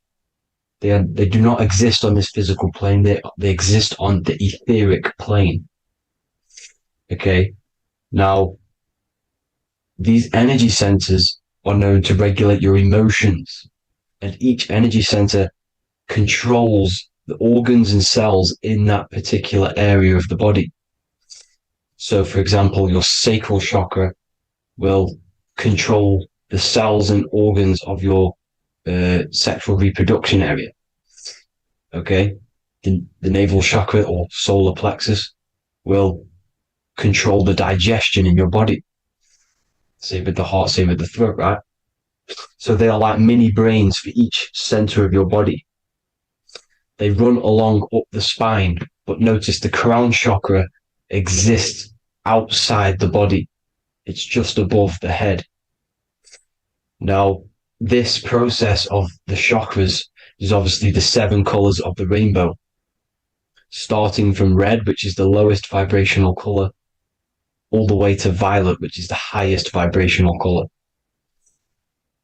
This, like I said, these energy centers are feeding off your electromagnetic field. So if these chakras are unbalanced, they are taking too much energy from your electromagnetic field, making it weaker. Now, this is the North Pole. As you all know, the Earth is flat and we live inside of a giant torus field, and the North Pole is the Earth's heart chakra. And this is why the aurora borealis or the northern lights, whatever you want to call them. That's why they are green, and they are being emitted from the center point of the earth because it's symbolizing the heart chakra, which is green, right? Now, you do work your way up to these. However, this is a Taurus field. You are a Taurus field. You have different layers of this Taurus field, right? And you need to balance all of these chakras, but you can't move up these chakras until you open the one below it. So it's like a stairway. You can't go to your solar plexus without going through your sacral. You see? So you have to work up these.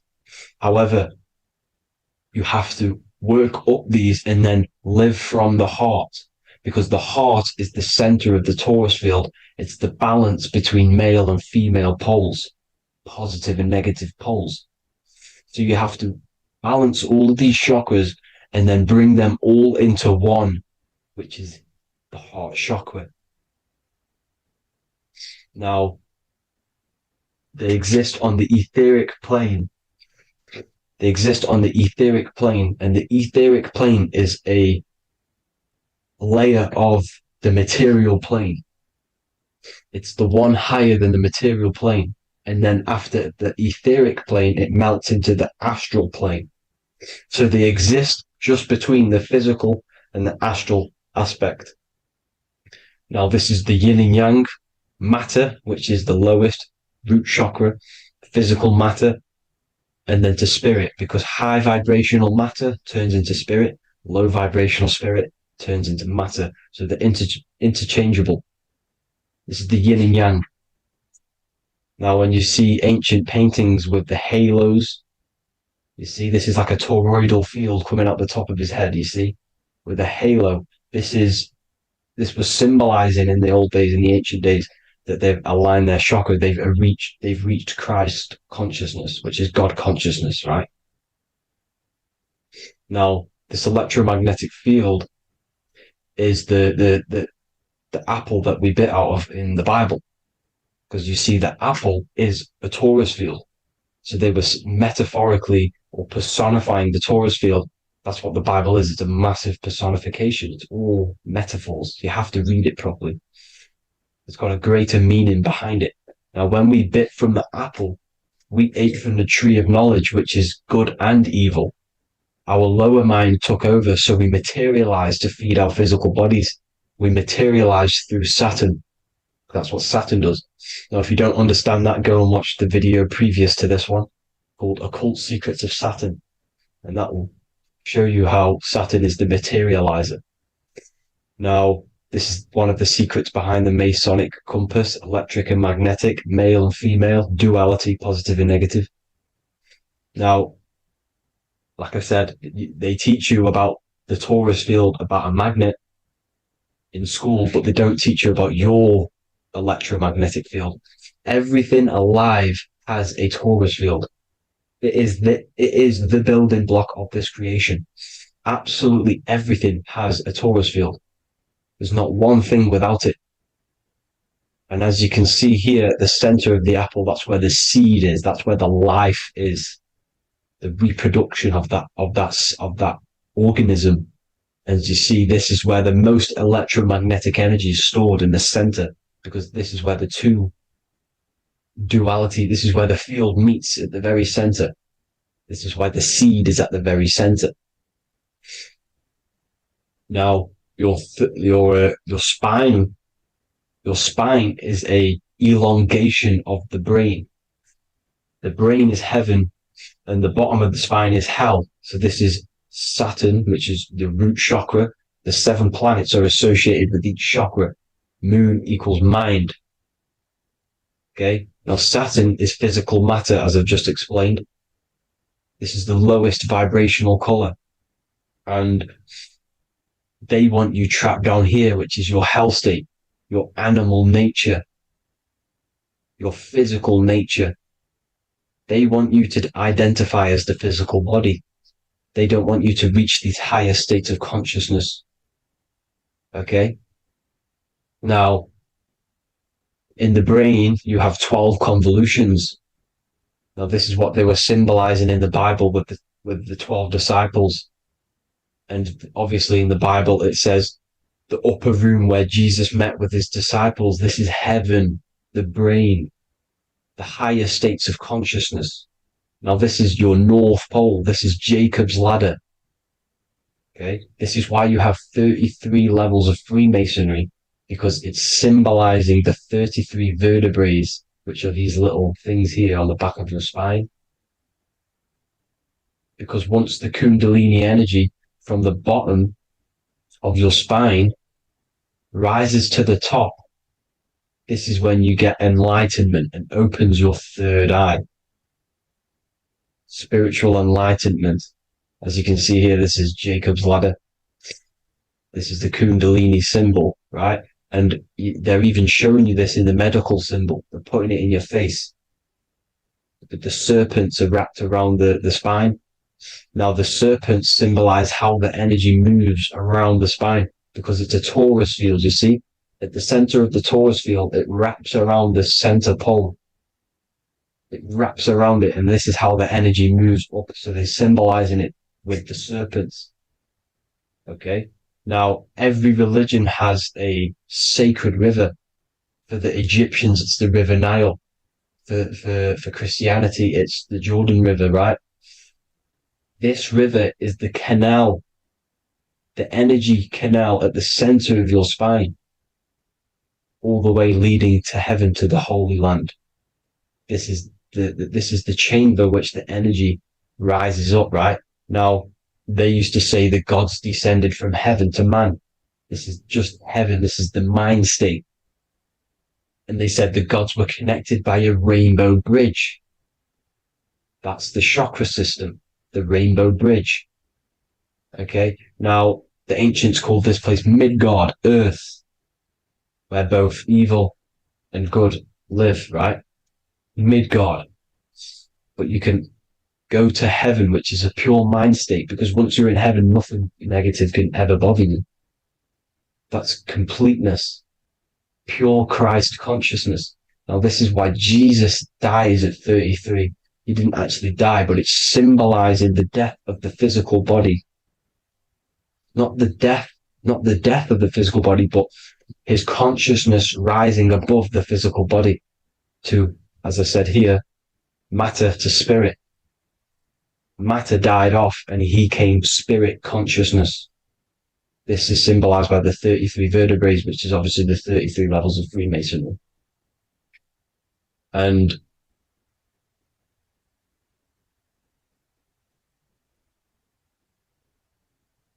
now the pineal gland, which is at the very top of this Jacob's ladder, or the River Jordan, the canal, your 33 vertebrae on your spine. This is where the pineal gland sits, right? At the very top, at the center of your brain. Now, there's multiple ways this was symbolized.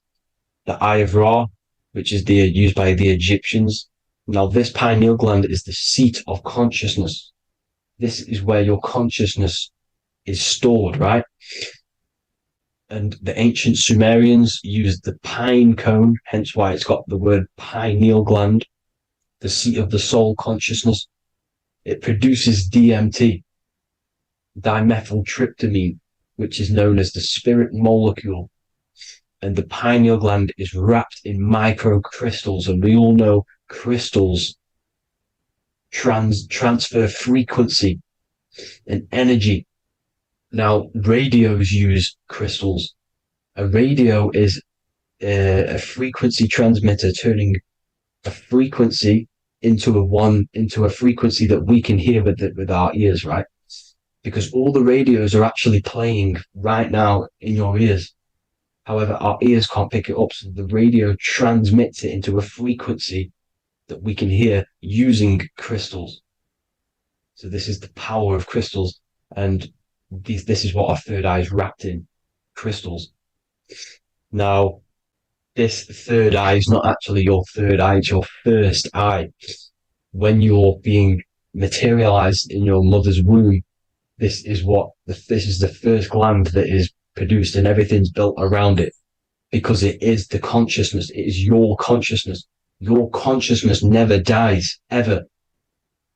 It's an eternal essence. It lives forever. You never actually die. Only the mortal body dies. Now that's what we call life. Life is abided by time, and time is change. And change is what we call life, because everything's constantly moving and transforming into different things, right? Now let's not get off track.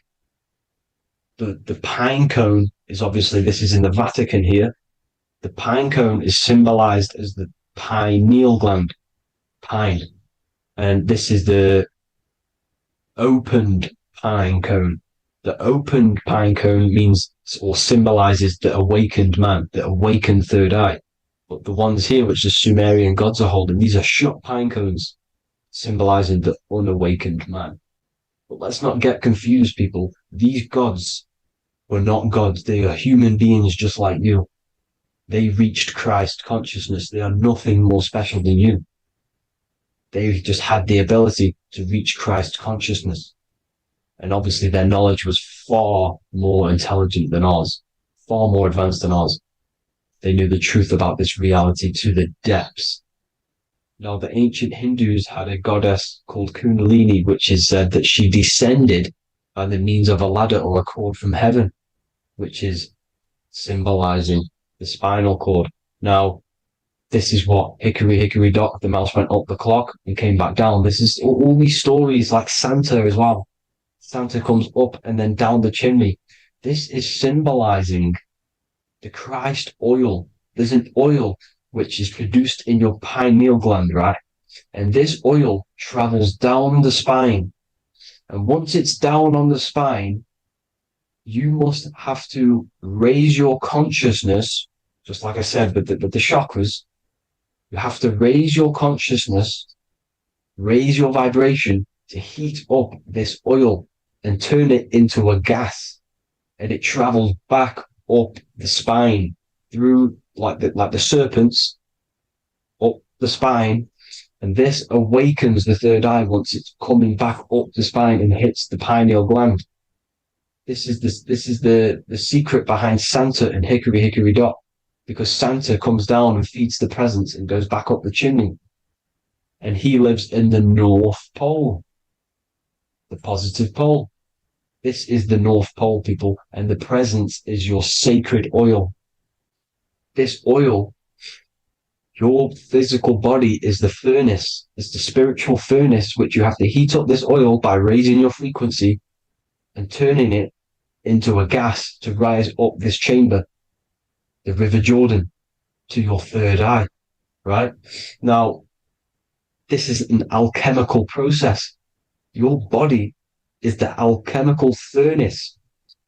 It says in the Bible, if therefore thine eye be single, thy whole body shall be filled with light. I shouldn't have cut that out, but that's what it says. The light of the body is thine eye. If therefore thine eye be single, thy eye shall be filled, their body shall be filled with light. This is symbolizing the pineal gland, enlightening the body, the spiritual body, filled with light. Now, as I said, they want you kept down here, which is the root chakra, which is your animal nature, which is obviously mind, matter over mind. This is the symbol of Saturn, right? As you say, we're built of body, mind, and spirit, the Holy Trinity. That is the sun, moon, and earth. The sun's your soul, solar. Moon is your mind. Earth, which is the cross, which is your physical body, the 5 elements, right? So body, mind, and spirit. So the Saturn symbol is actually made out of the cross on top, which is the earth, and the moon on the bottom, which is symbolizing matter over mind, because earth is physical matter. You don't want to be matter over mind. You need to be mind over matter. See, they want you identifying as your physical body. They don't want you to realize you're an eternal consciousness. You're an eternal essence of consciousness which never dies. They want you trapped in your animal nature. And this is why the Baphomet has a goat head, because it's symbolizing your animal nature, which is evil. Not evil, but you're more likely to do evil things, right? which brings bad karma. That's your animal side. This is why the Baphomet has an animal goat head. As you can see here, he's got the Kundalini energy here. So when you see the inverted cross, the cross is your body, as you can see here. The inverted cross means your chakras downwards, down here. Your head's down here. Your mind is down here. But your mind needs to be up here, which is the upwards cross, which is Christ consciousness. And as we all know, 7 colors of the rainbow, 7 planets, 7 chakras. Red light is low frequency and long range. This is why Saturn is the slowest moving celestial body.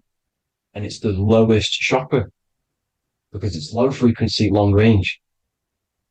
The moon being the crown chakra, which is high frequency. This is why the moon moves around the quickest. The moon is your crown chakra, which moon in mind. See, so there are multiple ways of your chakras becoming blocked. Now, each chakra has a specific intelligence. It has a specific thing that it's doing for the body, right? Now, this can be overused. It can be abused. For example, masturbation. That keeps you down here in your sacral chakra, because you're abusing that energy center. You're abusing your sexual energy, which is then becoming unbalanced. So this is how energy, this is why these centers are pulling more energy out your electromagnetic field, because these centers are wheels. The chakras just mean spinning wheel of energy.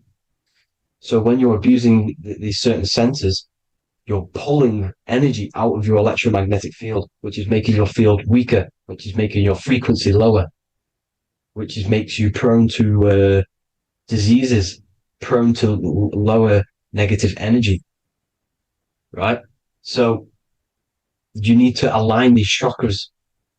You need to unbalance them. And as you can see here, you can screenshot these to see how they're blocked.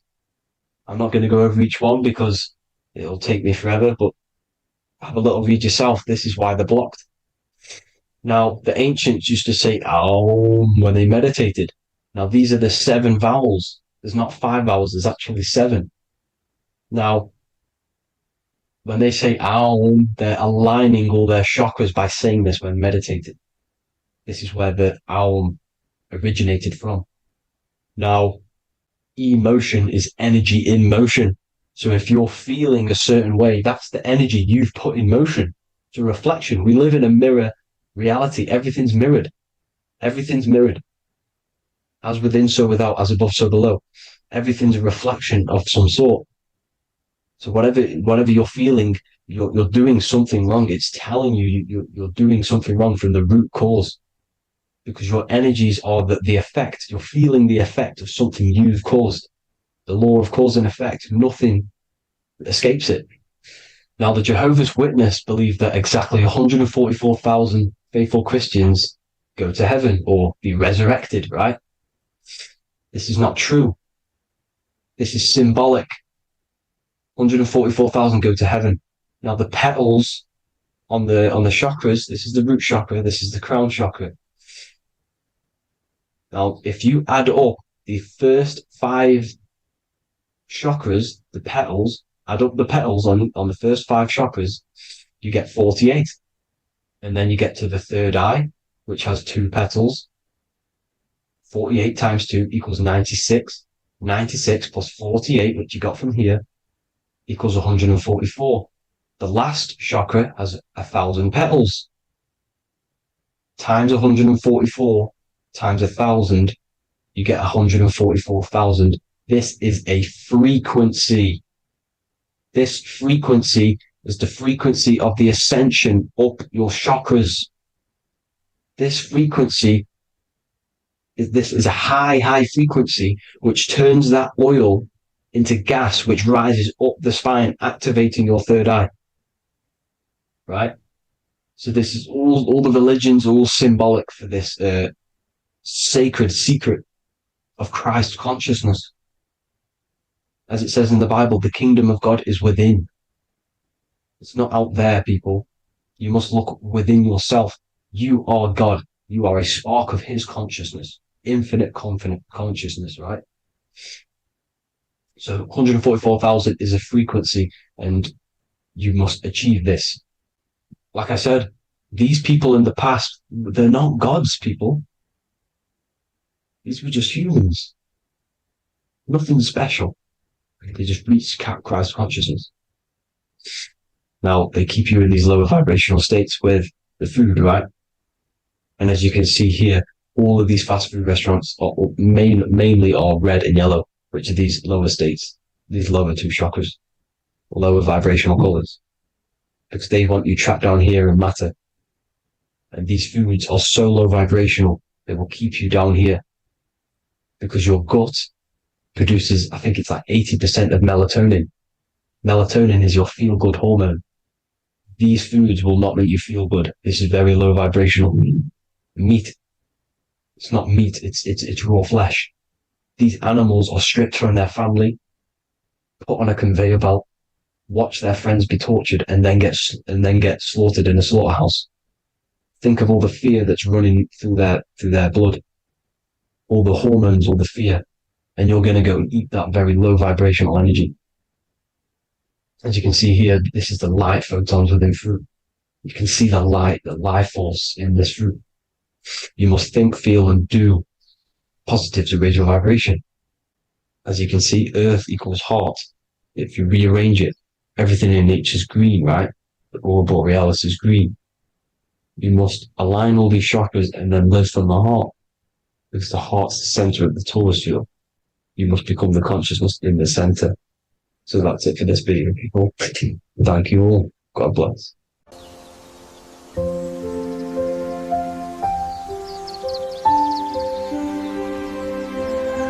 bookofwisdom.com. Visit today.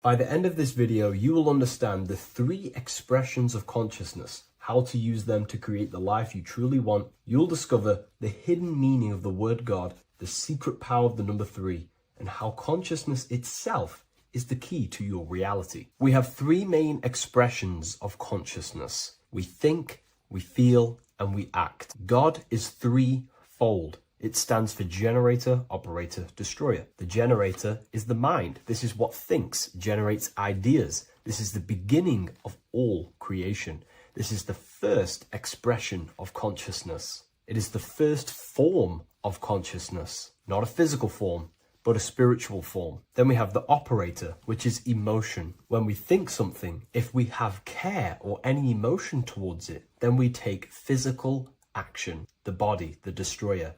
We think, we care, we act. Thoughts and emotions are the 2 spiritual forces which merge together and give birth to actions. Think about it. Why are you watching this video? Because you had a care to watch the video. Therefore, the reality in front of you is because you had a thought, you had a care, you took action to express that reality. Everything goes through this 3-fold process. This is why we say, follow your heart, because the body does follow the heart. We think something in the mind, we feel something in the heart, and the body takes action towards it. Everything operates on the care energy of the heart. The body follows the heart. If you do not care about something, then you do not act towards it.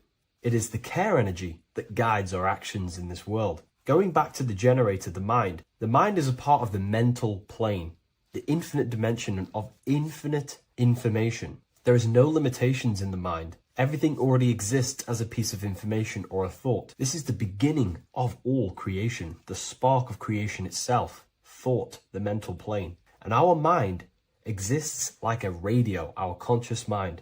This is why we call it a mindset. What we set our mind onto through attention, mental attention, whatever we set it on, we receive thoughts that are very similar to what we set it on. The mind is like a radio, and whatever we tune that radio to, we receive that frequency and play that song. So if we purify our minds through ritual work, meditation, and affirmations, the mind can become a temple to receive higher thoughts, higher ideas, and better genius ideas. Going back to operator, this is the Holy Spirit. This is what we care about, our emotion. This is the feminine side of consciousness. Thoughts is masculine, the Father. Emotion is the Holy Spirit, which is feminine. And these two create a child, which is Jesus, the Son, which is actions. When thoughts and emotions merge together, you have a physical action, which is a masculine force, which is why it's a sun. The Holy Spirit represents a purified heart, love consciousness, holding love in the heart. And when we purify our minds, we have an effect and purify our hearts. And the reason why I say that is because whatever we think in the mind directly corresponds to what we feel in the heart. As above, so below. Thoughts create emotions. If we think something and our heart tells us that is bad, we have a feeling that that is wrong, then we should not take physical action towards it. And if we do take physical action against the feeling of knowing it's bad, then you are going against the spirit. That's what the word Satan means, or Satan. The Hebrew word for Satan is Satan. It means adversary or opposer. You're opposing the Holy Spirit. You're opposing what you know is good. You're taking a sin against the Spirit, against the guidance from your soul, the knowingness of good. So when we do purify our mind, we purify our hearts. And when we cultivate love for the self and one another's in our hearts, we gain the Holy Spirit, which is love consciousness. And when we think in our mind with the love of the heart and we merge our thoughts with love, it gives birth to perfect actions. This is what the true Christ consciousness is. We think with the love of the heart and it gives birth to perfect actions. And if everyone did this in the world, we would live heaven on earth. Everyone would be balanced within themselves and the world as a whole would be balanced. So we need to gain full mastery over these three aspects of our consciousness, over what we give mental attention to, gaining love for ourselves and the collective in our hearts, and gaining a strong disciplined willpower for our physical actions. And if you can gain full control over these three-step process, you can gain full control over your reality. The number 3 represents this 3 aspects of creation or transformation. This is a transformative process from going invisible to the visible. This is also why Jesus dies in a cave for 3 days. It's all about transforming the self. Transformation is the number 3. Me personally, I think the Holy Spirit has been replaced for the sacred feminine aspect of consciousness. They do not want us connecting to our feminine side of consciousness, because then we will cultivate love in our hearts for the self and one another. And love is the most potent force there is in the whole universe. It is what unifies everything. It nurtures everything. It allows things to grow. Think about it. When you hold love or care for someone, you grow relationships. The sun is the perfect symbol and representation of love energy. The sun gives abundantly, expecting nothing back, and allows everything on the earth to grow. It's a caring, nurturing, feminine force that allows things to grow and unify and come together. In today's world, we mainly have thinking and acting without emotion, without care, without the judge of our hearts. It's all about gaining unity consciousness. We think, we care, true care for one another and the self, and we act. And if you align these 3 forces towards something, your business, whatever you're trying to create, you will fully create that reality, because these are the 3 forces that you can use to generate a reality. You can do ritual work to create care in your heart about something, and then you will take more action towards it. The book I'm using here is the Book of Wisdom, Volume 1. You can get this paperback or PDF on my website. So I hope this video has helped you. Please leave a like, comment, and a subscribe on the channel if you like the content. Let me know what you think about the Holy Spirit and if it is covering up the feminine side of consciousness in the comments section. Do the elites actually worship Saturn? In this video, we're going to be discussing the occult and esoteric meaning of the 7 planets and the abuse of the Saturnic energy within today's world. This will help you gain a deeper understanding of reality, yourself, how you create reality, and what these 7 planetary energies actually truly are. In order to understand anything within the universe, we have to understand the law of correspondence, the law of as above, so below. There is one consciousness expressed in infinite forms. Me, you, the squirrel, everyone who possesses consciousness within this universe is an expression of the one divine consciousness, what we like to call Source, God, or the grand architect of the universe. We have to understand there is a large scale, but the large scale is mirrored in the small scale. If we look at lightning, this is a large scale. This is the macrocosm. Then we go a bit smaller to the trees. We see the same pattern. Then we look a little bit smaller into the human body. We see the same pattern of the nervous system. Then if we zoomed into the microcosm, brain cells, we still see the same pattern. This reveals the universe is a fractal universe. The large is reflected in the small. And this is the symbol of the Fibonacci sequence, which represents this as above, so below principle. The big spiral represents the macrocosm, but then this spirals into the tiny spiral. This symbol goes for eternity, never touching, never finishing. The large is mirrored in the small. With understanding this, we can realize that we are a microcosm of God. We are our own universe. We are our own world. Your body is the earth. Your mind is the mind of God, just in a smaller version. You are a drop in the ocean of the vast collective consciousness. With that being said, everything you see outside of you is inside of you. As above, so below. The 7 planetary energies on a macrocosmic scale are the 7 energies that form the physical world. The physical dimension is crystallized thought. Everything you see around you was thought made manifest. Thought imagined, then created in the physical reality. Therefore, these 7 planetary energies are 7 astral forces that create and weave the material existence. For example, if we look at a tree has 7 categories of consciousness, 7 creational forces that create the tree. This is the reason why we have 7 days of creation in the Bible. This is the reason why we have 7 days of the week for the 7 planetary energies. Monday is for the moon, Mars is for Tuesday, Mercury for Wednesday, Jupiter for Thursday, which is Thor. Thor is Jupiter. Venus for Friday, Saturn day for Saturn, Sunday for the sun. This is also the reason why we have 7 major energy centers within the body. The 7 life forces that flow through the body to give physical existence to the physical form. Man is a microcosm of the universe. With that being said, if we look at a tree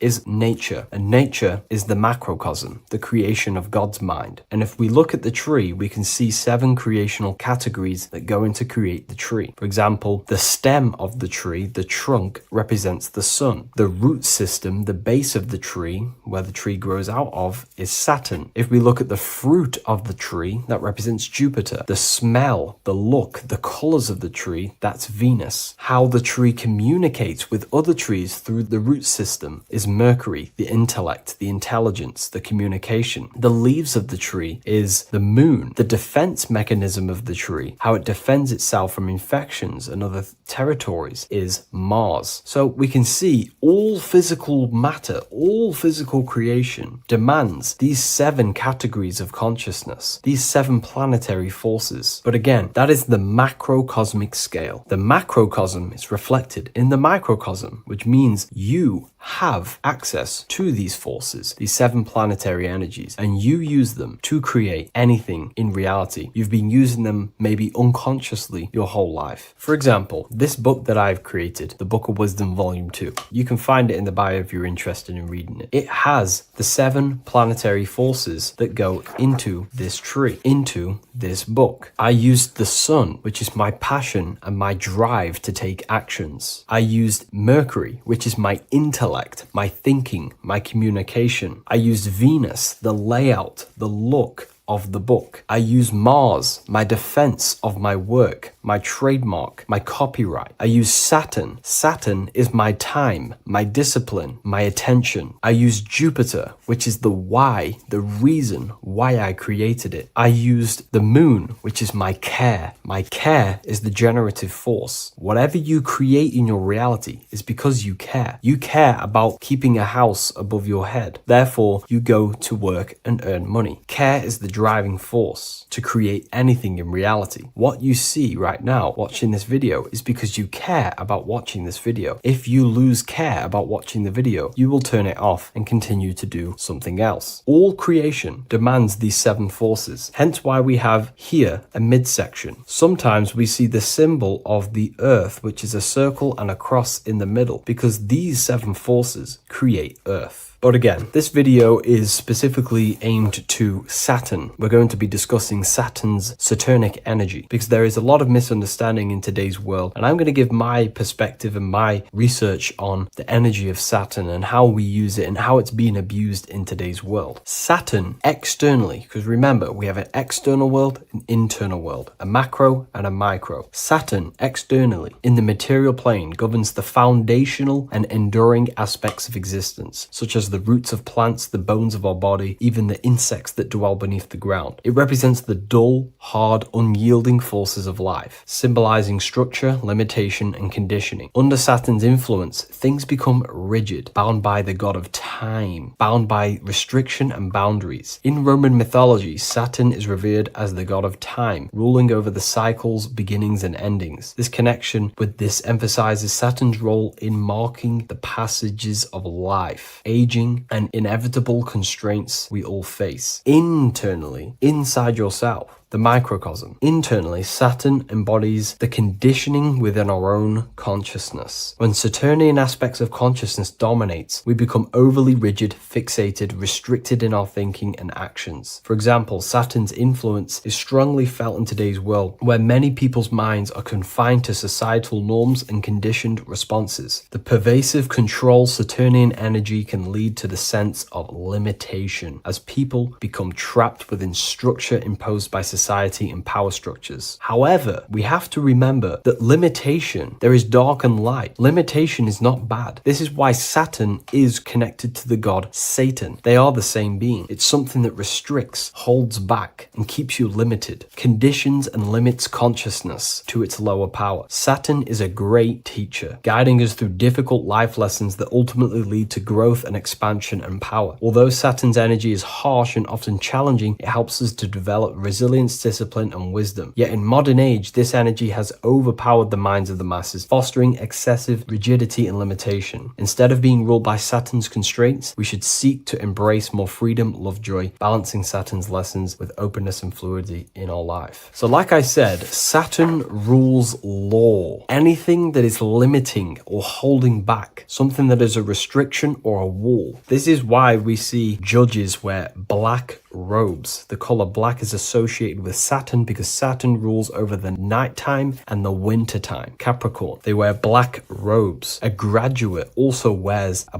black robe with a black square cap on its head because black is associated with Saturn, restriction, limitation. University graduates wear this. Personally, not to offend anyone, these educational systems that we have in today's world are not here to give you power, to find you the power of consciousness or yourself. They are simply to restrict you, to keep the mind limited in a certain belief system. That's not to say the things in university are completely useless, but what I'm saying is it is a conditioning by the educational system. And if we actually look at the top of the hat, it's a square over a circle. And in Freemasonry, we see the compass on top of the square. In Freemasonry, we see the square underneath the compass on top of the square. The square creates squares and the compass creates circles. So this is symbolizing the square, which is matter, the circle, which is spirit, matter over spirit when it needs to be spirit over matter. This is a symbol of conditioning, limiting the mind into being locked in the 5 senses and base consciousness. Saturn's energy is keeping people restricted. This is why there is so much Saturn symbolism in today's world, because Saturn is anything to do with limitation, restriction, and time. All of the systems in place are to limit our minds, to keep us on base consciousness, only thinking in a limited box, only thinking and aware of the 5 senses. In base consciousness, in animal nature, one only thinks according to their senses. When they have a sense, their mind thinks. This is an affect state of consciousness. They're living in the affect. We need to understand that in base consciousness, we have no true power to create. We're simply living in cycles of affect. Now, what do I mean? The physical world is the effect. It's already manifested and cannot be changed. Our consciousness needs to rise to become a cause instead of playing around and being lost in the effect, to become a co-creator. And this is what the system does not want you to do. It does not want you to become a conscious creator. So they keep you in base consciousness, not giving you the awareness that you are literally a god creating a world right now. You are a world and you are shaping the world. Our consciousness needs to be mastered, controlled, and then we can become a conscious creator instead of running around in the world of illusion and effect. As above, so below. What happens in the mind happens in reality. We do not want to be matter over spirit, which means the external world over the internal world. We need the internal world to rule over the external. Saturn's symbolism can be symbolized as a black cube. The cube symbolizes this physical world because everything has 6 sides. We can move forward, backward, left, right, up, and down. We are in this cube. This is why we say think outside the box. Thinking outside the box means to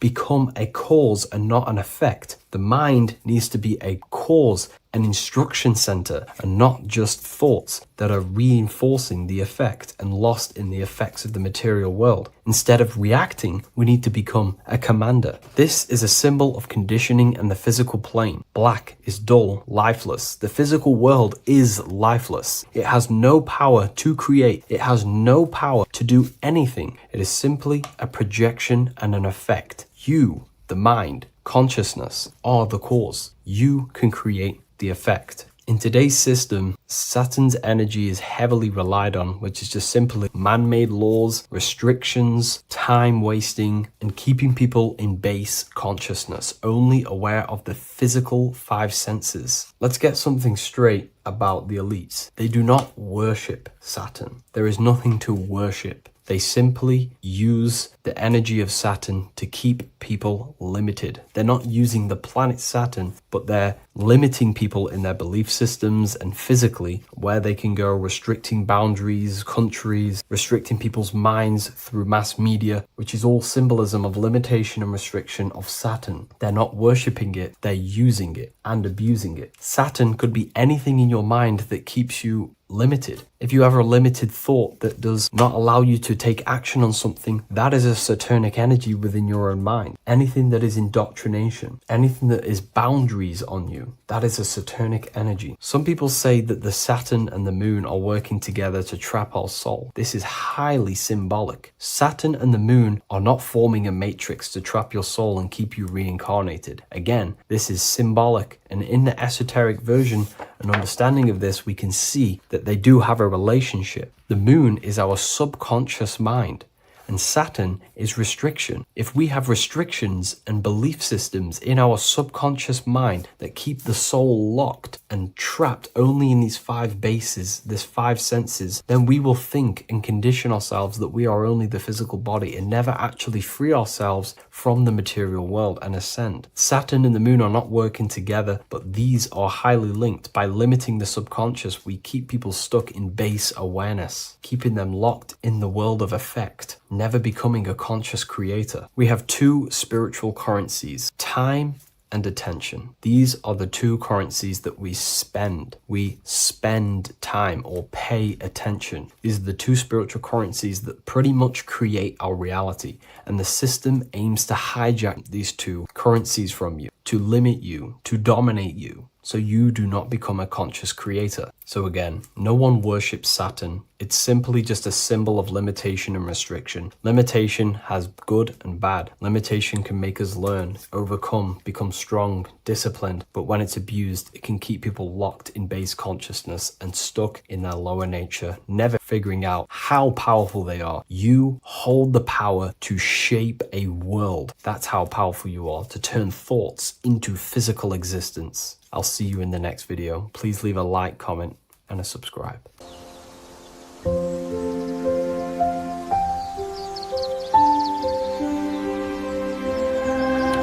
bookofwisdom.com. Visit today.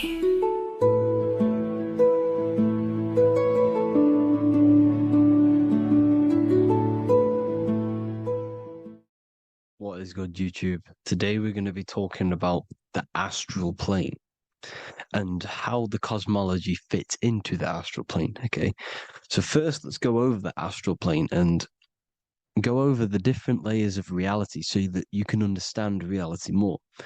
You are a multi-dimensional being. You are not in these, you are in all of these realities at the same time. They all interweave into one big reality. But there are different planes. They are different vibrational dimensions. There are different dimensions of reality. The mind is the root cause of reality. We're living in the mind of God. Everything is being thought into existence from the root cause, from the universal mind. This is why the ancient Egyptians said, all is mind. We're living in the mind of God. And we are a microcosm of this mind. This is why we all have the same mind. This mind is the world of thoughts. Now, this world of thoughts is just the thought alone. For example, it is the thought of a chair.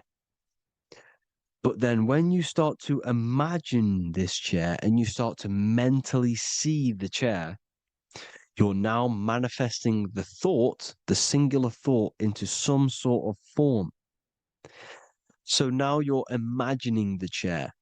You're imagining the form of this chair, which is then manifesting into the astral plane. The astral plane is the world of thought forms manifesting. So when you are imagining something, you are seeing into the astral plane. Okay? Your third eye, it is an eye because it sees the astral plane. It is seeing the other side through imagination, through dreaming. Well, we'll go over dreaming later. So the thought of a chair is a singular thought. The imagination of the chair is the manifestation of the chair. And in the astral plane, it's basically the world of all the chairs that could ever exist. So you're thinking of the chair as a singular thought, which is the mental plane. The astral plane is the imagination of that chair, is the thought, the manifestation of it. Depending on the vibrational state of the thought will depend what level of the astral plane it will go to. For example, if you're thinking about a chair to torture someone on it, it's going to go on the lower astral plane. Or if you're thinking and imagining happy things, it's going to go to the higher astral plane. So wherever your mindset is, that we call it a mindset because your mind is setting frequencies to certain things. Thoughts are frequencies. And a mindset is setting your frequency, setting your mind to a certain frequency. So when you set your mind to a certain frequency and you imagine something in that frequency, you're going to match everything in the astral plane that are on that similar frequency, just like you would in the physical world. Because we're all in these worlds right now as we speak, but we can't see them with the two physical eyes. We can feel it though. When you're around someone and you've just met a new person, for example, you can feel their vibration, and if you're not on a similar vibrational match, you will not get along with that person, or you just won't not get along, but you won't connect with that person because you're on two opposing frequencies, not matching. And this is something that you can't see, you can only feel, because it's the astral plane. It exists within the astral plane. Everything in the astral plane is made out of vibrations.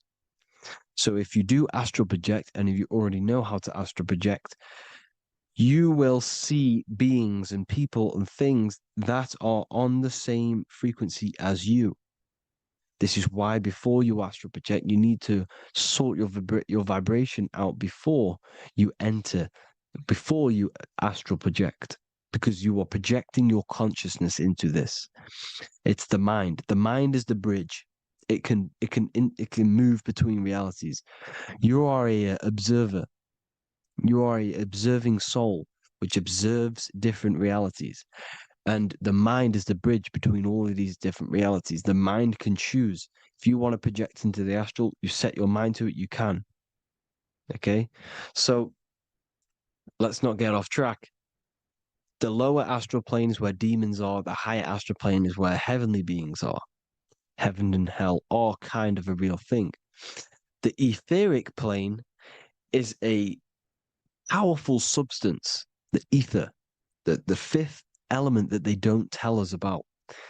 If you type in on Google the 5 elements, they will try to remove it with wood or metal because they don't want you knowing about the ether. Ether is the energy double behind all physical objects. So the ether is very important. It is the 5th element. It is part of the physical world, but it's also part of the astral world. It is on either side. You see how they're showing you the truth in the language? Ether and either are the same word. The ether has 1 foot in the astral and 1 foot in the physical world. It's a substance that connects the physical to the astral world. It is the either. It's on either side of reality. It's on the other side. Other, either, same word. Ether is connecting the physical to the astral plane. It's the world of frequency. Frequencies, EMFs, torus fields are in the etheric plane. It is the energy plane. It's where energy moves through the ether. Okay? So then you have the physical world, the world of effect. Everything you see in the physical world is the effect of the higher planes. Each plane is a product of the plane above. So, and it melts into each plane.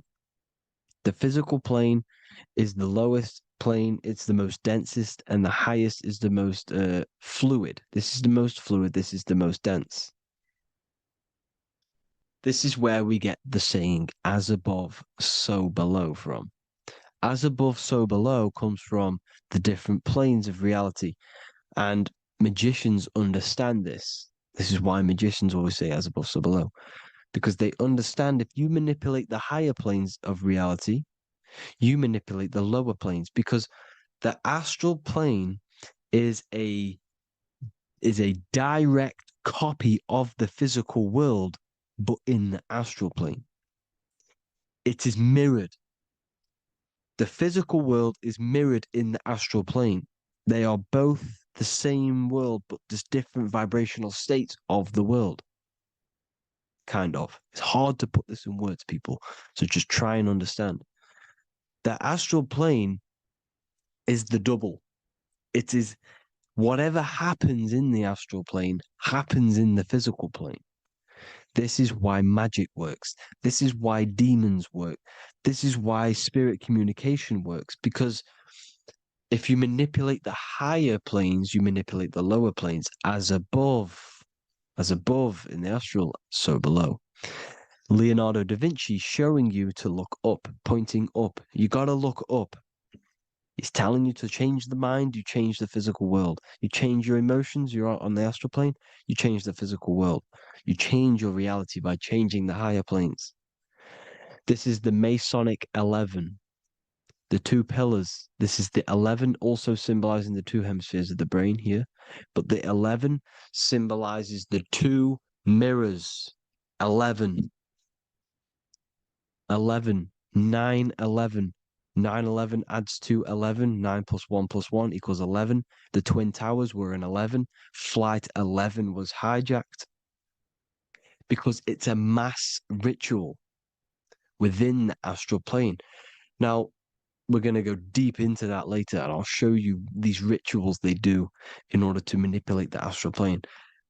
So, this is what the 11 is. It's the mirroring of reality. if you contact spirits and conjure spirits, or sorry, you can either summon or attract demons and spirits. Summoning is creating a spirit. You create demons. Okay. Like I said here, the mind is the root cause of reality.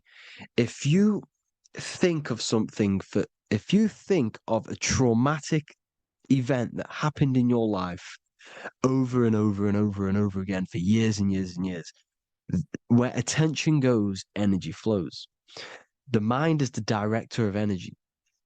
If you are directing energy into the specific emotion, the specific thing that is torturing you in your mind, that will manifest as some sort of being in the astral plane, which is called an elemental.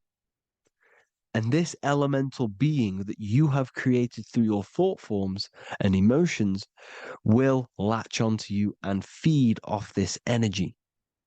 So it's important that you get your mind right. Okay, it's important you sort that you file the mind and you discipline the mind. Make sure it's only entertaining positive things, because you are quite literally creating your own demons. Creating the word demon has the word mon in it, and if you've watched my videos, to know mon means moon. The moon is your mind, the sun is your soul, the earth is your physical body. Demon is mon means mind, moon is mind. You create demons with your mind. Summoning. Now, this is where the rituals come in. 9/11 was a ritual because everyone was thinking about this big fearing, the death of 9/11. Everyone was thinking about it. And all of their minds thinking about this horrific thing will manifest and summon a negative energy spirit elemental within the astral plane. That's how all of this works. This is why it was a mass ritual. Okay, Chris Brown, new album name 11/11, release date on the 11/11. This will be my 11th album and contain 11 songs. All of these people know the occult. This is Hermes Trismegistus with the star of Saturn, the six-pointed star, as above, so below. The mirroring of reality, physical and astral, the two Masonic pillars. So as above, so below. What's above us? The stars. The stars are connected to the astral plane. This is why we call them stargates. When we dream, we are experiencing these different realities. And what are stars? They tell in the Bible, it says Genesis 1:14. And God said, "Let there be lights in the firmament of the heaven to divide the day from the night, and let them be for signs." Signs translates to things to come. Why things to come? The stars tell the future. Why? And why do we say as above, so below? As above us is the astral plane and the etheric plane. As above, so below. Whatever happens in the stars happens on Earth. The stars are connected to the astral plane. Above us is the astral plane. We are a star in a physical body. This is why we say Mr., sister, stir equals star. The E and the A are interchangeable. We are stars, and the stars are the start of our incarnation. We start in the stars, same root word, and we descend through the seven energies, which are our seven chakras. Then we enter the heart of the soul system. Heart rearranged spells earth. And this is the true cosmology. Here's the Masonic cosmology. This is Masonic now. Here's the firmament. Let there be a firmament in the midst of the waters to divide the waters from above, from the waters that below. Genesis 1:6. The firmament, firmament comes from the word firma, Latin, I'm pretty sure. Which means firm. When something is firm, meaning it's stable, it does not move, it is firm. The firmament is firm.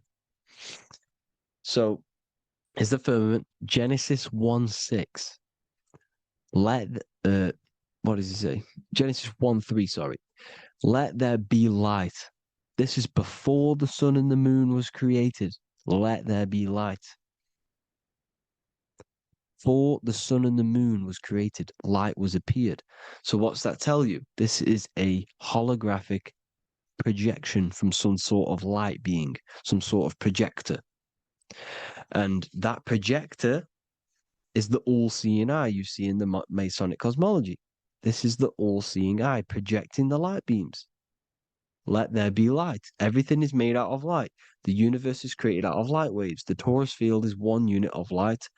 The light projecting this reality is Polaris. Okay, the famous all-seeing eye. Now, what else? Then we have after let there be light in Genesis 1:16, and God made the two great lights. This is the sun and the moon, electric, magnetic, male and female. Then we have the Masonic checkerboard, the black and white symbolizing dualities within the dualistic reality we're in, spirit and matter, light and matter, rest and motion, positive and negative, good and evil. Everything's dualistic here. Okay? And it's a dance. The universe is a dance between flickering of white and black light, which is the torus field. We're not going to go over that, but this is all connected to the astral plane. This is the true cosmology. The astral plane cannot work on a spinning monkey ball in the middle of space. Does not work. Cannot work. It's impossible. Okay? Impossible. So, even in the Quran, it says, Allah has made the earth for you as a carpet, flat. Quran 15:19. And the earth we have spread out like a carpet, set there on mountains, firm and immovable. It is immovable. In the Quran, it also says 65:12, it is Allah who has created the seven heavens of the earth. The seven heavens meaning the seven layers of heaven, the seven planets. And Psalms 104:5, he set the earth on its foundations and it can never be moved. Never. So here you see in Isaiah 40:22, he sits enthroned above the circle of the earth and its people are like grasshoppers. He stretches out the heavens like a canopy and spreads them out like a tent to live in. We live in a tent. This is the tent. The projection of light. Here you see an ancient picture here. Here you see the ethereal barrier, meaning the firmament, the etheric barrier. And here you see his head popping out. Why is his head popping out? Because your head is heaven. Your heel is hell. Your head has access to the astral plane. This is why your head is heaven. The pineal gland, when stimulated, has access to project itself, project consciousness into the astral plane. Here you see another ancient picture here with the Masonic Royal Arch, with the zodiac here, the zodiac on the top, arching because there's a firmament above us.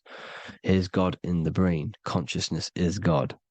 Here you see the Masonic Royal Arch, symbolizing the firmament. George Washington above the Masonic Royal Arch. These are the stars. This is Polaris projecting reality. Here's ancient churches with the dome. Polaris projecting reality with Jesus. Disney World is under the dome.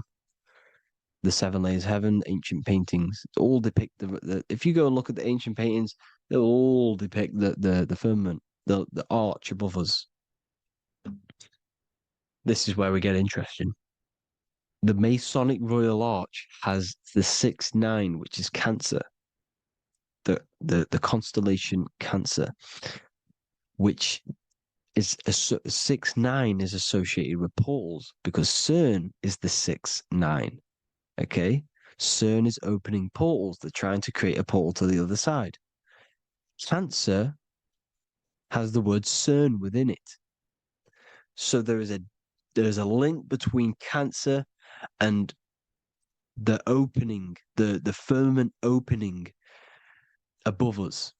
to seeing to ascension. Here you see the Masonic art with the royal arch and the light and the opening. Here you see the light and the opening. This is the opening of the firmament. Here's the Hebrew cosmology with Sheol, the underworld, and the opening. So Cancer is definitely some sort of portal in and out of this reality. I'm just connecting dots here. Now, we're going to go change a bit now. These celebrities that you are seeing they have not sold their soul to Satan, okay? They have not sold their soul to Satan. Satan is a demonic, low vibrational energy that has been summoned over the thousands and thousands and thousands of years of evil occult arts. So since Babylon was summoning this demonic energy, and this demonic energy in the astral plane will grow and grow and grow. It has no form. It has no physical form. Okay? But you can see it in the rappers. If your third eye is open, you can see clearly that these people are demonic. You can sense the energy that they're manifesting. Selling your soul is not what you've been told. It is gaining, because your soul is pure love, okay? Your soul does not want to do anything bad. So when you sell your soul, you're gaining physical gain. You're gaining physical wealth, for example, like for these rappers. They will be given millions of pounds because the people in control of the music industry, which is the dark occultists trying to brainwash the masses, the people in charge, they're dark occultists. They understand Satan and the energy. They are satanic energy, which has been summoned in the astral plane. They see that they have influence over the masses, so they will go to them and say, "I will give you this amount of money forever if you manifest this satanic, demonic energy through the music and through social media to blind the masses, to brainwash the masses into this demonic energy." Because when you listen to music is frequency. Whatever you listen to, you become that frequency. So if you're listening to these people, they're throwing energy, this demonic, satanic energy that they sold out to. Sold, soul, same word. Because when you sold something, you've got your soul involved. They have exchanged money, physical gain, so that they manifest this satanic energy within the astral plane and through the music, through the videos, through social media, to keep us in this vibrational frequency, in this low state of consciousness. This is what it actually is. It's not, you're not selling your soul to some sort of devil. This satanic energy has no physical form it is formless in the astral plane. It's a summoned energy. Now, the root chakra is red. This is why the devil is red, because it symbolizes the animal nature of man. When you are operating off your root chakra, you will kill, you will fight, you will do anything to survive, because it's all about survival mode in the root chakra. They want you keeping in that fighting mode, that surviving mode, so that you are manifesting this low vibrational frequency, this satanic energy, this demonic red energy. This is why the devil is red. And the devil has a tail with the red arrow pointing down, because it symbolizes your light body. This is your Merkaba. Your Merkaba is your light body. Mer equals light, Ka equals spirit, Ba equals body. Merkaba, this is the devil's tail pointing down, the descension, your heel, up to your heel, hell. Ascension to heaven, head. You see? This is the all-seeing eye with the illumination coming off it, your head, when you're illuminated.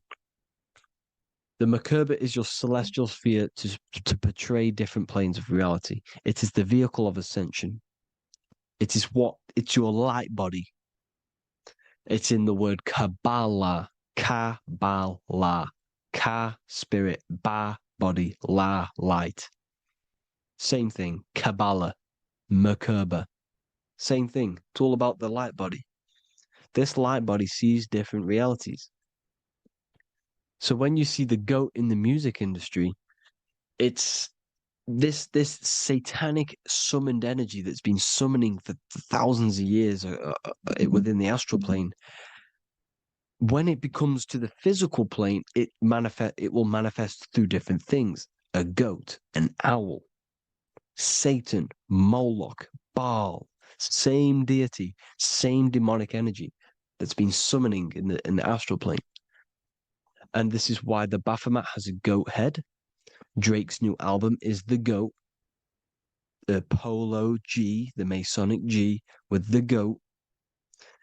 And here's Ryla Rodriguez in the mirror with the goat in the mirror and him in his physical body. It symbolizes, the mirror symbolizes the astral plane because he's manifesting the goat, the demonic energy. He's sold out to the demonic energy. And in the physical plane, he's his physical body. The mirroring, the Masonic 11, the mirroring of reality, the astral and the physical. And what do you call them when they're an amazing rapper, the best rapper? You call them the GOAT. Because the GOAT, you're the GOAT because you're manifesting the GOAT energy, the satanic, demonic energy within the astral plane. So Baal, Moloch, all the same thing. Because in the astral plane, if you want to gain spirits to come to you and communicate you in the physical world, if you want to communicate with spirits, you have to gain their attention. You can either gain their attention or come together and agree to create some sort of being, which is Satan. Okay. You can, like I said earlier, you can create these beings, you can summon them or attract them. One way to attract them is sacrificing. In order for you to become God, man, to turn to God, you have to sacrifice your life. You have to sacrifice, not drinking, not doing things, not doing anything demonic, not doing anything bad, not eating meat.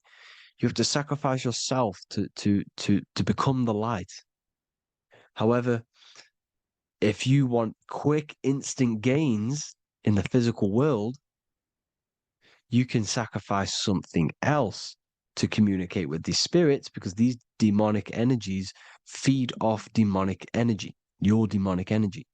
So these dark occultists will give away babies, they'll sacrifice, torture babies so that they gain, so that they can communicate with these spirits for physical exchange. Yes, you can do this. These powerful spirits, these powerful demons can give you powers. They can give you certain things. And this is what they are doing. They're summoning and attracting these demonic energy.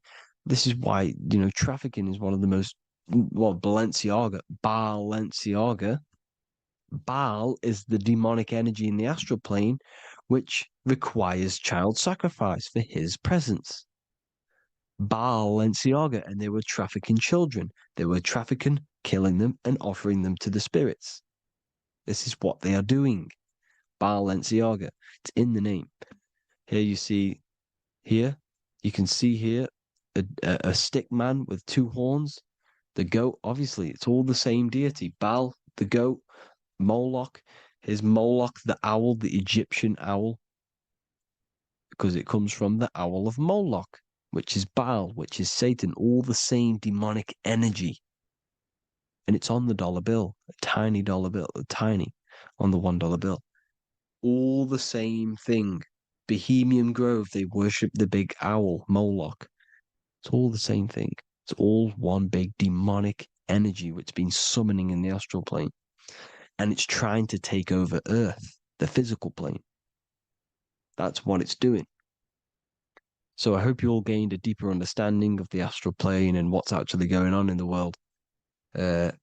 Please leave a comment if you can to help the algorithm. Drop a like if you like this content. And hope you all learned something today. And God bless you all. Thank you all.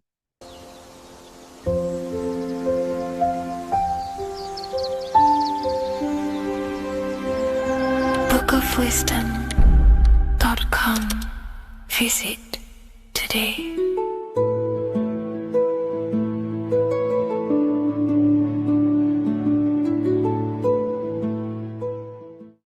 What if I told you that the pentagram can unlock the secrets of creation and make you manifest any reality you want? Hence why the pentagram is used heavily in magic and witchcraft. We have to understand that the pentagram has been heavily demonized. Religions, churches claim that this symbol is associated with Satanism and witchcraft. I personally believe this was intentionally done so that people do not gain their personal power over reality and their life. The pentagram reveals so much about you, and it is one of the most important symbols to understand inside the occult studies. It is one of the most common symbols that you will see across all occult esoteric orders and different occult traditions, such as Freemasonry, Kabbalah, Rosicrucianism, alchemy. You will see this symbol everywhere. And in fact, you even see this symbol, the pentagram, on old church buildings, statues of Jesus next to church buildings. You will see this symbol used by Christianity itself, which is very contradicting about the church. But I'm not here to tell you to think anything. You can simply take this information with a pinch of salt and see if it benefits you. The pentagram used by the early Christians was said to symbolize the 5 wounds of Jesus on the cross. But this goes much deeper in an esoteric explanation. The pentagram ultimately represents the 5 elements of creation. All creation falls within these 5 elements. We have spirit on the very top, then you have air, water, earth, fire. This is the correct placement and order of the elements. Air is always on the left, water is always on the top right, earth very bottom left, fire bottom right, and spirit placed on the tip point of the pentagram. It's a 5-pointed star drawn with one continuous line. But this actually reveals much deeper things, and we're going to be going into how to use this symbol for magic and creating your reality towards the end of this video.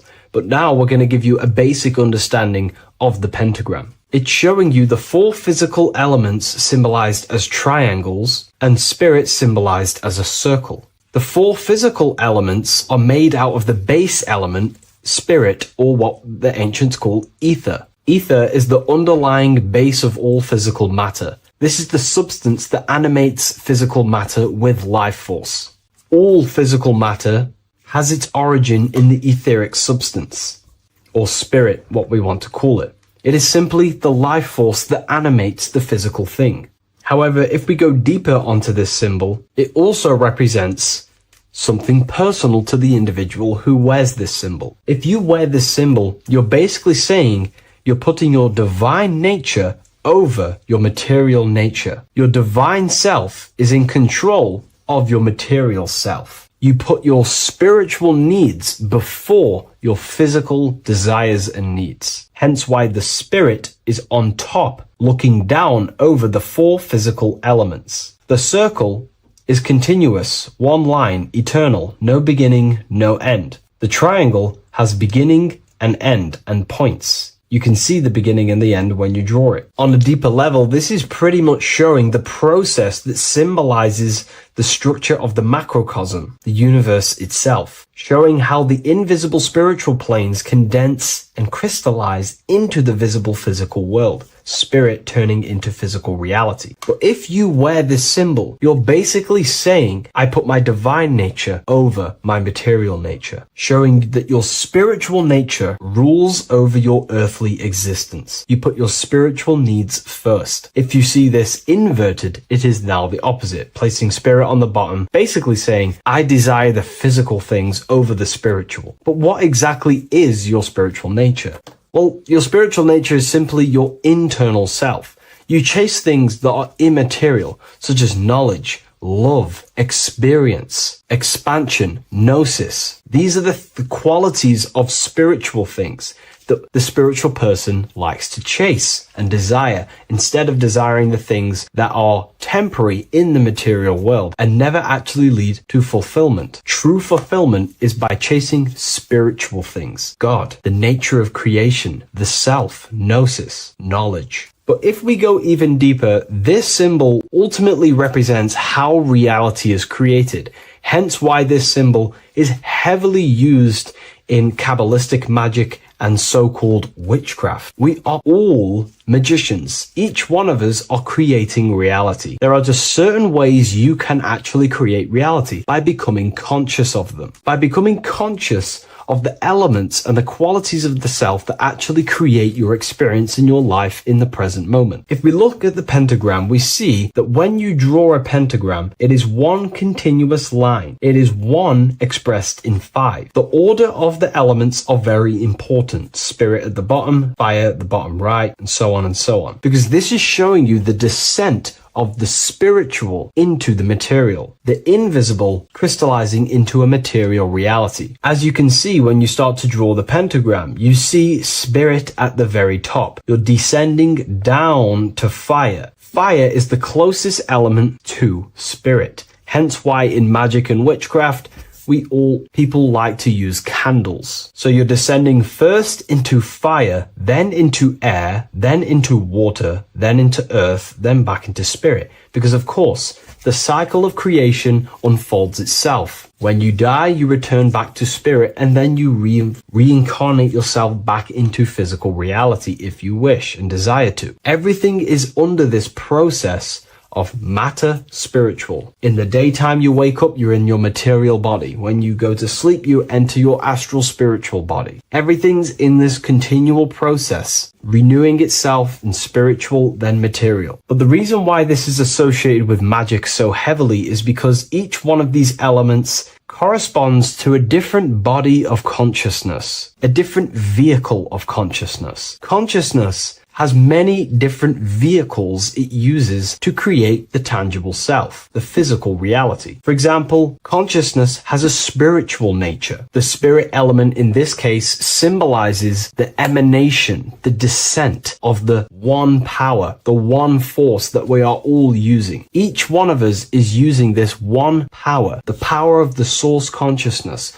unfolding its creation in the present moment. This represents the source, the emanation, the descent of this continuous flow of energy through us that we are tapped into, like a live stream in the present moment. This descends first, the force descends into fire. Fire symbolizes the willpower, will. In this aspect or vehicle of consciousness, the will is the being that directs intention, initiates action, shapes reality through focus, determination. It sets direction, holds intention, projects a desire into form, and aligns your inner world with the outer creation. The will comes out of the force, spirit. Then the will goes with intention to air. Air symbolizes the mental vehicle of consciousness, the mind, the psychic man. The psychic aspects of your consciousness is thinking, imagination, mental images, logic, using the thought or the mental vehicle body of consciousness. Then that thought has an emotion, which is then water. So it goes from the force to the will to the intellect to the water, the emotional body of consciousness. The emotional vehicle of consciousness amplifies the thought into an emotional desire that you want to take action on. No one takes random actions, and if we do, we say we're very bored and we don't care. The water is the energy, the emotion you have to fulfill something. And that emotion then descends into earth, which is the physical body to take the physical action in the present moment, to fulfill that desire, to fulfill that will, that thought, that desire. And that is how reality is created all the time. Now, there is much more that you can go into with the pentagram, because true magic is about changing consciousness at will, not casting random spells. It's the ability to change the direction of consciousness using the power of the will to direct these forces to create change in the internal world so it can project outwardly in the external world. Because consciousness creates the external reality. What happens within us, we see change outside of us. So true magic is about manipulating the forces and the vehicles of consciousness that exist within our own mind to produce a change in the material world. There are other ways you can use magic, by purifying each body of consciousness or banishing each body of consciousness. Other forms of magic, you can dissect each body of consciousness and work with that specific body. If you think you're using your mind too much, you can start using banishing rituals to banish the power of the mind, to stop overthinking, for example. Or if you have lack of emotional connection with your emotional vehicle of consciousness, we can dissect this body, tap into this body, and invoke this body and strengthen it. We're dissecting each body and vehicle of consciousness so we can work with it to create a specific change inside ourselves, then to be mirrored outside of us. So pretty much this pentagram represents the descent of the spiritual turning into a material reality. Hence why sometimes we see a human figure standing in the point of a pentagram, because it ultimately represents the microcosm. You are the microcosm.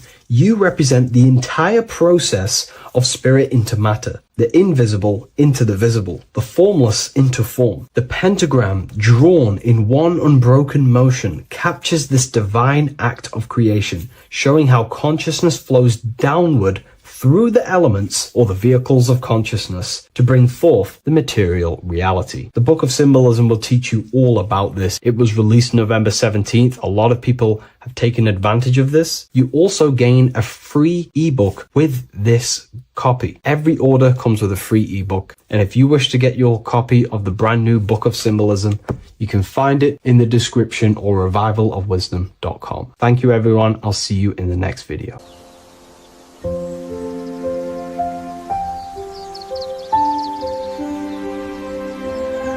bookofwisdom.com. Visit today.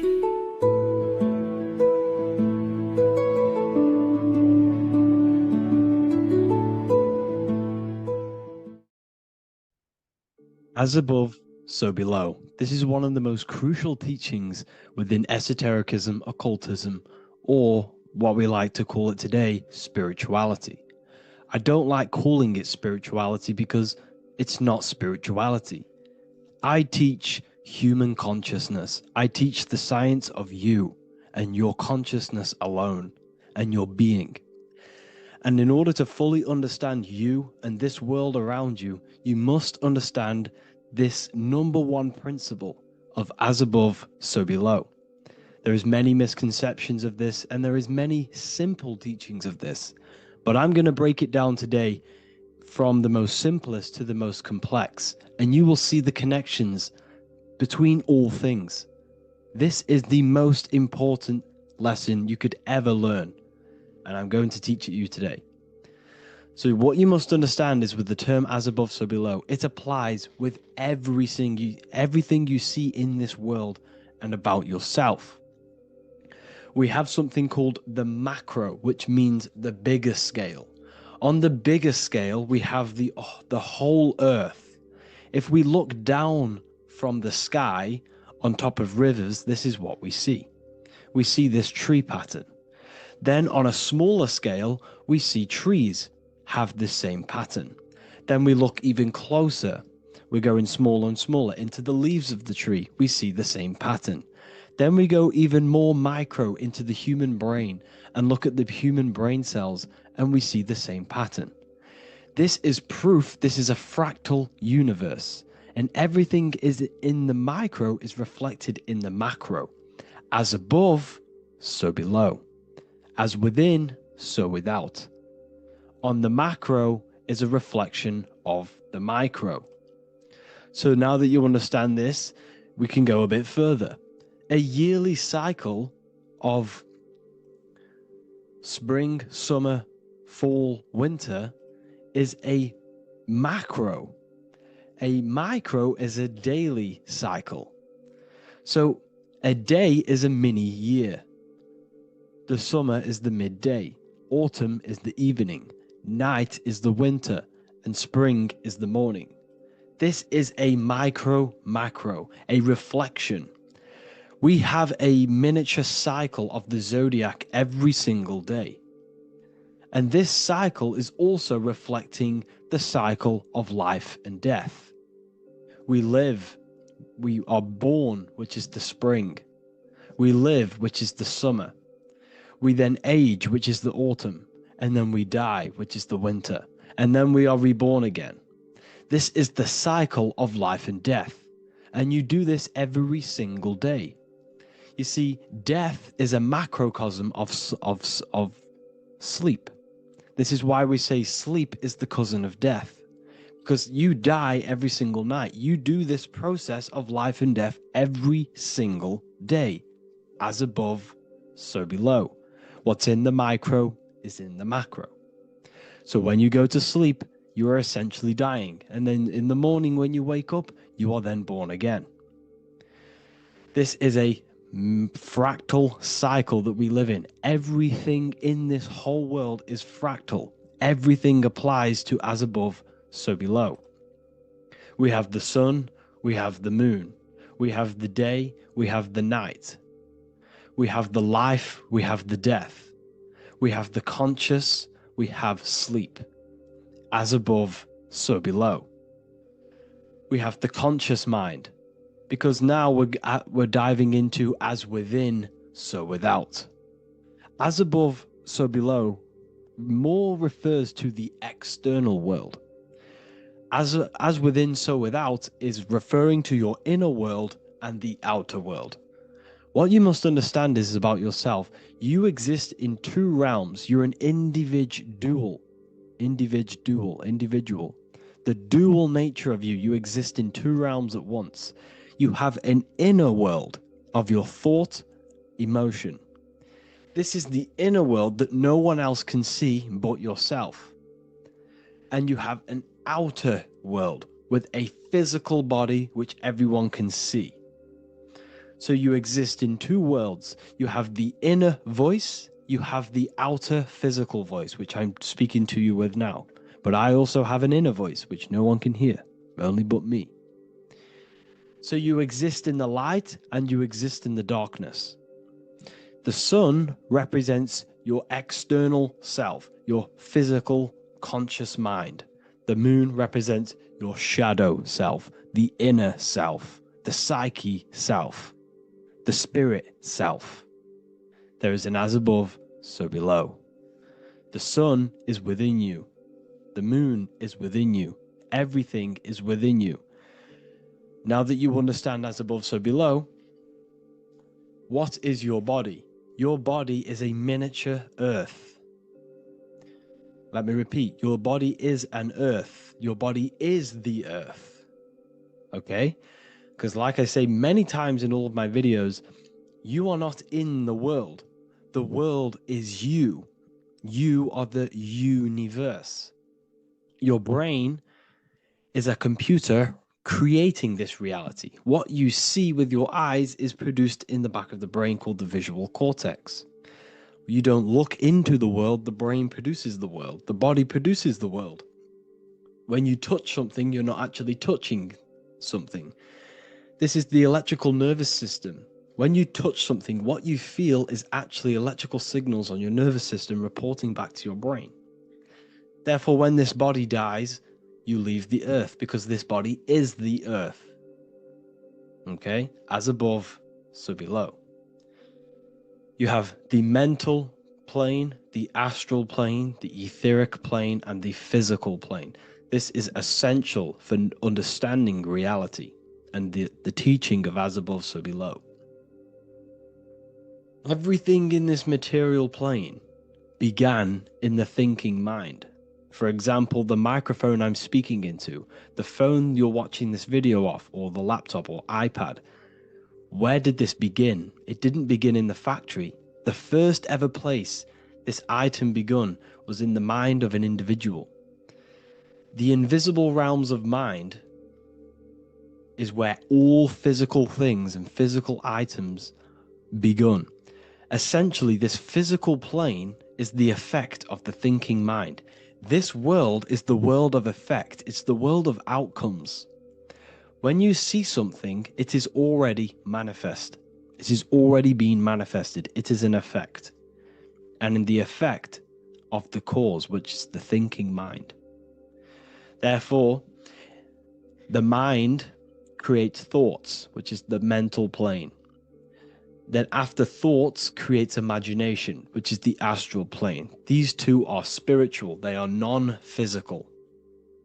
So spirit kind of means non-physical. Then you have the physical planes, the etheric and the physical plane. As above, so below. What happens in the mind is manifest on the physical plane. Like I said, the phone that you are holding, it was a thought, and then it brought down into a physical reality. As above, so below. You change the mind, you change your reality. Your environment, the word environment has ment in it because your environment is mental. So now that you understand this, so what is the world around you? The world around you was created by the mind of God. It was manifested through God's thought. So you are living in the mind of God. You are a thought in the mind of God. God thought you into existence. But like I said, we are all fractals. Everything is fractal. If God exists, this means that you are God, as above, so below. God created you through the thinking mind, and he gave you a thinking mind.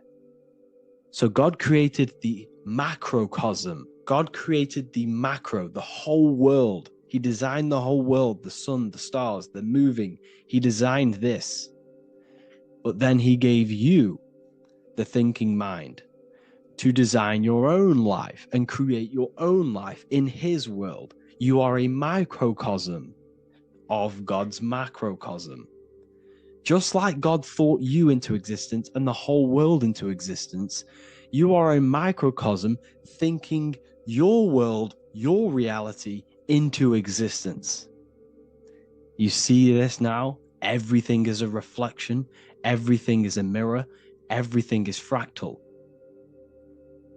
So in order for you to change your reality, you must change these higher planes. Your thought and imagination are the two key aspects of creating physical reality.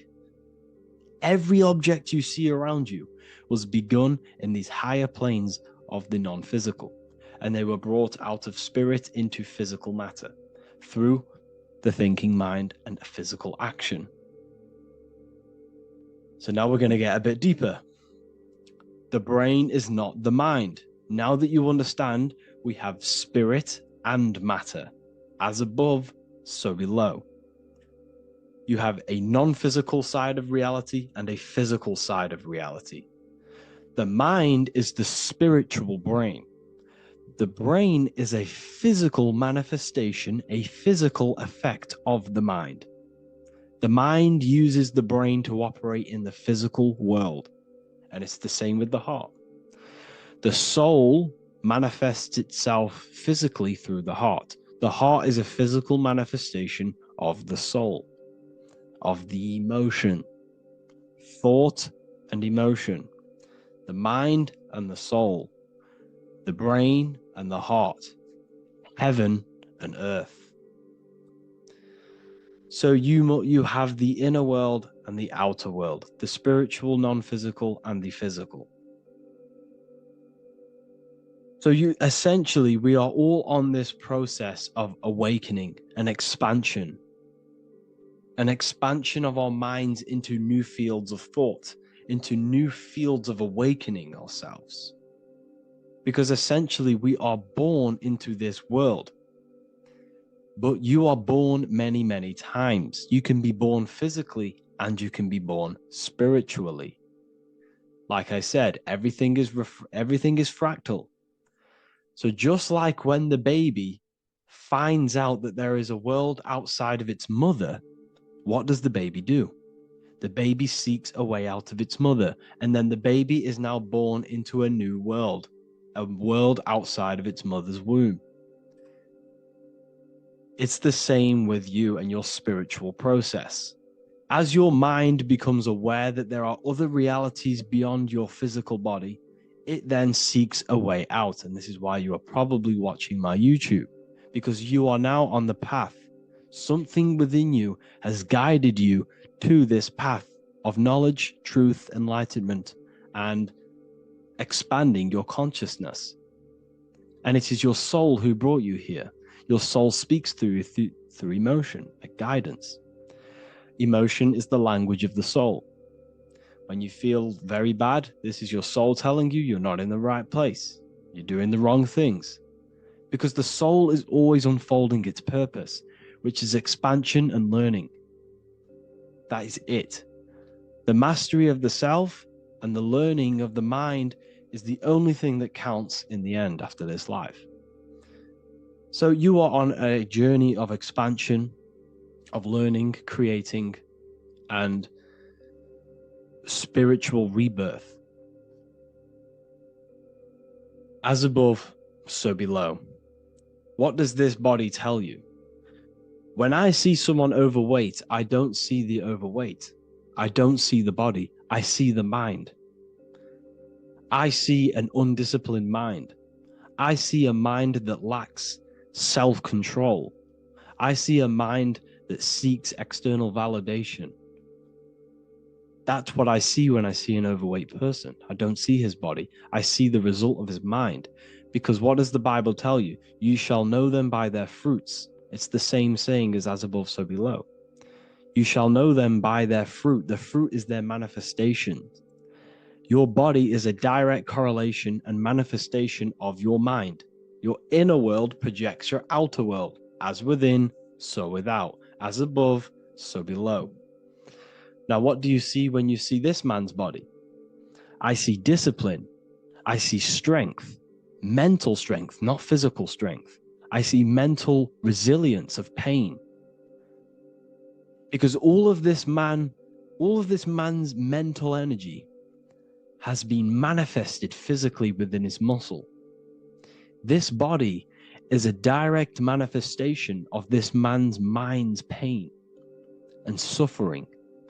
And it shows discipline. This is why people instantly respect you if you are in shape. You walk into a room and you are in shape, people will instantly give you respect because they know that you are mentally disciplined. The body is a reflection of your inner world, and it's the same with your friends, your family, your connections with people. If you think about yourself very negatively all the time, and you don't have a good connection with yourself, you don't have a connection with your true self, this will manifest into every single relationship you have in your life. If you don't have a good relationship with your inner self, you don't have a good relationship with the people and the friends around you. Because as within, so without. If you think negative about yourself, you will only pick up the negative in other people. If I think very highly of myself and I think very happy and good things about myself, I will then see the good things in other people. Because it's as above, so below. As the inner world is, so is the outer world. It's the same with your life circumstances. Your life is a direct correlation of every thought you thought in the past. If you possess millions of pounds, millions of dollars, this is because you have thought this into physical reality. You live the life you are deserved. You live the life that you manifest through your thought. If you live a very poor life, this is a reflection of your mind. This is a reflection of what you have thought into physical existence. Because like I said, everything begins in the mind. As above, so below. And this is even present within the body. So where is the head? The head is at the very top of the body. And where does all manifestation begin? In the mind. That's where the mind is, in the head. And then the thoughts we think travel down the body into the heart, which is the emotion. Every thought we think is in the emotion. Every thought we think creates an emotion. This emotion then drives the action. Where does the action come from? The feet, because the feet move our body. We move with our feet to take action. Our hands. You see, so the body is even a micro reflection. I can't even say it. Reflection of the order of manifestation. This blew my mind when I figured this out. You see, the head The thoughts begin here. This is the beginning of all manifestation. Then it comes down to the heart. This is the emotion. Then you take the action. The thought and emotion then sparks the action, which is taken with the hands and the feet. And where's the lowest point on the body? The feet, and that's touching the physical earth. So the head is where the thought is, the non-physical, and the lowest point on the body, which is touching the physical earth. So the head represents spirit, the feet represent matter, spirit and matter. Your room, if I walk into your room and I see a messy room, I don't see the room, I see a messy mind. The room is a reflection of the mind. If you have a messy room, this is your mind. It's an externalization of your unsorted mind, undisciplined mind. So like I said, we are all God, and we must find the God self within us. And I teach all of this inside the Book of Wisdom, Volume 2. This is not just a book, this is a revolution. This is the beginning of a new age with this book. If you have read it, I congratulate you. You should feel very proud of yourself if you have an open mind. You should feel proud of yourself for watching these videos, because not many people have an open mind. Remember this, people. You are special if you're watching these videos. You have the mind. You have the ability to see through the illusion. And I take my hat off to you. You want to take this to the next step? Read the book. Or if you want to take it to the serious levels, join the university. The university, you gain access to every piece of my material that I've ever done, all of my books, all of my lectures that are hidden from YouTube, that are hidden from everywhere else, the lectures that give you real power. And if you feel alone on this journey, we have a conscious community where you can connect with like-minded individuals, because I've been there. I've been there when you feel lonely, because you feel like no one else is thinking the way you are feeling. You can't talk to people about these things because people just think you're crazy. That's why I put together this, so we can connect, so we can unite, so you can connect with people, so you don't feel crazy about thinking about this stuff, learning about this stuff. And if you truly want to level up your life, people, and take your studies serious, this is for you. We do live calls, we do lectures. There's a whole library filled with books you can read. It's the perfect place for the truth seeker. I thank you all for joining. Please leave a like, a comment, a subscribe. Let me know any future videos you want me to make in the comments. Thank you all. Have an amazing day.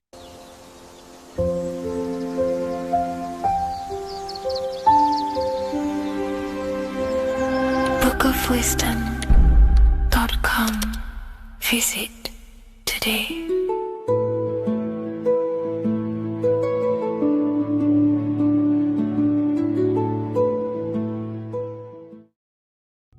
There's an ancient symbol hidden in plain sight, one that holds the key to transformation, power, and unlocking your true potential. It's been used for centuries by mystics, rulers, and even modern science, but almost no one understands its true meaning. Once you do, it will change the way you see yourself and the world forever. Stay with me, because this could be the key to your own awakening. The symbol of the snake, or the serpent, is a very powerful symbol that refers to something within you, that we all are on this journey. So first of all, we see this symbol in ancient Egypt on the top of the pharaoh's head. We also see this with Buddha, with the snake on top of the Buddha's head and below. We also see this in Rome, with the Roman god Mercury holding the staff with the snake. We see this in Adam and Eve's story with the snake tempting Eve. We even see this today on the medical facility. What does this mean? Why is this symbol being used for thousands and thousands and thousands of years? It has a very deep esoteric meaning. We see this in the caduceus staff, and we even see the snake representing the Kundalini. What does the snake actually mean? A lot of people think it represents the Kundalini, which it does. However, there's a deeper interpretation of this symbol and it goes very far beneath the surface of what the snake actually represents. Okay? So first of all, when looking at symbols, we need to observe what the snake does in nature. The serpent sheds its skin. The serpent shedding its skin is a sacred symbol of an inner transformation. It transforms from its old self to a new self. It sheds layers of itself. As the snake discards its old exterior, it mirrors our own journey of realizing outdated beliefs and patterns, paving the way for a renewed, authentic self on the esoteric path of awakening. Essentially, it represents transformation, but not transformation of our physical bodies, transformation of our inner world. Now, this is where things get a little bit tricky and you may become a little bit confused, but I'm going to make this very clear for you. The snake symbol or any symbol can be used for different context. For example, the Kundalini. We see the snake representing the Kundalini. We all know that energy can't be destroyed, only transferred. Like I said, this is a transferring of energy. It's a changing, a transforming, shedding its skin. It represents transformation. Sexual energy is energy, and we can transform the sexual energy into a Kundalini awakening to activate dormant brain cells in our brain and to activate the human light body, which is the spirit. We can cultivate, save, and retain our sexual energy, transmute it up the spine to activate the brain. This is a symbol of transformation, of energy in this context. However, when we go to the emergency services, this does not mean the same thing as the Kundalini.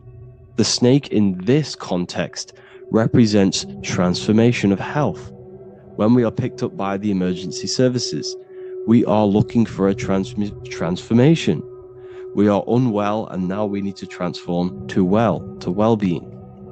This is why they use this symbol. It represents transformation, especially with the pole and the snake climbing. It's climbing, it's transforming from the bottom to the top, shedding its skin, shedding old layers, transformation. We see this in the Bible with the snake tempting Eve to eat the apple of the tree of knowledge of good and evil. Well, what does this mean? Where's the transformation in this? Well, this is a very hidden one. The transformation takes place in Adam and Eve's consciousness and their mind. They go from a pure, whole state of consciousness, from being tempted by the snake, and they eat it and they transform into knowing the good and evil, into the dualistic ways of thinking and the dualistic meaning of this world. Let me rephrase that. They understand the dualism of this world, and they now understand the two good and bad ways of thinking. They know the knowledge of good and evil, of duality. They shifted from a whole state of consciousness into their consciousness being split into good and evil. This represents the journey of every single soul that incarnates into this world, including yourself. When you were a child, you were whole. You had no understanding of good and evil. But as you grew older, you eaten the fruit. You grew to understand the knowledge of good and evil. Your consciousness split from a whole into a separate and divided way of thinking and divided understanding of the world. We suppressed aspects of ourselves to fit in with society norms. And we just limited ourselves with limiting belief systems. We knew the knowledge of good and evil. Our consciousness split from a whole state. This is what Adam and Eve is symbolic of. We see this with the Roman god Mercury, with the snake. Mercury represents intellect, communication. He's always flying in the air, which represents the air, the mind, the intellect. He's holding the snake to represent transformation of the mind. This is what we call mental alchemy, turning base metals into gold, turning the unenlightened aspects of our mind into enlightened ones, turning our negativity into power and control. We see this with Buddha, and Buddha is all to do with transformation of the inner world, transformation of the mind and the soul and the emotions. And it also represents the Kundalini. We see this in ancient Egypt. We always see the snake on the head, representing the place where the third eye is, representing the intellect or the mind, the mind's eye, the third eye, whatever you want to call it. This is the place of the invisible intelligence within us. This is our mind or intellect. And this is the transmutation of the mind. This is why the snake is on the head, representing the transformation of the mind, going from the unenlightened into the enlightened, going from the uncontrolled to the controlled mind, so that we can control the very fabric of reality. I've kind of just given that away. Why is this important? Humans are creators. We're the architects of creation, endowed with the divine power to channel the fourth dimension, which is the imagination, into reality. Each thought and intention is a seed. When nurtured with focus and clarity, transforms the unseen into the tangible experience. This creative process bridges the gap between the ethereal and the material. Humans are creators. It's impossible for you not to create. Whether you're doing this consciously or subconsciously, you've been creating your whole life, turning non-physical thought into physical reality. We are creators. However, the mind cannot create in a state of chaos. The mind cannot create with limiting beliefs. The mind cannot create with thoughts that come and destruct our minds. The mind cannot create consciously and effectively if there are impulses within our mind and we have no control over the mind. So this is where self-transformation comes from within. This is where the snake comes in. The snake represents the transmutation of our mind from the uncontrolled to the controlled. In this context of the Egyptians with the snake on their head. It's all to do with mental alchemy. In the occult tradition, the mind is seen as a delicate instrument that demands constant vigilance. Left unchecked, it reverts to archaic and destructive thinking patterns. Like a finely honed blade, it must be continually sharpened through discipline and self-refinement. In this unending process of unveiling and mastery, we learn to shape reality, harnessing the power of our thoughts to manifest the highest potential. It's all to do with mental alchemy, and this is how the snake is connected to you. And what the snake represents to you, it represents the transmutation, the changing of ourselves, of our consciousness, so we can gain control in this 3D world. If we lack control, then we'll constantly be manifesting chaos. Now, there are 3 ways that we can transform our world, and we can slowly transform our mind. Now, this is not an overnight process. It takes periods of time of purification. And number 1 is affirmation. Let's say we have this dirty cup of water, and we have a tap of water. And in this tap, it's pouring in more water, clear water. Over time, if I keep pouring clear water into this cup, it's going to slowly purify this cup. And then in the end, it will look like the cup on the right. It's the same with your mind. The cup represents the limiting beliefs, the negative thoughts, the negative mind, the uncontrolled mind. But if we keep repeating affirmations over and over and over again, such as I am disciplined, I am powerful, I am limitless, over time this can purify our subconscious and we can gain control over the mind, and we will become conscious of the thoughts that we are giving attention to. The second way is meditation. Meditation allows one to develop an off switch for the mind, providing a sense of control over it. Over time, we gain the ability to filter our thoughts and become more conscious of the ones we choose to engage with. Meditation, over a period of time, will give you this button that allows you to filter out negative thoughts. If you have a negative thought in your mind, you'll be able to become conscious of this and redirect your mind's attention. this is all about self-control, because remember, we become what we think about. The snake represents the transmutation of the self. And another way is visualization. Visualization allows your subconscious mind to experience the reality you desire, accepting it as truth. As the subconscious becomes more immersed in this imagined reality, it works to manifest it into your conscious experience. Your visual eye, visual eye. You're using the mind's eye to see and mold your future. That's what imagination is for, to create in your future. You can become your future now in your imagination. And this can slowly purify your consciousness, slowly purify your mind, which will then, if you do all three of these over periods of time, you will see great transformation from the inside out.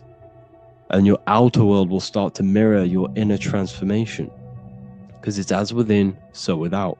You change your inner world of consciousness, of thought and emotion, you'll change your external reality and your circumstances. So I hope this lesson has gave you a great understanding of what the snake actually represents. And now that you see it, you will see this everywhere. Every time you see a snake, you know it represents the transformation.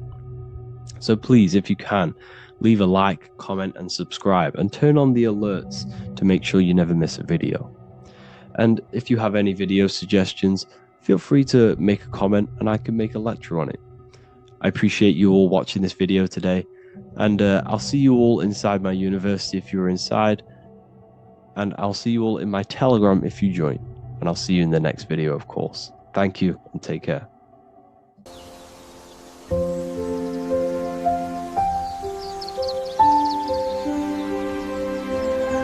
bookofwisdom.com. Visit today.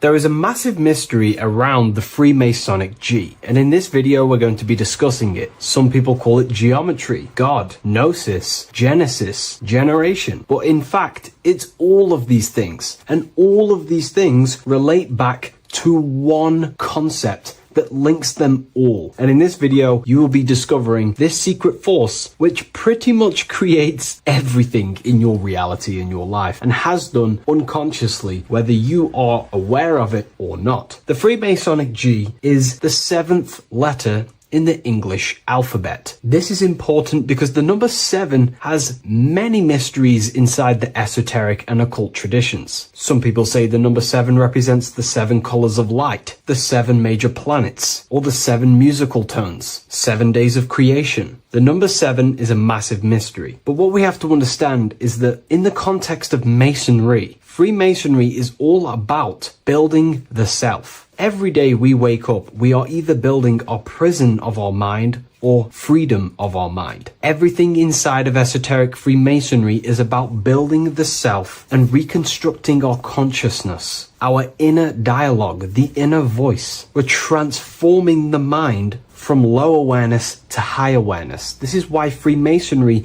uses the allegory of stonemasonry, stones, chipping away at stones. The stone is in fact you, and we are perfecting the stone, which is your very own mind. Because the universe is a mental construct. Life is happening to us inside our minds. We are all the universal mind expressed and clothed in a different body. Therefore, now we understand that everything is about the internal inside of Masonry. This G relates to something inside of you. Hence why you see the G inside of the square and the compass. It's something internal in you. G is the 7th letter of the English alphabet, and the number 7 symbolizes the 7 cognitions of the mind. In esoteric and initiatory traditions, the 7 psychological cognitions of the mind refer to the 7 distinct modes through which human consciousness perceives, interprets, and transforms reality. Different schools use different names, but across Hermetic, occult, Gnostic, and mystical systems, the same underlying pattern emerges. The mind has 7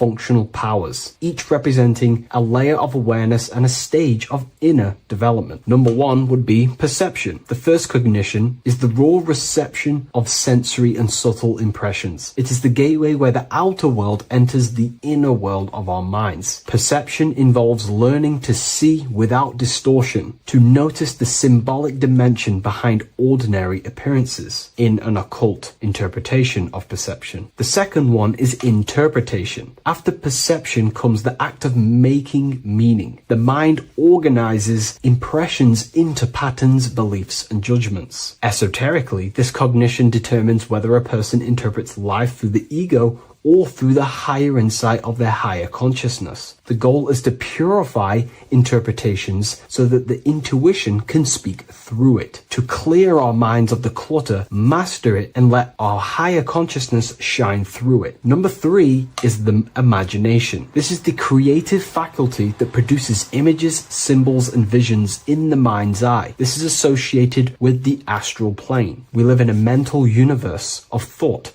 Thought wraps itself inside of imagination. The thought alone has no true form, but then the thought wraps itself in a vehicle of consciousness, what we call imagination, and we give form to the thought. Imagination becomes active. Imagination becomes active imagination, the foundation for rituals, alchemy, meditation, and visionary insights inside of occult traditions. Working on your imagination is a key part on developing your consciousness, as it is literally the sight into the astral plane, your internal vision of the mind. The fourth cognition of the mind is emotion. Emotion is energetic response that gives intensity, direction, and magnetism to thoughts. Emotion fuels the magical will. Unrefined emotion binds us to lower impulses. Refined emotions become devotion, compassion, and the inner fire to transform thought into a tangible reality, to become a conscious creator. The fifth cognition is will, the faculty of intention, decision, and directed energy. Will is the power that aligns personality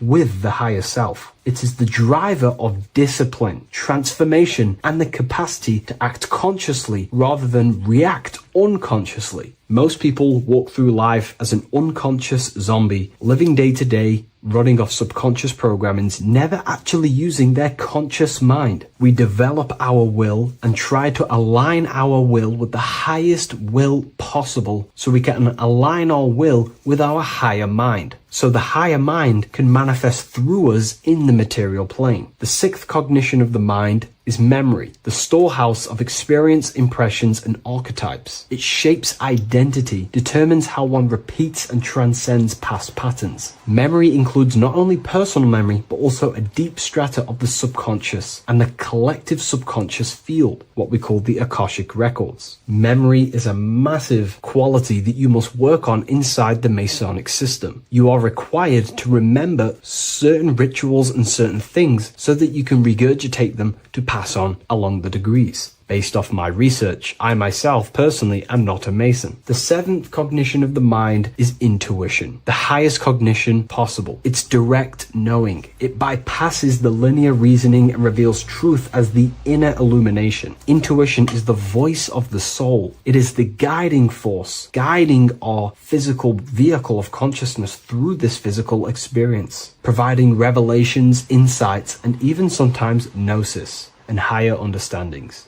They are the 7 principles and cognitions of the mind that we should work on. Sometimes they're symbolized as 7 luminary planets, because lumen is light. The planets are light. Light is consciousness. Consciousness is light. Now moving on to the true understanding of the G, the higher understanding of the G, as I mentioned previously. This is what we call the generative principle, the care principle, the human heart principle, the female aspect of consciousness within yourself. All creation is built upon a care. All action is built upon a care. You only act on what you care about. You care about paying the bills and staying inside your house and looking after your family, for example. Therefore, you take the action to generate the reality and generate money to pay the bills. Them actions are driven by the force of care. If you care about a plant, you take the action to water the plant and it grows. If you care about your partner or relationship,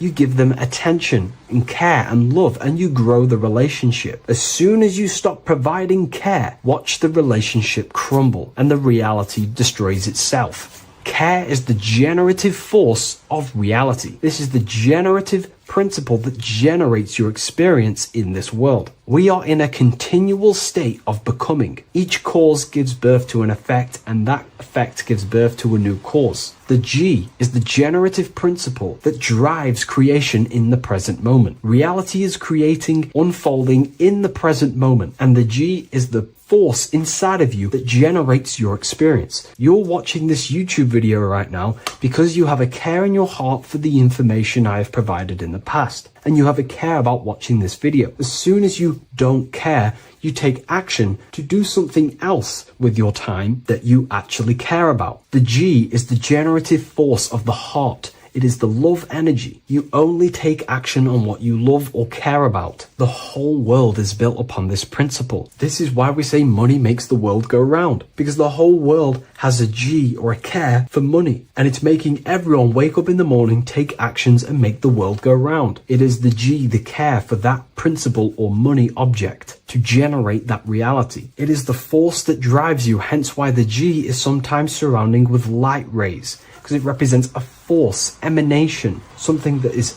invisible but driving the physical body. The G is the internal force that focuses thought into an action. We can think many thoughts, but the thoughts you don't care about, you don't take action on. But the thought you care about, that you have a G for, intensifies that thought, focuses and directs it into an action to generate that experience and reality. The whole world is built upon this principle. The sun is a perfect example of the generative principle. The sun gives all of its life, light, never asking for anything back, making everything grow and generate on the earth. Everything in your life is built upon this principle, and gaining control over your care gives you control over your actions and your reality and what you generate. Once you see this, it is truly beautiful that the world is actually built upon love. This is why they say love is the force of God. It is. Truly. This is the reason why God begins with a G. It's about Genesis. Genesis means creation. G, generation. Anything that generates and creates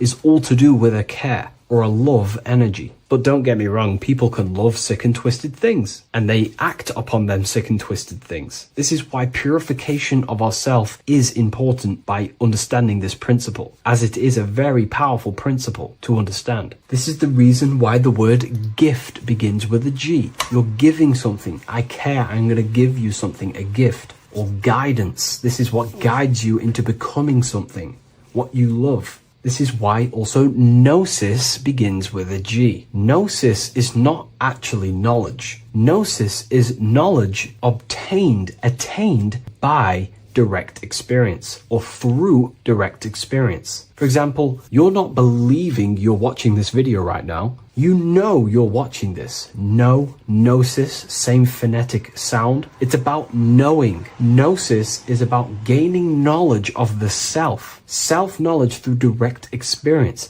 Instead of believing in God, I seek to know God through direct experience, by altered states of consciousness, transcendent meditations, understanding human anatomy, understanding the laws that govern my mind, understanding creation. That is direct gnosis, knowing that God exists instead of believing he exists. By going within the self, questioning the self, and gaining a deeper relationship with the inner observer, you start to gain gnosis, self-knowledge through direct experience. And in order to gain gnosis, you have to care, because gnosis requires action. It requires you to meditate and go within yourself. It requires you to study yourself. It requires you to go within yourself. And in order to do that, you have to care. If you don't care about knowing yourself, you won't take the action to generate the gnosis. If we take a look at this piece of Freemasonic artwork, we can see a whole lot going on here. But if we focus down here with the temple with the letter G on, and when you walk through the temple, there is a pathway leading up a hill towards the light. The light reveals things. If something is in darkness, you can't see it, but the light reveals something. It's symbolizing truth, the light of gnosis, knowingness. And in order to walk this path, you have to go through the temple, which means entering in yourself. This is symbolic of the path. The Masonic path is about the self, reconstructing and learning about the self. In order to walk up that hill, it takes a lot of effort. It's not easy walking up a hill. You're going to be tired. It's not easy. It's horrible. Who likes walking up a hill? I know I don't, but you know, people like hiking and stuff. I understand that, but it's symbolizing this is hard work working on yourself, because the labor of working on your mind is the hardest labor you will ever do. It's called the great work or the Masonic work. And in order to climb that mountain, you go through the G. You have to have the care. If you do not have the care, you will not walk up that mountain. You will not generate the gnosis. You will not get close to the light. You have to have the G to walk that path of self-mastery and working on your mind. This is very, very important. If you want to gain the light, you have to have the G inside of you. You have to have the care to generate a higher consciousness. If you want to earn more money, you have to have the care, or else you will not take the action necessary to generate that reality. This is why we have to master ourselves and write down everything you love. It could be even the bad things. It could be lust. It could be anything you're wasting your care energy on. Try and remove them one by one. Master them and become disciplined. And then you'll have more G energy, care energy to direct towards something else in your life to generate and grow that experience or reality. Again, the word grow, G. It is a growing force. What you place your love and care into grows and expands. What you have a G for is what you spend your time and attention on, your two spiritual currencies. So this is the Masonic G, and I hope you gain a deeper understanding of this. So that is pretty much everything about the Masonic G that you need to know, and hopefully this has helped you. If you wish to learn more and gain guidance through your life and understand yourself on a deeper level, the book I've used today is called The Book of Symbolism. I'll leave a link in the description.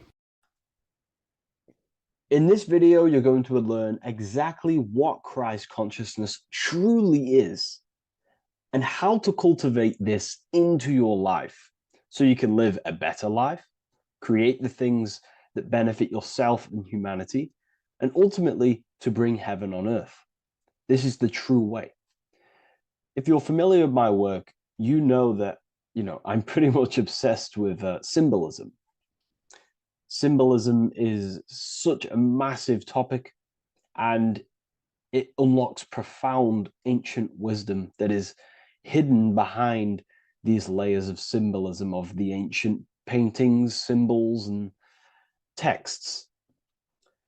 So I was going through some Christian artwork and I came across this painting. It's a well-known painting called The Sacred Heart of Jesus. And it just blew my mind. What this is revealing about human consciousness and Christ consciousness, which is what Jesus represents. If you're not familiar with Christ consciousness, you should definitely do a bit of research on that. But I'm going to explain it today in detail. So when we look at this painting, we are looking at symbolism. We're looking at consciousness, a state of being, a state of living, a way of thinking, a way of feeling, and a way of acting in the world. As I've said this many times, we're all creators. We all create and generate reality. And you don't just have your personal reality, you have a collective reality. Your reality is affected by the collective consciousness.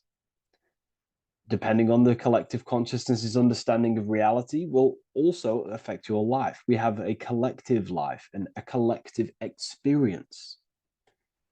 So Jesus in this depiction here is in a way showing us instructions to reach Christ consciousness, whether you see it yet or not. But I'm going to decode this for you. And your mind might be blown after watching this.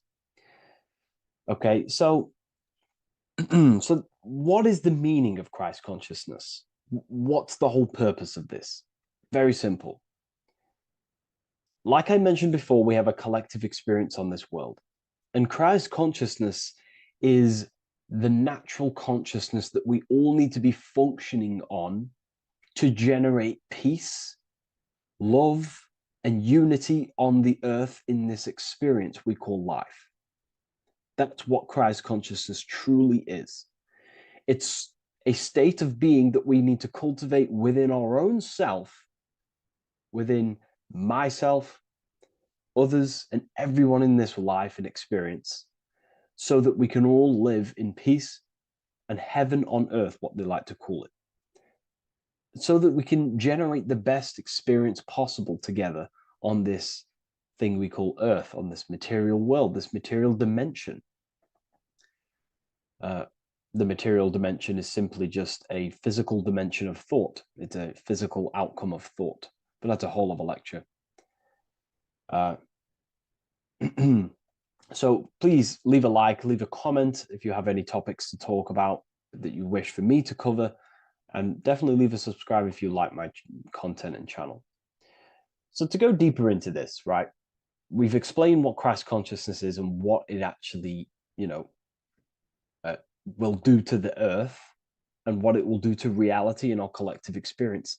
And it's also representing a profound understanding of self, a deep understanding of the true nature of self, the true source of self, what the self is, pure consciousness, pure God.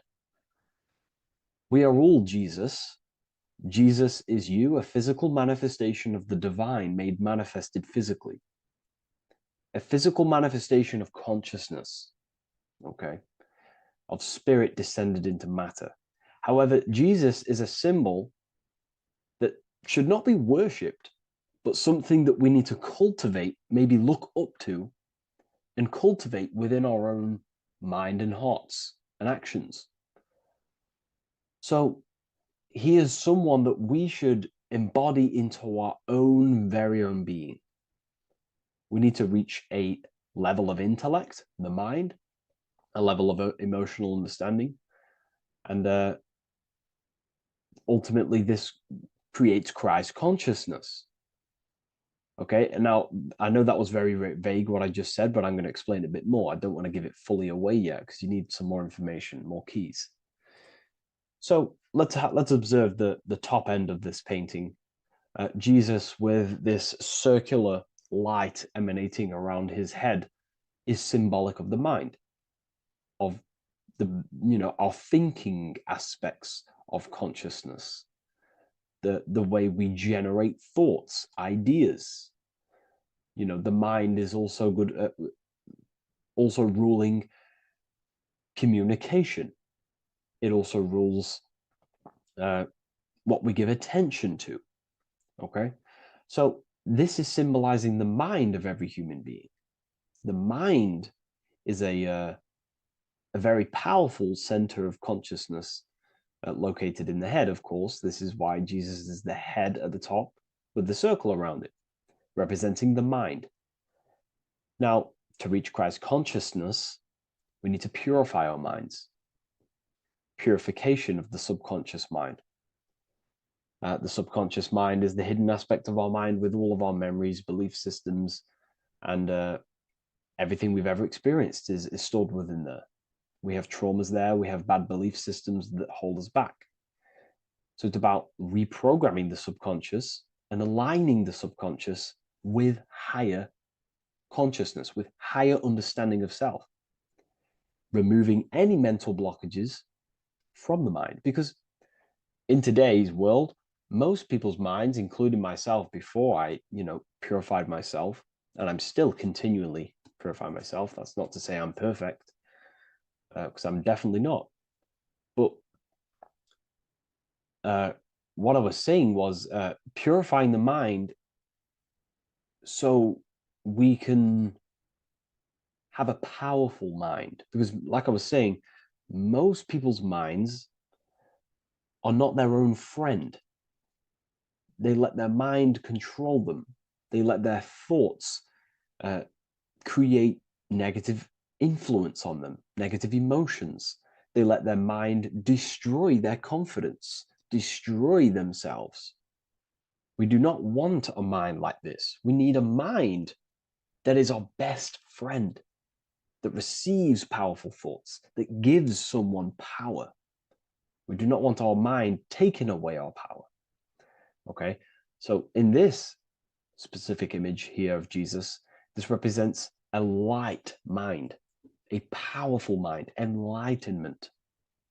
The word enlightenment means light and ment coming from mental or mind, light in the ment. This means a powerful mind. Light is also symbolic of knowledge, information. When someone's very intelligent, you call them a bright person. It's a bright mind. It's knowledge of self. So the mind is conscious of self. That's another thing. We need to be conscious.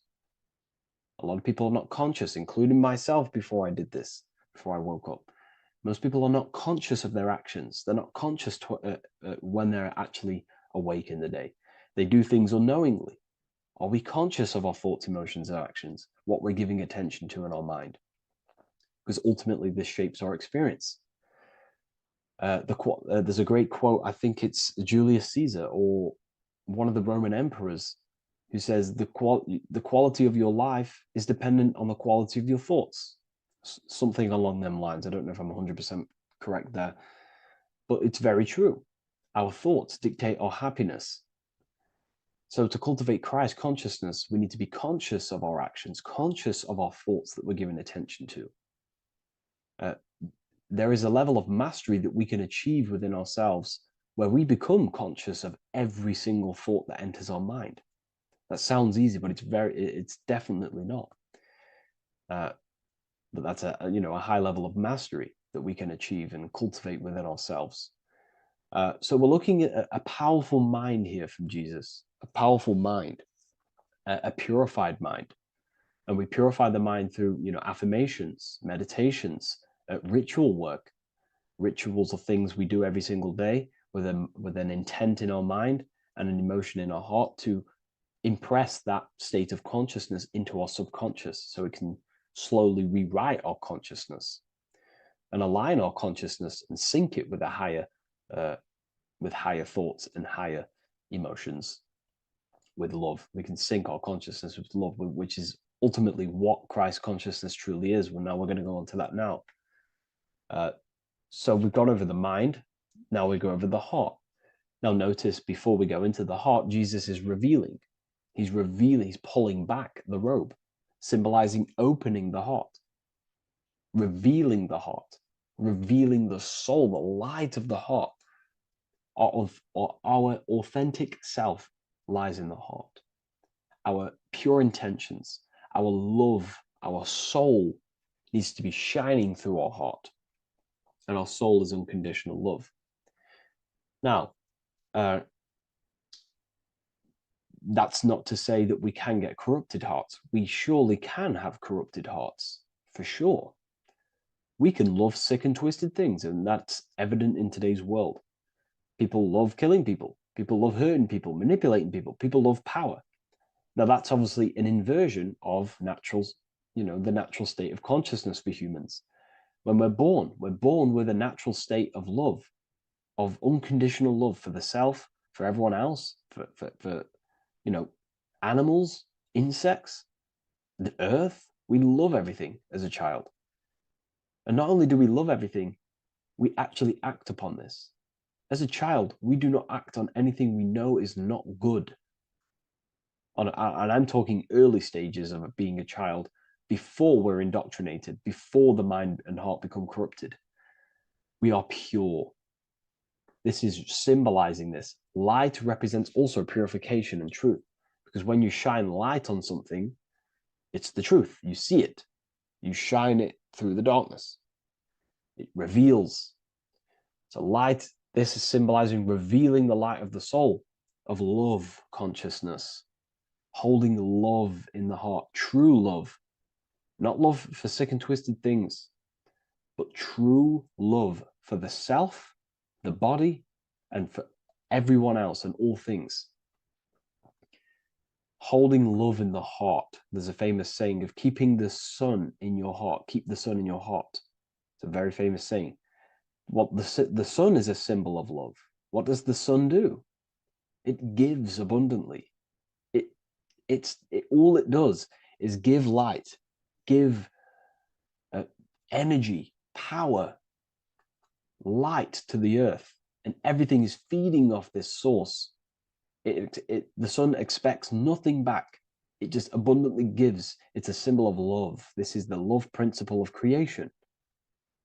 Now, the heart is also governing our actions. What we think about, okay, in our mental field of consciousness is directly corresponded and observed in our hearts. What we think about directly corresponds with what's going on and what we feel in our hearts. Okay? Thoughts produce emotions. So if we give attention to negative thoughts, there's no wonder we're having negative emotions in our hearts. So purification of the mind is also having an effect in purification on the heart. Because when we purify our thoughts and only give attention to powerful thoughts and positive thoughts that uplift yourself and humanity, then we're going to also see this change in the heart, see this emotional change in our consciousness. Okay, so this represents the purification of, a purified heart, the light emanating around the heart.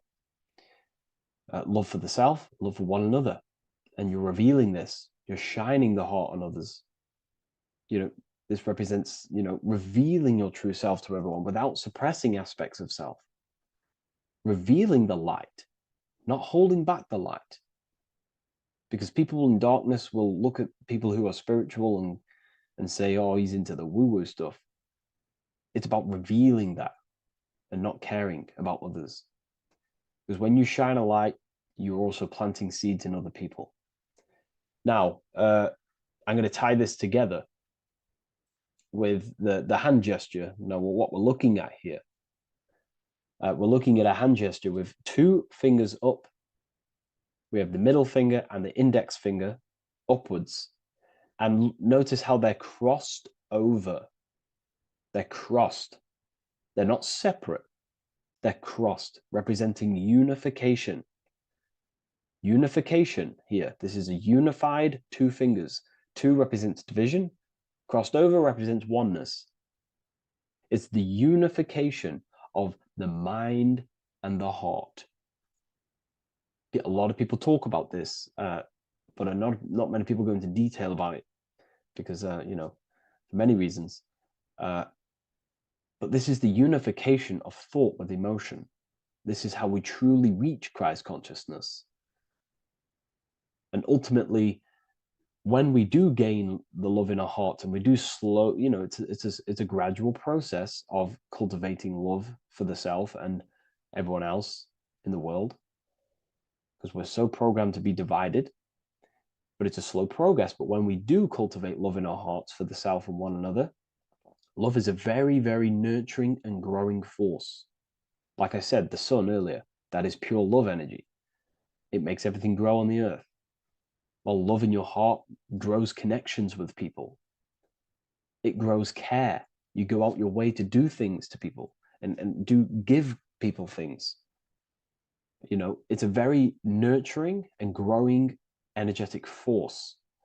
And me personally, I think the whole universe is built upon love. The whole thing. Without love, without the love, there is nothing. Nothing is, love is the only true emotion that truly exists. Everything else is either an opposition of love or a different degree and branch of love. Love is the only true emotion, and everything is built upon that principle. Okay, love is what guides us to a higher consciousness. When we cultivate love in our hearts, we become a vessel for light, more energy, more vibration. Our electromagnetic field expands, or biofield, when we hold love in our hearts. It's a very powerful force. And when we do cultivate a strong spiritual compass within our heart, because that's what our heart truly is, it's a spiritual compass. It tells us, well, it doesn't tell us, it knows what is right at all times. If you think something, your heart tells you whether that is right or that is wrong, whether you should act upon it or whether you should not. The heart knows what's good and evil. No one told you this as a child. As a child, you already knew this. You came into the world, you knew what was right and wrong. You knew it was wrong to hurt people. So this unification that he's doing with his hand symbolizes thinking with the love of the heart.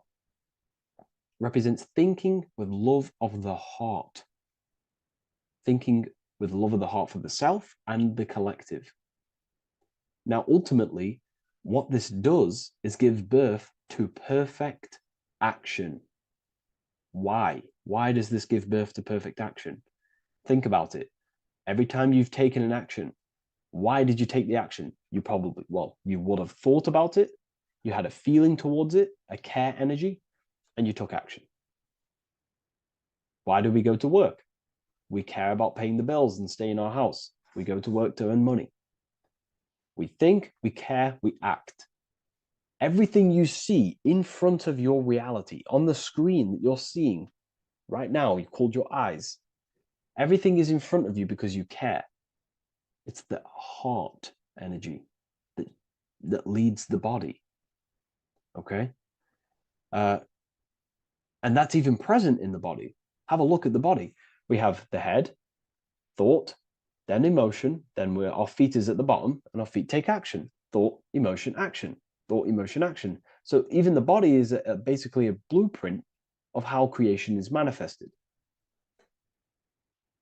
So we receive thoughts from the divine planes, from the higher planes of consciousness. We receive them. That's another thing that I missed. If we purify our minds, we're basically attuning our mind to a higher part of the mental plane, and we will receive higher thoughts. We will receive thoughts that are more genius, what we like to call today, or better quality thoughts. We receive good ideas when we attune our mind to a higher consciousness. Okay, so we are like a radio. We receive thoughts based on what our mind is set to. That's why we call it a mindset. So, like I was saying, we receive thoughts through the head. We feel the emotion, then our feet take action. Thought, emotion, action. So the body's a blueprint of creation. It's beautiful when you really notice this. So this unification is about thinking with the love of the heart, which gives birth to perfect action in the world. And this is the state that we need to cultivate within myself and everyone in the world so we can give birth to heaven on earth through action. Because ultimately the world is molded through action, physical action. And them actions are molded from thoughts and emotions. Now,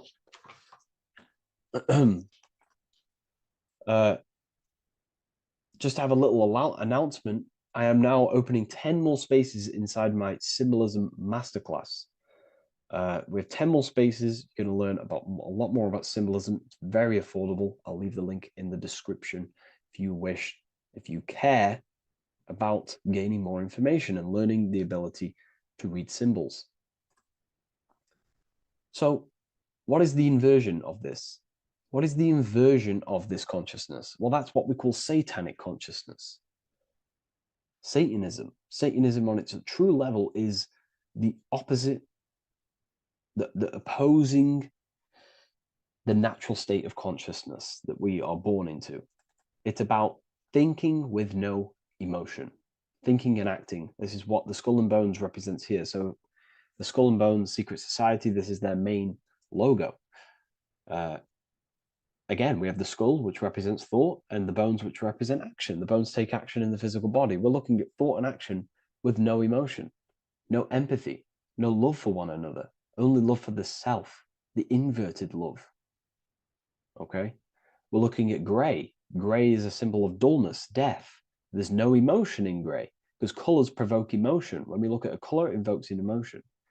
Gray has no emotion. So we're looking at dullness of the emotions. I'm not going to go too deep on this subject. I'm going to create a whole new lecture for that. In fact, I think we have a great lecture inside Ethereal University on Satanism.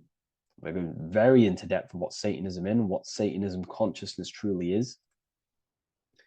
And again, it's just the cross inverted. Satanism is just it's the invertation of, I don't know if that's a word, but it's the inverse of natural law, natural consciousness, of love consciousness that we are born into. Okay, so ultimately, the message in this video was to create love in our minds, love in our hearts. Think with the love of the heart.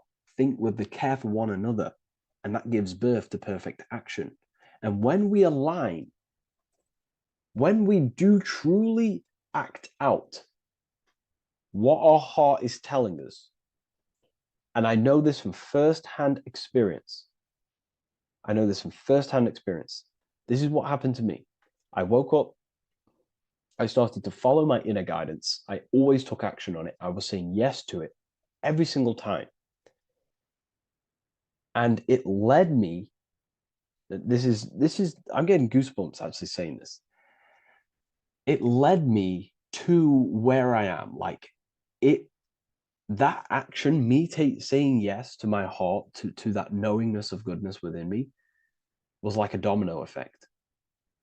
And that domino effect, every time I did it, it was just opening more and more doors, not physically, but mentally. I was receiving more information. I was receiving more opportunity physically. My work started to explode on social media. Like, when you follow your heart and truly take action on what you know is good, it's like a domino effect that leads you step by step to where you're meant to be.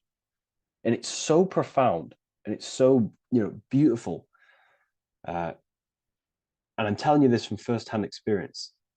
This is ultimately how you kind of unlock your purpose in this physical world as well. So not only is it going to create a better world, it's also unlocking your true soul form and soul purpose while you're here. It's very beautiful. So I thank you, everyone. Please leave a like, comment, and share, and subscribe to the channel. And I'll see you all inside Ethereal University if you decide to take your studies to the next level. Take care.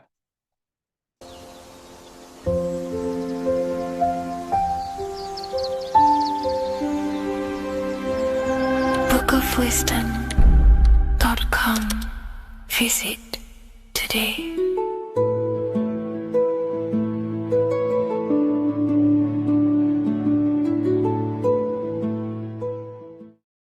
What is good, people? We're back with another video, and this is going to be talking about the connection between the micro and the macro. You are the universe. Everything is inside of you. So the first thing you need to understand is that the law of mentalism, we are a thought in the creator's mind. Everything's being thought into existence. We have a spark of this mind, this same mind of the creator. And everything is a state of mind. Particles or atoms, whatever you want to call them, are a mental thing. They're a product of the mind. Everything's thought into existence. Thoughts influence everything. Thoughts are energetic effects which send out waves into the quantum field around you. And your consciousness is actually the universe experiencing itself, expressing itself, and viewing itself. So we are the creator, but viewing itself in separate bodies. And this is why they call the material world the world of illusions, because everything's separate here, but we all forget that we are all one. We've all been brainwashed to think we're all separate, but we're all one. We're all the same mind, the same consciousness, everything. So everything's created out of toroidal fields. God created the toroidal field. That's the only thing that exists because the atoms are toroidal fields. And it's the basis behind all creation. As you can see it in the owl's eyes, it creates the infinity symbol. And this was the apple. That apple is a toroidal field. And the toroidal field is made out of dielectricity, which is ether. Ether is black light, and this is counter space. This is another realm. This is what creates God to be omnipresent, to be everywhere at one place at all times. He is everywhere because ether is everywhere. And ether is infinite potential. It connects everything together, and that's what energy moves through. It moves through the ether. And that's black light. Everything is light, as it says in John 4:2. God is light. Everything's a vibrational state of light. So the torus field is made out of dielectricity, ether, black light, magnetism, which is white light, which is the center of the toroidal field. And magnetism radiates, it has no vibration. And then when white light splits, it turns into electricity, which is physical material, and that has a vibration. This is the Holy Trinity, the sun, the moon, and Saturn. Saturn, the god of materialism. If you've watched my videos on Saturn, you know that Saturn is crystallizing everything into physical matter. And that's why his old name was El. The ancients called him El. And this is why we get L electricity. This is where L electricity comes from. Because L electricity is only a product of the physical world, which is redshift, blueshift, Adam and Eve. And this is what creates the redshift, blueshift is what is a product of magnetism. When magnetism, white light splits. And this gives us vibration. And this what creates the toroidal field, which is the basis of all physical creation. The sine wave is created out of the magnetic wave and the electric wave. The electric wave is the blue wave, and the magnetic wave is the straight wave, which is radiation. This is vibration frequency. So the magnetic wave is straight, and then you have longitude and amplitude, which is depth, which is dimension. You see how the electric wave has depth and a dimension. This is why you get the cross. This is the cross of Earth. This is the symbol of Earth, of bondage, of physical matter, because it consists of magnetic wave and depth, which is electric wave. And this is where you get the sun cross or the earth cross, whatever you want to call it. It's the cross of physical matter, and the ancients knew this. This is why they used that symbol. Redshift, blueshift, which is the toroidal field, is the basis of all creation, physical creation. And this is why you have the police siren is red and blue. The Matrix movie, red pill, blue pill. You have red blood and blue blood in your body. The Democrat and Republic, the two parties, red and blue. Like your taps on your taps, you have a red and blue tap. One's generative and one's destruction. Fire, destruction, water, generative. So this is the basis of all things. And electric wave has dimension, like I've already said, depth, material, and it's measured in hertz. It's measured in hertz because it hurts you. It decays because the electric wave has a vibration, and vibration always has to go back to a standstill point. This wave cannot go forever, but the magnetic wave will go forever. It's radiation. Magnetic is radiation. It radiates forever. It pulses, but the electric wave will at some point come back to a standstill point, and that's why it hurts. It decays. That's why our physical body decays, because we contain of electricity. This body is an electric body, and it will return back to stillness like a guitar string. If you vibrate a guitar string, you pull it, it will vibrate, make a sound, and then go back to a standstill point. It's the exact same with every single toroidal field within the body. It will decay, and this is why our bodies decay, and everything in creation decays. So we're born into sin. The sin of Eve. The sin of Eve is us biting into the tree of knowledge of good and evil, which is the systems in the body. And the sin of Eve is biting into the sine wave. We bit into the sine wave. The sun moves in a sine wave. Our DNA is a sine wave. Time is a sine wave. Everything in this creation is a sine wave. This is why the dollar bill is a sine wave. Magnetism and electric waves in one. And this is the sun doing its sine wave, which creates, when you go bowling, it kind of creates that pin that you hit over. That's the pin of the sun. The zodiac sign is a sine wave because the zodiac sign is an expression of the toroidal field, because magnetism unfolds into 12ness. And that's why you have 12 zodiac signs, 12 systems in your body, 12 cranial nerves in your head, in your brain. So if you can imagine this, see where my pointer is, always starts with Aries. Aries is the head. It's the first thing that's created in the womb. And this is Aries, the ram, and this is why it's called a cerebrum in your brain, which is the first thing that creates when you're in the womb. And what's the element of Aries is fire. Fire is the first element, F-I-R, first, because it's the first thing on the wheel, the first expression of energy. As you can see here, my pointer, this is the center of the toroidal field. it would go Aries, Virgo, Capricorn, Pisces, Scorpio, Cancer. Then we go back to Libra. Libra would be center. But you see how the toroidal field is the expression of the 12 energies. That's what the constellations are, the energy expressions of the toroidal field. So it would go outwards, starting from Aries here, all the way back to Pisces, which is beyond the bottom half. But Libra would be the center. That's why Libra is the equinox. It's the equinox.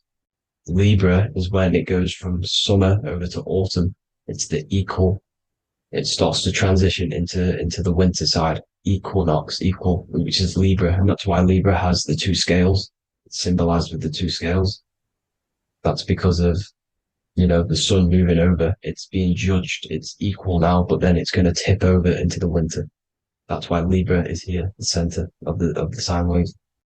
And like I said before, magnetic energy unfolds into 12ness. Magnesium is number 12 on the periodic table. It's the sacred number. And this is why the scientists are trying to, NASA is trying to bring in another constellation to destroy the holy science of astrology. So Aries rules the head, which is Mars. Taurus rules the neck, the lower head. Gemini, the two twins, which is your lungs, your two twins, your arms, two twins. Cancer, the breasts, the chest area. Leo, the heart, which is the sun, which is fire, the center of the toroidal field. Virgo, the belly, which is the intestines. Libra, the kidneys, the two scales, the kidneys, balancing out everything. Scorpio, the sex organs. Sagittarius, hips and thighs. Capricorn, I've missed that out, which is the kneecaps. Capricorn, kneecap. Aries, which is the ram, which is the cerebrum in your brain. And then Aquarius, the calves and the ankles. And the Pisces, the two fish, the 2 feet. So everything corresponds, as you can see here. This is an ancient way of depicting it, of the folded human. And this is everything. Each constellation rules that part of the body, gives energy to that part of the body, makes you do certain things. So magnetic energy unfolds into 12ness. Electricity unfolds into 7s. That's why when you get electric, the light spectrum that we see, it consists of 7 colors. Why we have 7 planets. The 7 planets give us our 7 metals and the 7 solfeggio scale frequencies. So the rotor, this is the rotor. And rotor is an anagram for Torah. The Torah, which is I think it's the Hebrew Bible. Don't quote me on that, but it's one of the holy books, which is the Torah, the Taurus. Everything goes back to the Taurus field because it's the basis of all creation. So the chief cornerstone, it says in the Bible that the builders rejected the chief cornerstone. The chief cornerstone, you are the builder. You decided to incarnate into the physical world, into the electric world, El, the world of El, Saturn. When you are created in the womb, it takes you 9 months for you to be created. So, for example, if you went into the womb here, it'd take you 9 months. So let's say you're born in Scorpio. So you'd go back 9 months, 1, 2, 3, 4, 5, 6, 7, 8, 9. You consist of all of these 9 energies because it takes 9 months or however long you took to be born. Some people are born earlier. You'd have to find out how many months you were in the womb for. But you consist of these 9 energies, and each constellation has a cell salt associated with it. And these cell salts are vital for your health. And your cells are the optimal health of your body. So the chief cornerstone that you rejected is these 3 cell salts, these 3 constellations. So you're mineral deficient in these 3 constellations. For example, fluoride, magnesium, phosphate, and potassium sulfate.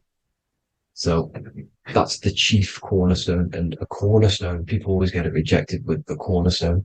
The cornerstone is not, it doesn't say the cornerstone in the Bible. It says the chief cornerstone. The cornerstone is a cornerstone of a building, but a chief cornerstone is the top of the pyramid. This is where we get the pyramid of the wheel. So you're mineral deficient in whatever 3 zodiac signs you're not. You were not in the womb for. This is the chief cornerstone you rejected. So the human body is the micro. It is the universe in a physical form. It consists of everything in the universe.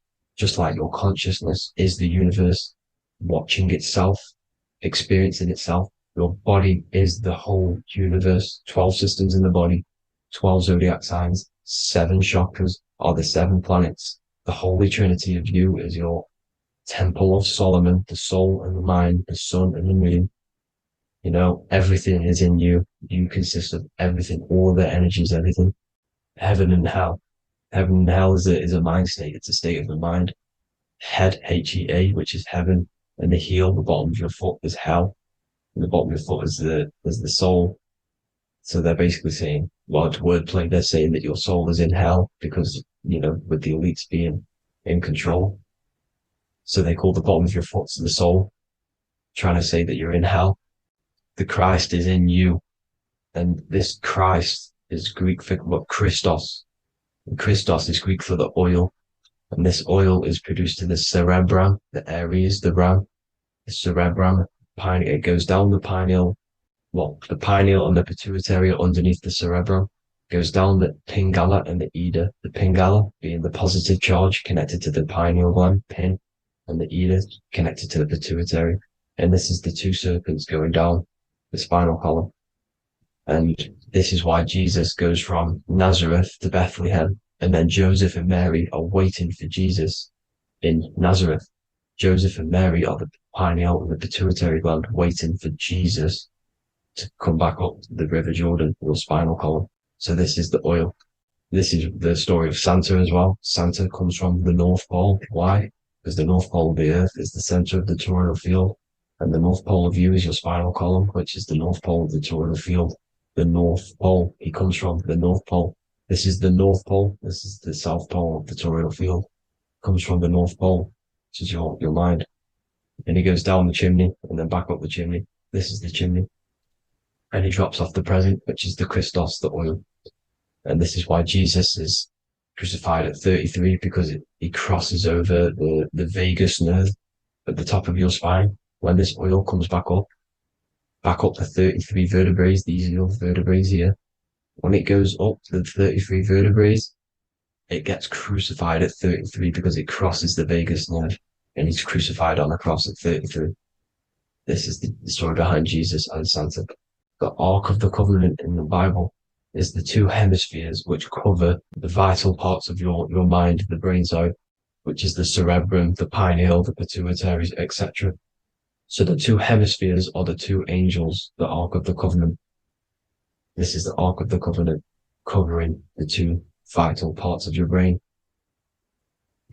So these are the optic thalamus is another part, and it protects the Christ oil, which is inside at the center of the brain. See, the Bible is all a massive metaphor about yourself because you are the universe. You are a microcosm of the universe. Your consciousness is experiencing itself, and the universe experiencing, and your body is the whole universe. Your head's heaven. So Moses crosses the Red Sea. These are the 2 hemispheres of your brain. This is the corpus callosum, the Red Sea. So he's pretty much saying that he's uniting the 2 hemispheres of your brain, because most people in this generation are stuck in the left brain, which is just logic, reasoning, science and maths, writing. You know, this is what school teaches you to do. It keeps you stuck in your left brain. And you want to cross over to you want to cross the Red Sea, which is the corpus callosum, to the right brain, which is awareness, art awareness, creativity, imagination, intuition, insight, you know, using the higher mind, creativity, imagination. If you don't have intuition, then you can't read energy, you can't pick up on bad things. This is what Moses is symbolizing by crossing the Red Sea. And it's also the upper room where Jesus met the 12 disciples. 12 disciples are the 12 cranial nerves in your brain.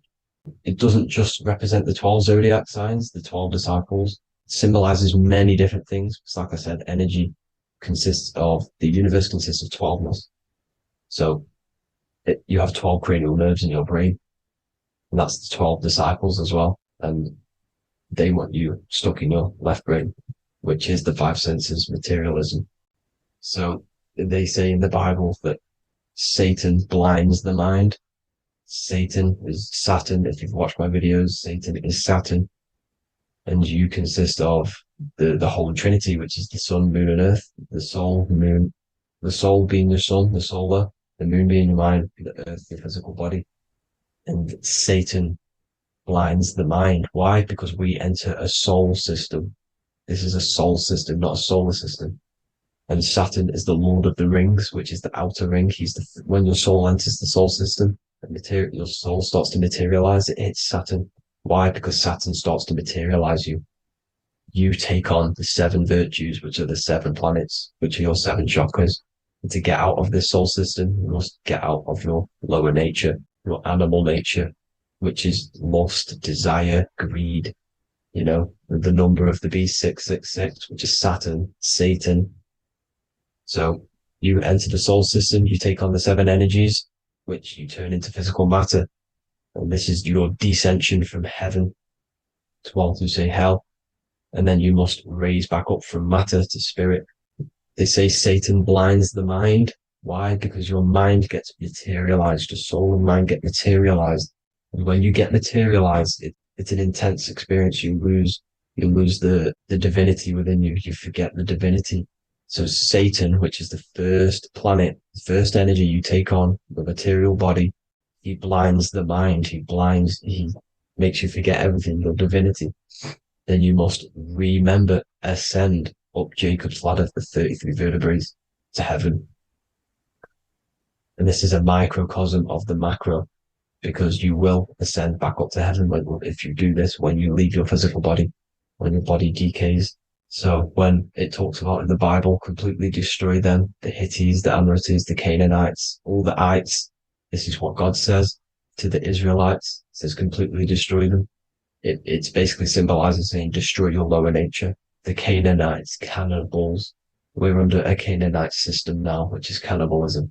And this is flesh eating, lust, greed, all the demonic stuff, all the lower vibrational stuff, you know, the lower nature, eating, sex, and survival, the lower 3 chakras. You must get out of these lower 3 chakras and return back to spirit, which is heaven, which is spirit, love, being holy, being truthful, being passionate. Going back to Satan blinding the mind, all of the planets are made out of these 3 symbols. Satan blinds the mind, and that's why Satan's symbol, this is the symbol for Saturn, Satan, the symbol of Saturn is the cross, which is physical matter, the earth, over the moon is your mind. So the Saturn symbol saying matter over mind, he blinds the mind, Satan blinds the mind once you enter the soul system. And you must remember, in the Bible, it talks about the Genesis, which is Eve, the sin of Eve, which is biting of the tree of knowledge, with the serpent, which wraps around the tree. It says the serpent placed himself on the tree. Well, the serpent is the spinal column. It's the serpent telling you eat from the tree of knowledge of good and evil, which is your nervous system. And eating from the tree of knowledge of good and evil is doing bad things. For example, over-sexualized, overeating, eating the wrong food. That's eating from your nervous system. It's decaying you, and it's preventing you from achieving the God self, the God consciousness. This is the symbolism of, you know, the tree on the serpent, telling you to eat from the left brain, with the left brain being the sinister. Sinister is Latin for left. That's sin. Sin is left. And left is lefty Lucy, Lucifer, right, righteousness, right, God, godly. The tree of knowledge of good and evil, which is your nervous system, because it determines good or bad. You know, that's the only thing you experience in this world is your nervous system. And then the tree of life is the cardiovascular system, and the Garden of Eden is your body. So that's it for this video, people. I hope you've got a greater understanding of how you are the universe and everything is inside of you. Just keep in mind you are the universe experience in itself, and your body is a reflection of everything. The 12 constellations, the 7 planets, everything's inside of you. This world is an expression from the inside outwards. You can't affect the outside world to manipulate reality. Everything's inside of you. I hope you got a greater understanding of this. God bless.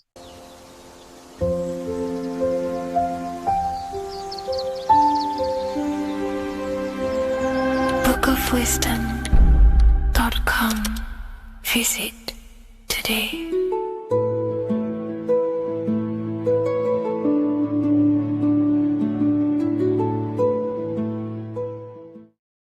Welcome back, people, to another occult lecture by Revival of Wisdom. Today, we're going to be talking about magic and how it's being used on us for the New World Order. Magic has the word mag within it, which is magnetism. Magnetism is the force. Magic is influencing forces, natural or supernatural forces, and using it for a certain agenda to gain something out of it. Now, magic is not what everyone's being thought. It's not some sort of fantasy thing. It's actually very common, and we all do it, whether you believe it or not. Magic is all to do with the mind.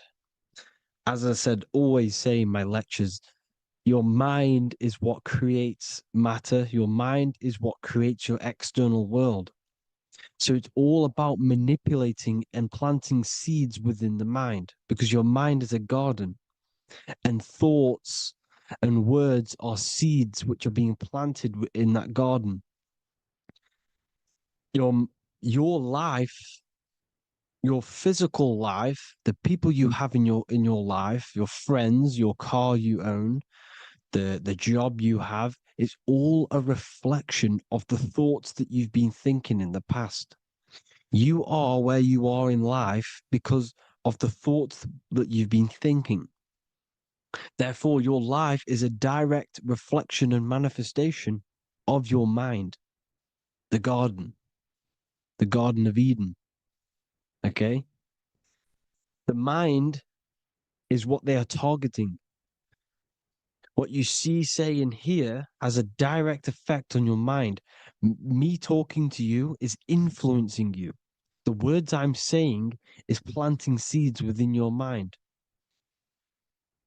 Now it's up to you to consciously act on these thoughts or these words, or to maintain these words. As above, so below. As within, so without. What's inside of me is outside of me. What comes into the storehouse comes out of the storehouse. You have the left, you have the right, you have the up, and you have the down. As above, so below. Whatever is in your mind will be expressed in some sort of way, consciously or subconsciously, spiritually or physically. The mind is what manifests everything. And this is what we need to understand. We need to understand is that the mind is not physical. All things spiritual manifest physical. All things seen come from the unseen. The words you're thinking, that everything you have is coming from the unseen. The actions that you do come from the unseen mind.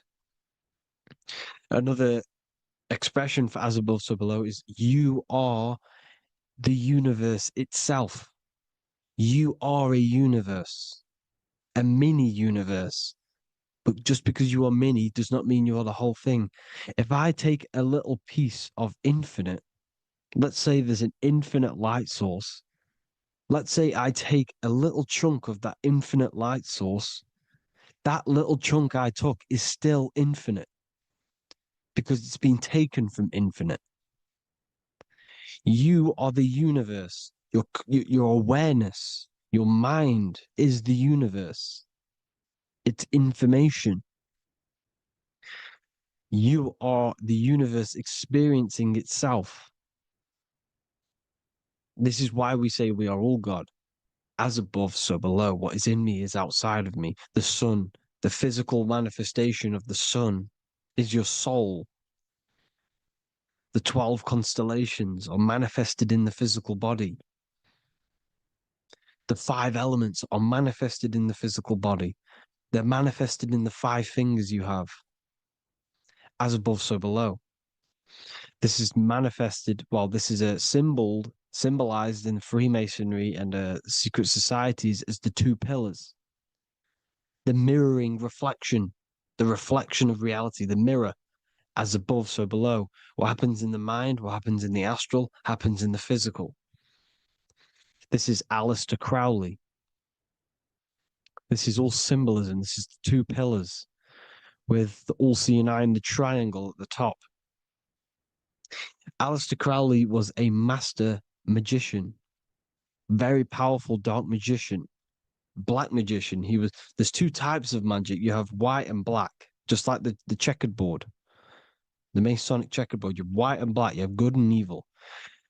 White magic is influencing natural forces to gain something that will help the collective consciousness, help the collective, help the earth, help other people. Black magic is something you manipulate something so you can get something personal out of it. Doesn't matter if it's good or bad. It's still considered as black magic because you're being selfish. Everything you do should be contributing towards the collective consciousness and helping others. And this is why the ancients lived in a system where everything was in unity. We understood that I am you and you are me. What I do to you happens to me because I am you and you are me. We are the same mind substance on the inside. We're all the same mind substance being expressed in different bodies. So what I do to your mind will have a ripple effect on my mind because all of our minds are connected within the mental plane. So this is why they know all this knowledge. They know all this knowledge. So yeah, this is the mirroring effect of reality, the two pillars, or symbolizes the number 11. The number 11. We'll go deeper into that. The technology we're using is magic. It's a form of magic. Television is tell a vision. They're telling a vision into your subconscious mind, into your memory. And when you turn on the television, you get a program because they're telling a vision to create a program within your subconscious mind. You see, the conscious mind is only 10% of your mind, which is to do with your, what you're aware of, your five senses. What are you consciously aware of? Well, I'm aware I'm here, I'm talking. I'm aware of what I'm wearing, the five senses, what I can hear, taste, smell, hear. What I'm wearing, I'm aware of what I think of. But the subconscious mind is the 90% of your mind. It's the hidden part of the mind, which is telling your heart to beat, telling your body to breathe. It's storing all of your emotions. It's storing everything you see, storing all the belief systems that you have. It has everything. It stores all of the habits you have, the values. It stores everyone's name that you know. All the words that I'm speaking right now is all coming out of the subconscious. Everything is subconscious. And it literally manipulates 90% of your daily basis behavior. Most people don't know this. What you did yesterday is what you will do today because of these beliefs and mental programs within the subconscious, stored within the subconscious. So the subconscious is what they're aiming at. They're trying to create programs within the subconscious because the subconscious manifests 90% of your thought patterns, 90% of your actions and words. They know all this stuff. So the subconscious mind is the most powerful part of the mind. Another way the subconscious manifests and influences your life is, let's say you were in a car crash years and years ago, 10 years ago. Let's say you're in this car crash, right? And you really hurt yourself. The emotion you felt in that time when you were injured in that car crash had a great impression on your subconscious mind. You see, the stronger you feel something emotionally, the stronger impact it has on the subconscious. You can remember and recall that moment and very vividly because of the impact it had on the subconscious. For example, you become that terrified of cars that it manifests into your life today, that you are wary to go in certain cars. You don't want to go in cars at all, maybe. because of that moment that is stored within the subconscious. And it will manifest into anxiety. It will manifest into not going into cars. It will manifest into depression, maybe. These things, these emotional, very emotional, traumatic events have a great impression on our subconscious, and they control your life. This is why you need to meditate and let go deep within yourself and let go of these internal, deep emotions that you may have repressed and keep pressing down and ignoring. But you need to address it and let go of these subconscious impressions you have, which are controlling your life, like anxiety, depression. All of these things are stemming from things that are stored within your subconscious years and years ago, more than likely. Broadcasting. They're casting spells to a broad audience, to news, north, east, west, and south. They're casting spells. No, if you watch the news, everything's red. Breaking news in red writing or the red background, everything's red. Why? Because red's the root chakra, which is all to do with survival. They want to stimulate this root chakra because they want you down there in survival mode. They want you in survival mode because you're easier to control. They control out of fear. And not only they're casting these spells as if, because most of the things they cast in the news hasn't already happened. They're constantly bombarding you with, there might be a war breaking out, war this, war that, kill here, kill there, murders. It's impressing, it's casting spells on your subconscious mind. So when the event does turn up in real reality, in physical reality, you're less emotional, you're less surprised. You're not as surprised because you've already heard it before. Your subconscious has already heard it all before. If you never heard of a war and then a war broke out, you'd be going crazy. So they subtly program your subconscious mind through the words, because the words they say is impressing your mind. It has an effect on your mind, which will have an effect on your behavior, your words, your conversations you have with people.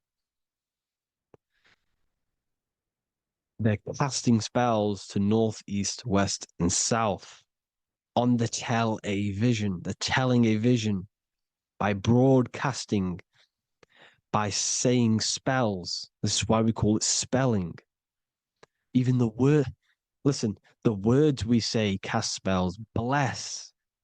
Oh, bless you. That's be less. The subconscious mind only picks up literal things. You see, when I say bless you, your conscious mind picks that up as, oh, thank you, you're blessing me. But your subconscious picks up as be less. You see? Because the subconscious it has no filter. It's just, it is what it is. Everything is factual in the subconscious. Therefore, if I call you an idiot, your subconscious, my subconscious will think I'm talking to myself and calling myself an idiot, and it will take that as true. That is truth. Everything is truth within the subconscious. And the subconscious manifests your behavior. The devices this is the biggest one. Black scrying mirrors, device, the devil's vice, the device. Okay? Black scrying mirrors, black screen is scrying. Black scrying mirrors were used to communicate with spirits within the astral plane in the medieval times. They're still being used now by black obsidian mirrors. And look at your phone, it's a black mirror. And there's some sort of, I'm not saying this is facts, but personally, I believe These are portals for spirits and ethereal entities to come into your life, to come into your surroundings. So this is the next big thing: the TVs, your iPhone, your iPod, all black mirrors. And mirrors are very, very powerful. Even just a normal mirror. Mirrors have an effect. Whatever you say into a mirror, what you say is energy. And when you say something into a mirror, you're saying it into yourself. It's an infinite cycle of words of energy because it's being reflected infinite times. When you say something into a mirror, it has a massive effect. You're saying it directly into your eyes, into your mind. So what you say in a mirror should be said with precaution. Never say anything negative into a mirror, because mirrors are very, very powerful ways for you to reprogram your subconscious mind for the good. You can say very positive things into mirrors and it will reprogram your subconscious mind. Okay? Manifesting is all magic. It's all magic. Everything is magic. But consciously doing it is what they're doing. They hid this knowledge. Your phone is magic. It manipulates your mind. The iPhone, okay. See, magic isn't all of this with wands and see, Harry Potter, okay, that was created to give you this perception of a mystical and amazing form of magic with magic wands and all sorts of stuff like that. Yes, that stuff was true when the collective conscious minds were on a higher level and our belief systems believed in these things, because the universal mind, all of our minds contribute to reality. If the masses don't believe in magic, if the masses don't believe in a certain thing, it's going to have an effect on physical reality. So when the collective minds are higher and have more open minds, things like Harry Potter can come true. See, it's all in the mind. The iPhone, the eye is the symbol for the mind, the invisible intelligence. The triangle is the ethereal plane. Okay, so the eye in the triangle is the eye that sees into the beyond the ethereal planes. The square is the physical plane. So the iPhone, your phone, is a black box, just like the Saturn black cube. It's a black mirror. It's taking photos of you every 2 seconds, and it's your mind.